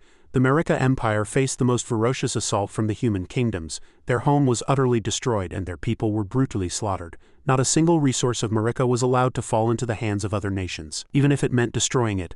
That is the sole cause of all these disasters. In the darkness, the dying Marika people instinctively grasped for the last glimmer of light. The God-Forsaken. As Athos told the story, the lifespans of the Marika people were being drained away to summon monsters. Athos continued, "Rather than a ritual, it is more like a curse. Every Marika citizen was marked. Their lifespans flowed away continuously as monsters took root and sprouted within them. Countless monsters tore through their bodies and emerged, with only one purpose: to destroy humanity." So, princess, hearing this, the princess's eyes widened and she continued to listen to Athos. Athos turned his head. Strange growths were appearing on his face. He looked at her and continued with a smile, "I can no longer transform into a dragon. I can only turn into a monster." Seeing Athos's face, the princess couldn't help but feel worried. "Athos, how did you become like this?" Athos replied, "The truth about the Marika people is known to only a few. They have a more widely known name, the Dragon Clan. And as for the envoys of Marika, most humans call them Kingdom Guardians." The princess's eyes widened in disbelief. Athos added, "An unstoppable tide of darkness has already swept across the continent. Princess, the end of humanity has arrived. Now I only wish to protect you alone." At this moment, monsters were still frantically attacking the civilians in the city. The bodies of soldiers and commoners lay scattered everywhere. Monsters with abnormally sharp senses searched every corner to capture survivors. Thousands of monsters poured in relentlessly. Lewin asked, "Your Majesty, with the monsters increasing and the capital fallen, will you really not lead the troops in retreat?" The king replied, "We have no way back. The magic tower is one of the primary magic centers. Once it falls or is destroyed, the combat power of the mages will plummet, and we will no longer be able to stop these monsters." The king's gaze suddenly turned frigid, and then he charged into the battlefield with his blade, splitting a monster in half with a single strike. He continued to fight on the battlefield. Perhaps because his body was too old, he began to pant heavily. He thought to himself, "Time really flies. Athos, remember the first time I met you, we seemed to be of similar age. But in reality you were already nearly 100 years old. However, 100 years was only just coming of age for you. In those years we always fought side by side, killing together, drinking together, and talking about everything." Suddenly something slashed toward him. His face was wounded and blood flowed freely. His thoughts remained on Athos. "As I gradually grew old, you always maintained the appearance of a youth. You cannot understand the difficult choices I faced after becoming king. You cannot understand humans, and humans cannot understand you." Watching the battlefield, which was flowing with blood and completely one-sided, his grip began to loosen, and the long blade in his hand slowly drooped. He thought of the princess again from the moment she was born until now. Athos was holding the princess, a gentle smile on his face. The king looked at them and thought, "That was when I understood." He plunged his long sword into the ground to support his body as a massive monster appeared before him. It condensed power within its body and then spat it out. The king still stood proud, seemingly having accepted the descent of death. The monster's strike slammed down with a roar, kicking up a violent gale. The king smiled and thought, I was truly so wrong. This was his final thought. Subsequently, he too slowly faded away. From the magic leaning tower, an explosion could be seen in the direction of the royal palace. The princess stared in terror toward the castle, thinking the explosion was. Athos spoke, the capital has completely fallen. They will soon advance toward this place, won't they? Just then in the sky, flying monsters dove down, letting out ear-piercing shrieks. Athos glared at them and said, the monsters are here. But when those monsters tried to launch an attack, they were blocked by a barrier. They slammed into it head first, unable to invade the interior. The princess said, the magic tower is enveloped by a powerful barrier. It's nearly impossible for them to break in. Suddenly, Luwen, covered in wounds, approached from the side. He shouted, Your Highness? The princess looked at him with concern. Scholar Luwen? Luwen looked at everyone and continued, General Athos, by His Majesty's decree, I have come to take the princess away. Looking at the wounds on Luwen, the princess said anxiously, Heavens, Scholar Luwen, you are badly hurt. Athos listened to Luwen's words and replied, Fine, I will use the wind to send you to the designated location. Has the contact person been reached? On this side, the princess asked in confusion, Wait, what does this mean? Luwen replied, Your Highness, His Majesty has passed away. The princess was struck with shock. What did you say? Luwen added, Everything has already been arranged. When the capital falls, I will take you to a neighboring country for refuge. The princess looked at Athos and asked, Then General Athos won't be coming with us? Athos said with a smile. If I leave this place, where else can I go? These terrifying monsters share the same origin and bloodline as I do. As a Marica, I have long been a target for everyone. No matter where I go, humanity will hunt me to the end. He sat on the wall and continued, The place where a night falls is the tomb of a dragon. I belong here, and I will keep watch here until my life is exhausted. The princess stared at him with wide eyes. Suddenly, she used aeromancy to fly into the air, charging toward where Athos was. Standing before him, she said, Then let me be Athos's dragon knight. Don't forget, I was born here. This is my home. I will guard this place together with Athos. Don't underestimate me. My aeromancy is already perfected. Come, sign the contract. How do we do it? Athos was somewhat surprised, then looked at her with a smile. The two of them gripped hands. Subsequently, Athos handed a scale of vow to the princess, saying with a smile, I truly can't do anything about you. All right. According to ancient custom, this is the scale of vow. The princess clutched the scale tightly and gave a brilliant smile. Is it really that simple? Good, then we shall make an eternal vow.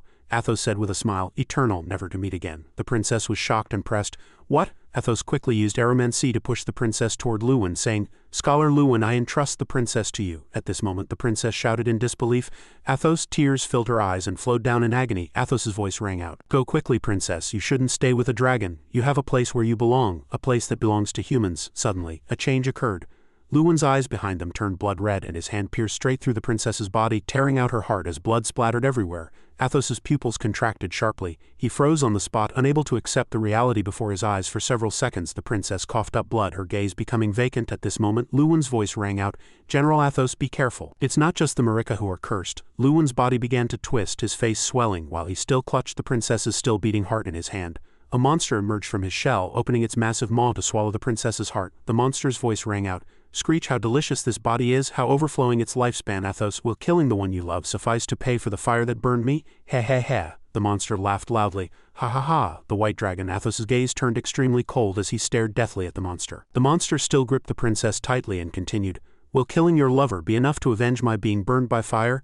The heart in the monster's hand was still dripping blood. Suddenly the monster exerted force, and that heart was instantly and completely crushed. Athos's clone knights lost control at this moment, charging forward with murderous intent. The clones unleashed the shadow of slaughter. Several black shadows swept past the monster's body, and the tentacles on its form were all instantly severed. The monster let out a shrill scream, screech, screech, screech, but it felt no pain. Instead, it gave a delighted smile. Hey hey, useless, useless. One of Athos's clones stepped forward to support the princess, his deep eyes gazing at her. The princess's weak voice sounded, a faint smile pulling at the corners of her mouth as tears slid down her face, leaving a massive bloody hole in her chest. Her gaze dimmed and she could no longer say a word. Only teardrops continued to fall. The monster spoke again. Arrogant white dragon, the lifespan sacrificed by your lowly human race is but the tip of the iceberg used to summon my true form. Just like this body now, it is merely one of my thousands of clones.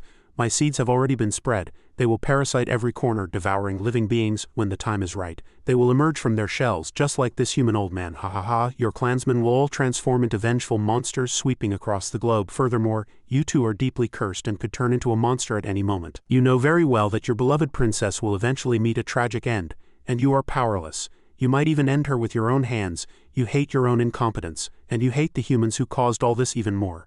A dragon's hatred, regret, sorrow, anger, despair, these are currently filling your heart. How intense and beautiful these emotions are. It is unknown if Athos heard these words, but by now his entire body was enveloped in black energy. A terrifying chill spread and his eyes turned blood red. The monster continued to entice him. But what if I told you that I can change all of this? Athos's pupils contracted sharply. The monster let out an eerie laugh. Heh heh, I hear the violent tremors in your heart. I am Sethus, the ruler of the old world, the almighty god. Not only can I help you drive back the monsters and protect the kingdom, but I can also bring the princess back to life and ensure you are never separated. Moreover, all of this requires but one thing in exchange. Give me your heart. That is all. Sethus struggled to his feet as he spoke. Athos remained seated, enveloped in a heavy wordless silence. Sethus's voice rang out again. Will you die in this tower with the princess devoured by monsters until nothing remains? Or will you let her become your dragon knight so the two of you can guard this kingdom forever as its true protectors? The lifespan of this mortal vessel is nearly exhausted. You don't have much time left to hesitate. White Dragon. At that moment blood suddenly sprayed from nowhere, drenching Sethus. Qin Feng, inhabiting the clone of Athos that was holding the princess, was stunned by what unfolded. Though he was unable to speak, before his eyes, Athos had reached into his own chest, torn out his heart and held it out to Sethus. Seeing this, Sethus remarked, "Oh my dear White Dragon, it seems you have made the right choice." Athos's heart continued to beat powerfully in his hand. Sethus began to pour his power into the heart. He then added, "I shall place a supreme blessing upon your heart, ensuring it beats for eternity. Your beloved shall receive this heart, gain the power of a god, and awaken once more." Athos's heart was then slowly guided into the princess's chest by Sethus. Sethus continued, "Though you have lost your heart, you shall not die, nor shall you turn into a monster. Athos's heart now merges with the princess's body, while you shall transform into the dragon of protection, accompanying her side forever."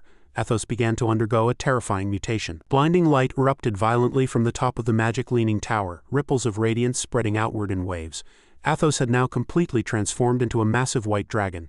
He let out a majestic thunderous roar. Standing atop the high tower, Athos continued to bellow as power gathered frantically within him. With a sudden whoosh he vanished from the tower top and reappeared on the battlefield. He unleashed his dragon breath, a torrent of flames that began to incinerate the monsters below. Wails echoed across the land. Everywhere Athos went, the heavens were filled with fire. The entire capital was now plunged into a sea of flames. The monsters that failed to escape in time were reduced to ash beneath the dragon's breath. Athos continued to breathe fire, systematically purging the battlefield. The sound of Athos's wings beating intertwined with the screams from below, creating a breathtakingly tragic scene.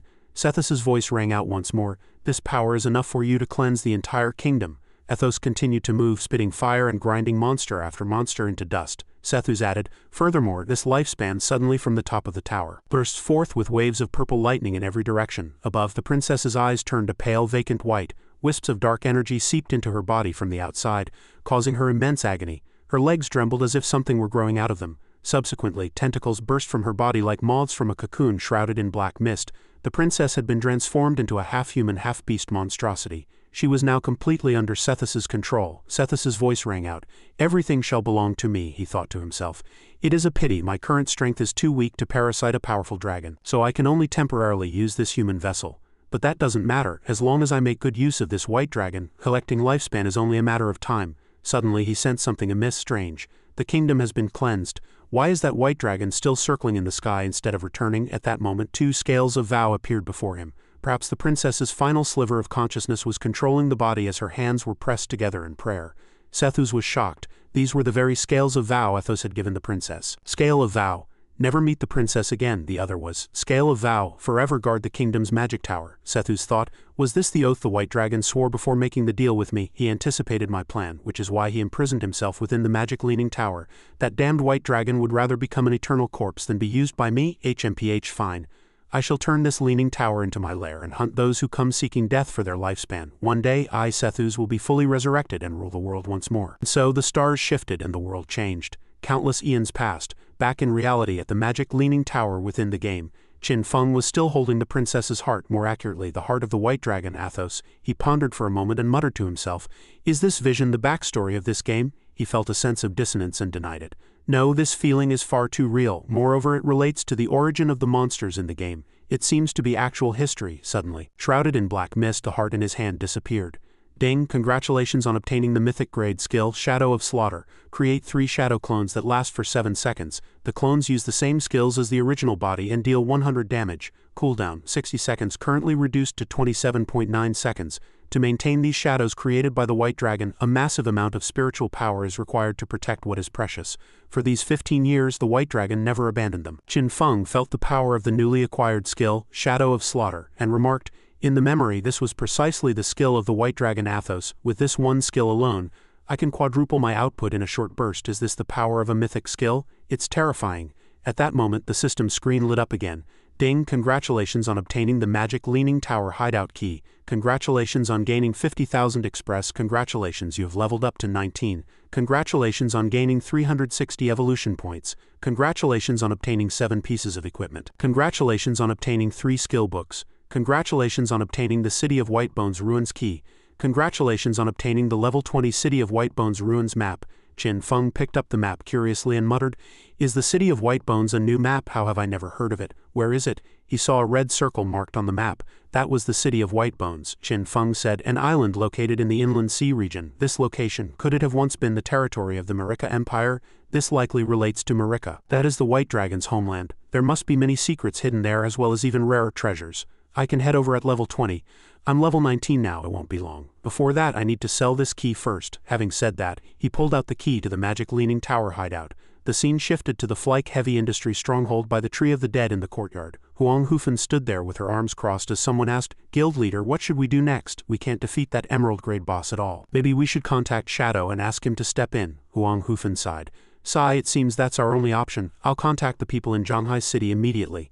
I heard they have a good relationship with Shadow. I'll ask them to pass along a message." Suddenly, Qin Feng revealed himself standing invisibly beside Huang Hufen. He spoke, "President Huang, no need to go to all that trouble. We can trade directly." Huang Hufen jumped in fright and whirled around. The guild members were also thrown into chaos. "Shadow, when did he get in?" "Shadow, you bastard, you're always appearing and disappearing. What do you want?" Qin Feng replied. "Rest assured, if I had malicious intent, you'd all be dead by now. A friendly reminder.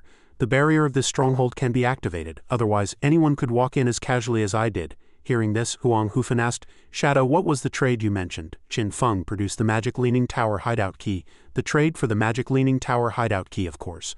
"Well, does President Huang not want it?" The guild members were stunned. "What? A hideout key? Shadow killed the emerald grade boss? That's impossible." Huang Hufen shared the same expression and said hurriedly, "I want it, of course I want it. Name your price." Qin Feng was direct, repeating his previous words, 1,800 years. But at that moment an oblivious fool rushed forward shouting, "Shadow, you are truly despicable. This was all part of your plan, wasn't it?" He pointed at Qin Feng's face, offering a self-righteous analysis like Detective Conan. "First you targeted me, then you took the opportunity to destroy the portal to strip us of our combat power, causing the whole team to be wiped out. Now you're acting like a saint, offering to sell it to us for 1,800 years.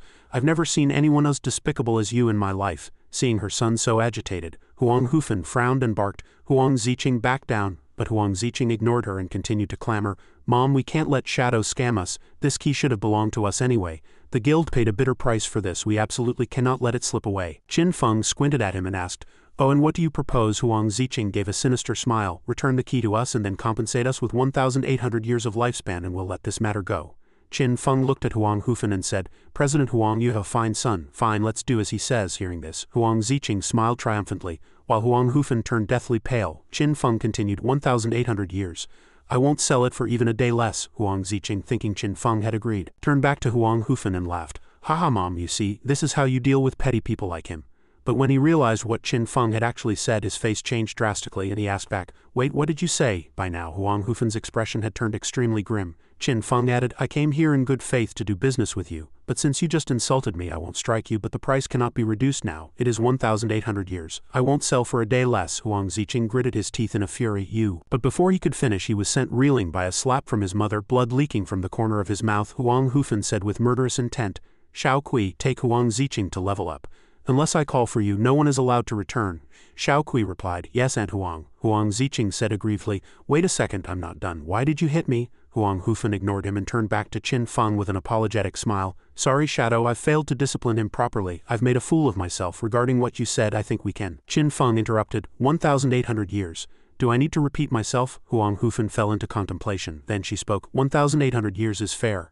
I heard the hideout you sold in Zhanghai was 2,000 years. However, our guild suffered heavy losses this time, and we currently cannot produce that much lifespan. Can we pay in installments?" Qin Feng nodded. "You can pay 1,000 years now and I'll return for the remaining 800 in 10 days. Huang Hufen said gratefully, "Thank you, I agree." "Ding, you have lost magic Leaning Tower hideout key and gained 1,000 years of tradable lifespan." After completing the trade, Qin Feng said, "I'm leaving." He then activated stealth and vanished before everyone. He thought to himself, Flyke Heavy Industry still has potential. If I sell them a good hideout, they can become a significant combat force for Great Shah. After Qin Feng left, Huang Hufan announced, "Listen up everyone. From now on, Flyke Heavy Industry will use the platinum-grade Magic Leaning Tower hideout as our base. From now on, the guild will levy a 50 lifespan tax until the debt is cleared. Although the tax rate is high, it is worth it for everyone's future development. I hope everyone will work even harder." The guild members responded in unison, "Yes, President, we will surely be of one heart and mind." The scene shifted to a forest outskirts where Xiao Kui looked at Huang Ziqing and said, "Ziqing, don't blame Aunt Huang. What happened today was indeed your fault." Huang Ziqing, still harboring deep resentment, threw off Xiao Kui's hand. "Leave me alone. Damned shadow, I'll make him pay sooner or later." The person walking ahead called out a warning. "Careful, there's a silver-grade boss face human wasteland spider ahead. Enter combat state. Healer, get over here." Xiao Kui hurried over. "Coming." Seeing everyone charge forward, Huang Ziqing let out a cold snort. The person in front shouted again, "Watch out, the boss is poisonous." Xiao Kui, watch the detoxification skill. Xiao Kui nodded. Don't worry." Huang Ziqing broke away from the team and ran in another direction alone. He said indignantly, "A bunch of idiots, go ahead and grind slowly yourselves. Just seeing Xiao Kui's face makes me nauseous. I really don't know what my mom is thinking trying to set us up. The whole guild is full of cowards who only know how to develop as slowly as turtles. They don't understand at all. In this cruel, god-forsaken game, one must use any means necessary to find opportunities and then exploit them. That is the kingly way. Shadow must have used this method to surpass ordinary people." He pulled out a bottle radiating a dense dark aura. An eye sat in the center of the bottle. Huang Ziqing's gaze turned sinister as he sneered, "HMPH, do those people really think I'm a fool? If I didn't have a trump card, would I intentionally provoke Shadow? This is a treasure I obtained from an emerald-grade chest." He reached his hand into the bottle, which continuously emitted a dense dark aura. Ding, bottle of the abyss. Reach inside to randomly draw a powerful skill. Cooldown, 48 hours. Ding, obtained epic-grade skill, Abyssal Puppet Forbidden Curse. Epic-grade Abyssal Magic. Can transform corpses into puppets under your control. Puppets retain all the abilities they had while alive. Huang Ziqing burst into laughter. "Haha, this skill is powerful enough. Once I find an opportunity to kill Shadow and use this move to enslave him, I'll be invincible." The bottle of the abyss possessed extraordinary power, but remember, when you gaze into the abyss also gazes into you. The scene shifted to the Modu Ruins, Withered Bone Cemetery. Gui Ling's underworld chain blades were attacking a zombie. In the blink of an eye, she completely annihilated the monster. The damage dealt by the underworld chain blades reached as high as 5,608 points. Ding, your weapon has advanced from silver grade to gold grade. Experience points have met the requirements for class advancement. Advance now? Gui Ling let out a sigh of relief and said, "Finally saved enough advancement experience." With a resolute gaze she continued, "Advance." A magic circle appeared beneath her feet, and a flash of red light erupted from it, soaring into the somber sky. System prompts continued to surface. Ding, gold grade underworld chain blades, exclusive weapon of the underworld blade class. The chain blades can freely change shape. Underworld Shadow, Tier 2 Passive Stealth 2 unlocked. Underworld Eye and Underworld Touch. Underworld Eye, a mental attack that can trap the target in an illusion. Duration increases with the user's spirit stat. Underworld Touch, can track enemies by scent, has a chance to deal double damage to classes lower than your own level. Adds a pale fire burning effect. After reviewing the info for her new weapon, Gui Ling's gaze turned icy. Higher damage, faster speed, and a mental attack. It's the perfect counter for that Fart King. Dongfang Yu, this time I will have my revenge. She then sent a private message to Qin Feng. "Teacher, I have reached Tier 2. Thank you for your guidance. I will surely repay you in the future." Qin Feng remained silent for a moment, thinking, it seems Gui Ling successfully advanced. This girl is truly persistent. She logged off hurriedly after sending the message. It seemed she was heading out to seek revenge on Dongfang Yu. He remembered that in his past life she succeeded in her revenge, but because of a moment of soft-heartedness, she spared a pet dog. As a result, a Beastmaster tracked down her true identity through that lead, leading to her being hunted down by various factions. That battle lasted a long time, causing the official authorities to lose many elites, and ultimately, Gui Ling died of exhaustion. Because the official strength was weakened, Modu experienced months of turmoil. This girl has a limitless future, but she's too young and mentally unstable, making her prone to losing her way. To be safe, I should log out and check on her to ensure she doesn't make the same mistake again. After speaking, Qin Feng also exited the game and returned to reality. The scene shifted to the real world in the outskirts of Modu Dongfang Yu's manor. A blonde guard sighed. How much longer do we have to stand guard? I want to go down the mountain and find some girls to play with." The curly-haired man beside him stroked his chin and said, "Actually, I think Madame Dongfang's charm is still quite present." The blonde man laughed loudly. "I felt that way for a long time too." He patted his companion's shoulder and continued, "Once our levels are high enough, we'll take out the Fart King, and then we can capture Dongfang Yu and have some proper fun with her." Just then, the curly-haired man began to drool as he looked ahead. "Hey, wait, look!" Appearing before them was Dongfang Yu wearing a sexy black nightgown. She was kneeling on the ground, swaying her body with flushed cheeks as if enticing the two of them. The two immediately began to salivate. One asked, "Ma, Madame Dongfang, what are you doing here?" The blonde man added, "And dressed so sexily." Dongfang Yu said shyly. I can no longer stand that weak and incompetent husband of mine. I need someone to fill my emptiness. Can you two do it? The two were ecstatic upon hearing this, their egos inflating instantly. Madam, are you serious? They then began to scramble over each other. Me first. No, let me go first. The two hurriedly stripped off their pants. Dongfang Yu added, silly, you can come together. Suddenly, the underworld chain blades swept past and both their heads hit the ground instantly, blood gushing out like fountains. Dongfang Yu's illusion gradually faded. Guiling manifested, her eyes filled with hatred. She retracted her blades and entered stealth again, slipping into the interior of the ancient castle like a gust of wind. At this time the Fart King was dozing in a hammock. Suddenly he opened one eye and muttered, oh, a little mouse has slipped in. By now, Guiling had landed and slipped into the castle. She stared fixedly ahead, still within the Fart King's range of perception. Suddenly a figure appeared behind her and launched a sneak attack, grabbing her. It was the Fart King. His buttocks were rhythmically spraying jets of air. It was his toxic gas acceleration skill. In the blink of an eye he slammed Guiling violently into the ground. He let out a cruel laugh. Heh heh, the manor is filled with toxic gas barriers. As long as you approach, my ammonia can sense you. I wondered who it was. Turns out it's the little clown who ran away the other day. As he spoke, he tightened his grip on Guiling's neck. Guiling struggled in agony, cold sweat pouring down as she made ak-ak sounds in her throat. The Fart King continued. Ooh, you've grown quite a bit stronger since before. If I let you grow for a while longer, you might actually become a worthy opponent for me. It's truly exciting. I really want to kill you right now. No, I must hold back and wait until you get a bit stronger. Haha, but I can hardly contain myself. Damn it, should I kill you or not? Kill, not kill. Suddenly, a crisp crack echoed. Guiling's neck slumped to one side, blood leaking from her facial orifices. The Fart King cursed. Crap, did I accidentally strangle her to death? He dropped Guiling's body and blamed himself. No, what have I done? Damn it. Suddenly, a bladed hand pierced through his chest, blood gushing from his mouth. Until this moment, he still didn't understand what had happened. The afterimage of Guiling with the broken neck on the ground gradually faded. Her true self appeared behind the Fart King, her blade driven straight into his heart. He stared with wide, disbelieving eyes. What, aren't you already dead? Guiling's gaze was icy.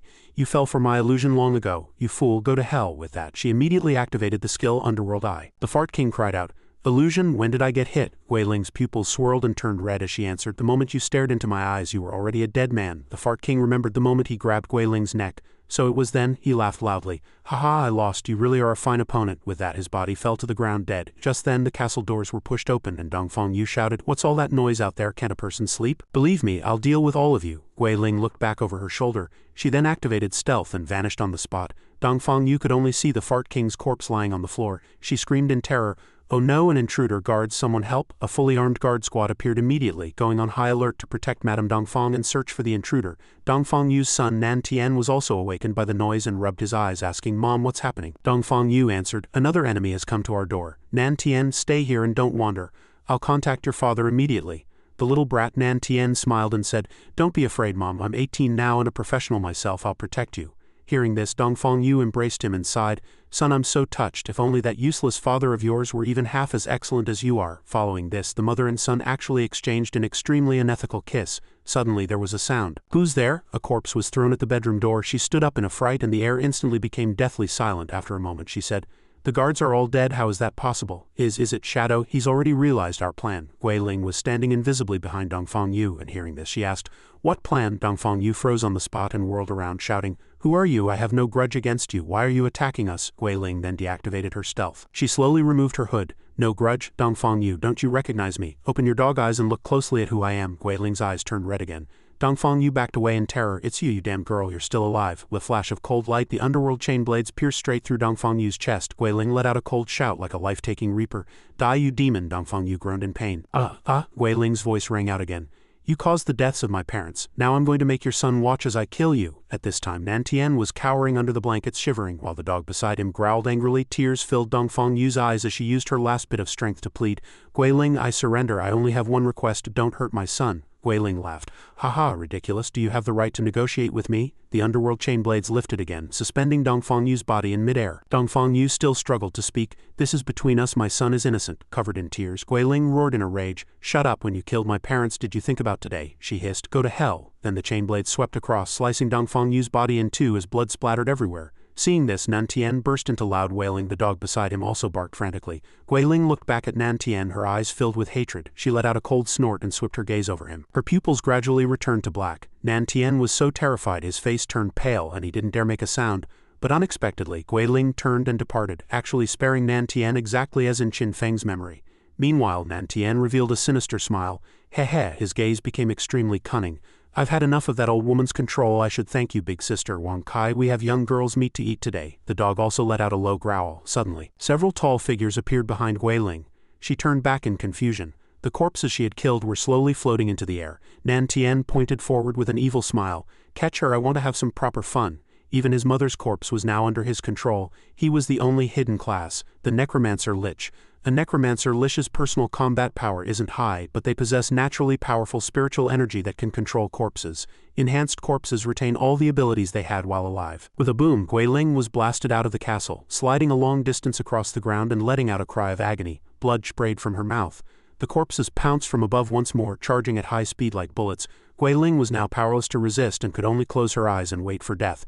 But just as the corpses were about to slam into her, they seemed to be pulled down by some force from below, falling one after another. Guiling opened her eyes and stared blankly at the scene. Amidst the dust, Nan Tian's head was being held in someone's hand. A voice rang out, "I'll give you some advice, Guiling." This person was Qin Feng. He held Nan Tian's head in his hand while his foot crushed the vicious dog. He continued, "To be merciful to your enemy is to be cruel to yourself." Although she recognized Qin Feng, Guiling had only ever seen him in the game. She looked at the man before her and asked in confusion, "Who are you?" Qin Feng casually tossed aside Nan Tian's head and said, "Guiling, to your enemy, you must never have any sympathy." Hearing this, Guiling recognized Qin Feng, and an inexplicable sense of closeness welled up in her heart. "Thank you, teacher." At that moment, Qin Feng used curse flower on the group's corpses. Amidst the stunningly red field of flowers, Guiling wept aloud. Sobbing, she said, "Father, mother, I have finally avenged you." Just then, a system notification chimed for Qin Feng. Ding absorbed 788 years of tradable lifespan. He looked at the kneeling, weeping Guiling and spoke. "Your great vengeance is settled. What are your plans now?" Guiling replied. "I don't know. Perhaps I will go to my death so I may be reunited with my parents." Qin Feng immediately countered. "After revenge is complete, only emptiness remains. Since you chose this path of no return, you must have been psychologically prepared. If you are truly set on death, then I have nothing more to say. However, there is one more thing I must tell you. This God-forsaken game holds infinite possibilities and countless undiscovered secrets. Among them is even a method to bring the dead back to life.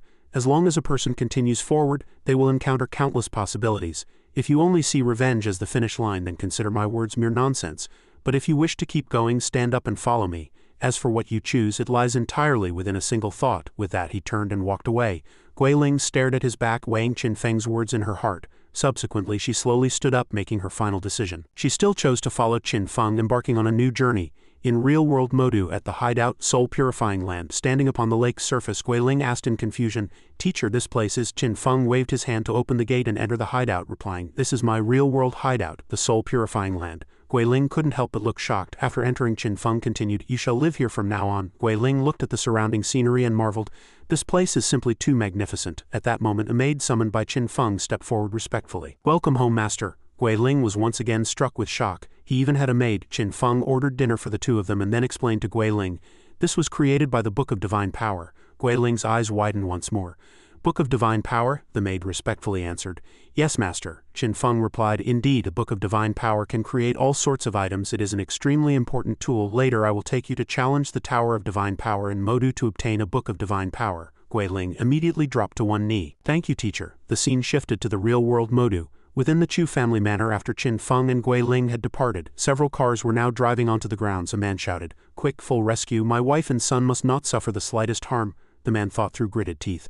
A Yu suddenly called for help. Which bastard dared to launch a sneak attack here in the middle of the night? This man was the Modu military strategist Chu Kunshan and the husband of Dongfang Yu. He speculated, could it be Shadow? Did he discover our fireworks plan? Impossible. At this moment, traces of battle remained on the ground, with large patches of earth deeply collapsed. The rooms were empty, with fine glass shards scattered across the floors. Someone walked over to report to Chu Kunshan. Reporting, "There are traces of combat within the villa, but no signs of anyone." Chu Kunshan pressed in confusion. "What?" he asked again. "My wife and son not found? What about the guards and servants? None of them are to be seen either?" the man replied. Reporting, "No one has been found." Chu Kunshan followed up.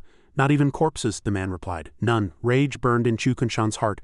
Damn it, it's exactly the same as the situation with the Dongfang family. Gone without a trace, dead or alive. "Au, Nantian. And the others have probably already..." 2 lines of hot tears fell as he screamed hysterically, "It's Shadow. He killed my wife and son." Issue a wanted warrant immediately. "Shadow must be brought to justice." Lin Qingwan, standing behind him, asked, "On what basis are you certain Shadow did this?" Chu Kunshan roared, "Because the situation is identical to the Dongfang family. My wife and son were also killed by him." Lin Qingwan countered, "There was never any concrete evidence to prove Shadow was responsible for the Dongfang family incident. And now that your wife and son are missing, there's even less reason to involve Shadow." Unless you know some inside information, for instance that their family had a conflict with Shadow, which is why you suspect him of retaliation. Hearing this, Chu Kunshan was instantly petrified, left speechless for a moment. Subsequently he roared, "Watch your words, Lin Qingwan, are you doubting me, a military strategist of Modu?" Lin Qingwan stared back at him without fear. "You don't need to threaten me, strategist Chu. Just a moment ago, the Empyrean Guild captured members of the Modu Black Dragon Hall and handed them over to the authorities. After interrogation, they confessed that you ordered the attack on Shadow's hideout. They also confessed that you planned to lure Shadow to a fireworks factory and then detonate explosives in an attempt to kill him. We originally planned to catch your people red-handed at the fireworks factory, but now Dongfang Yu has disappeared.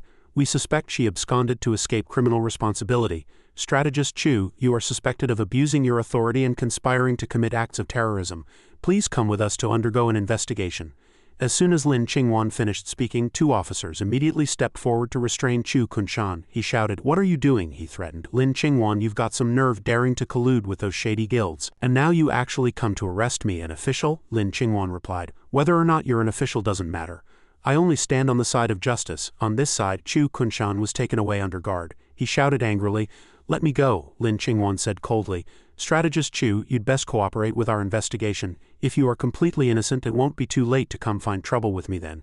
We will send you to Modu prison for interrogation. There, the rate of lifespan consumption is 100 times that of the outside world." Strategist Chu, "You'd best be psychologically prepared." Chu Kunshan screamed, "Damn it, no, you can't do this to me. I want to report to my superiors. Stop." But regardless of how he shouted, he was still forced into the car. At this moment, several figures appeared atop the tall trees. They observed from above, and a curly-haired man spoke. "Found him. That loudmouthed guy is our target, right?" The woman beside him nodded in response. "Exactly, that's him, military strategist Chu Kunshan." These individuals immediately released their auras and said, "Okay, let's do it."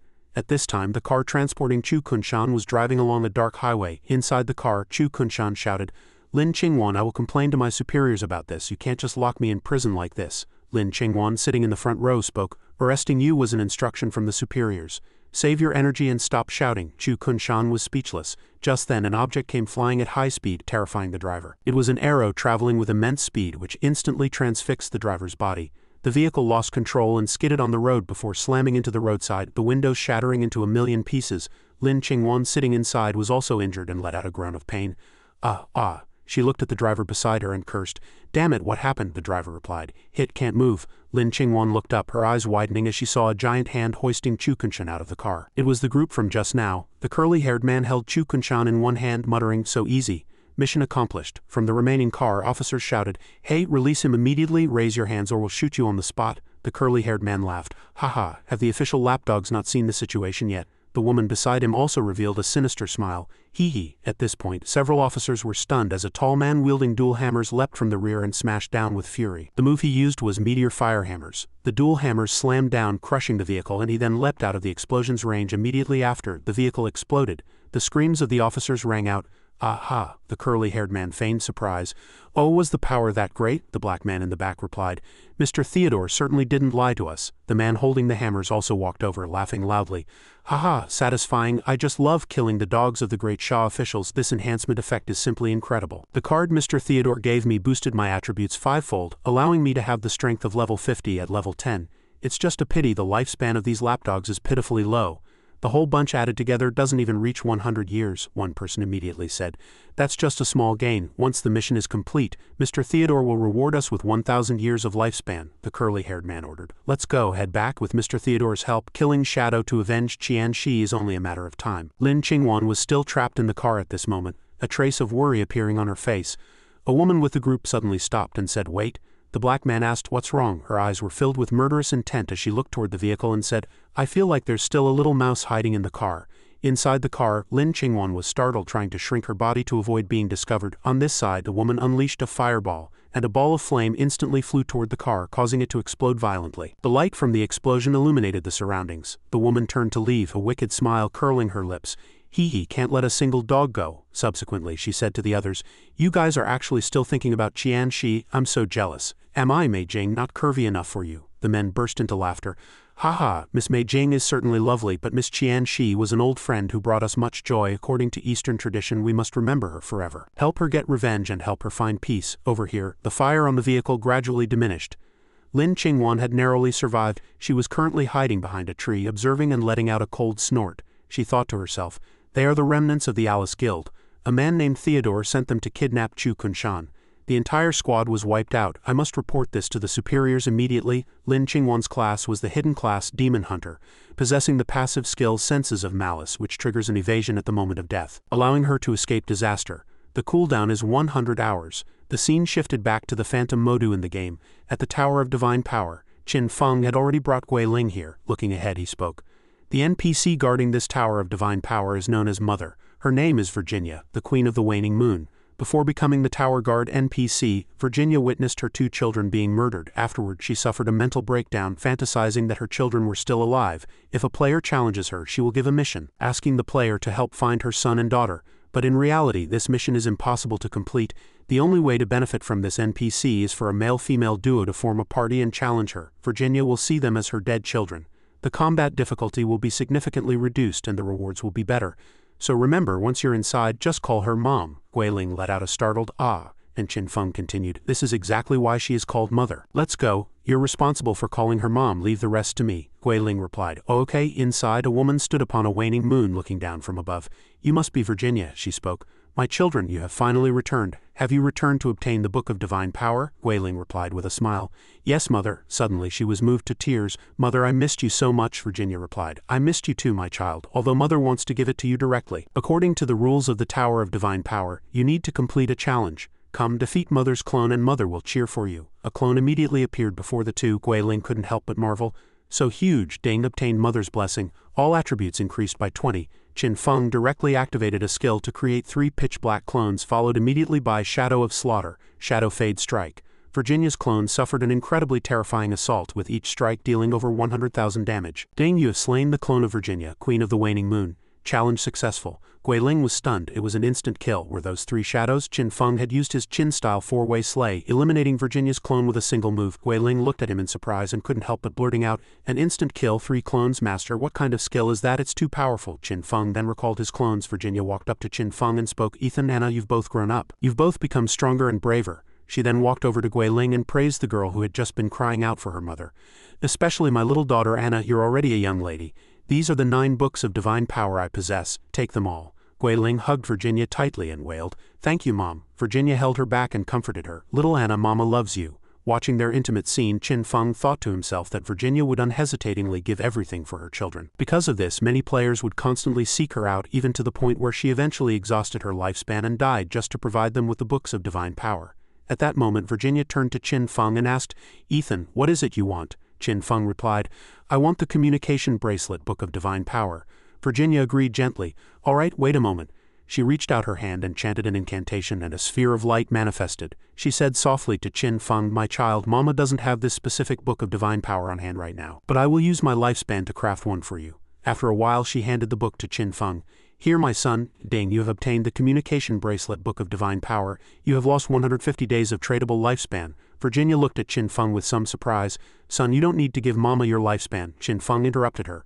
"Mom, please take it. It's a token of my heart." He then turned to Guiling and said, "It's time for us to go." Virginia stood behind them as they departed, calling out, "Take care on the road, my son. Little Anna, if you encounter any danger, you must stay close to your brother. He will protect you." Hearing these words, Guiling thought to herself that Master's age really was suitable for him to be her older brother. She then caught up to Qin Feng and asked, Master, should I call you Master or Brother from now on? I feel like calling you Brother is quite nice too." But before she could finish, she saw the expression on his face and her own face turned white, causing her to stop in her tracks. Qin Feng glanced at her. It seemed the word brother made him very uncomfortable. He reached out to stop Guiling and said coldly, "Call me whatever you want except brother." Though confused, Guiling smiled and agreed. She wondered why reject it so decisively. Does he have some painful past? Suddenly, Yu sent a message. "Big Boss, are you there?" Qin Feng asked in confusion. "And you, what's wrong?" And Yu replied, "Big Boss, is it convenient for you to tell me who is on your friend list?" Qin Feng asked back, somewhat lost, "Why are you asking this?" And Yu explained, "A serial killer has appeared in Zhanghai City.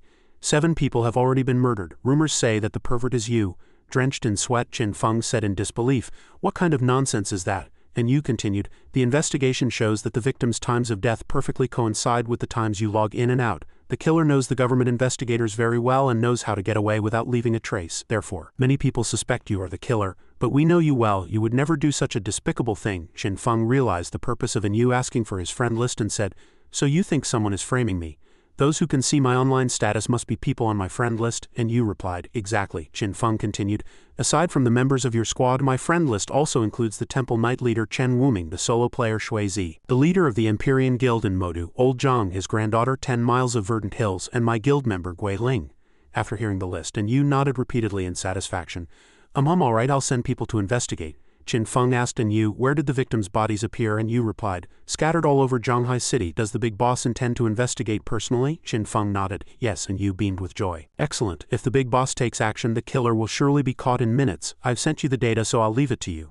After ending the call, Qin Feng turned to Gui Ling and said, Gui Ling, log out, I have a mission for you. Gui Ling immediately responded, yes master. In the real world at Qin Feng's residence, he said to Gui Ling, this is the communication bracelet. It can connect the game with reality. I'm giving you this Ghostwalk Nightwolf mount, ride it to Zhanghai City, and find that serial killer. Gui Ling glanced at the Ghostwalk Nightwolf's info and exclaimed, you're just giving me this mount, but master, I don't know how to investigate. Qin Feng continued, someone is intentionally framing me. They committed a murder and timed the death to match exactly when I logged out. I've checked the friend list and those people are basically impossible suspects. My login and logout times were definitely reported by Wang Meng's group.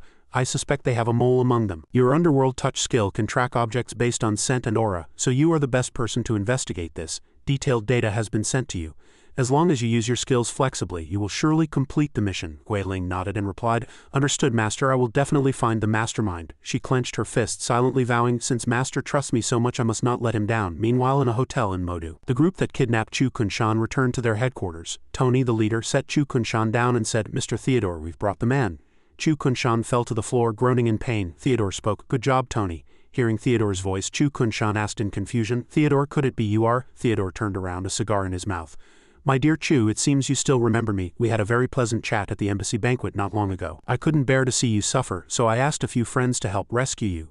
Chu Kunshan also recognized the man and exclaimed, it really is you, Theodore, from the embassy. If I remember correctly, these subordinates of yours are all wanted criminals in Great Sha, and all of them are related to Qian Shi. Are you targeting Shadow or the Great Sha government? Theodore laughed loudly. Haha, is there a difference? Everyone knows the officials and Shadow are already in league with each other. Chu Kunshan frowned. My wife and son were brutally murdered. Instead of catching Shadow, they came to arrest me. A military strategist, I know you wouldn't rescue me for no reason. Speak, what do you want me to do? Theodore said calmly. My divination points to you, telling me you can help me find what I'm looking for. Mr. Chu, what is your class? Chu Kunshan laughed. Finding things? Haha, could it be that I'm the unique hidden class? The priest-type Feng Shui master, skill 1, yin-yang harmony, an active skill that can manipulate the enemy's emotions and passively increases damage against ghost-type enemies. Skill 2, ley-line perception, can find treasure, monsters, and determine the quality of a place's Feng Shui. Although it's a unique hidden class, it's unfortunately just a support class. It's completely useless against Shadow. At that moment his eyes turned blood red as he released yin-yang harmony. Instantly Tony and the black man beside him began to have a friction. You idiot. Didn't you hear Mr. Theodore tell this old guy to help us find something? The black man also said angrily. Tony, I dare you to say that again. Tony did as he was dared. If it weren't for Qian Shi, I would have smashed your skull open long ago. Following that, the two burly men began to brawl. Die, I'll kick you to death. I gave you face and this is what you do. Eat my fist. Chu Kunshan didn't look back as he said to Theodore, this is my skill. They will keep fighting. Until one is dead, however, this skill is ineffective against enemies 5 levels or more higher than me. Theodore clapped in praise. Haha, not bad at all. Mr. Chu, choosing you was indeed the right move. He then pulled out a card and said, alright, stop fighting. Our enemies are the officials and Shadow. Infighting is no good. He threw the card, and the image of a waning moon appeared on its face. Lunar Goddess Purification. The card instantly flew toward the two fighting men. Lunar Goddess Purification eliminated the negative effects on the two, and they immediately regained their senses. The only woman in the group laughed until she shook. Haha, Mr. Chu's skill is just too much. Both of these guys are heavily injured. Theodore spoke. Miss Mei Jing, please heal their wounds. Mei Jing replied. Yes, Mr. Theodore. Theodore then looked at Chu Kunshan. Rest for tonight. Once their injuries are healed, we'll begin the operation. Chu Kunshan was secretly alarmed. My yin-yang harmony isn't something a normal purification spell can break. What exactly is Theodore's class? Theodore looked at Chu Kunshan and said, then Mr. Chu, I formally welcome you to join us. Theodore, unique hidden class, the priest-type diviner. I can perform divination, purification, and teleportation by drawing different cards. Each card can be used once by others. Meanwhile, in Zhanghai City, Gui Ling reached out and lightly touched the aura in the air using her ability to verify underworld touch. She then let out an excited cry. Found it, this is the aura left by the killer. She looked in the direction the residual aura extended, confirming the location. Beside her was the Ghostwalk Nightwolf Qin Feng had given her. She then hopped onto the wolf's back and shouted, "Go Ghostwalk Nightwolf, let's move." The scene shifted to Zhanghai City at Qin Feng's real-world residence. There was constant knocking at the door. Outside, a small hand was continuously pounding on the door. Qin Xiaoyu opened the door and smiled, saying, "Ranran, you're here?" Before her stood Chu Ran, waving her hand with a white-haired man standing beside her. Qin Xiaoyu asked happily, "Is this the person who wants to buy the house? Ranran, you're amazing. I only said I wanted to sell it yesterday, and you've already found a buyer today." Chu Ran explained, "No, Xiaoyu, this is the diviner I hired for you. I want him to divine your brother's whereabouts." The man also spoke up to greet her. "Hello, I am the diviner, Ren Tu." Upon hearing this, Qin Xiaoyu asked in confusion, "Divine my brother's whereabouts? Why would I want to do that?" Chu Ran replied with a look of worry. "I have to move away in the next 2 days, so I can't stay with you anymore. I'm not comfortable with you living alone." Qin Xiaoyu asked loudly, "What? Why the sudden move? Where are you moving to?" Chu Ran looked dejected. "The Zhanghai officials have excavated a platinum-grade hideout, the Sanctuary Cathedral. It's near the South Suburb Gymnasium, and the officials have invited the Shaha Guild to move in, so I have to follow them." Seeing Qin Xiaoyu look at Ren Tu with suspicion, Chu Ran comforted her. "Master Ren's divinations are very accurate. He will definitely help you find him." Ren Tu nodded. "Precisely," Chu Ran continued. "Qin Feng is a very reliable person. As long as you ask for help sincerely, he will surely assist." But Qin Xiaoyu arrogantly crossed her arms and said, "Ranran, I appreciate the thought, but I don't need it. 19 years of being siblings and he cut ties just like that. Even if I find him, so what? Right now I'm guarding the entrance to Shadow's stronghold, so I see him often. Shadow will surely discover my strengths and then let me join his guild." Chu Ran sighed sadly. "Xiaoyu, Shadow is an outsider after all. I'd only be at ease if your brother is the one taking care of you. You should still give it a try. I haven't finished moving yet, so I'll head back first." After speaking, Chu Ran turned to leave. Qin Xiaoyu shouted from behind, "Ranran?" At that moment, Ren Tu spoke. "Miss Qin, do you still have any of your brother's belongings?" Ren Tu asked. "I need one to perform the divination," Qin Xiaoyu replied with a look of utter disdain. "I already told you, there's no need to divine anything about him." Ren Tu completely ignored her words and strode directly into the house. "Miss Ranran told me that you and your brother live together. This house should be the place where he once lived. That's more than enough." Qin Xiaoyu tried to step forward to stop him in a panic. "Hey, you said you could come in. I don't need a divination," Ren Tu immediately replied. "Miss Qin, I feel that fate has brought us together, so I will perform this divination for you free of charge." He took out a card and glanced at Qin Xiaoyu. "You can see the result for yourself. If you're satisfied, great. If not, it doesn't matter." He then tossed the card into the air. The card glowed, manifesting a psychic omen. An image appeared on the card, a figure lying quietly at the bottom of a dark, deep sea. Seeing this, Qin Xiaoyu asked curiously, "What does this mean?" Ren Tu smiled and said, "Regrettably, Miss Qin, your brother has already been burned to death. His corpse has plunged into the deep sea." Qin Xiaoyu shouted in disbelief, "What?"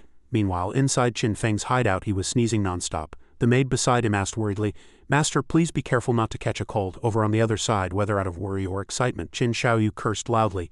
"Damn you, Qin Feng, you actually just died like that? What a loser. You were supposed to wait until I became incredibly powerful, and then I was going to crush you under my feet and force you to admit you were wrong." Seeing her state, Ren Tu spoke again. "Miss Qin, please accept my condolences." He began to change the subject.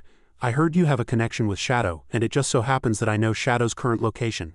Would you like to come with me?" Qin Xiaoyu's mood brightened instantly. She pressed, "Is that true?" Ren Tu smiled and answered, "Of course. As long as you agree to teleport with me, I can use this card to take you there. Even though your brother is dead, it would be a joyous occasion if you could take Shadow as your new brother." With that, he produced a teleportation card. Listening to these sweet words, Qin Xiaoyu became even more excited. She immediately nodded. "Fine, I agree." She then gave a cold snort.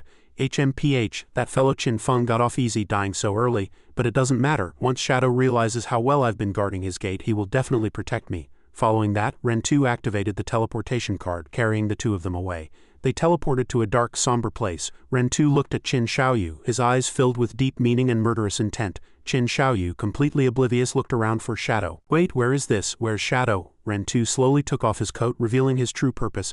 "That's a question I should be asking you." After tossing his coat aside, Ren Tu immediately summoned all his strength and slammed a heavy punch into Qin Xiaoyu's stomach. Qin Xiaoyu spat out a mouthful of blood, her internal organs churning in agony as she wailed, "Ah, cough." Her eyes rolled back as Ren Tu grabbed her upside down, interrogating her sternly. "Confess everything you know about Shadow. Speak now." But Qin Xiaoyu remained silent. After a long time, she finally managed to choke out an answer. I don't know him." By now, she was a mess of snot and tears, looking utterly pathetic, but one couldn't help but feel she had brought it on herself. Not receiving a satisfactory answer, Ren Tu delivered another heavy punch to her stomach. He roared, "You still dare to lie? Didn't you say you guarded his gate and saw him all the time?" The second punch knocked Qin Xiaoyu unconscious, leaving her motionless. Ren Tu stood with his hands in his pockets observing her. "Passed out already? She actually hasn't extracted a single ability from the game." He dragged the unconscious Qin Xiaoyu to a table, then pulled out his phone with his other hand and dialed a number.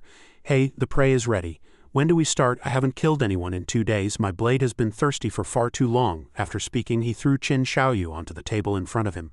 A voice came from the other end. "Play with her however you like, but do not kill her without my instructions." Ren 2 revealed a twisted smile. "Hey, can't kill her. Fine." His gaze became exceptionally brutal. Holding a scalpel, he stared intently at Qin Xiaoyu lying on the table. "Well then, I'll just take my time playing." Meanwhile, Manhua was hiding in a corner of the police station, messaging someone. The words he sent were, "Play with her however you like, but do not kill her without my instructions." The other party replied with an, "Okay," he thought to himself. Shadow hasn't logged out for 2 days. If game attributes translate to reality, then his demand for food will be extremely high. It's impossible for him not to log out to eat and drink. The only explanation was that Yu hadn't reported it. Could they have already discovered that someone was framing Shadow? Thinking of this, he walked out the door, anxiety rising within him. "Damn it, I have to speed things up." As he walked out, someone saw him and waved. "Captain Ma," he nodded to the man. His heart was filled with rage toward Qin Feng. "Shadow, if the entire public believes you're a perverted serial killer, how will you respond? It won't be long before public opinion explodes and society falls into chaos. Even if the government doesn't want to touch you, they'll have to deal with you. Haha." Elsewhere, Gui Ling was currently riding the Ghostwalk Nightwolf, tracking the serial killer's scent. Sensing a thick aura of murder, she concluded, "I'm here." Looking at a building ahead, the aura grew more intense, pointing directly to a specific room. She dismounted, used Shadow Fade to turn invisible, and then leapt down. Like a ghost, she silently approached the window, sensing the killer's aura. As she drew near, the serial killer was laughing loudly. "Haha, good, this feels amazing." She curiously peeked inside and her eyes widened in horror. Inside the room, Qin Xiaoyu was hung up with her hands tied behind her back, her eyes hollow. Her legs had actually been sawed off, blood dripped down one drop at a time. The killer was Ren 2. He tilted his head back, drinking the blood flowing from Qin Xiaoyu's body. He laughed. "I haven't had this much fun in ages." At that moment, Qin Xiaoyu woke up. It was unclear what she had tried to do, but a system prompt appeared. Request failed. Cannot enter God-Forsaken while in a combat state. She could only let tears stream down her face. Ding, request failed. Cannot enter God-Forsaken while in a combat state. Sob, her legs were still constantly dripping blood. She looked at Ren 2, who was drinking her blood, her heart filled with agonizing pain. "Why? I just wanted to sell a house. Why do I have to go through this? I'm going to die. I'm going to die. Help, someone save me." Qin Xiaoyu was a mess of tears and snot. She recalled her days with Qin Feng and thought, if Qin Feng were here, he would definitely save me. "Damn you, Qin Feng, why did you have to die? You were supposed to protect me." Just then, her body began to receive healing and the bleeding from her legs stopped. Qin Xiaoyu was stunned, not understanding what was happening. "This is healing magic. Someone saved me," but in reality, it was Ren 2 who was healing her. He smiled sinisterly. "Beautiful little sister, let me reintroduce myself. My game ID is Butcher Ren 2 and my class is Priest." He was currently casting a healing spell on her, yet he spoke with a fake gentleness. "Don't worry, darling, I won't let you die so quickly." Then he flashed a cruel grin. "The ultimate experience is torturing the prey to the very limit before killing them. Ha ha ha, that's exactly why I chose the Priest class. Darling, next I think I'll cut off those fruits of yours." With that, he immediately began tearing at Qin Xiaoyu's clothes. Qin Xiaoyu was so terrified she fainted again on the spot. Foam appearing at the corners of her mouth, Butcher laughed. "Scared unconscious? Ha ha ha, this girl really is weak and helpless." Right then, Gui Ling's underworld chain blade struck. Ren Nu was caught off guard and the blades pierced through his abdomen. Gui Ling then revealed herself. Her eyes were filled with fury. Butcher was suspended in midair, screaming in pain. "Ah!" Below, Gui Ling asked, "Why are you killing people? Why frame Shadow?" Her gaze looked as if she wanted to kill him then and there. Above, Butcher tried to use healing magic on himself, but how could Gui Ling give him the chance? She yanked the chain blades violently and Butcher was dragged down with them. She slammed his head heavily into the ground with one palm, blood spraying from his mouth like rain. A deep pit was smashed into the floor. Gui Ling asked coldly, "Confess everything you know or I'll let you taste what it's like to have your legs sawed off." Butcher was terrified and immediately said, "Don't.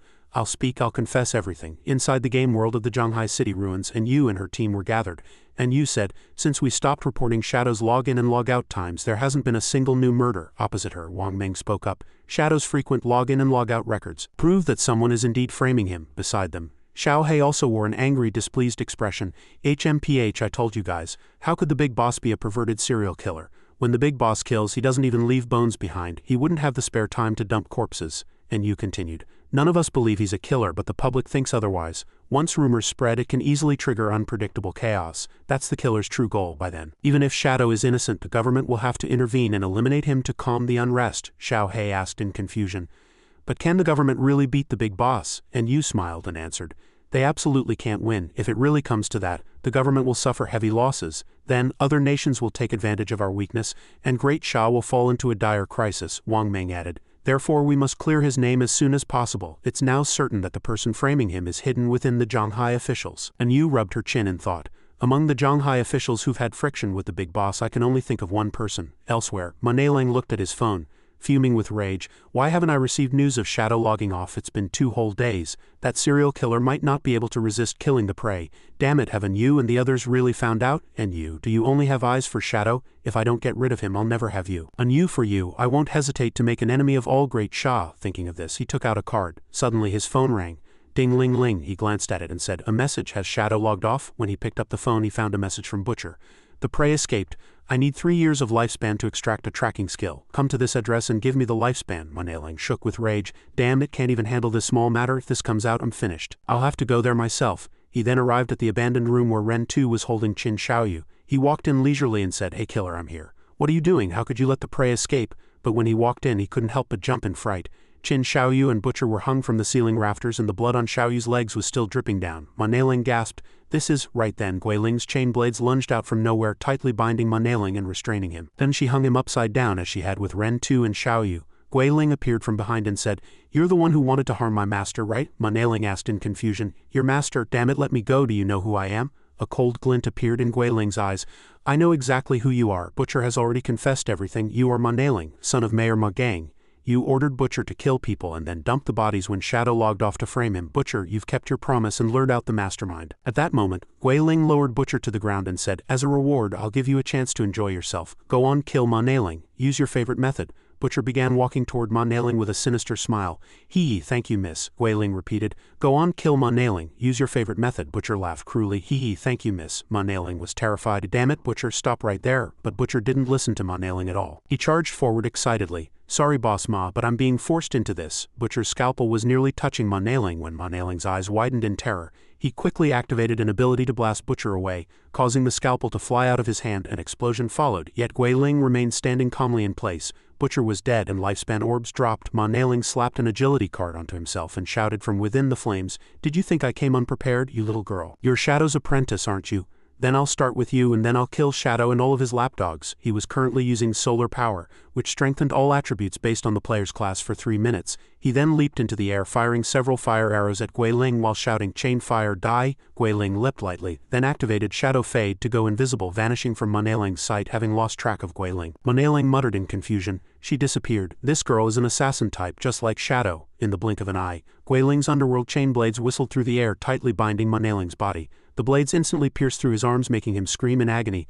"Art down there." Guiling's gaze was as cold as the Reaper's. She looked at him sideways and spoke, "Weaklings like you only deserve death. That card skill definitely isn't yours. Speak, who else is behind you?" Because they were in the real world. The pain he endured was all too real. He screamed and pleaded, "Ah, it hurts. Don't kill me. I'll confess everything." Unable to withstand the torture, he began to talk. "A group of foreigners in Qian Shi's group found me. They wanted me to work with them to eliminate Shadow." Guiling pressed. "And they gave you this card too?" Ma Neiling answered. "Yes, they also said there are big shots backing them, so I shouldn't worry." Guiling asked again. "Who are these big shots?" Ma Neiling replied, his face covered in tears and snot. "I really don't know who specifically. It hurts so much. Let me go. I'll make my father reward you handsomely." Guiling stared at him in silence. Ma Neiling shouted again, "You should know, my father is the mayor. He can give you whatever you want." As soon as he finished, Guiling, unable to bear it any longer, gave a casual wave of her hand.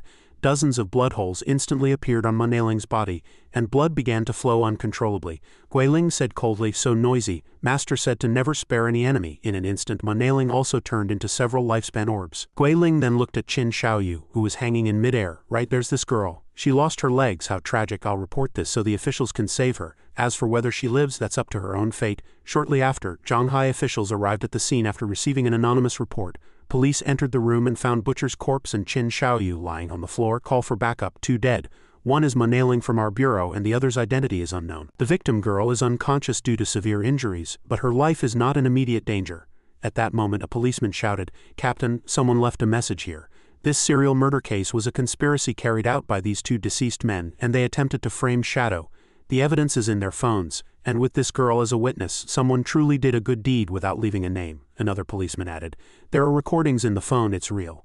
Ma Neiling conspired with Butcher to kill people and frame others. Additionally, there was a mole, specifically leaking information to Ma Neiling about Shadow's login and logout times. Send someone to arrest him immediately." Meanwhile, Qin Feng was gnawing on a large roasted leg when his phone vibrated.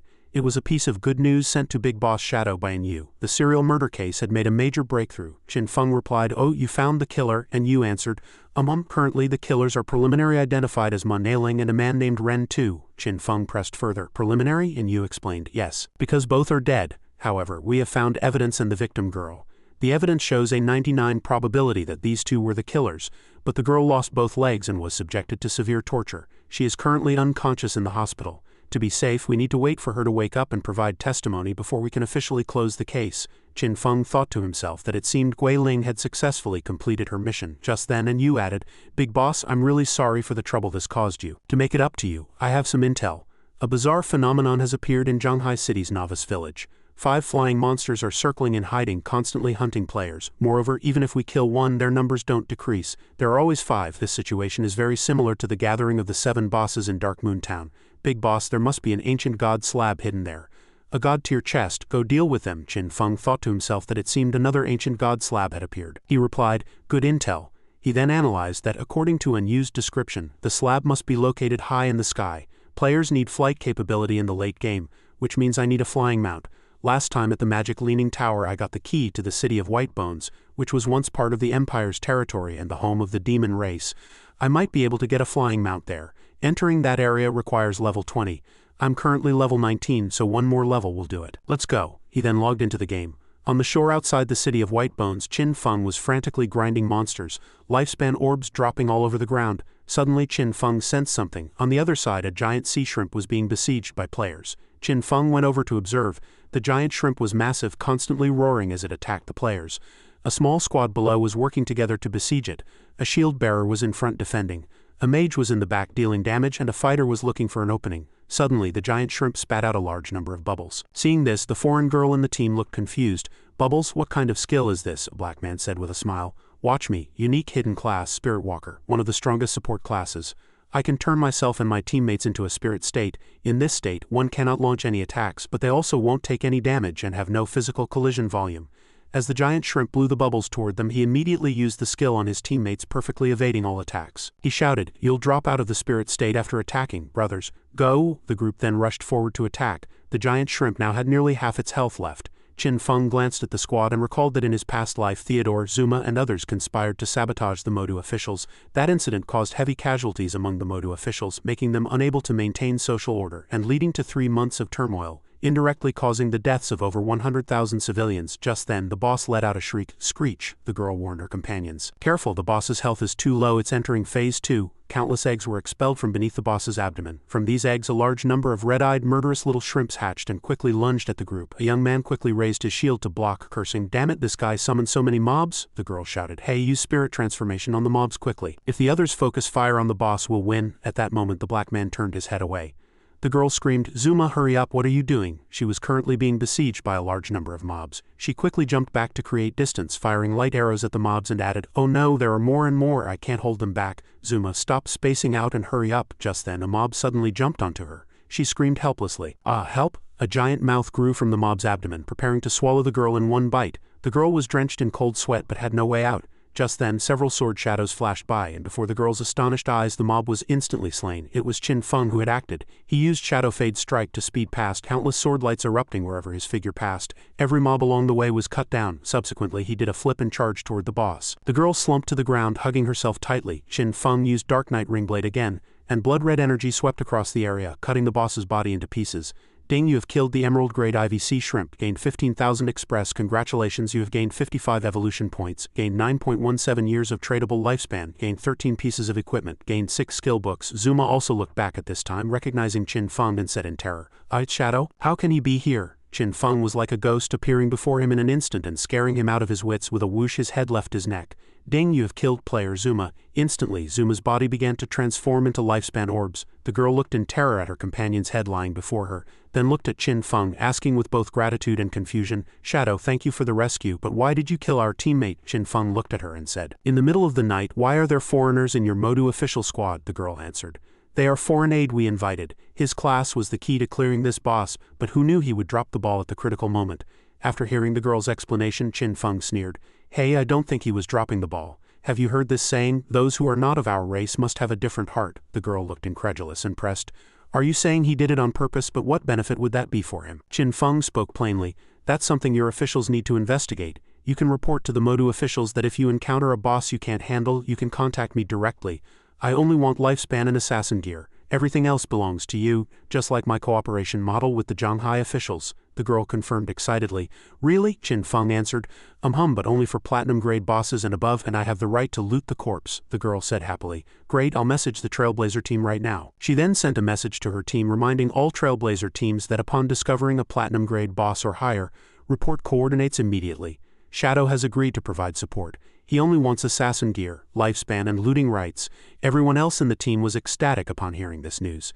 Excellent, finally we don't have to go on suicide missions. Has the spring of the Modu officials finally arrived? We can finally wear god-tier gear like the Zhanghai officials. Woo-woo. In an instant countless people sent private messages. I have a platinum boss here, come quickly. I'm currently grinding an emerald boss here. Come to me first, I'm about to break. The girl looked at Qin Feng and said, Big boss, many coordinates have been sent, several are right nearby. Qin Feng was surprised by their efficiency so fast. He analyzed to himself that because he had cooperated with the Zhanghai officials for a long time, their levels and equipment were generally high while the Modu officials were still in dire straits. Thinking of this, he set off and said, Send me the coordinates. I'm heading there now, the girl responded excitedly.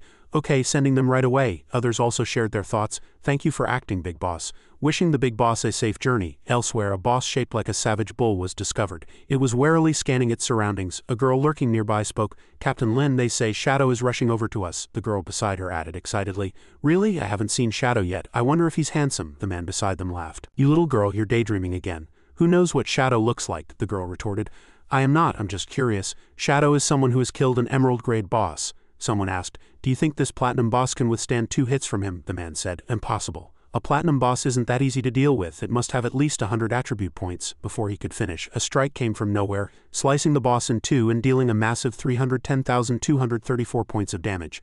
The boss died instantly. The gathered onlookers were so shocked their mouths hung open. Ding, you have killed the platinum-grade monster, long-haired twin-horned minotaur. Gained 72,000 express. Congratulations, you have gained 20 evolution points. Gained 5.17 years of tradable lifespan. Gained the platinum-grade assassin skill smoke bomb. Qin Feng stood there and spoke, Alright, the minotaur is dealt with. The next one is that one to the east. Subsequently, he vanished without a trace in an instant, leaving only a pile of golden drops on the ground. The young man had not yet reacted to what had happened and exclaimed, What happened? Where's the boss? Is it dead? It must be Shadow who came. An instant kill with 1 strike and then he's gone, but I didn't even see a glimpse of him. However, the expert truly keeps his word. He really didn't take a single item that wasn't for an assassin. Elsewhere, in a canyon shrouded by the evening glow, a violent tremor was occurring, and dust filled the sky. A group of players was being blasted into the air by some kind of attack, their equipment scattered everywhere. Powerless to resist, they could only scream in agony. Ouch, a giant boss was swinging a massive blade to attack them. Someone shouted, Damn it, I told you not to let it get close. The detection range of an emerald-grade boss is twice that of a platinum-grade one. At that moment, the boss launched another attack. Everyone shouted in terror, It's over, we're going to lose our lives. Just then, a cold flash of light swept over the head of this emerald-grade boss. Everyone turned back in confusion, staring uncomprehendingly at the black figure before them. At this time, Qin Feng revealed himself. He summoned 3 clones and combined them with his main body to unleash Shadow Fade Strike. In an instant, the boss suffered 4 Shadow Fade Strikes simultaneously, its body immediately being sliced into several pieces. An instant kill with 1 move. Ding, you have killed the emerald-grade boss Traitor Lu, eldest son of nobility. Gained 160,000 express. Congratulations, you have gained 60 evolution points. Gained 10.35 years of tradable lifespan. Gained the emerald-grade assassin skill, Merge into Shadows. The crowd watched the front in horror and exclaimed. There were 4 shadows and each one dealt 310,000 damage. I'm not dreaming, am I?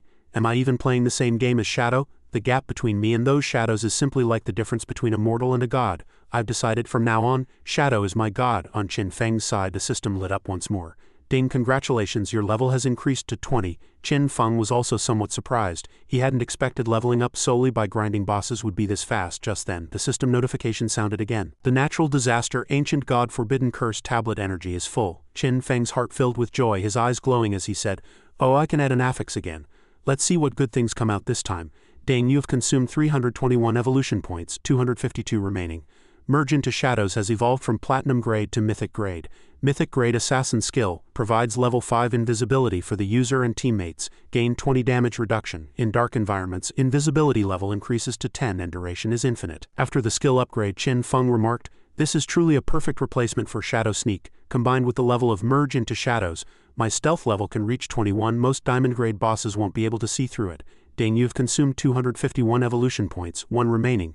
Smoke Bomb has evolved from Platinum grade to Legendary grade. Legendary grade Assassin skill throws a smoke bomb to obscure the enemy's vision and deal a small amount of dark elemental damage. Qin Feng revealed a satisfied smile. Hey, a useless skill like Smoke Bomb, I'll just evolve it and then devour it. Ding. Bloodline Soul Devourer. You have used Devour on the Legendary grade skill Smoke Bomb. Spirit attribute modification refreshed. Conversion value per spirit point increased from 3 to 5. All element resistance increased from 5 to 7. Elemental attack power 1373 increased to 1895. All element resistance 1623. Elemental damage reduction 61.8 increased to 2145 points. Elemental damage reduction 68.2. Qin Feng rejoiced again. Very good, this makes going to the City of Whitebones ruins foolproof. But I'm not sure how to get across. There are no ships nearby and I haven't seen any teleportation devices. The sea is full of monsters and I don't have water walking abilities or a mount.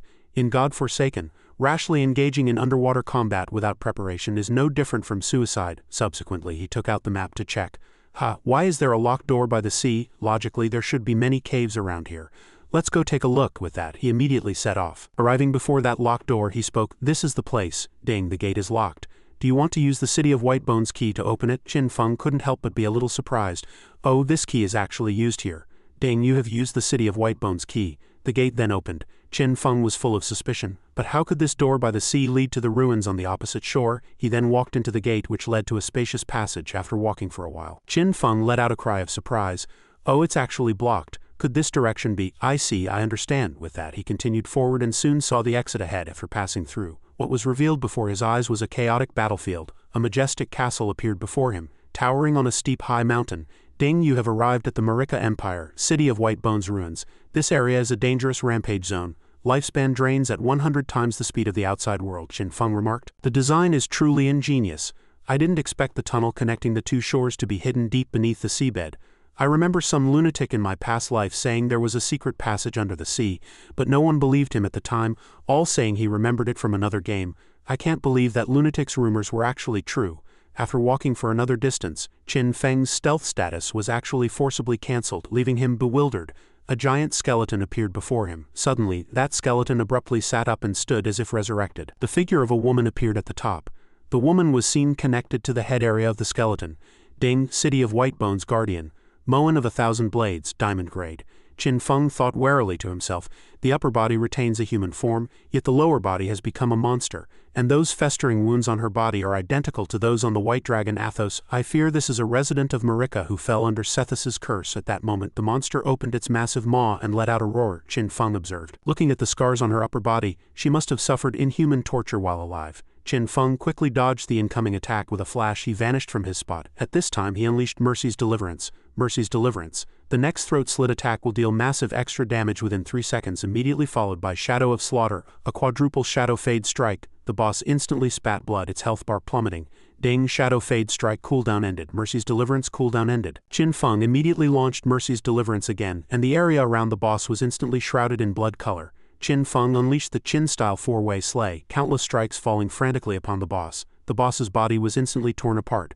Ding, you have killed the City of Whitebones Guardian, Moen of 1,000 Blades, Emerald Grade. Gained 180,000 Express. Congratulations, you have gained 60 evolution points. Gained an additional 10.23 years of tradable lifespan. Gained 16 pieces of equipment. Gained 2 skill books. Qin Feng spoke. Rest in peace, Moen. The boss seemed to understand his words, and the liberation Qin Feng brought her made her reveal a smile. At this time, thunder rolled continuously inside the castle. Qin Feng reached out and unleashed Hidden Blade. Another boss's body was instantly transfixed by the short blade, letting out a pained wail. Ding, you have killed Cursed Spider Moly. Gained 180,000 Express. Congratulations, you have gained 60 evolution points. Gained 10 years of tradable lifespan. Gained 15 pieces of equipment and 3 skill books. Qin Feng spoke again. The magical creatures here all have upper bodies like humans and lower bodies mutated into monsters, and all of them emit an aura of death. The surrounding skeletons have also mutated to an unrecognizable degree. They clearly have the outlines of dragon skulls, yet have grown many eyes and horns. The entire Whitebones ruins is like a biomodification field. To win the war, the Marika people actually sought help from Sethus. That deep-sea ancient god cast a curse upon this city. The curse twisted everyone, turning them all into monsters. I can feel that the closer I get to the center of the city of White Bones, the thicker the aura of the curse becomes. As he walked to a certain point, he noticed something moving inside the wall. It looked like a humanoid creature. It revealed itself and blocked Qin Feng's path. Ding, Mario Royal City Guard Commander level 25 Platinum Grade. Qin Feng squinted at it and thought to himself, Platinum Grade? Why is the level so low? At that moment the boss charged up to attack him, smashing a deep crater into the ground with a punch. Qin Feng quickly leaped up to dodge, then unleashed Hidden Blade to counterattack. However, the opponent possessed a layer of extremely solid armor, and Qin Feng's attack only dealt a few thousand damage. Qin Feng was greatly perplexed. Immediately after, accompanied by a crisp sound, he actually took an equal amount of reflected damage. However much damage the boss took, he took as well. He landed quickly. The boss still stood proud. Qin Feng looked at it with icy eyes. Damage reflection. This guy's health is 10 times that of an ordinary platinum boss, and it has a reflect effect. Looking at the data just now, the reflect ratio should be 100. If I didn't have Dark Shield, I would have lost my life just now. I must not lower my guard. This place is very dangerous. Subsequently, he leaped into the air under the boss's confused gaze. At this time, he stacked 10 layers of Dark Shield and attacked again using Hidden Blade. This time, the boss took 2,284 damage multiplied by 10 times. He planned to use multiple low-damage skills first to accumulate the layers for his finisher. At this time, Qin Feng also took an equal amount of reflected damage. He used the Dark Shield to offset the reflection. Once the finisher layers were full, he would kill it directly. Qin Feng unleashed Mercy's Deliverance, immediately followed by Crimson Blade, dealing 450,000 damage directly to the boss. However, just then, Qin Feng's eyes widened in shock. It reflected 450,000 damage. Cracks appeared on his Dark Shield at this moment. He thought to himself, reflected damage doesn't matter. Crimson Blade has a 600 lifesteal effect. His status bar showed Dark HP 11,250, Shield 2.7 million, 2.5 million. He thought this move added a full 2.7 million to my shield. That 450,000 reflected damage is no different from a tickle. Ding, you have killed the Mario Royal City Guard Commander Marin. Platinum Grade. You have gained 250,000 Express. Congratulations, you have gained 85 evolution points, gained an additional 14.26 years of tradable lifespan, gained 13 pieces of equipment, gained 6 skill books. The death of the city of White Bones Royal Guard Commander has alerted all the Royal Guards in the city. Qin Feng couldn't help but cry out upon hearing the notification. What? At that moment, a magical creature blew a horn to sound the alarm. Hearing the signal, the Royal Guard immediately swarmed out. The numbers were extremely staggering, including flying ones and land-based ones, all of them monsters never heard of before. Just then, a giant foot descended from the sky. It was a massive white bear with blood-red eyes. Ding, you have triggered Monster Frenzy. You must eliminate all monsters to continue forward. Qin Feng asked in confusion. Monster Frenzy? Then he burst into an excited laugh. Ha ha, this is great. The monsters couldn't help but look at each other as they saw his wicked smile. At this time, Qin Feng activated his skill, Dark Knight Ringblade. With just one move, large groups of monsters fell one after another. Ding, you have killed monsters times 32. After eliminating the entire beast tide, the system notification appeared. You have eliminated all monsters. The passage to the center of the city of White Bones ruins has opened. Countless sparkling drops appeared before Qin Feng. Ding, you have gained 500 Express, gained 1 year of tradable lifespan. Qin Feng was shocked. So little? This means that even though the city's residents have turned into monsters, their lifespan is still being continuously drained away. Unexpectedly, the light orbs from the dropped items began to fly in one direction, eventually forming a long bridge that stretched toward the magnificent building on the opposite shore. The bridge continued to extend, connecting the two sides over a bottomless abyss. Seeing this, Qin Feng remarked, "The light orbs dropped from the dead monsters have actually converged to form a bridge into the city." Suddenly, his body was also enveloped in a layer of golden light. Ding, you have obtained a buff. Blessing of the Whitebone City Residences. Blessing of the Whitebone City Residents, because you liberated the cursed souls. They express their gratitude to you as you fight in the city of Whitebones. You will have a chance to obtain dragon power. Qin Feng stepped onto the light bridge, thinking to himself, dragon power, interesting. It seems the root of the curse lies within the city, and they are placing their hopes on me to break it. Thus, Qin Feng followed the bridge to the opposite shore where a massive cave greeted him, looking very much like the gaping maw of a giant beast. Without hesitation, Qin Feng jumped down. The cave was incredibly deep. During his descent, the system prompted him once more. You have arrived at the abyss of the curse in the city of White Bones.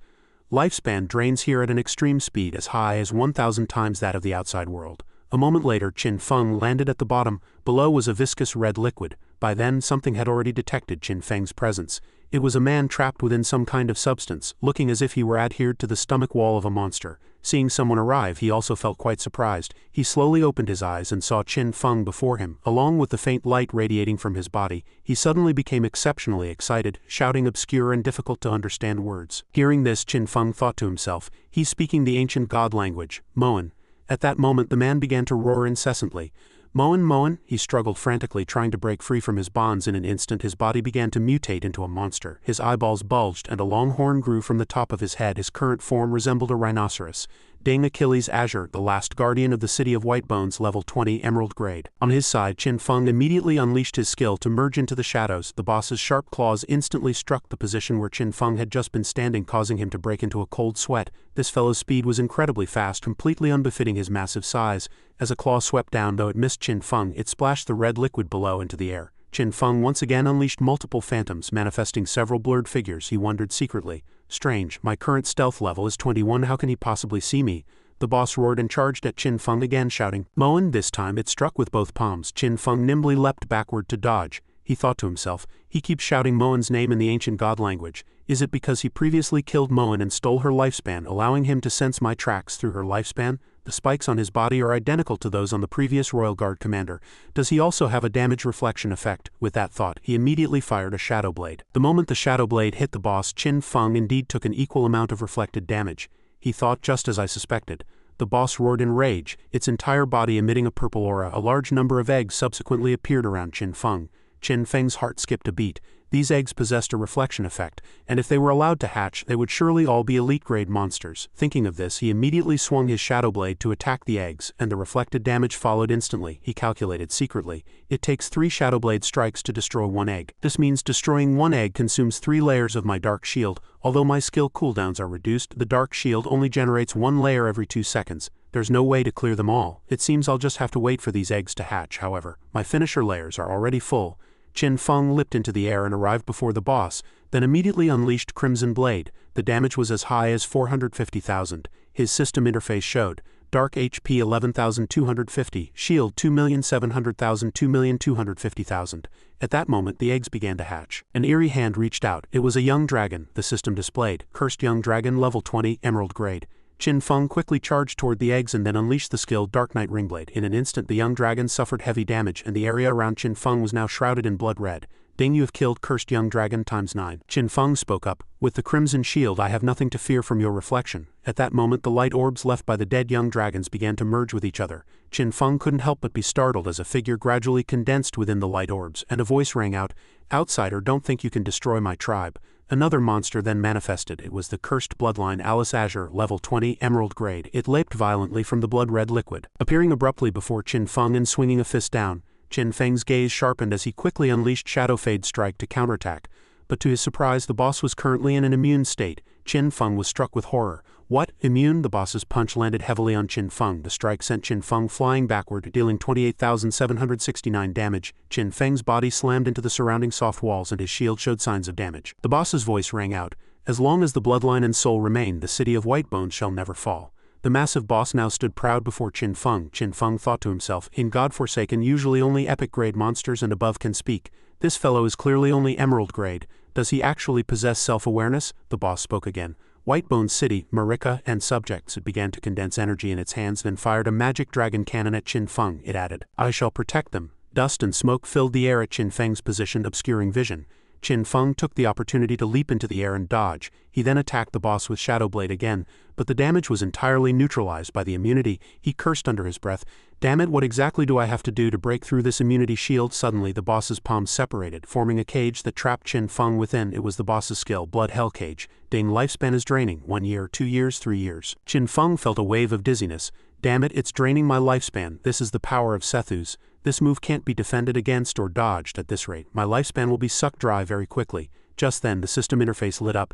Ding, you have activated Dragon Power. Detected that you possess the skill, Shadow of Slaughter from the Dragon Guard Athos. You have obtained Athos's Destruction Fire Empowerment.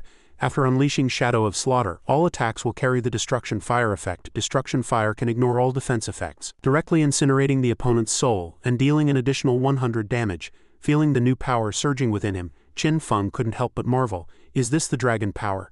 Immediately following that he unleashed the Dragon Form skill, Shadow of Slaughter, his clones carrying Destruction Fire as they roared toward the boss. He then unleashed the Dragon Form skill, Shadow Fade Strike again, countless blades carrying Destruction Fire sweeping across. The Destruction Fire burned the boss frantically. The immunity shield became as fragile as paper and the boss began to take continuous damage. It roared in desperation, No, I cannot die. Sethus, please grant me power. I must continue the dragon race. Qin Feng spoke. What you have done cannot be called protection at all. The image of Athos manifested, and Qin Feng's words voiced his inner thoughts. It is precisely because you summoned Sethus that everyone has fallen into eternal curse. Feel the judgment of the destruction fire and atone for your sins. After saying that, Qin Feng unleashed his finisher, Dragon, Crimson Blade, instantly dealing 460,000 to 470,000 damage to the boss. Dang, you have killed the last guardian of the city of White Bones. You have obtained 100,000 express congratulations. You have obtained 120 evolution points. You have obtained an additional 39.8 years of tradable lifespan. You have obtained the diamond grade skeletal spikes. At this moment, Qin Feng was hovering in the air, flapping his dragon wings. Dang, dragon power has vanished. Qin Feng slowly descended to the ground, he remarked. This boss actually gave 1 million EXP. This meant all the monsters in the city were providing it with energy, yet its lifespan was only 39.8 years. This was strange. Its lifespan had likely been stolen by Sethus long ago. Dang, you used dragon power to eliminate a monster and have obtained an extra reward. Qin Feng was also surprised. There was actually an extra reward. Dang, you have obtained the Withered Bone Rune. You have obtained the epic grade Mount Bell, Withered Bone Rune, a tomb rune of the Withered Bone God. After collecting 3, you can enter the Withered Bone God tomb ruins. Qin Feng held it in his hand and muttered, "Only 2 more to go before I can open the mysterious ruins." He then picked up the summoning bell and said, "It actually gave an epic grade mount. Let's see what it is." Subsequently, a giant dragon appeared and the system displayed its information. Predator King Orisius, level 20, epic grade, soulbound, non-tradable. It was one of the former guardians of the city of White Bones, a flying mount capable of participating in combat. It specializes in wind and bone attacks and possesses the skill to summon small bone dragons. At that moment, the giant dragon suddenly spoke. "Oh, human, is it you who swept through the city of White Bones? Was it you who killed Achilles?" Qin Feng replied. "That's right. Do you know what happened here?" The giant dragon answered. "I was originally an ancient guardian of the city of White Bones, but I died in battle many years ago. However, when the surrounding continents went to war with Marika, I was resurrected by necromancy and became a pawn of war. During the war, Marika was losing ground. In order to save the situation, the lord of the city of White Bones stubbornly summoned Sethus. The price for summoning Sethus was the sacrifice of a loved one. Initially, Achilles intended to sacrifice his daughter Moan, but at the last moment he regretted it. He saved Moan and instead sacrificed the entire population of the city of White Bones, including himself. Everyone in the city of White Bones was cursed. While they obtained great power, they also turned into monsters. Although they successfully repelled the foreign enemies, they gradually lost their humanity. As the only human left in the city, Moan did not escape unscathed. The mutated subjects were filled with resentment toward her, deeply envying and hating her. They treated her as a plaything and subjected her to cruel torture, and eventually she too was cursed into a monster. For this I must thank you, human. You have liberated these suffering souls and ended this tragedy. Furthermore, I smell a familiar scent upon you. I am willing to follow you forever. Please tell me your name." Qin Feng looked at it and replied briefly, "Shadow." The giant dragon lowered its head and said, "Shadow, I submit to you. From this day forward you are my master." Looking at the giant dragon, Qin Feng thought that as an epic grade mount this bone dragon's attributes were a bit strange. In terms of health alone, a level 20 epic grade boss should have at least 10 million HP, but Orisius only had 100,000. This was likely because it was resurrected by necromancy. It was already long dead. Its power had been continuously drained over time, and since it was forcibly summoned, its body had almost no energy remaining. Its skills, such as summoning bone dragons and firing bone spikes, were decent enough, and being able to summon 12 emerald-grade winged bone dragons was quite good. They could help me expand my aerial vision. Because its body was almost entirely bone, it was extremely light, with a flight speed of 360. This is the fastest speed known to date. With an initial speed of approximately 450 meters per second, it has clearly surpassed the speed of sound. Overall, it is a very excellent mount. Although its combat power is slightly weaker, that doesn't matter. The supersonic speed alone is enough to satisfy me. Just then, the system issued another prompt. "Ding, you have reached the conditions for class advancement. Advance now," Qin Feng remarked. "Oh, I can advance my class now. I really didn't expect a single white bone ruins to provide me with 1 million EXP. He then added, "Advance." Darkness began to spread around Qin Feng, and his body gradually vanished into the shadows. A flash of red light swept past as his eyes, now sharper and more piercing, revealed themselves. A halo of blood-red light manifested behind him. "Ding, your shadow class has advanced. You have been promoted from Tier 2 to Tier 3. Class attributes increased. Strength from 27 to 54, Constitution from 27 to 54, Agility from 72 to 144, and Spirit from 45 to 90. New class passive, Shadow Arc. When you are in stealth and are affected by damage, negative effects, or stealth-breaking effects, a 1-second delay is applied before the effect takes place. This effect does not apply to attributes of a significantly higher level. Within this 1 second you can maintain your state by casting a stealth skill before the stealth is forcibly removed. Within this 1 second you can use healing, lifesteal or shields to offset incoming damage. Within this 1 second you can use dispel or purification effects to negate incoming negative statuses. Reading this, Qin Feng burst into excited laughter. Haha, Shadow Arc, as long as my reactions are fast enough and my micromanagement is precise, I can neutralize all attacks while in stealth. I'm certain that in my past life no one who changed to the Shadow class lived long enough to reach the 3rd advancement.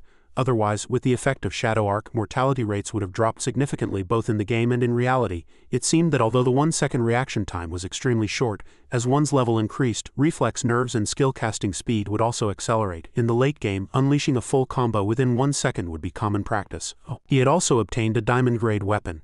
Ding skeletal spikes. Diamond grade assassin type weapon. Physical attack 255, elemental attack 255, strength 40, spirit 40, armor penetration 30, ignore elemental resistance 30, requirement level 20. Unique effect. Upon hitting a target, additionally reduces the target's physical defense and all elemental resistances by 30. Note, negative resistance effects are weakened against diamond grade bosses and above after reviewing the attributes. Qin Feng spoke again.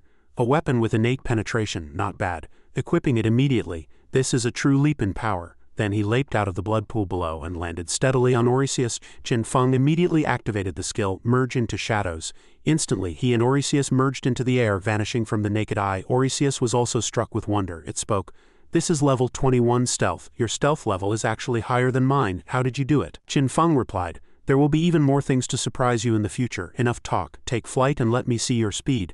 "By your command," Orisius answered. It immediately beat its wings with a heavy flap-flap sound. In the blink of an eye it soared into the clouds and flew out of the abyss. Its speed was so great that the naked eye could only catch a blurred afterimage. Sitting on its back, Qin Feng couldn't help but be secretly alarmed, thinking, it really is incredibly fast. Orisius streaked over castles, leaving behind only the piercing howl of the wind and its blurred image. Qin Feng thought, first find that flying monster you mentioned and get the remaining ancient god slab. Head to the Demon City ruins first, then teleport to Lucky Town where the slab is located. It had taken him several hours to get from Demon City to the City of White Bones. The scene shifted to a location where many players were grinding monsters. Someone stood at the back cheering them on. In front, a slightly chubby girl was casting Holy Light Fireball to attack a monster. The girl's spell was aimed straight at the monster ahead. There was also a shield bearer attacking. But at that moment the monster's iron hammer lunged toward the girl with extreme speed.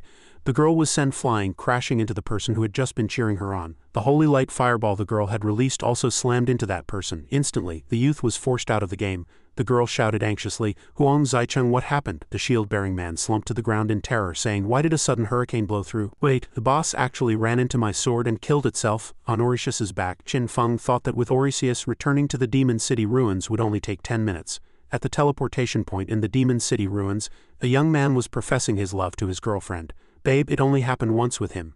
And even then, you were the only one in my heart. Can you forgive me?" After a long silence, the girl took his hand and said, "Then you must promise me to never see him again." The man replied, "I promise, I love you." The girl responded affectionately, "I love you too." Then the two puckered their lips, preparing to kiss. Orisius streaked past, the powerful wind instantly tearing through the pair of lovers. The young man's head was slammed into the floor by the strong wind, killing him on the spot. The girl tumbled over, landing with her bottom in the air, and also expired instantly. Qin Feng jumped down from Orisius's back, let out a soft ha, and then said, "I think I bumped into something just now, forget it, whatever." Qin Feng then stepped into the teleportation circle. "Dang, you have consumed 5.4 years of lifespan to teleport to Lucky Town." Qin Feng let out a cold snort. HMPH, returning to the novice town always consumes double lifespan. 5.4 years is too expensive. I should avoid coming back unless necessary. Although he possessed over 2,000 years of lifespan, he remained frugal. After entering the town, Qin Feng saw two people standing there. He thought to himself, "These people are from the officials," looking at the panoramic view of Lucky Town. He remarked, This town has many official guards. I didn't expect the officials to have already started supporting novices. They help newcomers level up while preventing high-level players from killing each other." He remembered that in his past life it took months for the officials to focus on the novice towns.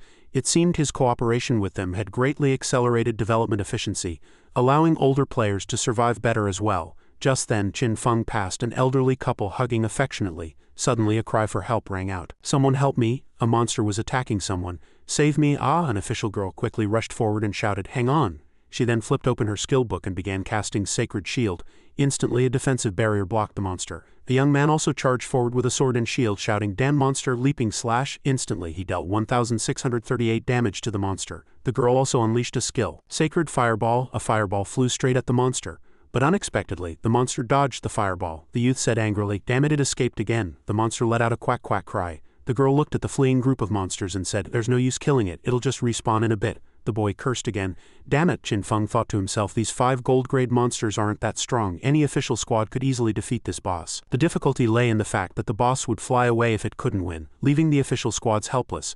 The youth walked over to ask, "Old man, are you alright?" The old man wailed, "Boo-hoo, are you kidding me?" Suddenly, the newcomer who had been attacked by the monster roared, "You bunch of failures, is this what you call caring for the elderly? You can't even handle a small thing like this.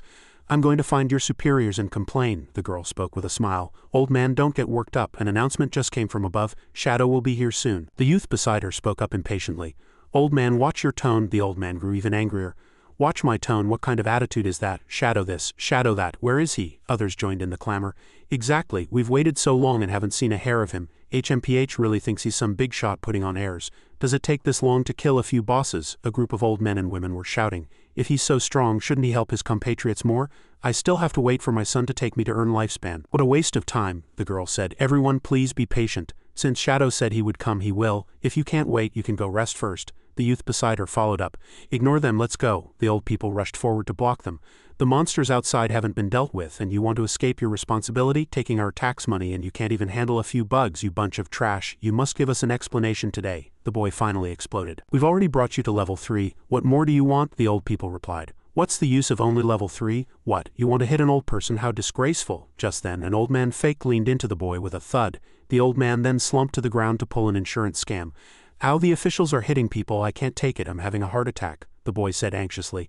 "Hey, I didn't even touch you." Seeing this, the crowd began to escalate their shouting. "Come on, kill us if you've got the guts, our old bones aren't worth anything anyway. You officials are too much, not only do you not help us, you hit us." Seeing this, the boy warned. "Hey, I'm warning you, stay back," one person shrieked. "Kill me if you dare." At that moment, the girl felt someone grope her. Her face flushed with shame and anger. She suddenly turned and slapped the pervert with a resounding crack. That single slap sent the pervert flying far away. The rest of the crowd froze. The pervert died on the spot, dissipating into a pile of lifespan orbs. Seeing this, the old people went into a frenzy. "Murder, the officials are murdering people," the girl explained in terror. "No, someone just touched me," but the crowd wouldn't listen. "We'll fight you to the end." The boy protected the girl with his shield, blocking the mob. "Damn it, these lunatics, forget it, let them hit us, they can't break my defense anyway." Suddenly, a glob of spit landed on the girl's head. The old man pointed at her face and laughed. Subsequently, a barrage of filth like underwear and trash was thrown at them. Qin Feng had been observing this scene from the side, taking everything in. He leapt directly onto the head of the black dragon mount. A cold, killing intent radiated from his eyes, and black energy swirled around him. Even his mount felt his killing intent and broke into a cold sweat. He charged straight toward the crowd besieging the pair. He then dive-bombed past, the wind pressure from a few flaps of his wings alone knocking the old men and women over. Due to their limited physical strength, they landed in extremely awkward positions, all of them head first. Immediately following that, they all went to meet their ancestors. The boy and girl were stunned. That's at that moment the invisible dragon had already charged toward the group of monsters, reaching them in an instant.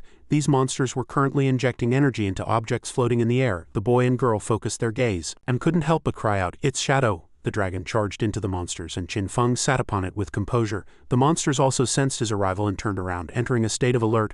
A flash of killing intent crossed Qin Feng's eyes as they turned purple. He instantly tore through the monsters. Blood splattered amidst the flashing blade light, and the bodies of several bosses were instantly carved apart. The boy and girl below watched in stunned silence. Just then, those elderly people from before respawned. They rushed up aggressively, shouting, "Who killed us just now? I'm 80 years old this year. You actually dare to hit an elder. You must compensate us for our lost lifespan." The boy spoke helplessly. "It's never ending." At that moment, the monster corpses happened to crash right onto these elders who had just walked over. In an instant, the massive corpses crushed those people to death once again. At this point, the ancient god slab also fell. Qin Feng flew over on his dragon and let out a cold snort. "HMPH, I only killed 5 bosses. How are there so many drops on the ground?" a survivor roared. You dare to throw things at us, is there no law?" But Qin Feng completely ignored him. Seeing this, the old man grew even angrier.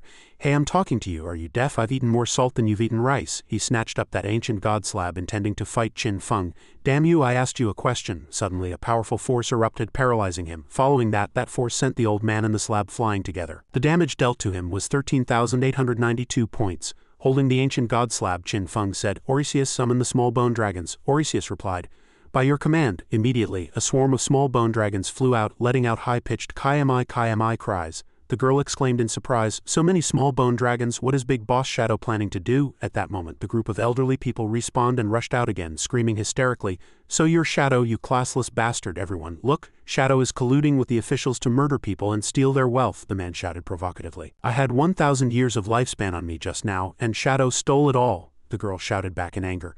Who are you trying to kid? How could you possibly have 1,000 years of lifespan on you? The old man began to be intentionally difficult.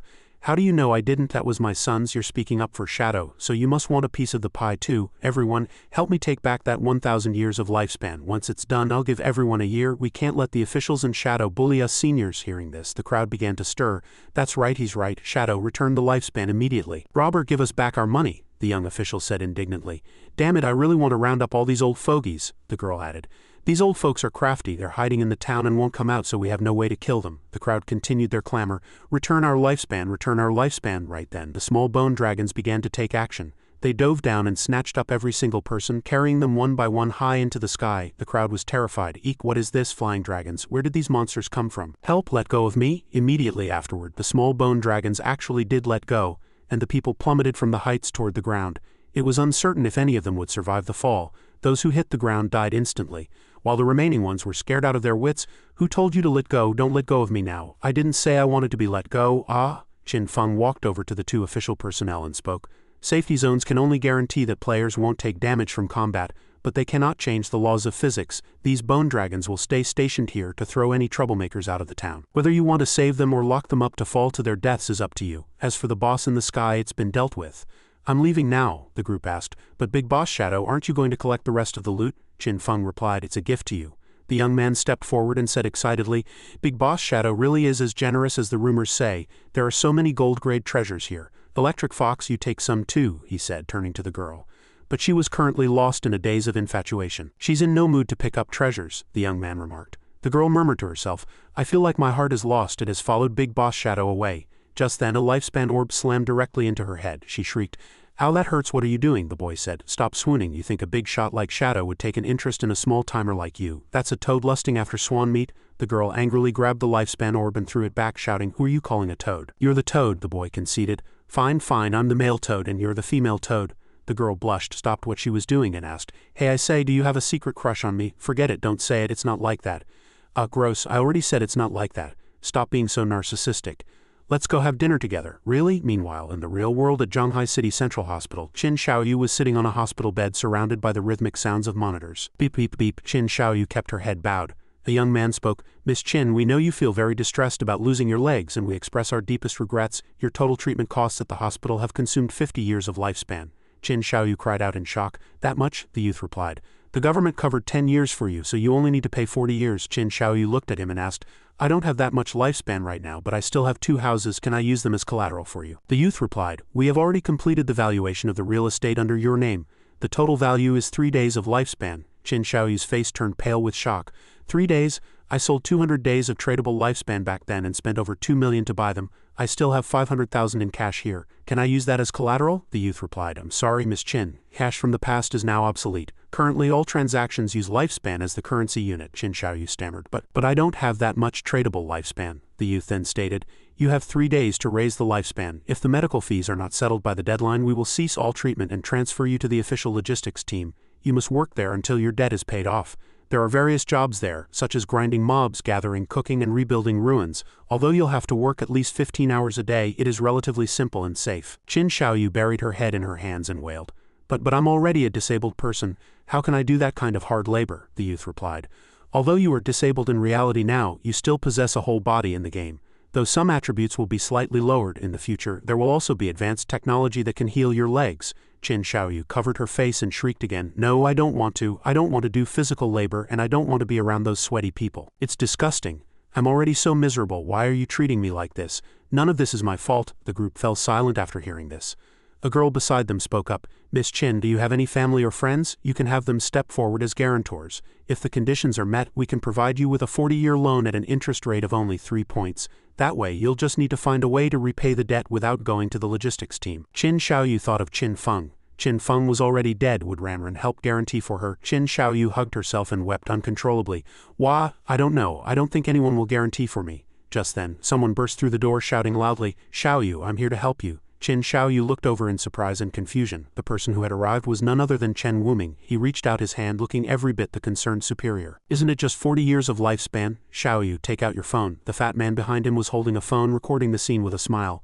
Qin Xiaoyu handed the phone to Chen Wuming and asked, Are you the guild leader? Chen Wuming smiled and said, That's right, it's me. Xiaoyu, I was truly heartbroken to hear you suffered such a tragedy. At that moment, a notification chimed on Qin Xiaoyu's phone. Ding, you have received 100 years of tradable lifespan. Qin Xiaoyu shouted with excitement and disbelief. 100 years. You actually gave me so much, thank you so much. Chen Wuming sat by her side and comforted her. Xiaoyu, don't mention it. If it's not enough, I can continue to help you. Qin Xiaoyu held her phone excitedly, marveling, Wow, there really are 100 years now. But then she asked in confusion, But what does this 30 annual interest rate mean? Chen Wuming replied, A 30 interest is also called 3 points. It means I am providing the guarantee for you. Xiaoyu, just focus on your treatment for now. Strive for an early discharge. Our Temple Knight Guild is your strongest backbone in your home. Qin Xiaoyu's eyes filled with tears of gratitude. Thank you, guild leader. Chen Wuming stood up and waved goodbye. Get some rest, I have other matters to attend to, so I'll be going now. Remember one thing. No matter when, we'll be waiting for you to return. The fat man's phone tracked Chen Wuming's every movement throughout. Qin Xiaoyu felt as if she had seen a ray of light in the darkness and began to cry aloud. Wah, After stepping out, Chen Wuming asked the fat man, Did you record everything? The fat man replied, Of course. Chen Wuming said, Good, edit it and post it. We need to promote this well. Film Qin Xiaoyu to look as pathetic as possible. Emphasize that except for our guild, no one was willing to help her. The fat man agreed. Just then, Qin Xiaoyu's voice came from the phone. 100 years, you actually gave me so much. Thank you so much, guild leader. Immediately after was Chen Wuming's voice. If it's not enough, I can continue to help you. At this, Chen Wuming clenched his fist and sneered. This Qin Xiaoyu caused us heavy losses before. Using her for promotion to attract more people to the guild, this is the correct way to recycle waste. The fat man chimed in. Mr. Chen is brilliant. Chen Wuming said, Let's go, it's time to log in. The time agreed upon with Shadow is almost here. Transition to the Zhanghai City ruins in the godforsaken game at the Temple Knight's hideout. Chen Wuming sat there with nothing to do. He remarked, Why are there suddenly so many posts online bashing Shadow? He burst out laughing. Looks like this guy is stirring up trouble everywhere and has offended a lot of people.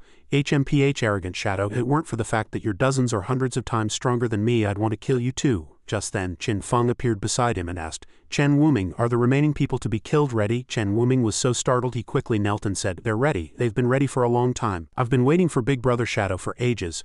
Oh, look at you. You should have said something when you arrived. Please have a seat, Big Brother Shadow. Qin Feng turned to walk away and said, No need. Bring over all those who are to be killed. Chen Wuming then brought out 20 red name players, who were huddled in a corner waiting for death. Chen Wuming spoke, Big Brother Shadow, these people are at your disposal. Qin Feng glanced past him and nodded. What followed was a slaughter that even made Chen Wuming's blood run cold, with limbs and severed parts flying everywhere. Ding, sin value has decreased. Current killing intent level tier 2. Qin Feng spoke, the debt between us is settled. I'm leaving. At that moment, Chen Wuming hurriedly called out to Qin Feng, Wait, Big Brother Shadow, I have something else to report. He pointed at the screen and said, Big Brother Shadow, have you offended someone? The images on the screen were surprising. The elderly of town number 7 were attacked by Shadow. Chen Wuming continued. There are many posts online smearing you, saying you've scammed people for wealth and sex, murdered innocents, and that the officials are colluding with you. Qin Feng looked at the old man on the screen and recognized him instantly, thinking to himself, Isn't this that old man from Lucky Town? Suddenly he noticed another piece of news that caught him off guard. It featured a photo of Qin Xiaoyu, a pitiful girl who had lost her legs to a serial killer, and the Temple Knight Guild was going all out to help her. Qin Feng narrowed his eyes and thought to himself, Qin Xiaoyu, so the girl Gui Ling saved last time was her. The world really is small, what a coincidence. Thinking of this, he said, Understood, I'm going. Chen Wuming replied respectfully, Safe travels, Big Brother Shadow. Come back and play when you have time. On the other side, Qin Feng contacted Gui Ling. Gui Ling, help me investigate who is spreading rumors about me online. He thought to himself that such a small matter didn't require his personal attention. Gui Ling replied, What? Someone actually dares to smear Master? They must be tired of living. I'll go check right away. Over here, Gui Ling said indignantly. This is too much actually making up rumors about Master, currently in real-world Zhanghai City. Gui Ling checked the information and said in surprise, Shadow attacked the old man in town number 7, Gui Ling added. They actually said Master had indecent intentions toward that old woman. Gross, that's disgusting. I remember that old woman. Her gaze instantly became sharp as she said coldly, Just you wait. After speaking, she quickly departed. She streaked past building after building, saying angrily, I'm going to go teach that old woman a lesson right now. Just like that, she darted rapidly through the forest of skyscrapers. Meanwhile in Zhanghai City, at the Lakeview Gardens, outside Feng Xiaoying's door, A hand was pounding frantically on the door. A man shouted, "Feng Xiaoying, get out here. Your dog knocked my son down the stairs and paralyzed his lower body. Don't you think you can dodge the responsibility?" Standing behind the youth were his wife and child. He continued to pound the door forcefully and shouted, "Open up, I know you're in there, get out here, you must give me an explanation for this." Feng Xiaoying opened the door from inside and roared, "Are you people ever going to stop, Ma Dagon? I've been too kind to you, haven't I, using your X-ray vision all day to peep at me in the shower? I'm calling the police to have you locked up." Seeing how shrewish the old woman was being, Ma Dagon felt a surge of apprehension. Feng Xiaoying continued to clamor, "Your son fell down the stairs because he's stupid, and now you're blaming my dog? Do you have any evidence?" Ma Dagon immediately produced his phone and played a video of the dog pushing the little boy, saying, "This is the surveillance footage. The evidence is irrefutable." Feng Xiaoying quickly stepped forward and kicked the phone away, then raised her head and asked, "What evidence? Where is it? Bring out the evidence," Ma Dagon roared in fury. "Feng Xiaoying, I didn't come here today to reason with you. I've already locked onto you with Eagle Eye. I can attack you with toxic smoke at any time. If you continue to be this unreasonable, I'll hunt you to the ends of the earth." Feng Xiaoying crossed her arms and screamed, "An unknown actor from Country Love actually thinks he's some big shot? Come on then, kill me if you have the guts." Enraged, Ma Dagon activated Eagle Eye and said, "You refuse to do this the easy way, so have it your way. Lock target, share vision, unleash all skills to automatically track the target for the duration." Feng Xiaoying shrieked, "How impudent, Ma Dagon, I know you have indecent thoughts about me. You pervert, do you want to peep at me?" Suddenly, Ma Dagon's eyes widened because a system prompt indicated that his skills could not be released. He said in horror, "I can't release my skills, why?" Feng Xiaoying revealed a hideous smile. "Hee hee." Her eyes turned blood red. "Ma Dagon, what's wrong? Where are your skills? Why is there no reaction? Hee hee hee. Haha, did you really think I wasn't afraid of you because I was stupid? Ma Dagon's face turned pale. "Damn it, why won't my skills activate?" Beside him, his wife asked anxiously, "Dagon, what's going on?" Feng Xiaoying laughed maniacally, "Hee hee, to tell you the truth. My son has a hidden class, Monovoid Warlock. He set up a silence field here long ago. No one can release skills here." Just then, a man appeared behind her and asked, "Mom, what's all the noise about?" Feng Xiaoying jumped, turned around and said, "It's the neighbor Ma Dagon. He tried to scare me, I was terrified." At that moment, the dog in the man's arms began to snarl. The man rushed forward and slammed a heavy punch into Ma Dagon. The blow made him vomit blood on the spot. His face turning pale, his body flew backward as his wife screamed anxiously, "Dagon?" A large hole had appeared in Ma Dagon's chest. His wife hurried forward to cast a healing spell. "Dagon, hang in there, I'll save you. Damn it, I can't release the skill." "Dagon, ah." Feng Xiaoying's son spoke up, "With your measly withdrawal levels, you dare to come to my house and make a scene?" He stepped forward, grabbed the wife by the collar and lifted her up. He then said, "I don't hit women, so get lost. You idiot, never show your face in front of me again." The wife burst into aggrieved tears. "Why, you're clearly the ones in the wrong. Why are you telling us to get lost? You should be responsible for this. Responsible for my son and husband." Hearing this, the man's expression darkened. He dropped the woman and said, "You really won't learn until you see the coffin." He then swiftly swung his fist at the woman, shouting, "Haven't you figured it out yet? This is an era where the strong prey on the weak." The woman screamed, shielding her body in terror.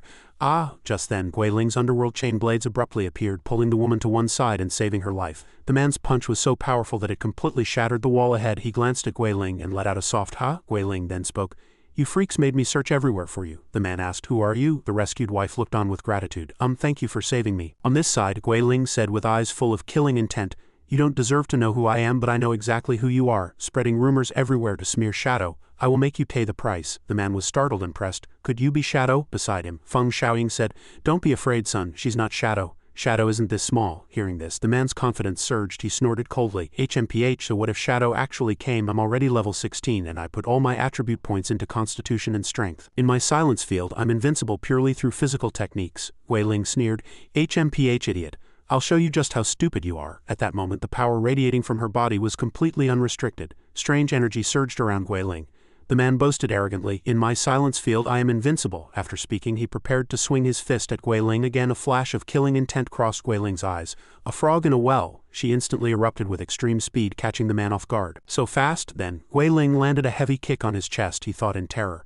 "Her agility is incredibly high. She's an assassin class." He swung a punch to counterattack, but Guiling dodged it as easily as lightning. She then followed up with a punch directly to the man's face, sending him flying into the air. This was followed by a dense barrage of punches and kicks from both sides. However, the man's endurance was extremely high. After the onslaught, he still managed to keep his footing. Guiling then reappeared behind him. He sensed her presence as well. He quickly swung his hand back and caught Guiling's fist in a death grip. He sneered contemptuously, "HMPH, you have speed but no power. Since you can't use skills, these attacks are nothing more than a tickle to me." Having said that, he threw a hook at Guiling's face with extreme speed. The punch sent Guiling flying like a broken kite. He spoke, "Taste that punch. How does it feel?" He flexed his muscles to show off. "Let me show you what an absolute gap looks like." Seeing her son so heroic, Feng Xiaoying shouted excitedly, My son is amazing. The man looked at Guiling, who was embedded in the wall, and said, "Hey, don't die yet. You work for Shadow and you're an assassin class too. You must have a way to contact him, right? I'll interrogate you slowly." He walked up to Guiling and added, "That guy called Shadow killed my mom several times in the game. I'm going to play with him until he dies." The dog on his chest growled along. He stepped forward and grabbed Guiling by the collar, then lifted her high and said, "I'll give you 10 seconds to confess everything about Shadow, or I'll break one of your hands." At that moment, Guiling revealed a sinister smile. "Hee idiot, take a good look at your own body." The man was stunned. Suddenly his entire body erupted with an eerie green glow followed by a violent burning sensation. He slumped to his knees and screamed in agony, "Poison, when did I get poisoned?" A green light from venom infusion also seeped from Guiling. After using an enchantment, all attacks carry continuous toxic damage, and it can stack up to 10 layers, Guiling spoke. An idiot who knows nothing about the godforsaken game actually thought he was invincible. It's true that active skills cannot be released within your silence field, but that doesn't mean skills released before entering the field will lose their effect, the man wailed in terror. "Ah, Mom, help me," Feng Xiaoying ran over anxiously. "Son, Mom, what should Mom do?" Guiling looked at them and said, "It's useless. I've already looked into your backgrounds." Feng Xiaoying, level 3 mage. A piece of trash who only knows how to use her age to cause trouble. Her son, Han Bingchong, a mono-void warlock, a hidden class of the priest branch. It should have been an incredibly strong class, but because he looked down on priests he put all his attribute points into strength. He only learned silence-type skills like Silence Field specifically to attack players and plunder lifespan. If he had even learned the priest skill Dispel, he wouldn't have been poisoned to this point. At that moment Han Bingchong spat out a mouthful of blood and died on the spot. The dog on his chest met the same fate. Feng Xiaoying wailed in grief. My son, my son." She pulled out her phone to call the police, cursing incessantly. "You damn brat, you killed my son. I'm calling the police right now to have the authorities sentence you to death."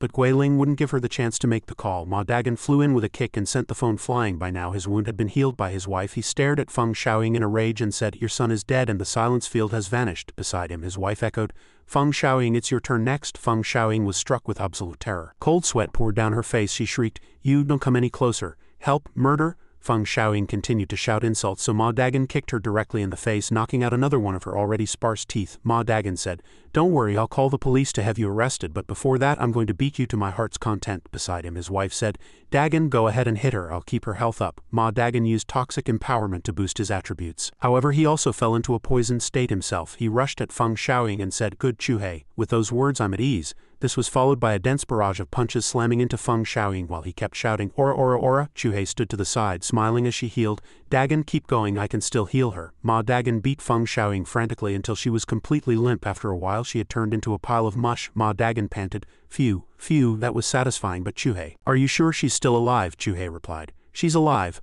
I used Heart of the Archangel at the last moment." Ma Dagan laughed. "Good, call the authorities and let them deal with it." He then looked back toward where Guiling had been and said, "I really have to thank you for today, if you hadn't stepped in." But when he looked over, Guiling had long since disappeared. Where is our benefactor?" Chuhei was also confused.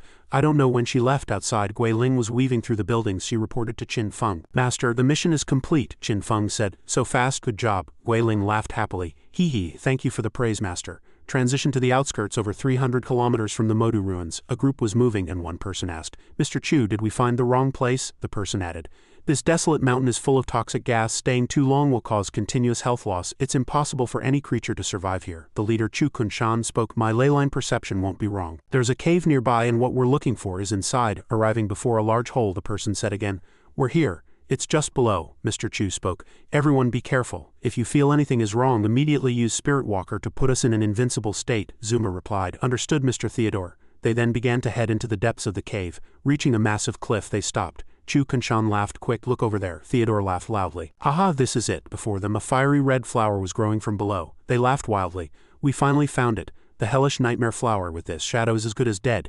Ding, you have entered the depths of the Purgatory Volcano. This area is nightmare grade. Lifespan drains here at 10,000 times the normal speed." Theodore marveled, "Heavens, a 10,000-fold drain. My lifespan won't last half a day here." Zuma asked, trembling all over. "Mr. Theodore, what on earth is this place?" "Just one look makes my skin crawl," Theodore answered. "This is the hellish nightmare flower. Dear Zuma, don't worry, as long as we don't wake it up everything will be fine." Beside him, Chu Kunshan asked again, "Since you found what you wanted, Mr. Theodore, can you tell me your plan now?" Theodore pulled out a skill book and said, "Of course. Tony, take this. This is the God-tier skill, God-gifted fortification, allowing you to build city walls instantly by consuming your own lifespan. Give it a try." Tony took the skill book and asked in confusion, "Fortification?" After using it, a massive city wall rose from the ground before their eyes. Zuma let out a cry of surprise. Beside him, Chu Kunshan also remarked, He actually built a city wall out of thin air. Tony was silent for a moment before saying, "This wall consumed 10 days of lifespan and only has 100,000 durability." Wiping away cold sweat, he added, "Mr. Theodore, if I may be blunt, I've seen all of Shadow's battles. This wall, I'm afraid it won't be enough to stop him." Theodore chuckled and said, "Of course, I know that. So your next task is to continuously build city walls to increase your proficiency in God-gifted fortification. The higher the proficiency, the higher the wall's durability. You must raise the durability to 10 million as quickly as possible. When the time is right, I'll design a trap to lure the Modu officials and Shadow here. Tony, once they're inside, build a wall to seal off their only exit, to make them lower their guard. Zuma and I will stay inside with them. Zuma, wait for my signal. When I awaken the boss, activate Spirit Walker. We'll phase through the city wall and evacuate safely, leaving the rest to this boss." After speaking, he pointed toward the hellish nightmare flower. Chu Kunshan asked doubtfully, "Will this really work? Even if they're killed by the boss, they can respawn?" Theodore replied with satisfaction. "Mr. Chu, that's a good question," he added. "Everything is part of the plan. Once the battle with the boss begins, the entire cavern will be enveloped in a nightmare. Players inside will accumulate nightmare points. Once the gauge is full, they'll fall into a nightmare state. The hellish nightmare flower will restrain them and drain all their tradable lifespan. Combined with the 10,000-fold lifespan drain rate here, these people will be permanently dead in no time. They are the strongest, most elite squad of the Modu officials, especially Shadow, once they die here. It will be in catastrophic loss for Great Shah. If we succeed, we will be heroes of the United States." Having said that, he spread his arms and gave a confident, brilliant smile. "I will take you to the U.S. to enjoy a life of wealth and luxury." Hearing this, the others began to fantasize about a lavish future. At that moment, Zuma spoke up again. "But Mr. Theodore, we don't have any ranged attacks. How do we wake up the boss from this distance?" Tony, standing nearby, smiled and said, "Haha, Zuma. What a stupid question." He bent down and picked up a stone, looking at Zuma with a laugh. "In this godforsaken game, anything can be a weapon. Just pick a stone off the ground and throw it like this." With that, he hurled the stone straight at the hellish nightmare flower. In an instant, the flower awakened in a rage. The others stared wide-eyed at his moronic move. The hellish nightmare flower let out a piercing shriek as its bud began to bloom into fiery red petals. A human figure vaguely manifested within the petals. Theodore roared, "Oh, you idiot, what have you done?" Zuma, quickly activate Spirit Walker. Zuma responded in terror, "Yes, sir." By now, they were already in the nightmare state. After activating Spirit Walker, they sprinted outward desperately.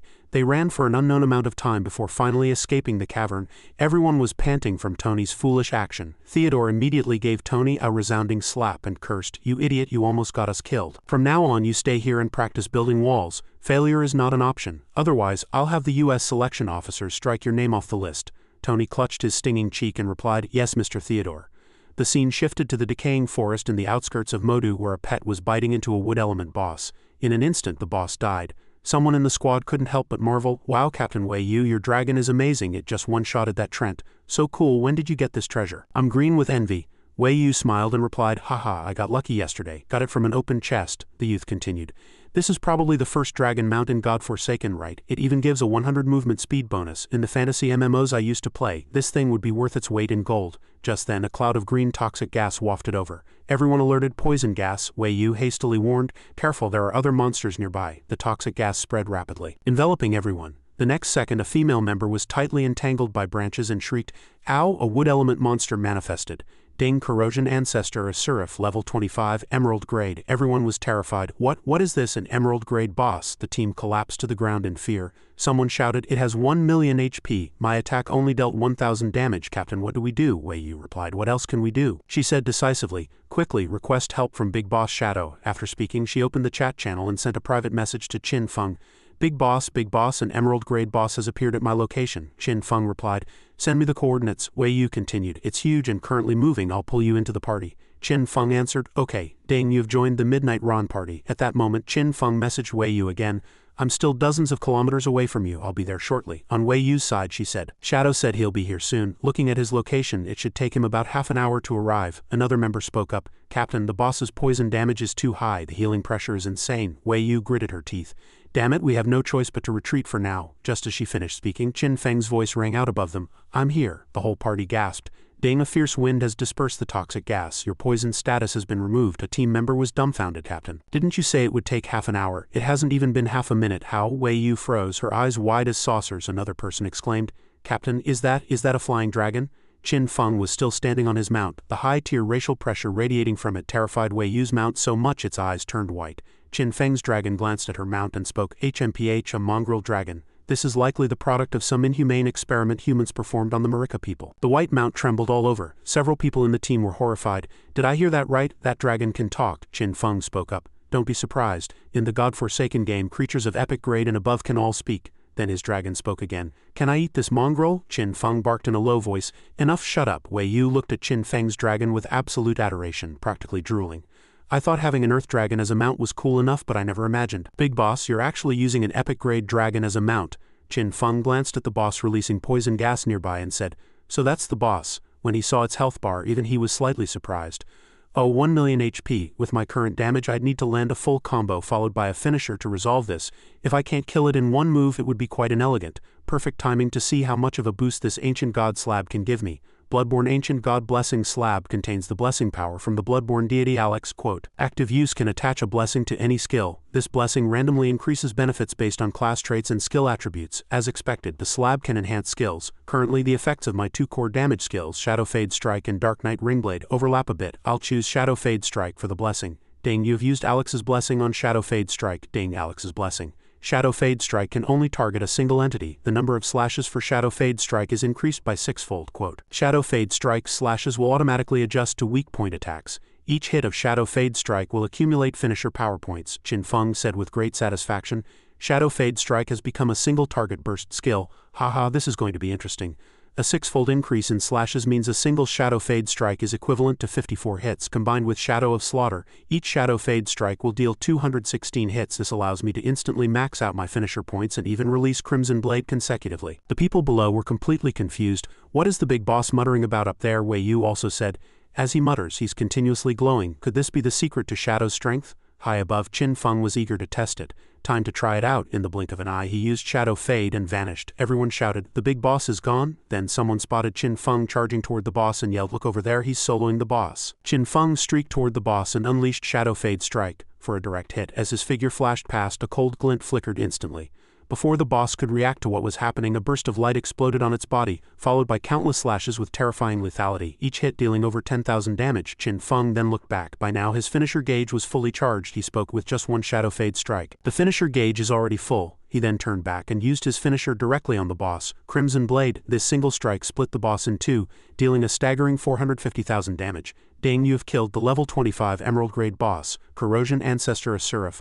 Gained 160,000 Express, gained 120 evolution points and 10.35 years of tradable lifespan. Gained 4 skill books and 13 pieces of equipment. The official squad member's jaws dropped. He just one-shotted an Emerald Grade boss, dealing 1 million damage in an instant. Wei Yu looked at them and said, this must be your first time seeing Big Boss Shadow fight a boss. Meanwhile, Qin Feng was contemplating, the problem now is that a single Shadow Fade Strike deals about 600,000 damage. In comparison, the initial 450,000 damage of the Crimson Blade finisher seems a bit weak. Crimson Blade deals more damage as HP gets lower. Although it provided me with a 2.7 million shield, the subsequent attacks dealt damage in the tens of millions. Tens of millions of HP, plus complex skills. It sounds a bit inconceivable when facing the harsh combat environments of Diamond Grade and above. Triggering various effects and boosting damage through precise complex combos is possible, but undeniably too cumbersome and inelegant.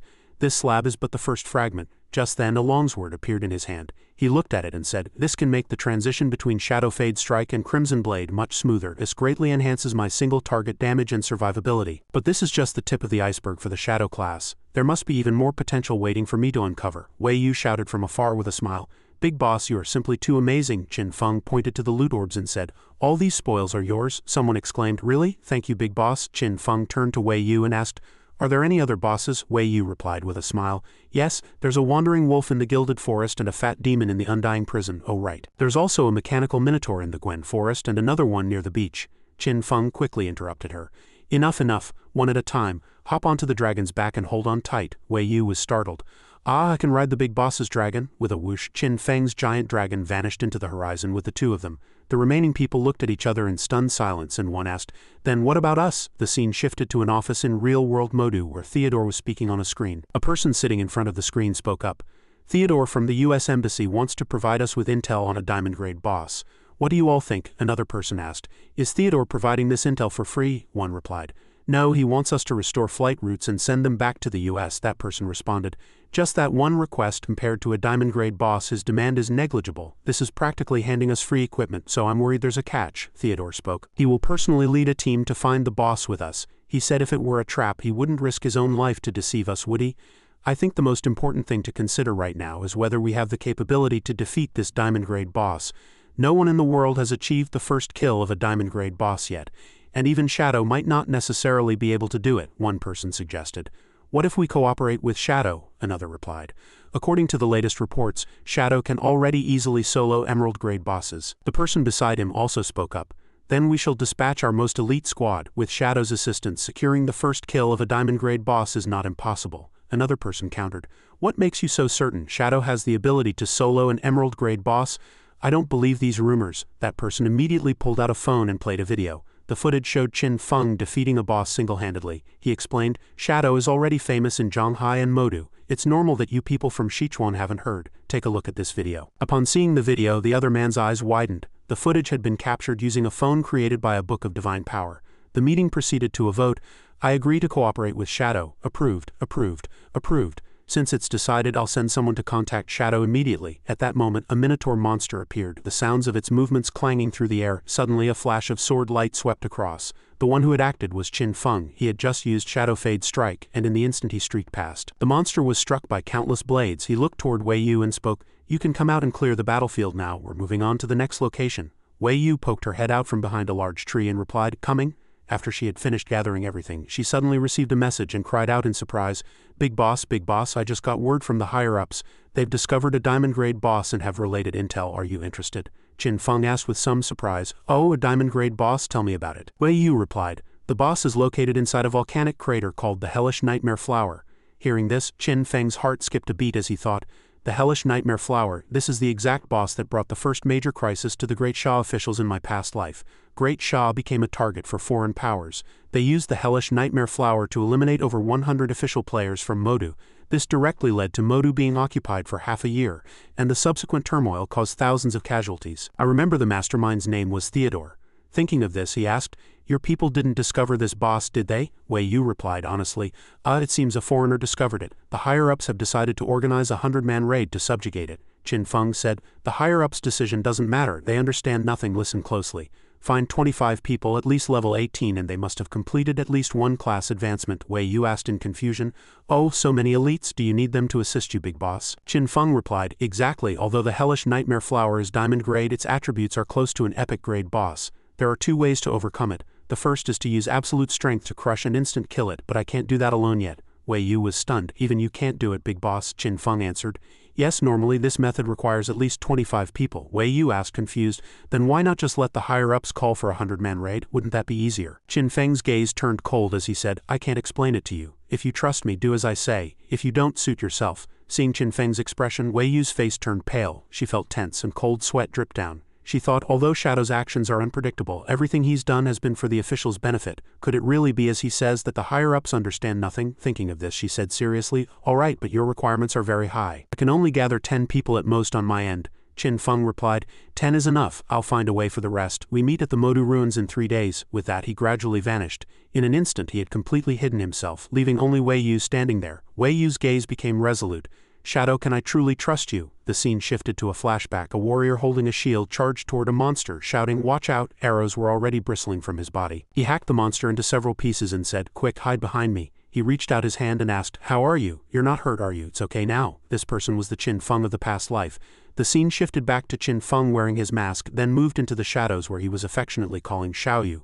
Qin Xiaoyu woke with a start. The images just now were her dream. Drenched in sweat, she thought in terror, that dream again. She struggled to sit up, tears streaming down her face. Since losing her legs, the image of that man in her dreams had become clearer and clearer. He helped me level up, protected me, and gave me everything. This time I saw his face perfectly. Qin Feng, he's not dead, he's still alive. He is Shadow. The shadow in Qin Xiaoyu's eyes gradually blurred. The locations and monsters in her dreams matched the game perfectly. My dream is real. Which means Qin Feng really is Shadow. I have to enter the game now. I want to reunite with him. With that thought, she prepared to log in, but suddenly a thought occurred to her and she opened her eyes. No, that's not right. Xiaoyu, you're being foolish. You've seen Shadow many times, but he always ignores you. This means that even if he really is Qin Feng, he doesn't want to acknowledge you. Besides, if you say Shadow is Qin Feng, your brother, who would believe you? You might even lose your life. Have you forgotten? Your legs are gone. At that moment a sharp pain shot through Qin Xiaoyu's legs again. She gritted her teeth and trembled, but on the other hand, this is your last hope. Use your last bit of strength to seize it. Subsequently, Qin Xiaoyu entered the game. Inside the game, her legs had not disappeared. At that moment, Chen Wuming came over to support her, saying, Xiaoyu, why did you suddenly log in? Even though you can still use your legs, your attributes are halved and you'll even have a trip debuff.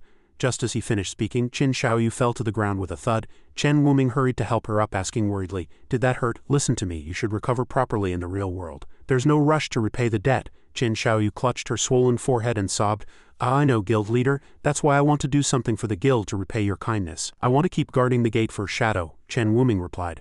I truly appreciate that. Xiaoyu, let me help you over, after all, you know this job best, Qin Xiaoyu said. Thank you, guild leader. Just then, Qin Feng sent Chen Wuming a private message. Ding dong. Shadow, want to get the first kill of a diamond grade boss? Chen Wuming replied frantically. Yes, I want it more than anything, big boss. I'll come find you right now. He dropped Qin Xiaoyu, who fell flat on her face, and said, Xiaoyu, I have urgent business. I have to go. Qin Feng spoke again. Don't rush. Help me find 2 more people. One is safety first and the other is Ashen Rose. Meet me in Modu in 3 days. Chen Wuming replied, by your command. Meanwhile, a table of sumptuous food was laid out. Xiao He drooled and said, I never expected the Book of Divine Power could conjure all kinds of delicacies. This is great. Time to eat. Just then and Yu pushed the door open, startling Xiao He. She shouted, Xiao He, come with me quickly. Shadow is recruiting members. With that and Yu dragged Xiao He away. Xiao He looked back at the food longingly.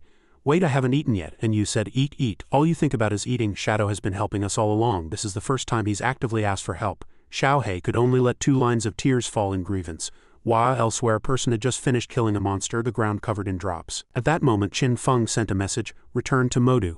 Use the guild teleport to go to the Evil Spirit Academy. That person replied, understood, master. This person had horns on her head and a tail behind her. It was Gui Ling, who had likely advanced again.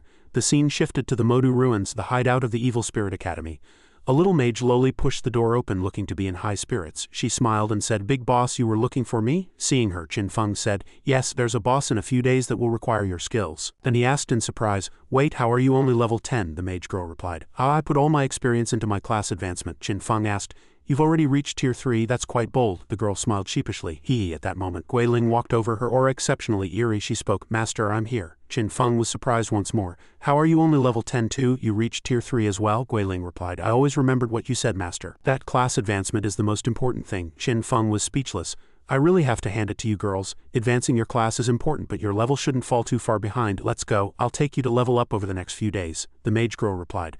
That's great. Gui Ling also said, I get to see master's divine powers again. I'll be sure to learn well. 3 days later at the desolate volcano in the Modu ruins, and Yu, Xiao He and Wang Meng arrived, and Yu said, These are the coordinates the big boss sent. Xiao He was still muttering in the back, unable to let it go. Wah, my burger, my universe bowl, wah, and Yu suddenly sensed something was off, her eyes snapping wide. A large crowd had already gathered, including Theodore.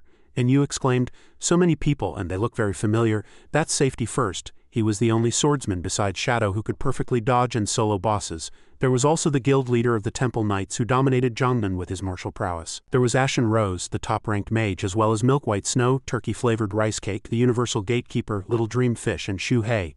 All of them top-tier experts from the rankings. Had they all come at Shadow's call? Oh, who are those 2 foreigners? Don't know, never seen them. At that moment Zuma whispered to Theodore, Mr. Theodore, there are only about 20 people here. Not the 100-man raid the Great Shah officials mentioned. Has our plan been exposed? Theodore curled his lip into a confident smirk. Rest easy, Zuma. My plans are never flawed. Look closely. These people are the elite of the elite. Quality is more important than quantity. This shows that Great Shah takes this subjugation very seriously. Zuma hesitated. All right, I trust you, Mr. Theodore. Theodore sneered inwardly. HMPH, actually I've already divined using the omen of the spirit.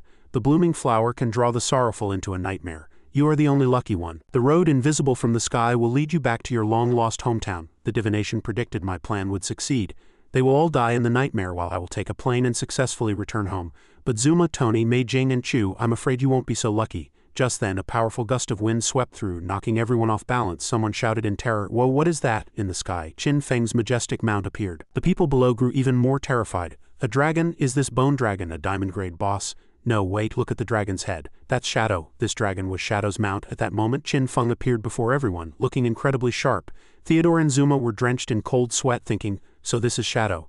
He actually already possesses an epic-grade mount. His development is too fast. Theodore's gaze turned cold, however. Today is the day you die. Just then, Qin Feng leaped down from the dragon's back. His icy gaze fixed straight ahead. His vision was locked onto the mastermind behind this mission, Theodore. Qin Feng's gaze made Theodore's heart hammer in his chest. Cold sweat slid down his face, and his mind was filled with unease. Qin Feng spoke. Everyone is here. Lead the way, Theodore. After speaking, he walked straight past Theodore. Theodore was terrified, his face pale with sweat as he thought, we've never met, how does he know my name? He struggled to maintain his composure. Calm down, there are plenty of ways to find out my name. Don't let his aura intimidate you, Theodore thought to himself. He then spread his arms wide and announced loudly, very well, everyone, please follow me. Let us take the first kill of this diamond-grade boss together. He firmly believed his divination was 100% accurate. The plan could not fail. Deep within the cave, rhythmic, heart-pounding sounds of heavy breathing could be heard. It was Anmei and Tony being intimate. Standing nearby, Chu Kunshan's face reddened with embarrassment, and he couldn't help but speak up to warn them. Hey, stop it, they're coming in. Anmei complained with some resentment. HMPH, leave it to someone to spoil the mood at a time like this. Tony comforted her, saying it didn't matter.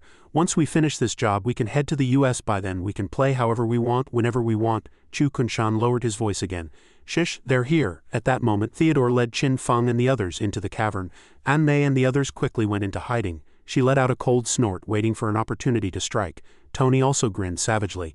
The time has come to avenge Qian Shi. Chu Kunshan spoke with a heart full of hatred. Die, Shadow. I will avenge my wife. Just then, a system notification appeared above all players' heads. You have entered the depths of the Purgatory Volcano. This area is a nightmare land. Lifespan drains here at 1,000 times the speed of the outside world. Theodore stood at the front and introduced loudly. This is the diamond-grade boss, the hellish nightmare flower. Can you feel its pressure? He then taunted. To be honest, I don't think you can defeat a diamond-grade boss with just this few people. It would have been safer to send more. Wei Yu shot back. No need, everyone staying here is an elite. Just tell us how to fight this boss. Theodore's gaze instantly turned cold. Oh, you really want to know? Once the fight begins, there is no turning back. Wei Yu repeated in confusion. No turning back? What do you mean? Theodore answered. It involves the boss's mechanics. The specifics are very complex and I don't care to elaborate. I'll ask you one last time, do you really intend to start the battle with just these people? Everyone present shouted with boiling blood. Of course, with Big Boss Shadow here. Taking down this boss will be easy. That's right, I have absolute faith in Big Boss Shadow's strength. As long as he's here, nothing can stop us. Let's work together and take the first kill of a diamond-grade boss. Theodore closed his eyes to hide the fury within him, then feigned a sigh and said, Sigh fine, Shadow, you great Sha people really are arrogant and stubborn. Now I will explain the boss mechanics. Listen well, I'll only say this once. As he spoke, he bent down and picked up a stone from the ground. This boss is actually very simple. You only need to know one thing, and that is, you're all going to die. As soon as the words left his mouth, a murderous glint flashed in his eyes. He used all his strength to hurl the stone violently at the boss. The crowd gasped, What? As the stone struck the boss, the hellish nightmare flower was instantly activated. It let out a furious roar as scorching flames billowed out. The surroundings shook violently, radiating the terrifying pressure of a high-level boss. Everyone present instantly fell into a nightmare state. Their health bars appeared and their eyes became bloodshot. Someone cried out in terror, What is this nightmare state? Damn it, it's a trap, Wang Meng shouted. Retreat quickly. He turned back toward the entrance only to find Tony's gang had already revealed themselves. Tony laughed maniacally. Haha, you great Sha swine, you think you can run? No way. He immediately unleashed God-gifted fortification, and a thick solid city wall rose from the ground, completely sealing off the only exit. The people in the cave instantly fell into a panic. Damn it, the entrance is blocked. Someone looked at Theodore and cursed. That old geezer Theodore is trapped too, he can't escape either. Theodore, however, revealed a sinister smile. HMPH, do you think I'm as stupid as you are? Zuma, quickly activate Spirit Walker. However, there was no response. He shouted anxiously, Zuma, Zuma, but when he looked back he saw Zuma already lying in a pool of blood with a pierced skull. He gasped in horror. Zuma, Wei Yu spoke coldly at this point. Shadow was right after all. Those of a different race are never of one mind. You foreign spy, give up your life. With that, she immediately unleashed Bane Arrow, and countless arrows rained down toward Theodore. Theodore pulled out a card, his face full of contempt. HMPH naive. In an instant his figure flashed and he actually swapped positions with Chu Kunshan. All those arrows struck Chu Kunshan squarely, blood spurting out like a fountain. Chu Kunshan spat out a mouthful of blood and died on the spot. Wei Yu watched the scene in disbelief. Looking at the two disappearing corpses, she asked in confusion, Where's Theodore? Why did I hit someone else? Meanwhile, somewhere outside the cave, Theodore's figure manifested. He had used the Ring of Dark Stars in combination with a card to swap positions with the card holder, Chu Kunshan, appearing behind Anmei and Tony. Anmei and Tony were both startled and exclaimed in surprise, Mr. Theodore, just now Mr. Theodore used the Ring of Dark Stars to swap positions with the card holder. Tony asked in confusion, Where's Zuma? Anmei followed up asking. Chu Kunshan is gone too, Theodore said with a grim face. The plan was exposed. I suspect that great Sha man Chu Kunshan sold us out, Tony gasped. What, Great Sha, people really are despicable and completely untrustworthy, Theodore then ordered. We'll log out first. The flight routes have been restored. That Great Sha saying is right. Those of a different race are never of one mind. After speaking, the three of them logged out together. Meanwhile, somewhere in the real world, Zuma's and Chu Kunshan's bodies were twitching in agony. Theodore looked at this scene and said coldly, "They died in the boss's domain and were dragged into a nightmare. There's no saving them. Sigh, a pity about Zuma, but fortunately, Shadow and that group of Great Sha elites are also doomed." He recalled the prophecy. "The blooming flower can draw the sorrowful into a nightmare. You are the only lucky one. The road invisible from the sky will lead you back to your hometown." He thought to himself that the prophecy was being fulfilled step by step. This time, Great Sha would surely be severely weakened once he returned to the U.S. They would dispatch a large number of elites to hunt down the remaining survivors and completely destroy Great Sha. At this time, the aura of fire emitted by the hellish nightmare flower became increasingly intense, and the players below sank deeper and deeper into the nightmare. Someone collapsed with a scream. Xiao He asked anxiously, "What exactly is this nightmare?" Wang Meng explained from the side. "Simply put, players who fall into the nightmare state cannot respawn or log out. And we're now trapped in a place where the lifespan drain rate is 10,000 times normal. And there's a diamond-grade boss," someone asked in despair. "Then aren't we dead for sure?" Just then, everyone received a system notification. "You have received a party invitation. Do you want to join Shadow's party?" Seeing this, everyone's spirits were shaken. Qin Feng, standing at the front, spoke. "Since I gathered everyone here, I will never let you die. Next, everyone follow my lead and do as I say. We will definitely take down this boss." The people in despair felt their fighting spirit reignite. Yes, Ding Weiyu has joined the party. Wu Dewei Huang has joined the party. Executioner of Justice has joined the party. Wang Meng has joined the party. Ash Rose has joined the party. Safety First has joined the party. 10 Miles of Verdant Hills has joined the party. Guiling has joined the party. Everyone shouted in unison, "Big Boss Shadow, we believe in you." Qin Feng then gave the order.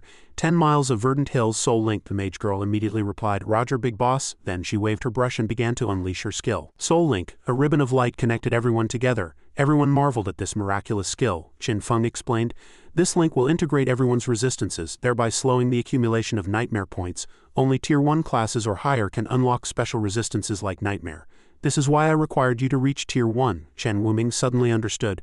"So that's why." On the other side, the hellish nightmare flower mutated again, extending countless sharp slender vines toward the crowd. In the blink of an eye, the vines snatched away the corpses of Zuma and Chu Kunshan. Qin Feng warned, "If you die or completely fall into the nightmare, you will be captured by the boss and become its nourishment, having your lifespan continuously drained until you are completely dead. So try not to die. If someone falls, you must use a resurrection skill before the boss can take them." At this time, Qin Feng's team had gathered a large number of famous players: Shadow, Executioner of Justice; Wang Meng, Black Plum, Big Li, Xiao Shui, Wei Yu; Che Qianzi, Ghost Emperor; Wu Dewei Huang, Ash Rose; Guiling, 10 Miles of Verdant Hills; Shama, Hardware to Software; Ball Charger, Unmatched Under Heaven; Jiyu Yin and Shan, Evil King's True Eye; Void Crusher, Toilet Fly, and Safety First. Qin Feng spoke. "I have already divided the groups through the system. The hellish nightmare flower has 36 million HP and is divided into 3 phases. In the first phase, it will extend 6 vines to attack. Each squad is responsible for kiting 1 vine." At this point, Safety First asked in confusion, "Wait, Big Boss, I'm a squad of 1? Qin Feng replied, "That's right, your mechanics are excellent and I have high expectations for you." As soon as he finished speaking, a vine covered in thorns swept across. Safety First immediately performed his signature move, a rolling dodge followed by Gap Moon Slash, the sword energy accurately hitting the vine. He laughed excitedly. "Haha, thanks for the appreciation, Big Boss Shadow." However, when he saw the damage number appearing on the boss was only 250, his eyes almost popped out of his head. "What the hell, why is the damage so low? Haha, moves like a tiger. Damage is 250, Qin Feng explained. "Forgot to mention, in Phase 1 the boss has 90 damage reduction." Safety First was drenched in sweat. "Then how are we supposed to fight?" Suddenly, Qin Feng vanished from his spot, then unleashed Mercy's Deliverance combined with Shadow Fade Strike. Instantly, a damage of 666,666 appeared over the boss's head. Qin Feng said calmly, "This is how you fight it." Next, he fired a venomous dart, dealing 637,805 damage. Everyone watched in stunned silence. He actually dealt 700,000 damage even with 90 damage reduction. Qin Feng warned, "If a vine loses its target, the boss will unleash a party wipe AoE skill. So your task is to help me kite those vines. Remember, you absolutely cannot die." "Leave the rest to me," everyone shouted in unison. "Understood." At this time, the hellish nightmare flower swung out all 6 of its vines once more. Someone cried out, "All the vines are out?" Chen Wuming raised his heavy shield to block and began to maneuver against the vine on the other side. Xiao He and Wang Meng also entered a combat state. Qin Feng shouted, "Every squad, be careful." He then attacked the vine again, dealing even higher damage. 786,763. The crowd below held the aggro while Qin Feng turned into a blur of frantic DPS. Every Shadow Fade Strike dealt over 700,000 terrifying damage. Xiao He watched excitedly. Wow, Big Boss Shadow is so cool. His damage is insanely high. However, due to her moment of distraction, she was accidentally entangled by a thorn-covered vine and hung upside down in midair. She screamed in terror, "Eek, help! Help!" Below, Wang Meng shouted anxiously. Big Li, in the moment of crisis, a flash of sword light accurately severed the vine. This stunning strike was clearly Qin Feng's work. He flew through the air to catch Xiao He, giving her a dashing princess carry. The constricting vines finally disappeared and someone cheered. Woo, those damn vines finally retreated. Here, what should have been a romantic scene took a sudden turn. Qin Feng dropped Xiao He directly onto the ground and said coldly, "Don't get distracted. Next time you'll really lose your life." Xiao He sat on the ground crying aggrievedly, apologizing to everyone. Looking closely, her bottom had been pricked bloody by the thorns and was still shaking. On the other side, a hellish nightmare flower began to evolve, and a figure slowly rose from the heart of the flower. Someone gasped, "Look over there, something is growing out of the flower's center." As the petals bloomed, the image of a girl with red hair, fair skin and an extremely seductive and bewitching figure was revealed. Someone couldn't help but marvel. "A woman has appeared. Wow, she's really got a great figure." Someone spoke up to remind the group, "Hey, is now the time to be looking at her body, although she is pretty hot." Suddenly, several light orbs shot out from the boss's body. Qin Feng shouted a warning, "Watch out, the boss has entered phase 2. These light orbs are formed from nightmare energy. They will randomly lock onto and track 3 people. Anyone who touches one will have their nightmare gauge increased by 10 and the orb will split in 2. Whatever you do, don't let the orbs touch you." No sooner had Qin Feng spoken than someone was hit. Instantly, the light orb split into 2 and continued to hunt for targets. "Whoa, run, we're dead, we're dead." Qin Feng calmed them down. "Don't panic. The orbs move slowly. If you're being tracked, stay away from the group. Next, a large number of vines will grow. The rest of you keep handling the vines." At that moment, the hellish nightmare flower sprouted a massive amount of new vines. Qin Feng continued, "The boss's damage reduction has dropped to 50 in phase 2. With that, he vanished from his spot. He then charged straight into the cluster of vines to launch an attack. "Everyone, follow the mechanics. I'll handle the boss's main body." Standing before Qin Feng was the young girl who had grown from the heart of the nightmare flower, and he was quickly closing in on her. Qin Feng charged toward the boss with a piercing gaze, thinking to himself, "This diamond-grade boss is the perfect chance to see exactly how strong I am when I go all out." With that thought, he immediately activated Shadow of Slaughter. 3 clones radiating intense killing intent appeared simultaneously and charged toward the boss with him. Following that, the 3 clones and his main body simultaneously unleashed Mercy's Deliverance, slashing viciously at the massive boss. He then transitioned into the skill Crimson Blade. Qin Feng's series of burst skills dealt a staggering 6 million damage to the boss. This was immediately followed by the Throat Slit skill, which dealt 900 bleed damage over the next 3 seconds. After completing this combo, Qin Feng observed from the side and thought, dealing nearly 6 million damage while the boss has 50 damage reduction isn't bad. The lower the boss's health, the higher the damage of Crimson Blade. A few more rounds should do it. Suddenly a scream interrupted Qin Feng's thoughts. "Ah, this is bad." Qin Feng whipped his head around to see what was happening. Wang Meng was standing there shouting, "There are more and more light orbs. If you're being tracked by one, don't run around blindly. Get away from the crowd yourself." At this point, countless red light orbs released by the boss appeared before everyone. These orbs were relentlessly tailing the players. A shield bearer shouted, "Don't get in our way while we're dealing with the vines, get lost." With that, he affectionately kicked another person away. The shouting all around grew louder. "How are there so many light orbs? If the boss's vines hit an orb, it accelerates for 3 seconds. It's too fast to dodge." Qin Feng shouted from below, "Hey, just hang in there a bit longer. In 5 seconds I'll push the boss into phase 3. His gaze became filled with murderous intent. He let out a sigh and said, I hate stacking various buffs before a fight, it's such a hassle." He was currently using Silent Lurk to increase the damage of his next strike out of stealth. Deep Shadows followed, further increasing the lethal damage of his stealth break attack. Then Gloom Shield boosted his attack power by 30. With Shadow of Slaughter, his clones inherited his current buffs. He then leaped from his spot. His main body and 3 clones charged toward the boss simultaneously. The 4 of them then unleashed Shadow Fade Strike at the same time, landing 216 hits on the boss in an instant. As Qin Feng's finisher gauge maxed out, he prepared to release his final skill, saying, "I'm not done yet." This was followed by the skill Crimson Blade, unleashed in sync with his clones. 4 streaks of red light slammed into the boss like meteors. Immediately after was another heavy blow aimed straight at the boss's throat. It was Qin Feng's Throat Slit skill. This move dealt 18,675,231 damage to the boss. Meanwhile, the others were still dealing scratch damage to the vines, hitting for only 567. Seeing the damage Qin Feng dealt, everyone's eyes went wide. Big Boss Shadow just dealt 20 million damage in one hit. Is he even human? At that moment, the boss let out a low roar as its entire body turned purple. The Hellflower began to bloom completely, bursting with purple energy as it trembled violently. The vines began to multiply even more rapidly. Someone cried out, "Watch out, the boss has entered phase 3. The boss let out a piercing shriek, the sound waves instantly shattering everything nearby. The vines began to stretch continuously, surging in wave after wave before intertwining to form massive pillars. Someone asked, "These pillars woven from vines, what exactly are they?" Qin Feng spoke up then. "Listen up, everyone.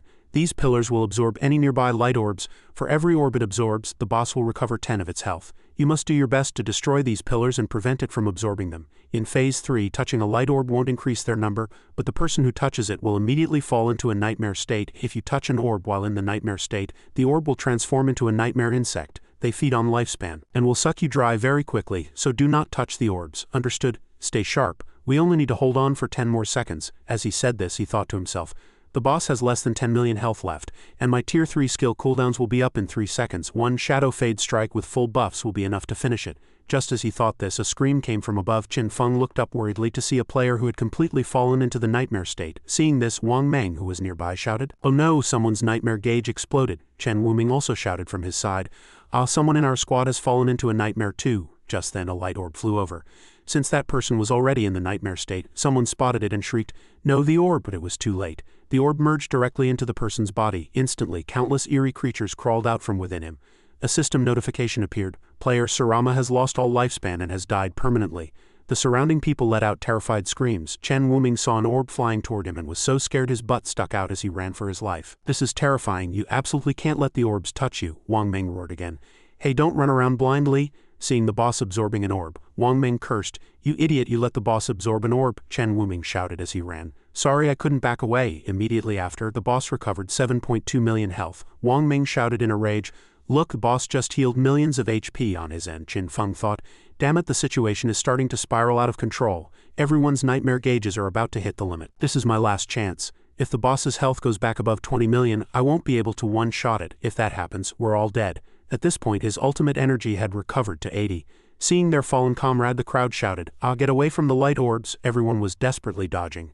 "Damn it, focus everything on that pillar," another person shouted. "I can't hold on, Captain. My nightmare gauge is about to explode." Qin Feng thought, "The situation is collapsing. If this continues, everyone will die. The pillars have 50 million health. There's no way to destroy them in time.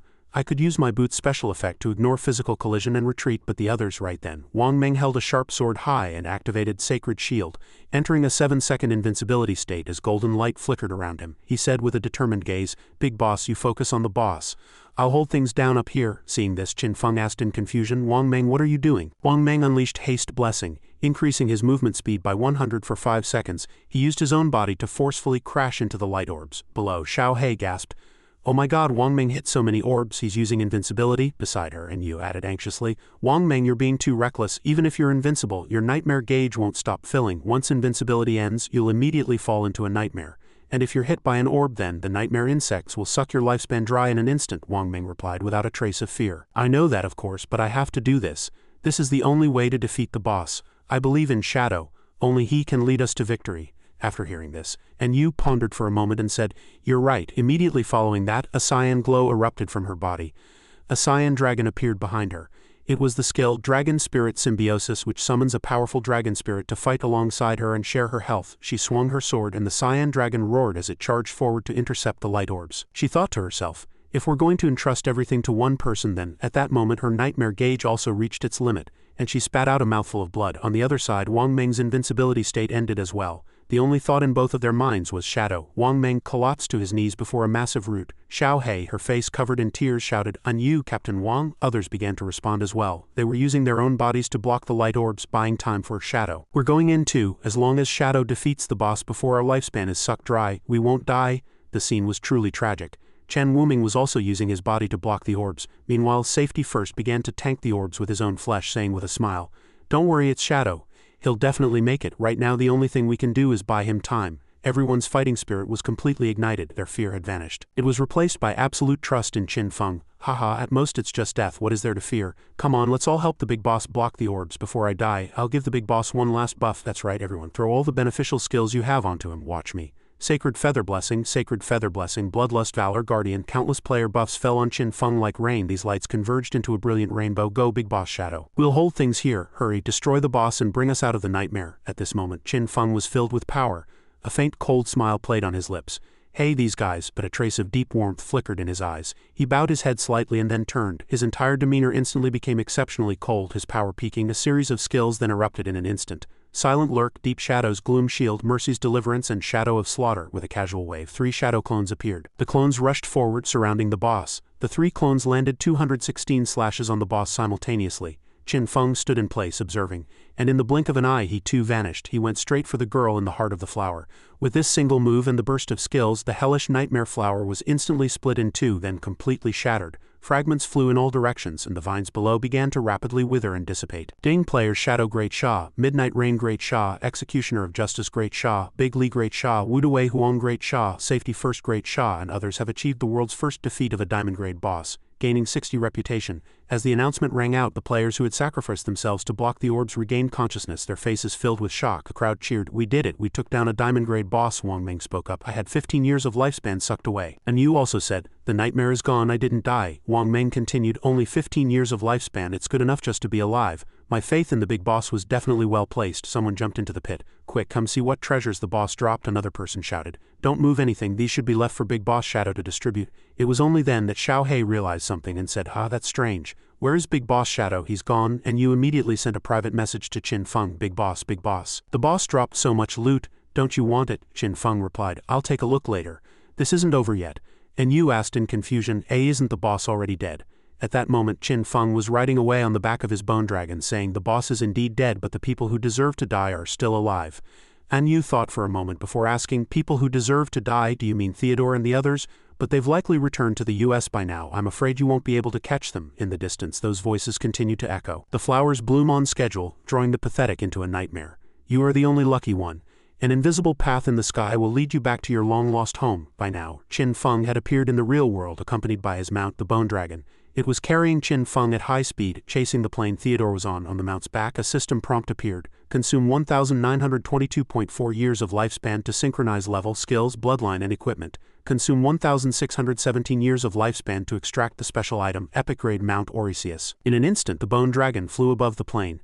Then Qin Feng vanished from the mount's back and swiftly leaped down toward the flying aircraft. Maintaining his stealth, he landed lightly on the fuselage, his body radiating a deathly killing intent and his eyes filled with a cold glint. Inside the cabin, people were celebrating with red wine as the glasses clinked. Theodore said with a smile, "To the success of our plan, cheers." Meijing also responded with a laugh. "Congratulations, Mr. Theodore. You can finally return to your home in the United States." Theodore replied with a smile, "I must also congratulate you, Meijing. From today on, both you and Tony are members of the United States."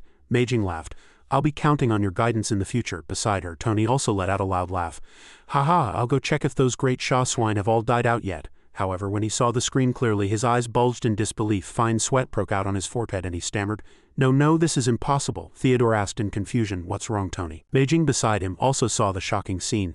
"Mr. Theodore, this is bad. Those people from Great Sha, they killed the Diamond Grade boss, and they seem to be completely unscathed. They took the first kill of the hellish nightmare flower." The phone screen was currently showing the image of the hellish nightmare flower gradually dissipating. The wine glass in Theodore's hand slipped and he murmured in terror, How is that possible?" He thought to himself. How did they do it? Everything was clearly proceeding smoothly according to the prophecy. He snatched the phone away as Meijing continued. "The news and announcements have already been released." Theodore was filled with extreme horror. "The flowers bloom on schedule, drawing the sorrowful into a nightmare." Could it be that the sorrowful people in the prophecy didn't refer to the Great Sha people, but to Zuma and Chu Kunshan? "You are the only lucky one. This means Tony and Meijing will both die." Seeing this, Theodore's expression turned terrified and he asked tremblingly, "Tony, are you all right?" Just then, Qin Feng's murderous eyes appeared outside the window. Theodore's pupils instantly became bloodshot from extreme fear. He wanted to scream, but he was too terrified to make a sound. Tony hurried to ask. "Mr. Theodore, what happened?" Theodore said in horror. Shadow is right outside the window." Tony looked out the window in terror. "What? But there's clearly nothing out there." Theodore warned. "I definitely didn't see it wrong. Shadow has come for us. Get ready." He was right outside the plane. Meijing was still in disbelief. How is that possible? How did he do it? Suddenly, Tony remembered Qin Feng's mount and shouted, "The dragon." He must have extracted that dragon too. Meijing couldn't stop trembling, tears flowing like a fountain. He actually dared to extract an epic grade mount that requires over 1,000 years of lifespan. We're dead. Although Theodore was also afraid, he forced himself to stay calm and said, "Don't panic, watch the surroundings. This is a civil aircraft with many passengers. If Shadow forcibly hijacks it, he'll surely destroy the plane and cause a crash. In that case, everyone will die. Shadow would never dare to do such a thing. In other words, we're safe until the plane lands, and the airport in the US has already gathered a large number of elites waiting for my return. I've already sent a message for them to be fully prepared." Somewhere else, someone received the news and shouted, "Shadow will be landing with the plane." Understood. He then commanded the others, "Everyone enter special combat status. Mission change, new mission, eliminate Shadow." By this time, night had already fallen over the region. On the plane, Theodore spoke up, "Before the plane lands, we just need to wait and see.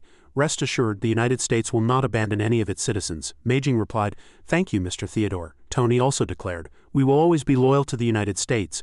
But in Theodore's heart a sinister cold laugh arose. "Hee, a pity for you, Tony and Meijing, but your fate of certain death is already sealed. Only I can survive. I am the only lucky one. In Great Sha I still have a few informants holding my cards. If anything unexpected happens, I'll activate the Ring of Dark Stars to swap positions with him.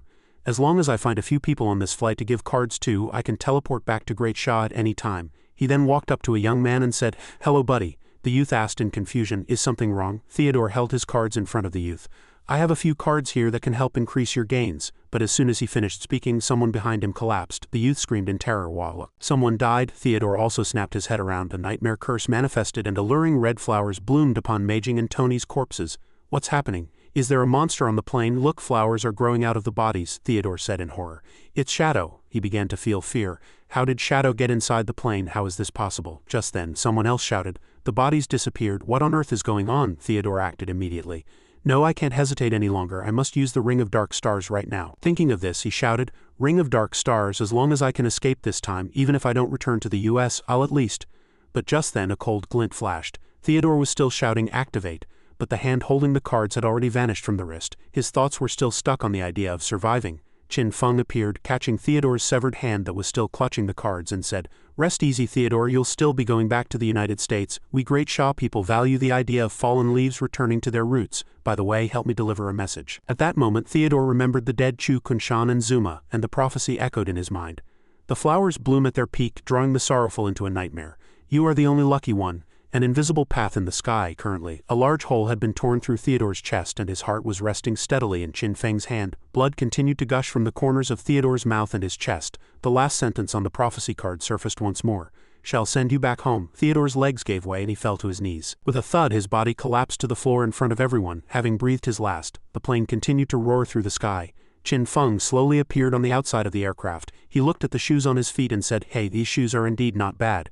Emerald grade invisible star boots, all attributes 18, stealth level 2, special effect, after use, enter a non-collision state and disappear for 3 seconds, cooldown 60 seconds, 27.9 seconds remaining." Then he leaped off the plane and with a whoosh the Mount Bone Dragon instantly appeared. He landed lightly on the dragon's head. Meanwhile the plane continued to fly toward the United States. A man shouted, "The plane is about to land, everyone in position." As the plane landed slowly, the man ordered again, "Anti-magic barrier confirmed, anti-stealth barrier confirmed. Comet ray array casting complete, ready to fire at any time." The plane began to taxi on the runway. The wheels streaked across the runway as those people's voices rang out. "All buffs are at maximum. All archers have locked onto the target. Assassin squad in position. At all costs, eliminate Shadow." The passengers in the plane looked out the window curiously. What's going on? Are the Americans always this enthusiastic? Once the plane came to a complete stop, the ambush members burst through the doors, but the scene before them left them utterly bewildered. A man reported, "Report, Theodore is dead." A message written in blood was left at the scene. "Those who cross Great Sha shall surely die," the man gasped. "It's Shadow," the ambushers outside shouted. "The plane isn't damaged at all. Shadow must still be inside. Is the anti-stealth barrier reacting?" The girl casting the spell replied, "No stealth target detected." Another guy with a ruthless gaze spoke up, "The anti-stealth barrier level is 20. I'm afraid Shadow's stealth level is even higher. We can't hesitate. Raise the power level to S grade." Everyone opened fire. A subordinate hesitated. "But boss, there are still passengers in the plane," the man roared. "Follow my orders. Shadow is inside. Everyone fire on the plane with everything you've got immediately." In an instant, countless skills whistled out, aimed straight at the unlucky plane. The passengers in the cabin didn't even understand what was happening as they screamed in terror. "Wait, what are they doing?" In the blink of an eye, the skills slammed into the fuselage. "Boom," a man shouted. "Comet ray, fire!" A massive amount of energy gathered in the sky instantly, then pierced through the plane, causing it to explode and catch fire on the spot. Report, life barrier monitoring shows no signs of life in this area. The ambushers appeared before the destroyed aircraft. One person said, "Hey, if Shadow wasn't on the plane, isn't this just indiscriminate murder? Great Sha won't sit idly by. After this incident, the flight routes between Great Sha and the US will surely be cut off again. My original plan was to continuously send spies to Great Sha via the flight routes in the future. Now that you've done this, we won't be able to stop Great Sha from growing stronger." The leader snorted coldly. "HMPH short-sighted. Without this kind of resolve, how can we face Great Sha's Shadow? Remember, this is the real world. Death is permanent here. As long as Shadow was here, this was the best chance to eliminate him. Even if there was only a 1 in 10,000 chance, it was worth a try." A black man sneered. "Hey, Gao Shaoyi, I never trusted you. You're nothing but a mongrel with Great Sha blood in your veins. I believe you're a spy planted by Great Sha to sabotage the US. I'm going to report this to the president." before he could finish, he was sent flying by a punch from Gao Shaoyi. The punch instantly caved in and deformed his face, sending him flying quite a distance. Gao Shaoyi's energy erupted, and with murderous eyes he said, "My great Sha bloodline is nothing but an extremely vile curse to me. I feel despair over my appearance, but my loyalty to the United States will never allow others to question it." Just then, someone walked out carrying Theodore's body and reported to Gao Shaoyi, "Boss, the body has been brought out." Gao Shaoyi replied, "Very well." Theodore's body was tossed onto the ground. Gao Shaoyi walked to the corpse and said, "Rest in peace, Theodore. You are a hero of the United States. I will take you back home for burial. As for the road ahead, I shall inherit your will." At that moment, Gao Shaoyi activated his ability. Several cards of the unique hidden class, Corpse Collector, appeared before him. By touching a corpse, he could obtain the other person's class skills. Obtained skills would return to their initial level. If duplicate skills were obtained, the skill level could be increased. Gao Shaoyi spoke. As Theodore said, he planted many informants in Great Sha. As a great pioneer, he made an indelible contribution to the United States. Deng, you have obtained the Prophet's basic skills, Spirit Omen, Ring of Dark Stars. A murderous glint appeared in Gao Shaoyi's eyes. Destroy Great Sha. He held a card high, casting the skill Spirit Omen, and then shouted, "Guide me on how to defeat Shadow." An image manifested instantly. A loving mother rescuing her child from an abyss, but if one does not embrace the shadow, how can they fight the shadow? Gao Shaoyi was confused. A mother and son, a white-haired man beside him spoke up. According to Theodore's intel, only Feike Heavy Industries in Great Sha corresponds to this prophecy. The chairperson Huang Hufen has a son named Huang Ziqing. Hearing this, Gao Shaoyi said, "One of Theodore's informants works at Feike Heavy Industries. He has a card in his hand. I can directly activate the Ring of Dark Stars to swap positions with him and teleport to Great Sha." He then took out several cards and said, "You all take these cards." Those people replied, "By your command." Gao Shaoyi continued, "This is the key to our movement between Great Sha and the United States. Next I am going to Great Sha. When the time is right, I will teleport all of you US elites there. The will of the American heroes is carried within me. I will announce to the world that the United States shall conquer the entire God-forsaken game." Subsequently, he activated the Ring of Dark Stars to swap positions with a card holder. In the blink of an eye, a young man who had been squatting over a toilet appeared in the spot where Gao Shaoyi had just stood. The man looked terrified. What's going on? I was clearly taking a dump." Someone stepped forward to explain, "Don't worry, friend of Soto, this is the United States." The scene shifts back to the hellish Nightmare Flower boss area. Qin Feng logged in and appeared there. Several players saw him and shouted excitedly, "Look, it's Shadow, the big boss is back." Qin Feng asked with some confusion, "Eh? Why haven't you left yet? Are you waiting for me?" Chen Wuming replied with a smile, "Of course. Furthermore, I instructed everyone that no one is allowed to touch the loot. We were waiting for the big boss to return and pick it up personally." Qin Feng snorted coldly in his mind. "HMPH, I suspect it's because you can't break that wall and simply can't leave." Thinking of this, he spoke up, "Everyone worked hard. Since we achieved the world's first kill of a diamond-grade boss, let's use this loot to increase everyone's combat power." Subsequently, he activated Hand of Greed to reach for the items. The crowd gasped. "So this is the legendary Hand of Greed. It can boost the quality and quantity of loot to the extreme. No wonder Shadow was able to develop so quickly." Qin Feng spoke, "As per custom, I'll take the lifespan and the assassin class items. You all can split the rest equally. I've already placed the items into your official shared storage." Wei Yu said with a smile, "Thank you. By the way, what happened to Theodore and his group?" While asking, she looked at the items in her ring, marveling in her heart. "Wow, so many treasures." Qin Feng looked back and answered, "Dead." Wei Yu was shocked once more. "What?" At this point, Qin Feng leapt toward the wall Tony had built. Many players were currently attacking it in a rage. "Damn it, we've been hitting it for ages and haven't even dropped its durability by 10. How long is this wall going to take to break?" Suddenly, they froze in place because Qin Feng flashed past them in an instant. Immediately after, he unleashed Shadow Fade Strike, and the city wall was completely demolished in the blink of an eye. He walked forward composedly and said, "Let's go." The onlookers stood dazed, marveling that he truly lived up to the name Shadow.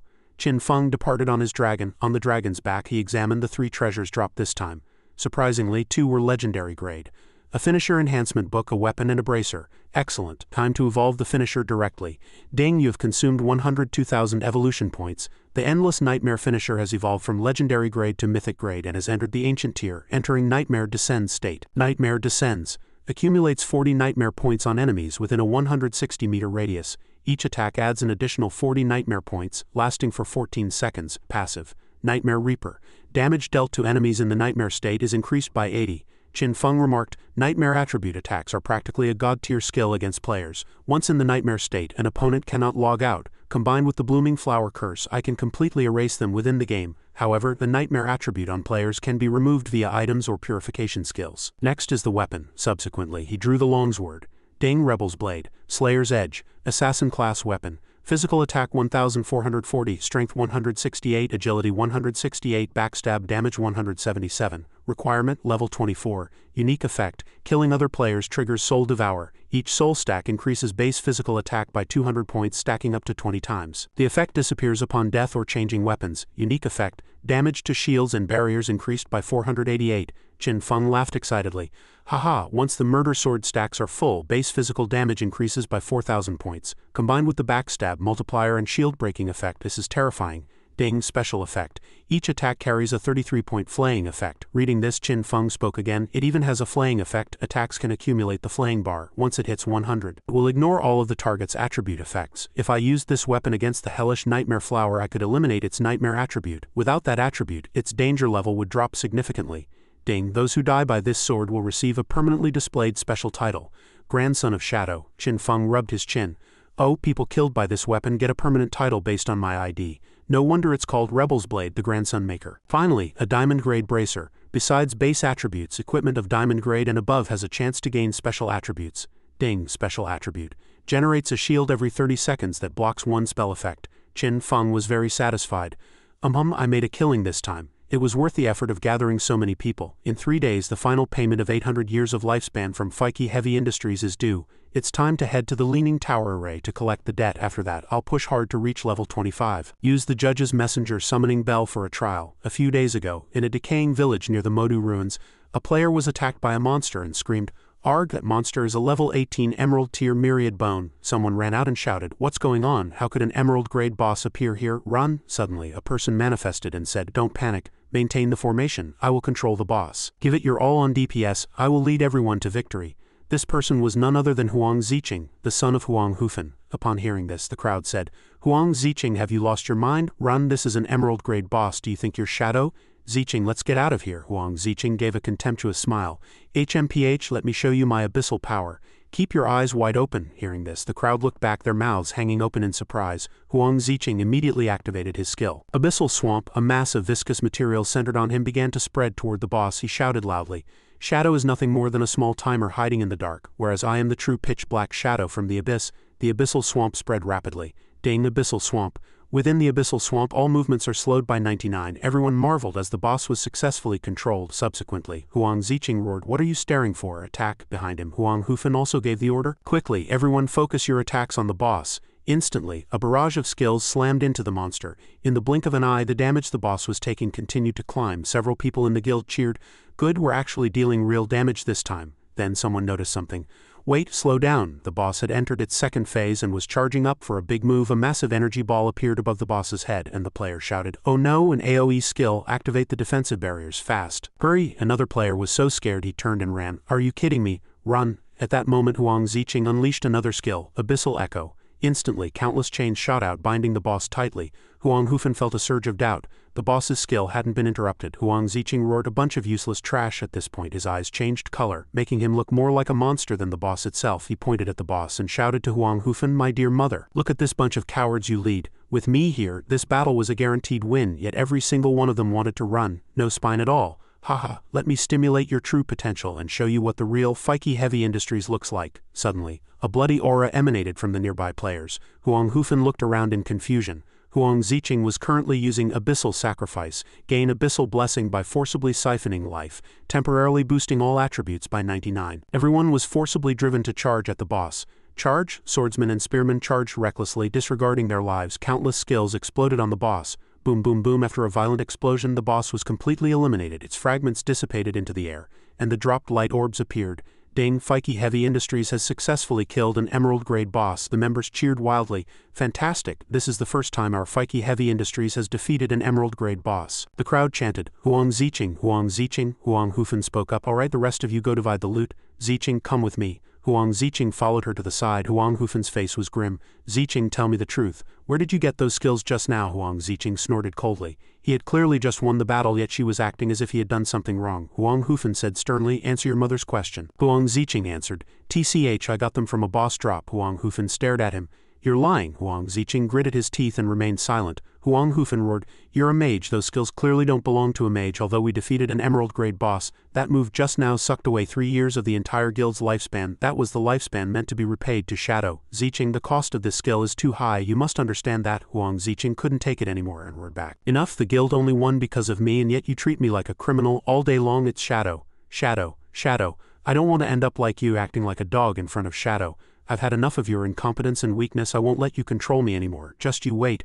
I'll kill Shadow soon, and lead Fike Heavy Industries to become the #1 guild in Great Sha." Having said that, he stormed off. Huang Hufan shouted, "Stop right there. You're too young. You don't understand the survival laws of this world at all." At that moment, the chubby girl grabbed Huang Ziqing's shoulder and said, "Ziqing, don't be like this. Aunt Hufan is doing this for your own good." Huang Ziqing roared in a blind rage, "For my own good?" He then turned and slapped the girl hard across the face. "If it's for my own good, then why are you forcing me to marry an eyesore like you?" That single slap actually killed the girl instantly. Huang Hufan ran over screaming, "Ziqing, what are you doing?" "Ding, you have killed Xiao Wei." The girl's body gradually dissipated, leaving behind a light orb. Huang Ziqing snorted coldly, "HMPH, you people forced my hand." With that, he walked away without looking back. Huang Hufan shouted, "Stop, where are you going?" The scene shifts elsewhere. Gao Shaoyi was using his skills on Chu Kunshan and Zuma. He remarked, "Such useful skills. Rest in peace, Chu Zuma." 3 days later, at the entrance of the Leaning Tower array, a guard was yawning. Suddenly, a massive shadow appeared overhead. He looked up in confusion to see Qin Feng descending from the sky on his mount. The people below screamed in terror, "Wah, it's a giant dragon boss. Damn it, everyone enter combat status." Another person shouted, "Forget combat, run." It turns out the legend about a dragon in the tower was true. Qin Feng spoke to reassure them, "Don't be nervous, it's me. Tell your guild leader Huang Hufan to come out. I'm here to collect those 800 years of lifespan." Only then did the people below breathe a sigh of relief. Heavens, the one on the dragon's back is actually the great boss Shadow. Several people immediately knelt down. "Big boss Shadow, you've come at a bad time. The guild leader isn't here." Qin Feng was somewhat confused. "Not here? I clearly set a time with her." The person answered, 2 days ago, the guild leader and the young master had an argument. Since then, neither of them has logged in and we don't know what happened." The guard followed up. "The guild leader and the young master had a conflict a few days ago and haven't been online for 3 days." Hearing this, Qin Feng let out a soft "oh." Qin Feng thought to himself that Huang Hufan had always been a person of her word. For her to miss their appointment meant she must have encountered some insurmountable change. Just then, he received a message. "Big boss, there's an ultra-urgent bounty mission with an extremely generous reward. Are you interested?" Previously, the remnants of the Black Dragon Society had been hunted by the Empyrean Guild and fled to South Vietnam. To everyone's surprise, South Vietnam turned out to be the Black Dragon Society's stronghold, and a massive crisis was brewing there. Usually the players and officials in South Vietnam had a fairly casual pace of life, so their overall development was relatively slow. After the remnants of the Black Dragon Society merged with the headquarters there, their strength had somehow exploded. All of South Vietnam was in upheaval, and the South Vietnamese officials had sent an urgent request for help. After a moment of thought, Qin Feng spoke, "South Vietnam, fine, I haven't been over there yet." According to his memories from his past life, Huang Hufan led Fike Heavy Industries to become one of the strongest guilds in Modu, so she shouldn't be in any real danger at this stage. "I'll head to South Vietnam first and finish the bounty mission." Qin Feng instructed the guards, "Notify me when your guild leader comes online."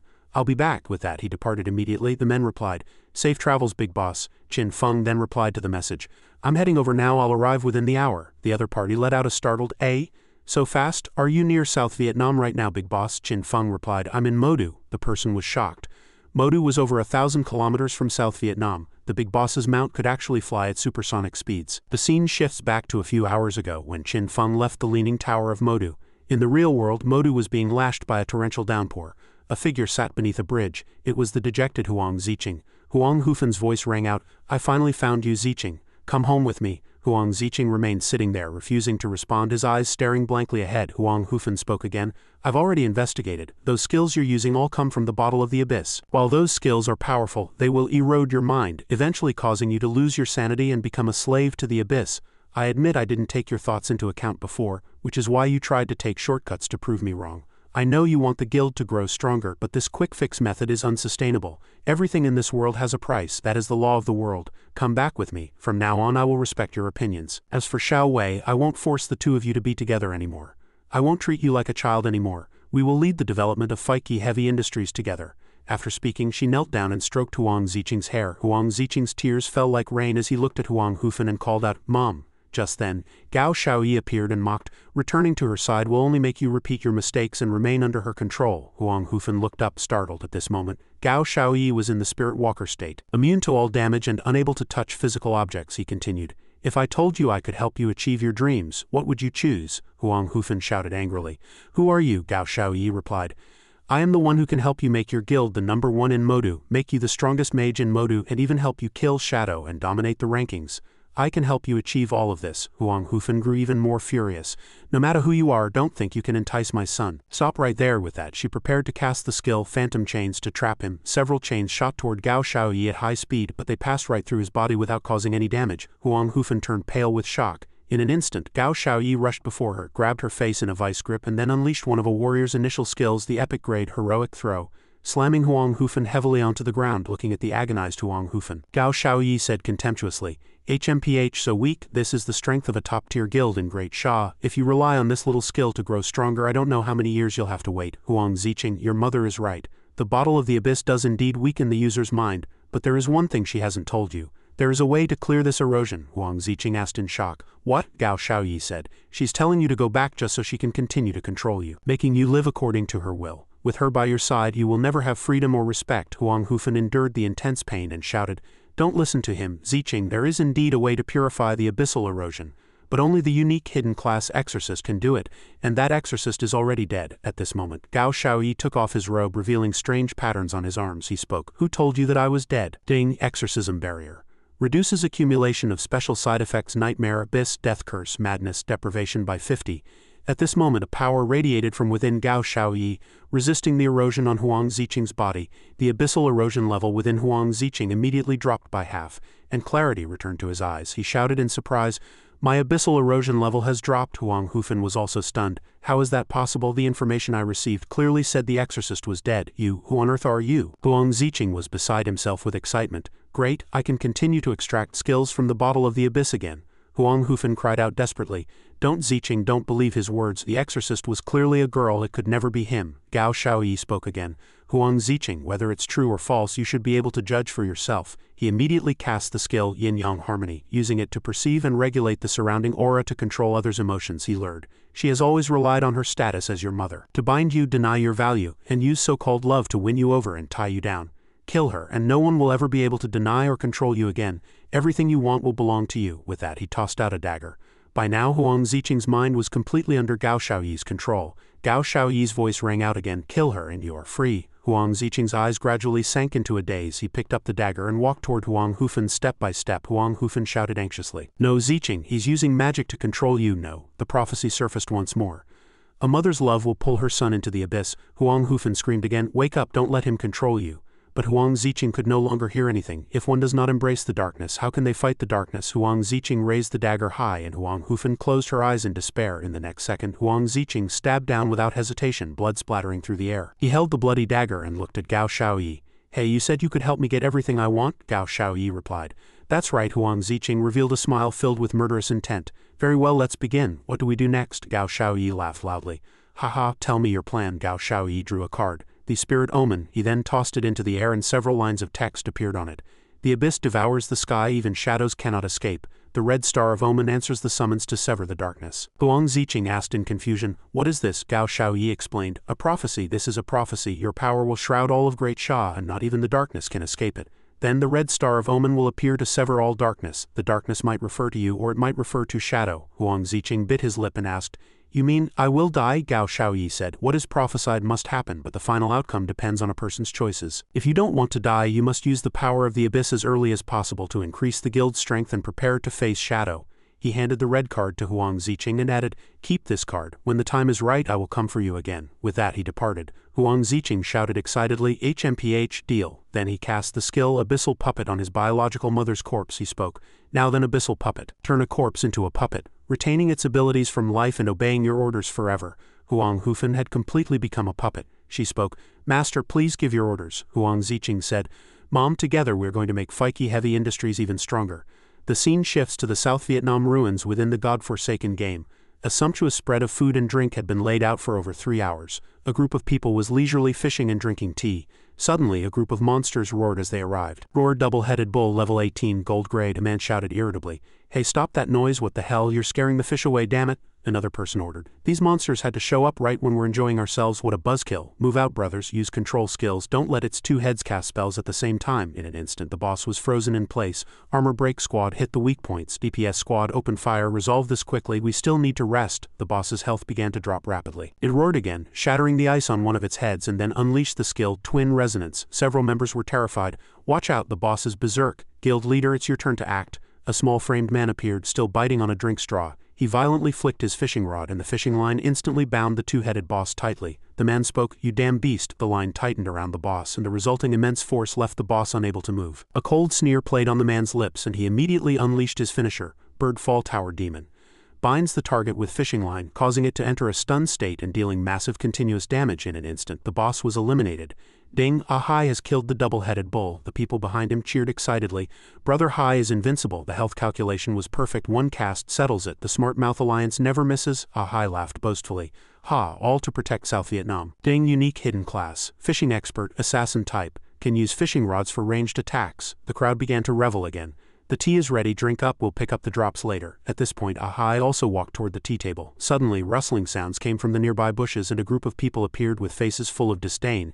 HMPH, those idiots from the Smart Mouth Alliance, they even forgot to pick up the equipment just for a cup of tea. Brothers, follow me, one of them was casting. Shadow Shroud, a level 15 group stealth skill. They crept in, picking up the loot orbs while snickering. Hee hee, we're rich, pick them up. The people from the Smart Mouth Alliance were still joking around. I caught 5 fish today.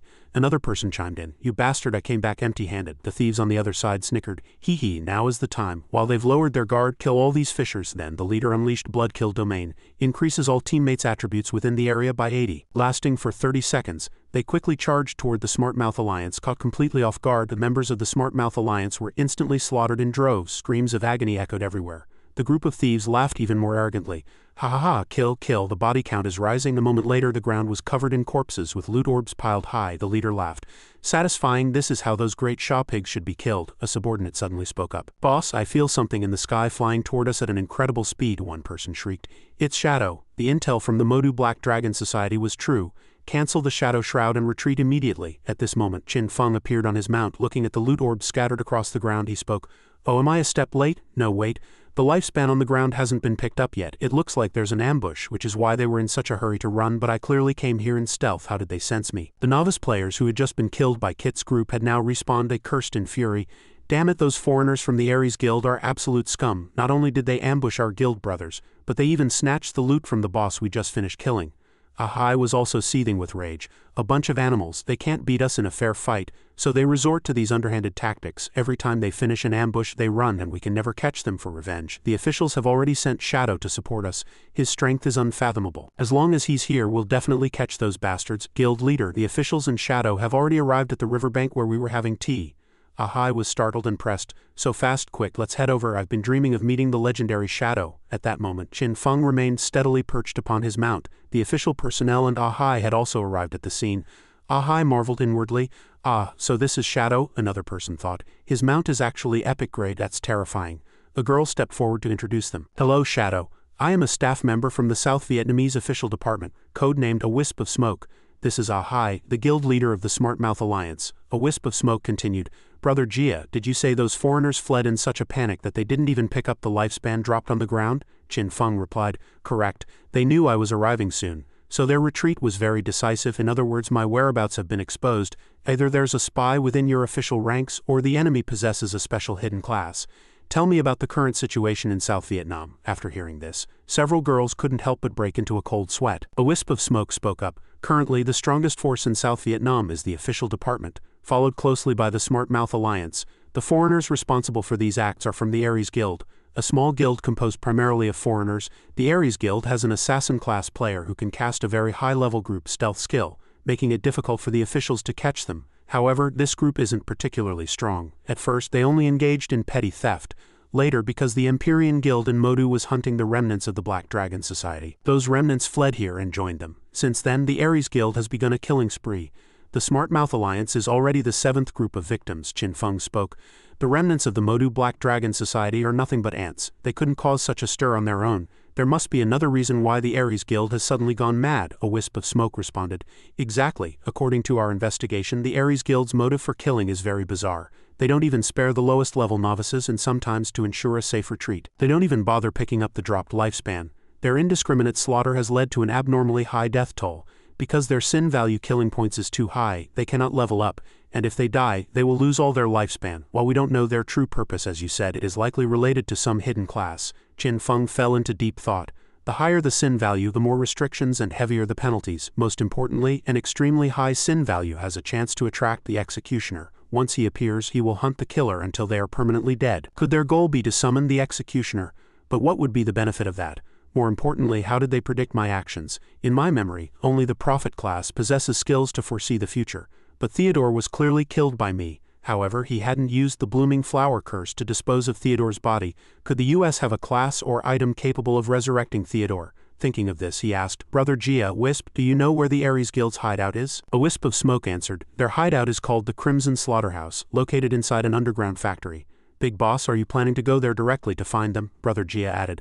We've led teams there before, but that place is filled with traps and a very high-level defense system. Even if we could fight our way in, they would escape ahead of time. Qin Feng thought to himself that to know the truth he only needed to catch someone from the Ares Guild. Thus he spoke, say no more, lead the way. The scene shifted. God-forsaken game, South Vietnam hideout, Crimson Slaughterhouse. Seeing the group return, a member asked, how did it go? Kit, was my intel useful? Kit immediately replied. It was indeed impressive. Shadow really did show up. If it weren't for your intel, we probably would have all died there. The man spoke again. The Black Dragon Knight appears in silence. The lucky ones follow the shadow back to their den. The crimson hue deepens. The ominous star shall descend at last, drowning all darkness. The first line of the prophecy that Lord gave us has already come true. As long as we push a bit further and reach the required killing level, we can summon the ominous star and completely eliminate Shadow. The prophecy will surely be fulfilled. Shadow is doomed.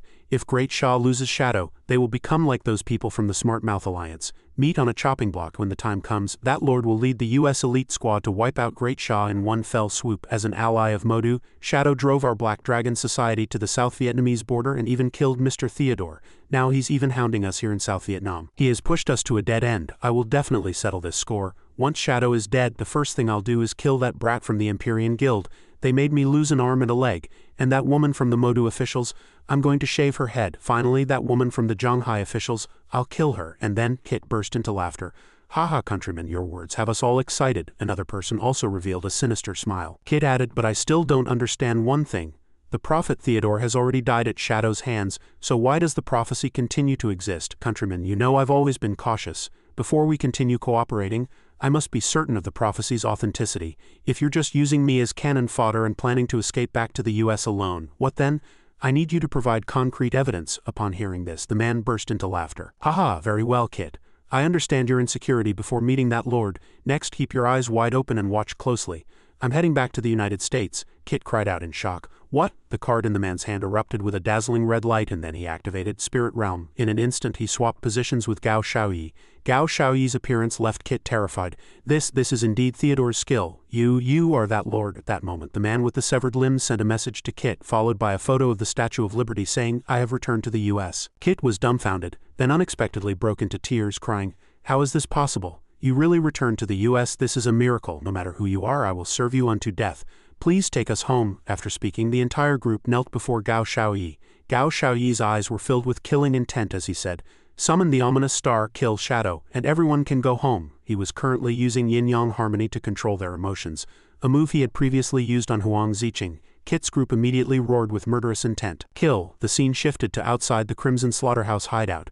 Qin Feng and his party had arrived. Someone pointed ahead and said, Big boss, that's the Ares Guild's hideout, the Crimson Slaughterhouse. Please be extremely careful. This hideout is incredibly repulsive. They intentionally don't activate the defensive barrier, primarily to lure enemies deep inside. The interior is a complex maze filled with various defensive mechanisms. During the officials' last operation against Kit's guild, they suffered heavy losses right here. Qin Feng thought to himself, it's not that they don't activate the defensive barrier, but that there is no barrier at all. This hideout is very special. It relies entirely on internal mechanical traps for defense rather than a barrier.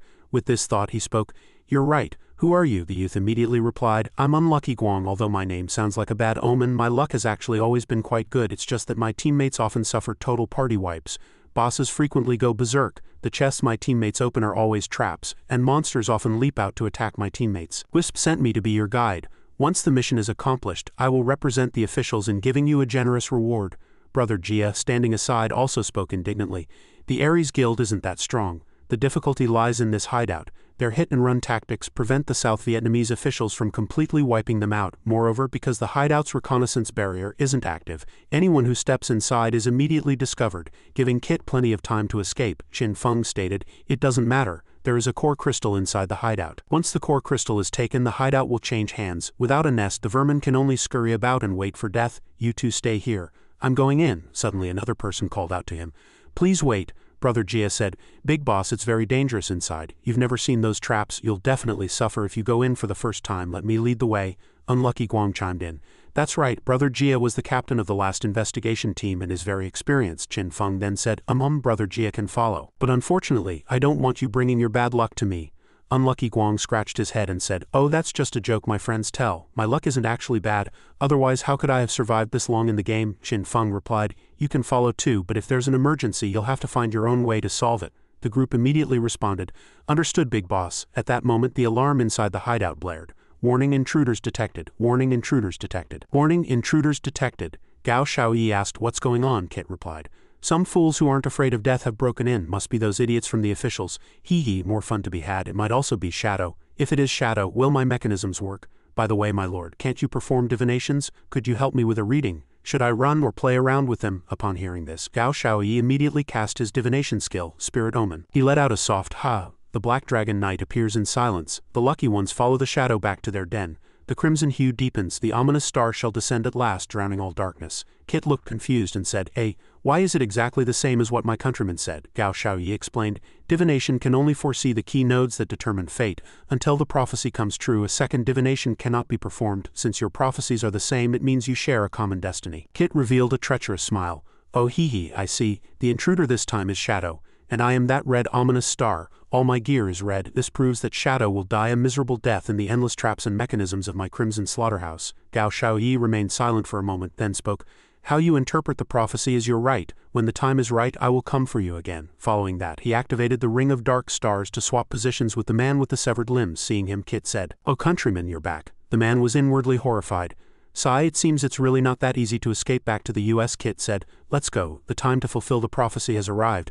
Let's go eliminate Shadow together. I am that red ominous star." The man with the severed limbs was struck with terror. "Kill Shadow?" He thought to himself, what on earth is this old man talking about? On the other side, Qin Feng and his group had begun making their way inward. Brother Jia pointed ahead and said, "Big boss, be careful, this is a trap. We suffered a major loss here last time. You need to follow a fixed path to pass safely. Like this. Step on the same floor tiles as I do and make sure you don't step on the wrong ones. Careful now. Yes, just like that." After walking for a while, Qin Feng and the others passed through successfully. Unlucky Guang asked curiously, "Great, we passed perfectly. What would happen if we stepped on the wrong tile?" Brother Jia casually picked up a stone and threw it forward, saying, "If you step wrong, steel spikes will shoot out from all sides and turn you into a pincushion." Just like this, after the stone landed, a floor tile lit up and the stone rolled to the side. But at that moment nothing happened. Everyone fell into a silence. Qin Feng asked, "Are you sure there's a trap here?" Brother Jia clutched his head and said, "How can this be? I was stabbed to death 6 times here last time." Immediately after, he stepped forward to tread on it himself. Strange. There really was no reaction. Could the trap be broken? Unlucky Guang then spoke up, "Big boss, please understand, Brother Jia is just a bit of a blockhead. Let's keep going, it's safe ahead." However, just as he took a step forward, the unlucky Guang stepped on the trap activation button. Instantaneously, just like the previous 6 times, Brother Jia was impaled by countless sharp spears. Unlucky Guang was struck with terror. Why is there a ground spike trap here? Why, Brother Jia, I'm so sorry. We'll wait here for you to respawn." Qin Feng mused inwardly that the traps Brother Jia spoke of did indeed exist. It was just that the trigger method had changed this time, likely because the mechanism had been reset. Then he spoke, "Unlucky one, take Brother Jia's lifespan and leave this place." Unlucky Guang let out a confused Qin Feng continued, "The traps in this hideout have been adjusted. Your previous experience is useless now. It'll only work against you. Leave quickly. I can handle this on my own." Meanwhile, somewhere else, Kit and his gang were watching from the shadows, letting out sinister laughs. A subordinate remarked, "The boss was right. It really is Shadow." Kit added, "You think you're leaving after coming in? It won't be that easy." Then he pressed a switch with force. Outside, Qin Feng heard a massive commotion, and a large pit immediately opened beneath his feet. Just like that, Qin Feng and Unlucky Guang plummeted straight down. Qin Feng remained exceptionally calm while Unlucky Guang screamed in terror. "Wah!" Qin Feng landed with elegant lightness, but Unlucky Guang landed on his back and head. Immediately after, the trapdoor above slammed shut. Unlucky Guang clutched his face and sobbed. "It hurts so much." Just then a crackling sound echoed and a screen slowly appeared. "Hey ZZT, To think the one visiting my humble abode this time would be Shadow. ZZT, I've heard much about you, I want to play a game with you. ZZT. At that moment, Kit appeared on the screen wearing a mask, laughing loudly. Hey, I've long looked forward to meeting you, Shadow, let's play a game. The rules are simple, do you see the chainsaws next to the room? Unlucky Guang looked to the side and shrieked. Wah, Kit laughed happily. Hey, stand in the circles next to the chainsaws. Once you're inside, a switch will appear. This switch has a 1/6 chance of activating the opponent's chainsaw to cut them in half. You must take turns pressing the switch until one of your chainsaws is activated. When one player dies, the game ends. By the way, the probability of activation increases with each press. The 6th press has a 100 probability. The survivor will inherit all of the other's lifespan and leave here safely. Unlucky Guang laughed contemptuously. Haha, you moron, what's the point of this game? If I die, I'll obviously just respawn. The survivor only needs to take my lifespan and give it back to me, right? Kit spoke again from the screen. The one standing before you is the invincible Great Shadow. Do you really think this broken chainsaw could hurt him even a little? Hey, utterly foolish. In the Crimson Slaughterhouse everyone must follow the game's rules, myself included. If the rules say the chainsaw can kill, then you're dead for sure. Regardless of who it is, such is the power of my emerald grade hideout. However, as the master of the Crimson Slaughterhouse, I naturally possess a small privilege. Adding a little spice to the game. Just then, a swarm of spiders crawled down from above. They were level 1 platinum tier nightmare explosive bugs. Unlucky Guang looked on with disdain. Monsters, HMPH, these little runts are nothing to us. Qin Feng spoke up to stop him. Wait a moment. Don't touch them.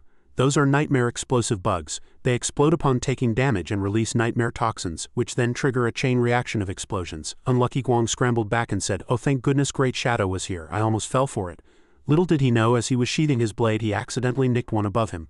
Talk about luck. Instantly, that nightmare explosive bug burst on the spot, the blast engulfing Unlucky Guang. The nearby explosive bugs were caught in the radius and began exploding one after another. Chirp chirp chirp chirp. Both Guang and Qin Feng's health dropped to 80. Unlucky Guang said guiltily, this is bad, I've entered the nightmare state. On the other side, Qin Feng spoke, you truly live up to the name Unlucky One. People might get names wrong but never nicknames. Seeing this, Kit burst out laughing. Hey, that's it, once you fall into the nightmare state you can't respawn or log out. Once you die, your consciousness will be dragged into a nightmare for 3 days. During that time your body in the game is like meat on a chopping block. HMPH, as long as I don't press the button no one will die. Unlucky Guang shouted angrily. At worst we'll just rot here. Kit laughed sinisterly. Hey, then we'll see if you'd rather be sawn in half by a chainsaw or crushed into mincemeat together. Just then the walls began to contract and jagged gears started spinning incessantly. Unlucky Guang said, the walls are closing in. Kit laughed wickedly. Hey, time is running out. Friendly tip, pressing the button can slow the wall's contraction speed. I declare the game has officially begun. What will you do? Unlucky Guang asked anxiously. What should we do, Great Shadow? I'm out of ideas. Kit laughed loudly. Ha, struggle, even Shadow can only be played with in the palm of my hand. Unlucky Guang trembled with rage, his hand involuntarily reaching toward the button. Damn it, it looks like I have to press it. But what if it triggers on the first try? Will Great Shadow die? If he dies, there's no point in me living. In other words, I can't let him press it first, I have to go first. He bit the short sword in his mouth and thought, my luck, if I don't die, it'll be dangerous when it's Shadow's turn. So I must go first. But if it doesn't trigger the first time, the probability for the second time will be even higher. Should I let him go first? No, I have to go first. Yes, that's it. No, wait. Unlucky Guang was so conflicted he bit through his short sword. Qin Feng then shouted, hey Unlucky One, just stand there, you don't need to do anything. Unlucky Guang said in confusion, but Great Shadow, we're about to be flattened. Qin Feng said, do as I say. Unlucky Guang shut his mouth and stopped talking. Kit spoke again from above, oh, choosing to just give up and wait for death? Is this Shadow, lacking even the courage to struggle? How disappointing. By now the walls were almost touching. Unlucky Guang wailed, bye big boss, still nothing. Kit laughed on his end. Then as you wish, be ground into mincemeat. Once you enter the nightmare state, I will meticulously loot your body, take all your lifespan and treasures and strip you bare. Ha ha ha. On the other side, Unlucky Guang shouted again. Great Shadow, but Qin Feng remained standing there calmly. The walls had closed in so much that Unlucky Guang had to tilt his head back and hold his breath. He sobbed, I'm going to die, I never thought I'd be crushed to death. This is too miserable. Helplessly, he closed his eyes to wait for death. However, what he expected didn't happen. He snapped his eyes open. How the mechanism stopped. Kit roared in fury as the walls and chainsaws ground to a halt. Why, damn it, what went wrong? Ding. The hideout Crimson Slaughterhouse has been cracked. The hideout crystal has been seized. Kit was struck with shock. What? Immediately after, a small dragon lunged inside, stabbing directly at Kit. Aha, waha, this is a dragon spirit monster. The Crimson Slaughterhouse now belonged to Shadow. Unlucky Guang asked in confusion, big boss, you seized the hideout? How did you do it? Qin Feng, however, spoke with displeasure. Why was it a bit slower than expected? Orisius. Summon Bone Dragon. Summon 12 Emerald Tier Dragon Spirits to battle. At that moment, those Bone Dragons began to frantically attack Kit's group. They shrieked in terror. Aurelius then spoke. Master, I am deeply sorry. The terrain inside is extremely complex. Although the small dragons are agile flyers, reaching the hideout center still took quite a bit of effort. Furthermore, this group was more cautious than expected. However, your plan was executed perfectly. Qin Feng's words were still etched in Aurelius's mind. Seize the crystal without alerting the enemy and capture Kit alive, Qin Feng said. That's enough. Open the mechanisms and clear a path to the control room. The small dragon replied. By your command? At that moment, Unlucky Guang shouted in surprise. A dragon. The small dragon flew over and said, Master, this way. Unlucky Guang said, Oh, I see, so the big boss had planned everything before coming in. We were just decoys to attract attention, while your dragon had already infiltrated the center of the hideout. Qin Feng remarked, Your analysis is correct, Unlucky One. But if it weren't for the fact that you're so unlucky, things would have gone even smoother. Unlucky Guang scratched his head awkwardly. Out about that, Qin Feng added, we're all currently in a nightmare state, which will last for 3 days. It'll be a hassle if we die during this time, so stay away from me. Don't infect me with your bad luck. Unlucky Guang let out a startled ha. Qin Feng said, My dragon will take you out. Go find a place with no one around and hide yourself. Just then the small dragon spoke. Master, the situation is not good. Unlucky Guang chimed in from the side. Don't be superstitious, big boss. Qin Feng asked. What's wrong? The small dragon replied. Kit's accomplices triggered a self-destruct skill. Everyone is dead. They've already respawned outside and escaped. However, there's a lifespan reward here of probably several centuries. Qin Feng was speechless, thinking this unlucky brat truly lives up to his name. After coming out, Qin Feng ran into Brother Jia. Brother Jia asked, Great Shadow, what happened while I was respawning? How did the Crimson Slaughterhouse become your hideout? And where's that fellow Unlucky Guang? Why don't I see him? Qin Feng said. Don't mention him, he only brings bad luck. My hideouts have reached their limit, so I'll leave this place to the South Vietnamese officials. He handed the key to the Crimson Slaughterhouse to Brother Jia. Brother Jia cried out in surprise. Heavens, Great Shadow, is this for real? You're such a good person, let me treat you to tea. Qin Feng then said, Of course it's not for free. 1,500 years of lifespan, give it to me once you've gathered it all. Clutching the key, Brother Jia sobbed with heartache. So expensive, but I still thank you, Great Shadow. Just then a cloud of smoke appeared and she shouted excitedly, Great Shadow. She then stepped forward. Thank you for helping us take down the Crimson Slaughterhouse. This is a thank you gift we've prepared, a top-tier assassin skill book from South Vietnam. Shadow Dance Shield. I intended to have Unlucky Guang help you, but hearing that you don't like him, I've banished him to the frontier. Ding. Shadow Dance Shield Gold Grade Assassin Type Skill. When a teammate enters stealth mode, they gain a damage reduction shield corresponding to their stealth level. Passive cooldown 100 seconds. Qin Feng took it and thought, not bad at all. The damage reduction shield is equivalent to invincibility once, although my current lifesteal shield can reach 1 million in the future. There will be many bosses that ignore shields when attacking. Ding, you have consumed 1, 2, 3, 5, 8 evolution points.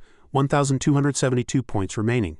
Shadow Dance Shield Gold to Platinum, to Emerald, to Diamond, to Epic. The passive cooldown dropped from 300 seconds all the way down to 100 seconds, eventually reaching 21-35 seconds. Qin Feng thought, currently my stealth level is 21, meaning it can provide 21 layers of shields. This will be very useful against bosses with low attack frequency but high single hit damage. This type of high damage block was extremely effective. Just then a wisp of smoke spoke again. Great Shadow, although the Crimson Slaughterhouse has been taken, Kit and his subordinates have escaped. Having alerted them this time, their future actions will surely be even more sinister and cautious.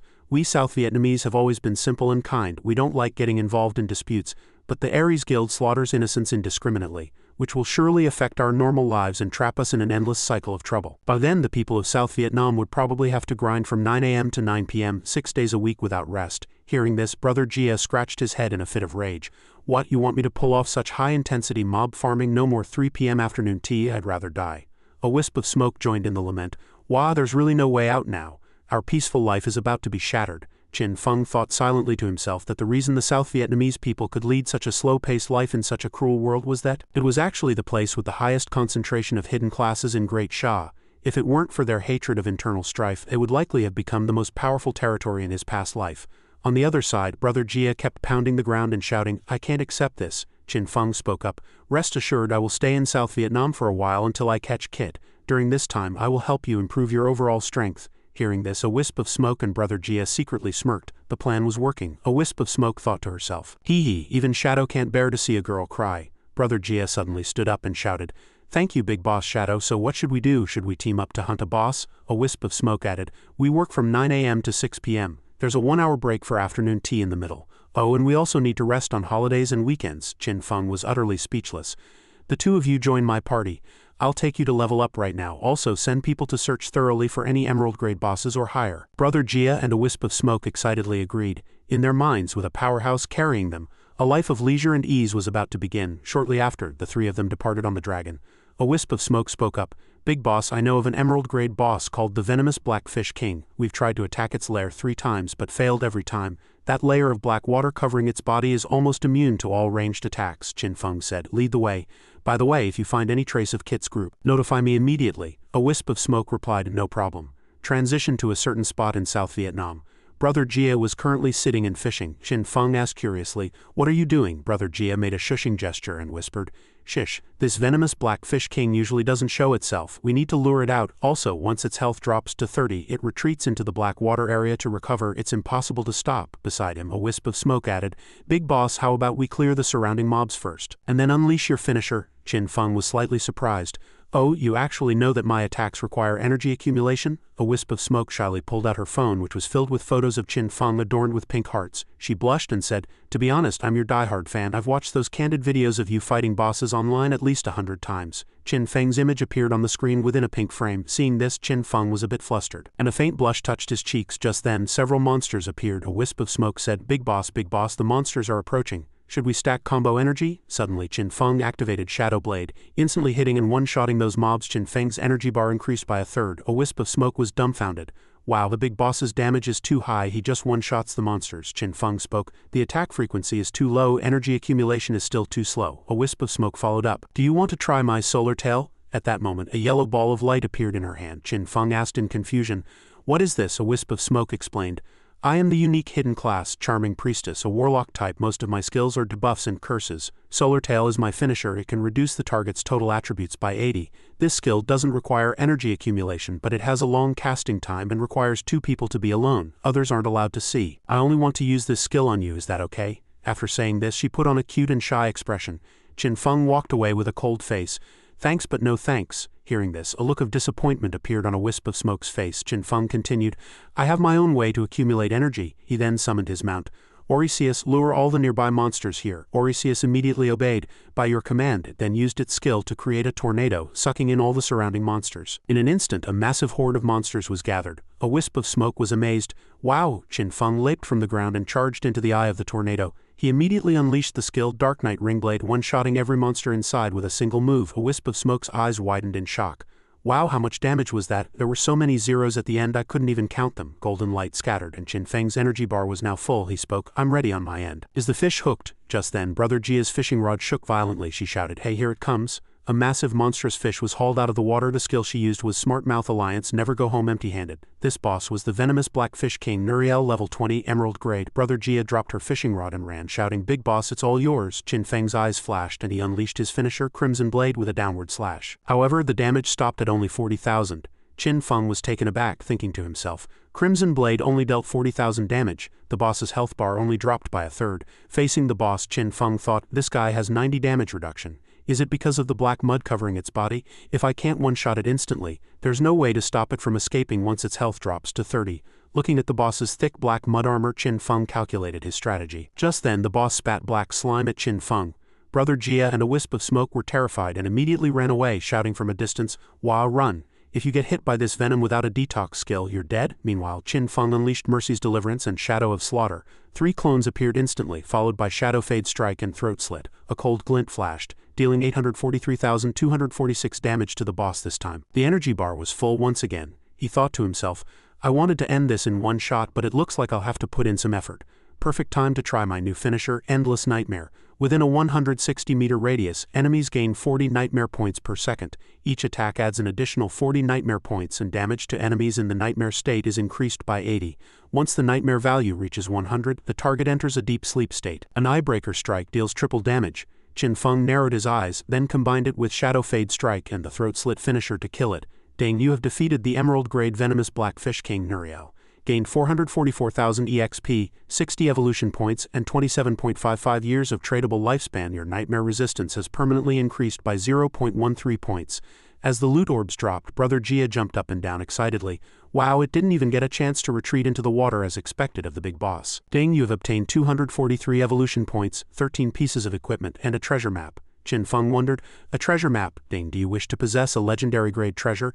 Please explore the primeval forest near the Zhanghai City ruins. Qin Feng thought. Zhanghai City, it's too far, I don't have time to go. Oh right, I can just leave this kind of thing to Big Li Xiaohei and the others. Her lucky koi attribute is perfect for this. With that he said, I have no use for this loot. It's yours. A wisp of smoke shouted happily. Wow, this is amazing, we're rich. Qin Feng said, let's go, let's explore further down. Brother Jia scratched his head and said, but big boss, it's 5:30, we have to get off work. Qin Feng replied speechlessly, there's still half an hour, that's enough to kill 2 more. Elsewhere, Wang Meng and Yu and Xiaohei were trekking through the forest. A monster was dozing on a branch above them. The sound of a branch snapping broke the silence. Wang Meng spoke according to the treasure map. The legendary treasure is hidden in this primeval forest, and Yu warned, everyone be careful. We haven't explored this area yet, we don't know what monsters we might encounter. The crunch sound continued. Wang Meng and Yu both frowned. It turned out the sound was coming from Xiaohei and her donkey, who were eating snacks with great gusto. Wang Meng said, Big Li, eat a bit quieter, you'll lure monsters over like that, and Yu added, looking at how relaxed you are. It feels like we're on a picnic. The monkey in the tree began to get irritable after having its sleep disturbed. Its eyes turned blood red. But Xiaohei below was completely unaware. She said, I know, it's just that my luck hasn't been great lately. I feel like my lucky koi physique isn't working, so I'm trying to find a way to change that. And Yu retorted, and your way of changing it is eating snacks, Xiaohei replied. These aren't just any snacks. I bought them from a mysterious merchant inside after finishing a dungeon. He said these are treasures from another world that can bring good luck. Everyone have a taste, and Yu laughed. Eating snacks brings good luck, haha Li, you're so cute. Just then, Wang Meng took a few and popped them into his mouth saying, oh come on everyone, stop joking, at least the taste isn't bad. Xiaohei stuffed another one into her mouth and said, HMPH, fine if you don't believe me. The sound of snacking resumed. By now the monkey was awake. It lunged at Xiaohei's group roaring. Roar, it was as if to say, shut up. It slammed a palm down and the ground instantly cracked. Xiaohei and the others were terrified. Wah, we're doomed. Ding, Berserk Ape Star, level 18, emerald grade, and Yu gasped in horror. It's an emerald grade boss, we're finished, we're all going to be wiped out. Just then the Berserk Ape Star roared again, bypassed in Yu and charged at Xiaohei. It angrily reached out and grabbed the person and the donkey, clenching them tightly. Xiaohei shrieked. Ah, the donkey was so scared its tongue poked out. The Berserk Ape Star roared again, roar, get lost. It then violently hurled Xiaohei and the donkey into the sky. The pair clung together screaming as they flew into the distance. Seeing the source of the noise gone, the Berserk Ape Star clapped its hands with a satisfied look. Wang Meng and Yu shouted anxiously, Big Li. To their surprise, the Berserk Ape Star ignored them and swung away on the vines, leaving the two of them completely bewildered. Wang Meng wondered, wait, it left. Why didn't this boss attack us? And Yu replied, I guess it only got mad because Big Li woke it up. Now its anger is gone, so it left. Oh right, where's Big Li? Let's go find her. Meanwhile, Xiaohei and the donkey were still flying through the air. She screamed in terror, ah, help! Then she and the donkey plummeted. Luckily, some branches broke their fall and slowed the impact. The donkey was caught by branches and left hanging in midair while Big Li, presumably because she'd eaten too much and was too heavy, fell straight to the ground. She patted her chest and said, Phew, that scared me to death, thank goodness for these vines or I'd be dead for sure. Wah, my luck is still so bad, are the snacks really useless? Suddenly, a treasure chest appeared behind her. Xiaohei looked back in confusion and then shouted in pleasant surprise, a treasure chest, it looks exactly like the one on the parchment. This is the legendary secret treasure we were looking for. She ran toward the chest, shouting, great, open it fast. The donkey above watched the excitement from its hanging position. Suddenly the snacks hanging from the donkey neck scattered, landing right on the treasure chest. The chest suddenly glowed with a red light and slowly opened, revealing a row of sharp teeth and a long tongue. Ding, greedy devourer, level 20, emerald grade. Xiaohei scrambled back in terror. Wah, so the legendary secret treasure is a mimic. The mimic was busy licking the snacks off the ground. Xiaohei added, if those snacks hadn't fallen and activated the mimic, then it would have been swallowed for sure. Luckily the Wang was there. That merchant didn't lie to me. This thing really is a lucky divine object. By then the boss had eaten its fill and squinted its eyes in satisfaction. Xiaohei said, this mimic is an emerald grade boss, I definitely can't beat it. I need to report this to Big Boss Shadow immediately. With that, she opened her system panel and sent a private message to Qin Feng. On Qin Feng's end, he was currently slashing another boss, dealing 1,765,466 damage. A wisp of smoke and Brother Jia were cheering nearby. Big Boss is mighty, the big boss is too strong, Qin Feng spoke up. Collect the loot. We're moving to the next boss location. A wisp of smoke stepped forward to pick up the items, marveling, wow, so many treasures. It was already 8 p.m. Although they were having a great time farming, Brother Jia and a wisp of smoke were exhausted and decided to go on strike. I can't do it anymore, Big Boss. It's already 8 o'clock, we can't work overtime. See you tomorrow morning at 9 o'clock. With that, the two logged out of the game, leaving Qin Feng speechless. Just then, Xiaohei's message arrived. Big Boss, I've found the legendary secret treasure. Qin Feng was somewhat surprised. Oh, so fast as expected of Big Li. Xiaohei continued, it looks like a mimic, I can't beat it. Help, Qin Feng replied. Send me the coordinates, I'm heading there now. With that, he mounted his giant dragon and sped away. On this end, Xiaohei was still sitting there staring at the chest, her mouth constantly munching on the Wang snowcake she had bought. Suddenly a sound from above made her look up in shock. It was Qin Feng. As soon as he landed, he unleashed Crimson Blade, followed by Throat Slit, splitting the mimic in half with a single move. Dang, you have killed the greedy devourer, gained 116,000 EXP, 131 evolution points, and 112.37 years of tradable lifespan. Congratulations, you have reached level 35. Qin Feng looked at Xiao He and said, as expected of you, finding a place as remote as this. Xiao He replied, still shaken, a one-shot kill. The big boss has gotten stronger again. Qin Feng was now curious. But you haven't touched it yet. How did you discover it was a mimic? Xiao He explained. I stumbled into this cave by mistake and almost touched that treasure chest, but a snow cake fell from above and woke it up. Qin Feng asked, puzzled. A snow cake? Xiao He took one out and handed it to him, saying, this is it.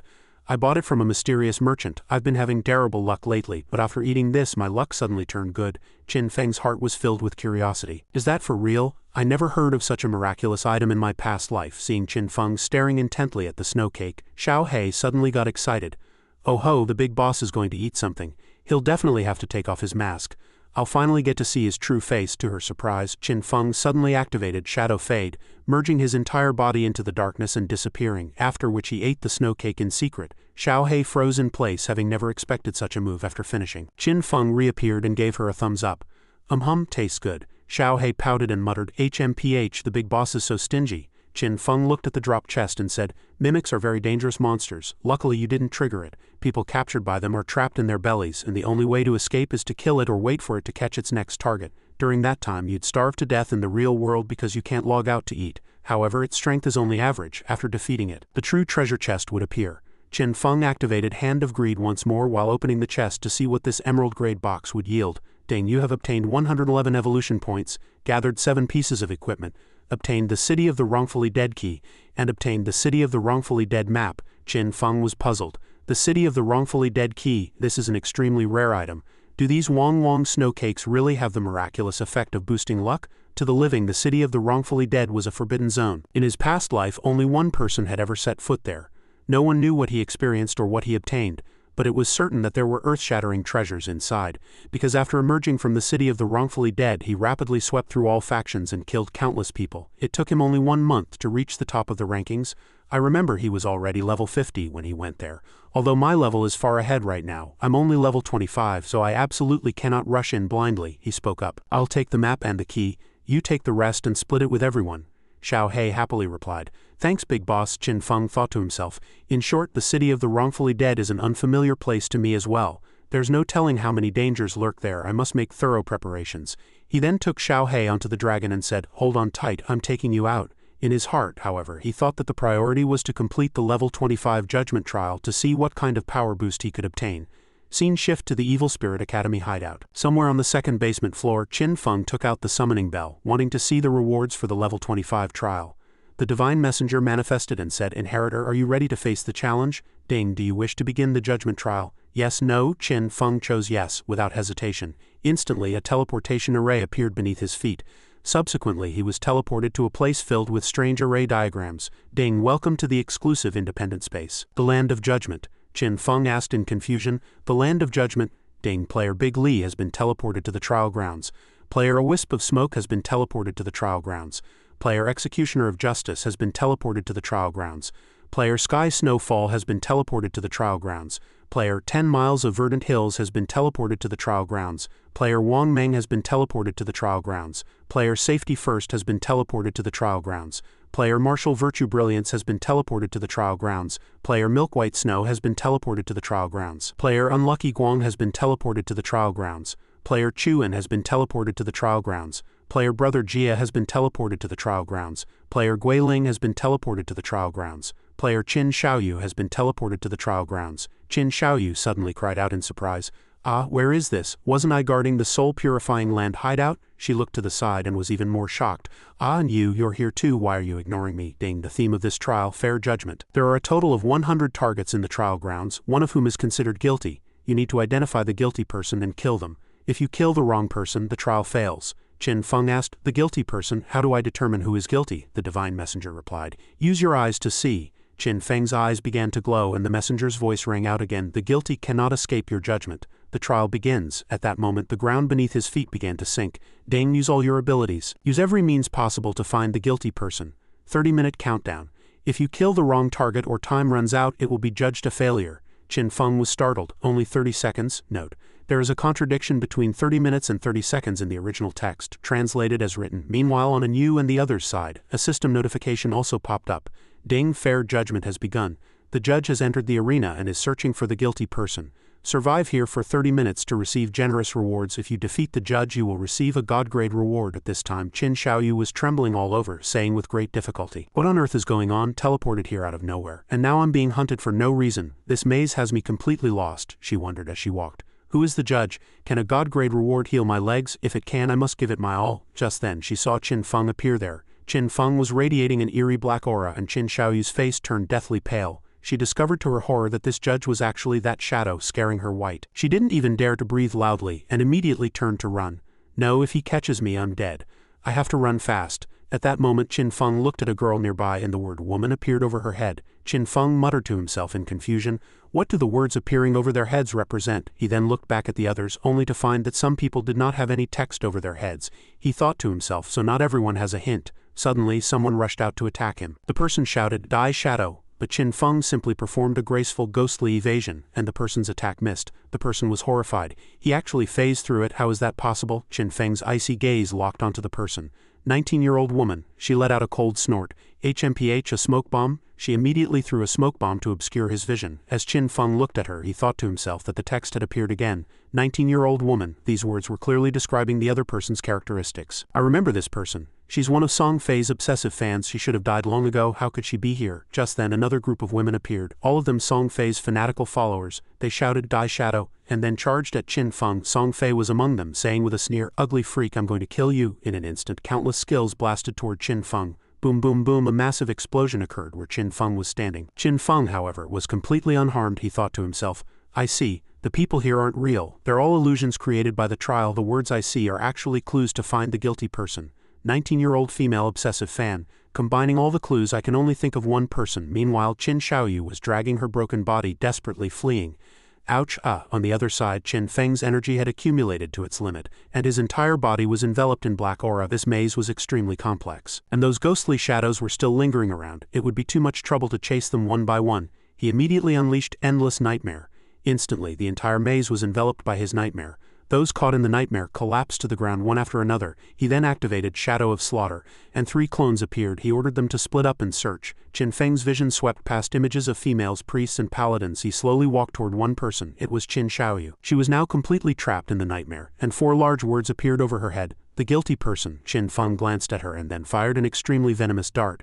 Ding, the guilty person has been killed. Congratulations on successfully passing the trial. You have killed Qin Xiaoyu and left behind the shadow mark of the 3 realms. Qin Feng looked at the spot where Qin Xiaoyu had disappeared with confusion. A light orb had appeared there. Ding, Qin Xiaoyu's real-world coordinates, Zhanghai City Old Stadium. Game coordinates, Zhanghai City Public Respawn Point currently respawning. Qin Feng was shocked. Lifespan actually dropped. This is her real body. Why are the others illusions while Qin Xiaoyu is real? At that moment, the divine messenger stepped forward. Congratulations, Inheritor, for perfectly passing the introductory trial. Activate the primal grade chest and claim your reward. A chest appeared before him and then slowly opened, radiating a perfect golden light. Ding, you have obtained the primal grade Blade of Judgment, divine armament, elite grade. Primal grade attributes. Physical attack 88, elemental attack 888, all attributes 88, cooldown reduction 88, attack speed 88, accuracy 88. Divinity 1010 Law effect contains the independent space Land of Judgment. Using this sword to kill any target will consume 10 divinity points and teleport them to the Land of Judgment. Qin Feng was secretly amazed. A primal grade divine weapon was the top tier armament in God Forsaken. Every single piece possessed a powerful and unique effect. Ding, judging sinners. Executing a guilty person in the Land of Judgment will increase the divinity cap and the equipment's base attributes. Judgment Blessing unlocks the divinity cap up to 10,000 points. Qin Feng gripped the longsword, feeling its power, and thought, in my past life I broke into the global top 100 with just one mythic grade divine weapon. When its effect triggered, it could grant immunity to all damage and provide massive attribute bonuses. But even that mythic grade armament, compared to this primal grade Blade of Judgment, that thing is utterly worthless. Qin Feng asked curiously, so by judging the guilty I can infinitely upgrade this weapon? Is it just like this trial? Hearing this, the divine messenger replied, exactly. According to the rules of the God-forsaken game, this is the only way the primal blade could be granted to you. I hope you understand this trial was intended as a user manual for the weapon. Qin Feng asked, puzzled. Why were the others all illusions, while Qin Xiaoyu alone was real? The messenger replied with a smile. Because she is a blasphemer of the gods, in her past life she came into contact with the Eye of Judgment and attempted to seize the authority of judgment. Therefore she is guilty and must face judgment, the messenger continued. She is a blasphemer. In her past life she touched the Eye of Judgment and tried to steal the authority. Qin Feng asked in confusion. Then why let her go? The messenger answered. The authority of judgment is a primordial law that has existed since the birth of the universe. A single thought from it can envelop the entire universe. Time, space, and all dimensions. If Qin Xiaoyu had truly touched it, then throughout the entire universe and across all time spaces and dimensions, past, present, or future, every creature with that name or a similar one, including Qin Xiaoyu, would have to face judgment. However, she has committed no blasphemy in this life and has no memory of her past life. Carrying out an immediate judgment would have no basis in the rules, nor would it align with the fair nature of judgment. After hearing this, Qin Feng replied, So that's how it is, I understand. This trial was actually designed specifically for me, serving as a guide on how to wield the authority. The messenger replied, Yes, due to the restrictions of the God-forsaken game's rules, this was the only way we could deliver the primal blade to you. We hope you understand. This trial also serves as the key to awakening Qin Xiaoyu's mark of sin. She will gradually recover her past life memories. Once her memories are fully restored, the sin of blasphemy within her will be completely awakened, and at that time she will become a full blasphemer. If you complete her judgment, you can directly increase the divinity cap of the Blade of Judgment to over 1,000 points. Qin Feng was startled. Over 1,000 points meant he could directly unlock Judgment Blessing. At that moment, a system notification lit up. Unlocking Judgment Blessing requires 1,000 divinity points. Qin Feng followed up. What does Judgment Blessing do? The messenger replied. Your rebirth and the infinite evolution of your primal grade talent are in essence the judgment blessings bestowed upon you by the authority of judgment. The Blade of Judgment is merely a key. If you wish to truly master the authority, you must learn the ancient God language. That is the language in which the laws of the universe are written, the underlying code of authority. Only by mastering it can you truly understand the meaning of judgment and the nature of rules. Once you are proficient in the ancient God language, you can use your authority to bestow more blessings upon yourself or even rewrite your own rules of survival. I have erased Qin Xiaoyu's memory of this trial. You can watch as she recovers her memories step by step until she becomes a blasphemer. The messenger stepped forward. Your path to authority has only just begun. Subsequently, Qin Feng left the trial grounds. He set off to return to his hideout. Deng, you have obtained the God-gifted Encyclopedia of Ancient God Language. Through this book, 247,000 ancient God language tutorials compiled by civilizations across the universe can be generated. After reading all the books, you will become an ancient God language grandmaster. Upon hearing this, Qin Feng remarked, 247,000 books? That's going to take forever to finish. Meanwhile, in the ruins of Zhanghai City, the respawn point, Qin Xiaoyu had just respawned there with the shadow mark of the three realms manifesting above her head. She suddenly cried out in shock, this is the respawn point. Did I die? That's strange. I was supposed to be guarding the soul-purifying land. Suddenly, images flickered into her mind. Memories of her past life surged forth, scene after scene of her fighting side by side with Qin Feng. Her eyes widened and she immediately clutched her head in pain, screaming, Arg, what is this? Why are these memories so real? Tears streamed down her face as she slumped to the ground. Are these my past life memories? So those dreams were all fragments of my past life. Everything was real. In my past life, Qin Feng was a warrior who always protected me, helping me level up and providing gear. But why does he treat me like this in this life? After we reached level 20, I somehow remembered nothing. In my previous dreams, I felt like Qin Feng was shadow, but I couldn't find any memories as evidence. My intuition tells me this is the truth.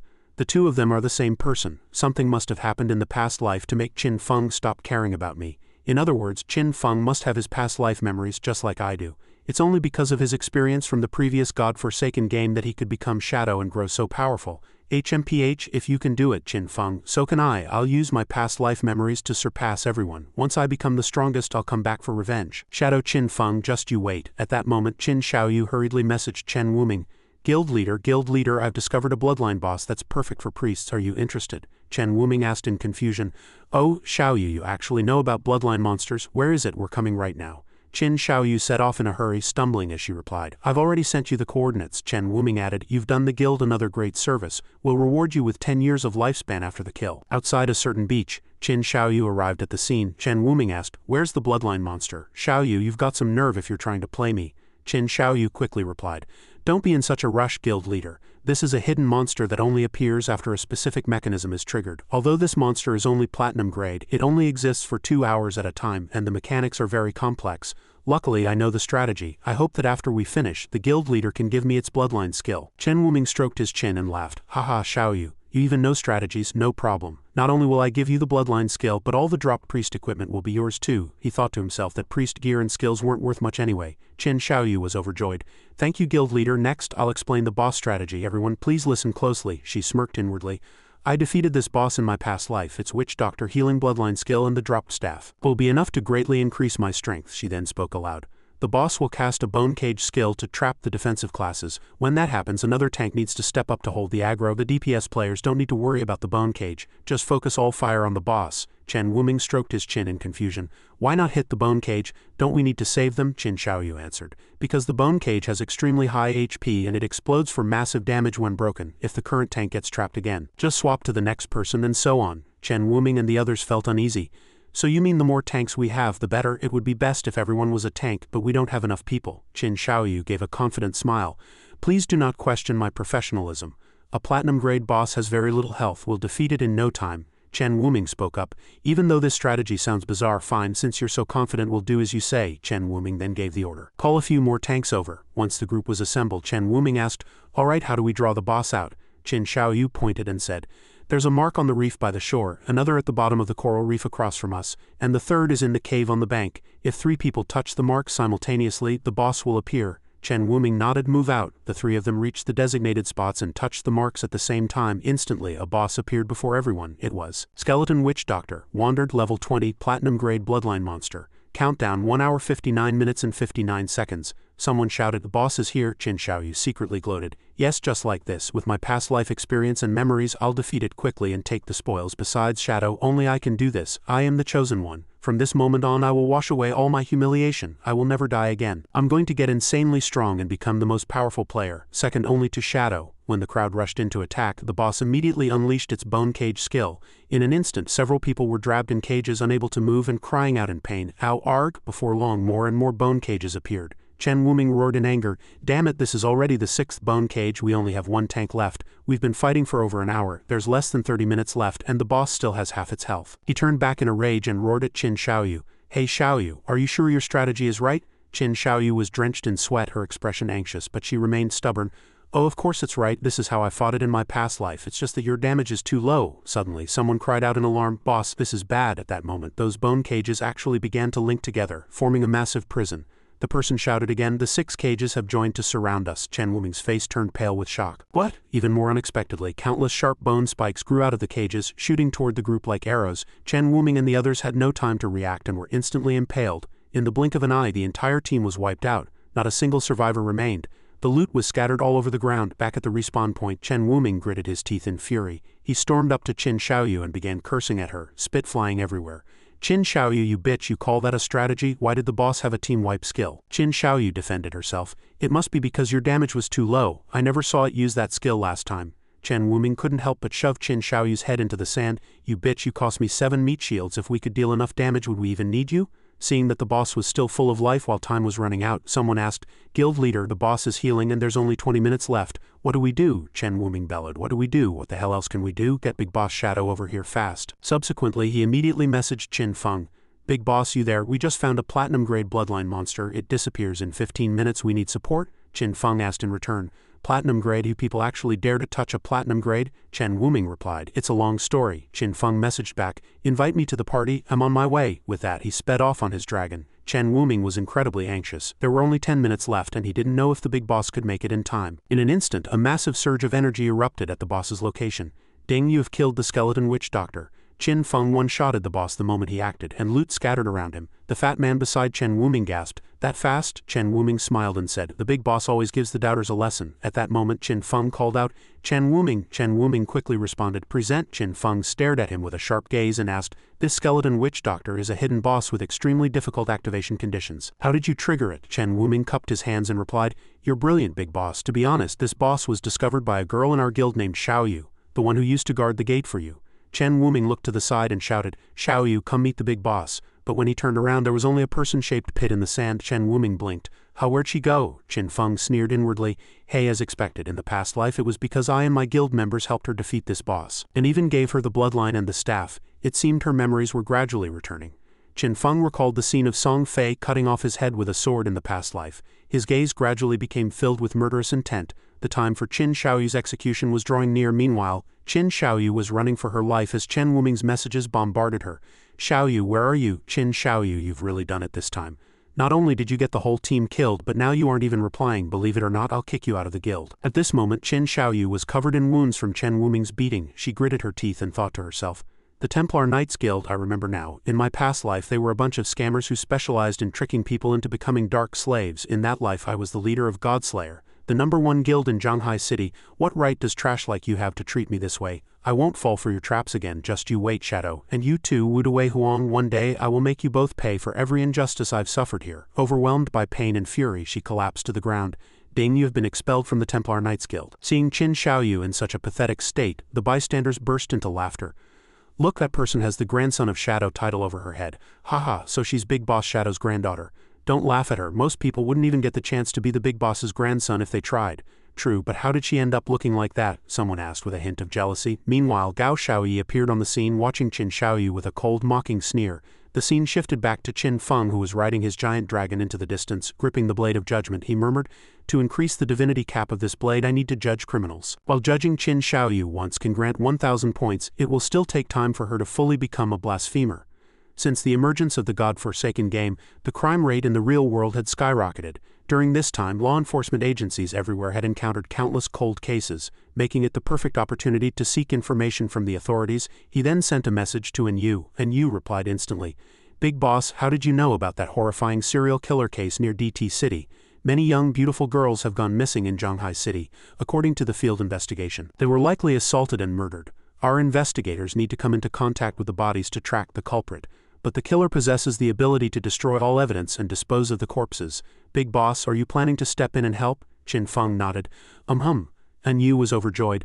"That's wonderful, I'll send you the files immediately." Qin Feng reviewed the data for a moment and said in surprise, "To think it was this case. There had been multiple disappearances of young women in Zhanghai City, and because no bodies were ever found, the official investigation had hit a dead end. For a long time the citizens had lived in constant fear. The number of missing persons continued to climb, and the killer remained at large until the time I was reborn. This was one of the 10 great unsolved mysteries of the God-forsaken game. I didn't expect this guy to start his crime spree so early. A class with the ability to destroy corpses and erase all traces. HMPH, it is indeed tricky. I'll have to take that girl Gui Ling with me on this trip." Real world, Zhanghai City. Qin Feng and Gui Ling were currently investigating the site. Qin Feng spoke, "This is the place where the last girl went missing. A bit of time has passed. See if you can track any killing intent left behind by the murderer." Gui Ling stretched her limbs and replied, "Yes, master." Her eyes turned a shade of pink as she unleashed the skill Touch of the Yellow Springs. The blade of the Yellow Springs shot forward from her hand. A moment later, Gui Ling sensed the murderous aura and said, "Found it." Qin Feng ordered, "Lead the way." The two then followed the trail of killing intent and departed. In a house not far away, a girl was being held captive. A man was hunched over, tearing into something with his teeth. The girl witnessed this scene, her eyes filled with absolute horror. Her mouth was sealed shut with heavy tape, leaving her only able to let out muffled, desperate whimpers. Shadow's journey hits a temporary standstill right here, marking the end of Chapter 108 of the original series. Qin Feng has delivered his final judgment to the traitors, but the world of manhwa has countless other masterpieces waiting for you to discover right here on our channel. If you enjoyed the ride, smash that like button and subscribe to BALA Manhua Recap to fuel our next big project. Thank you for watching, and we'll see you in the next story.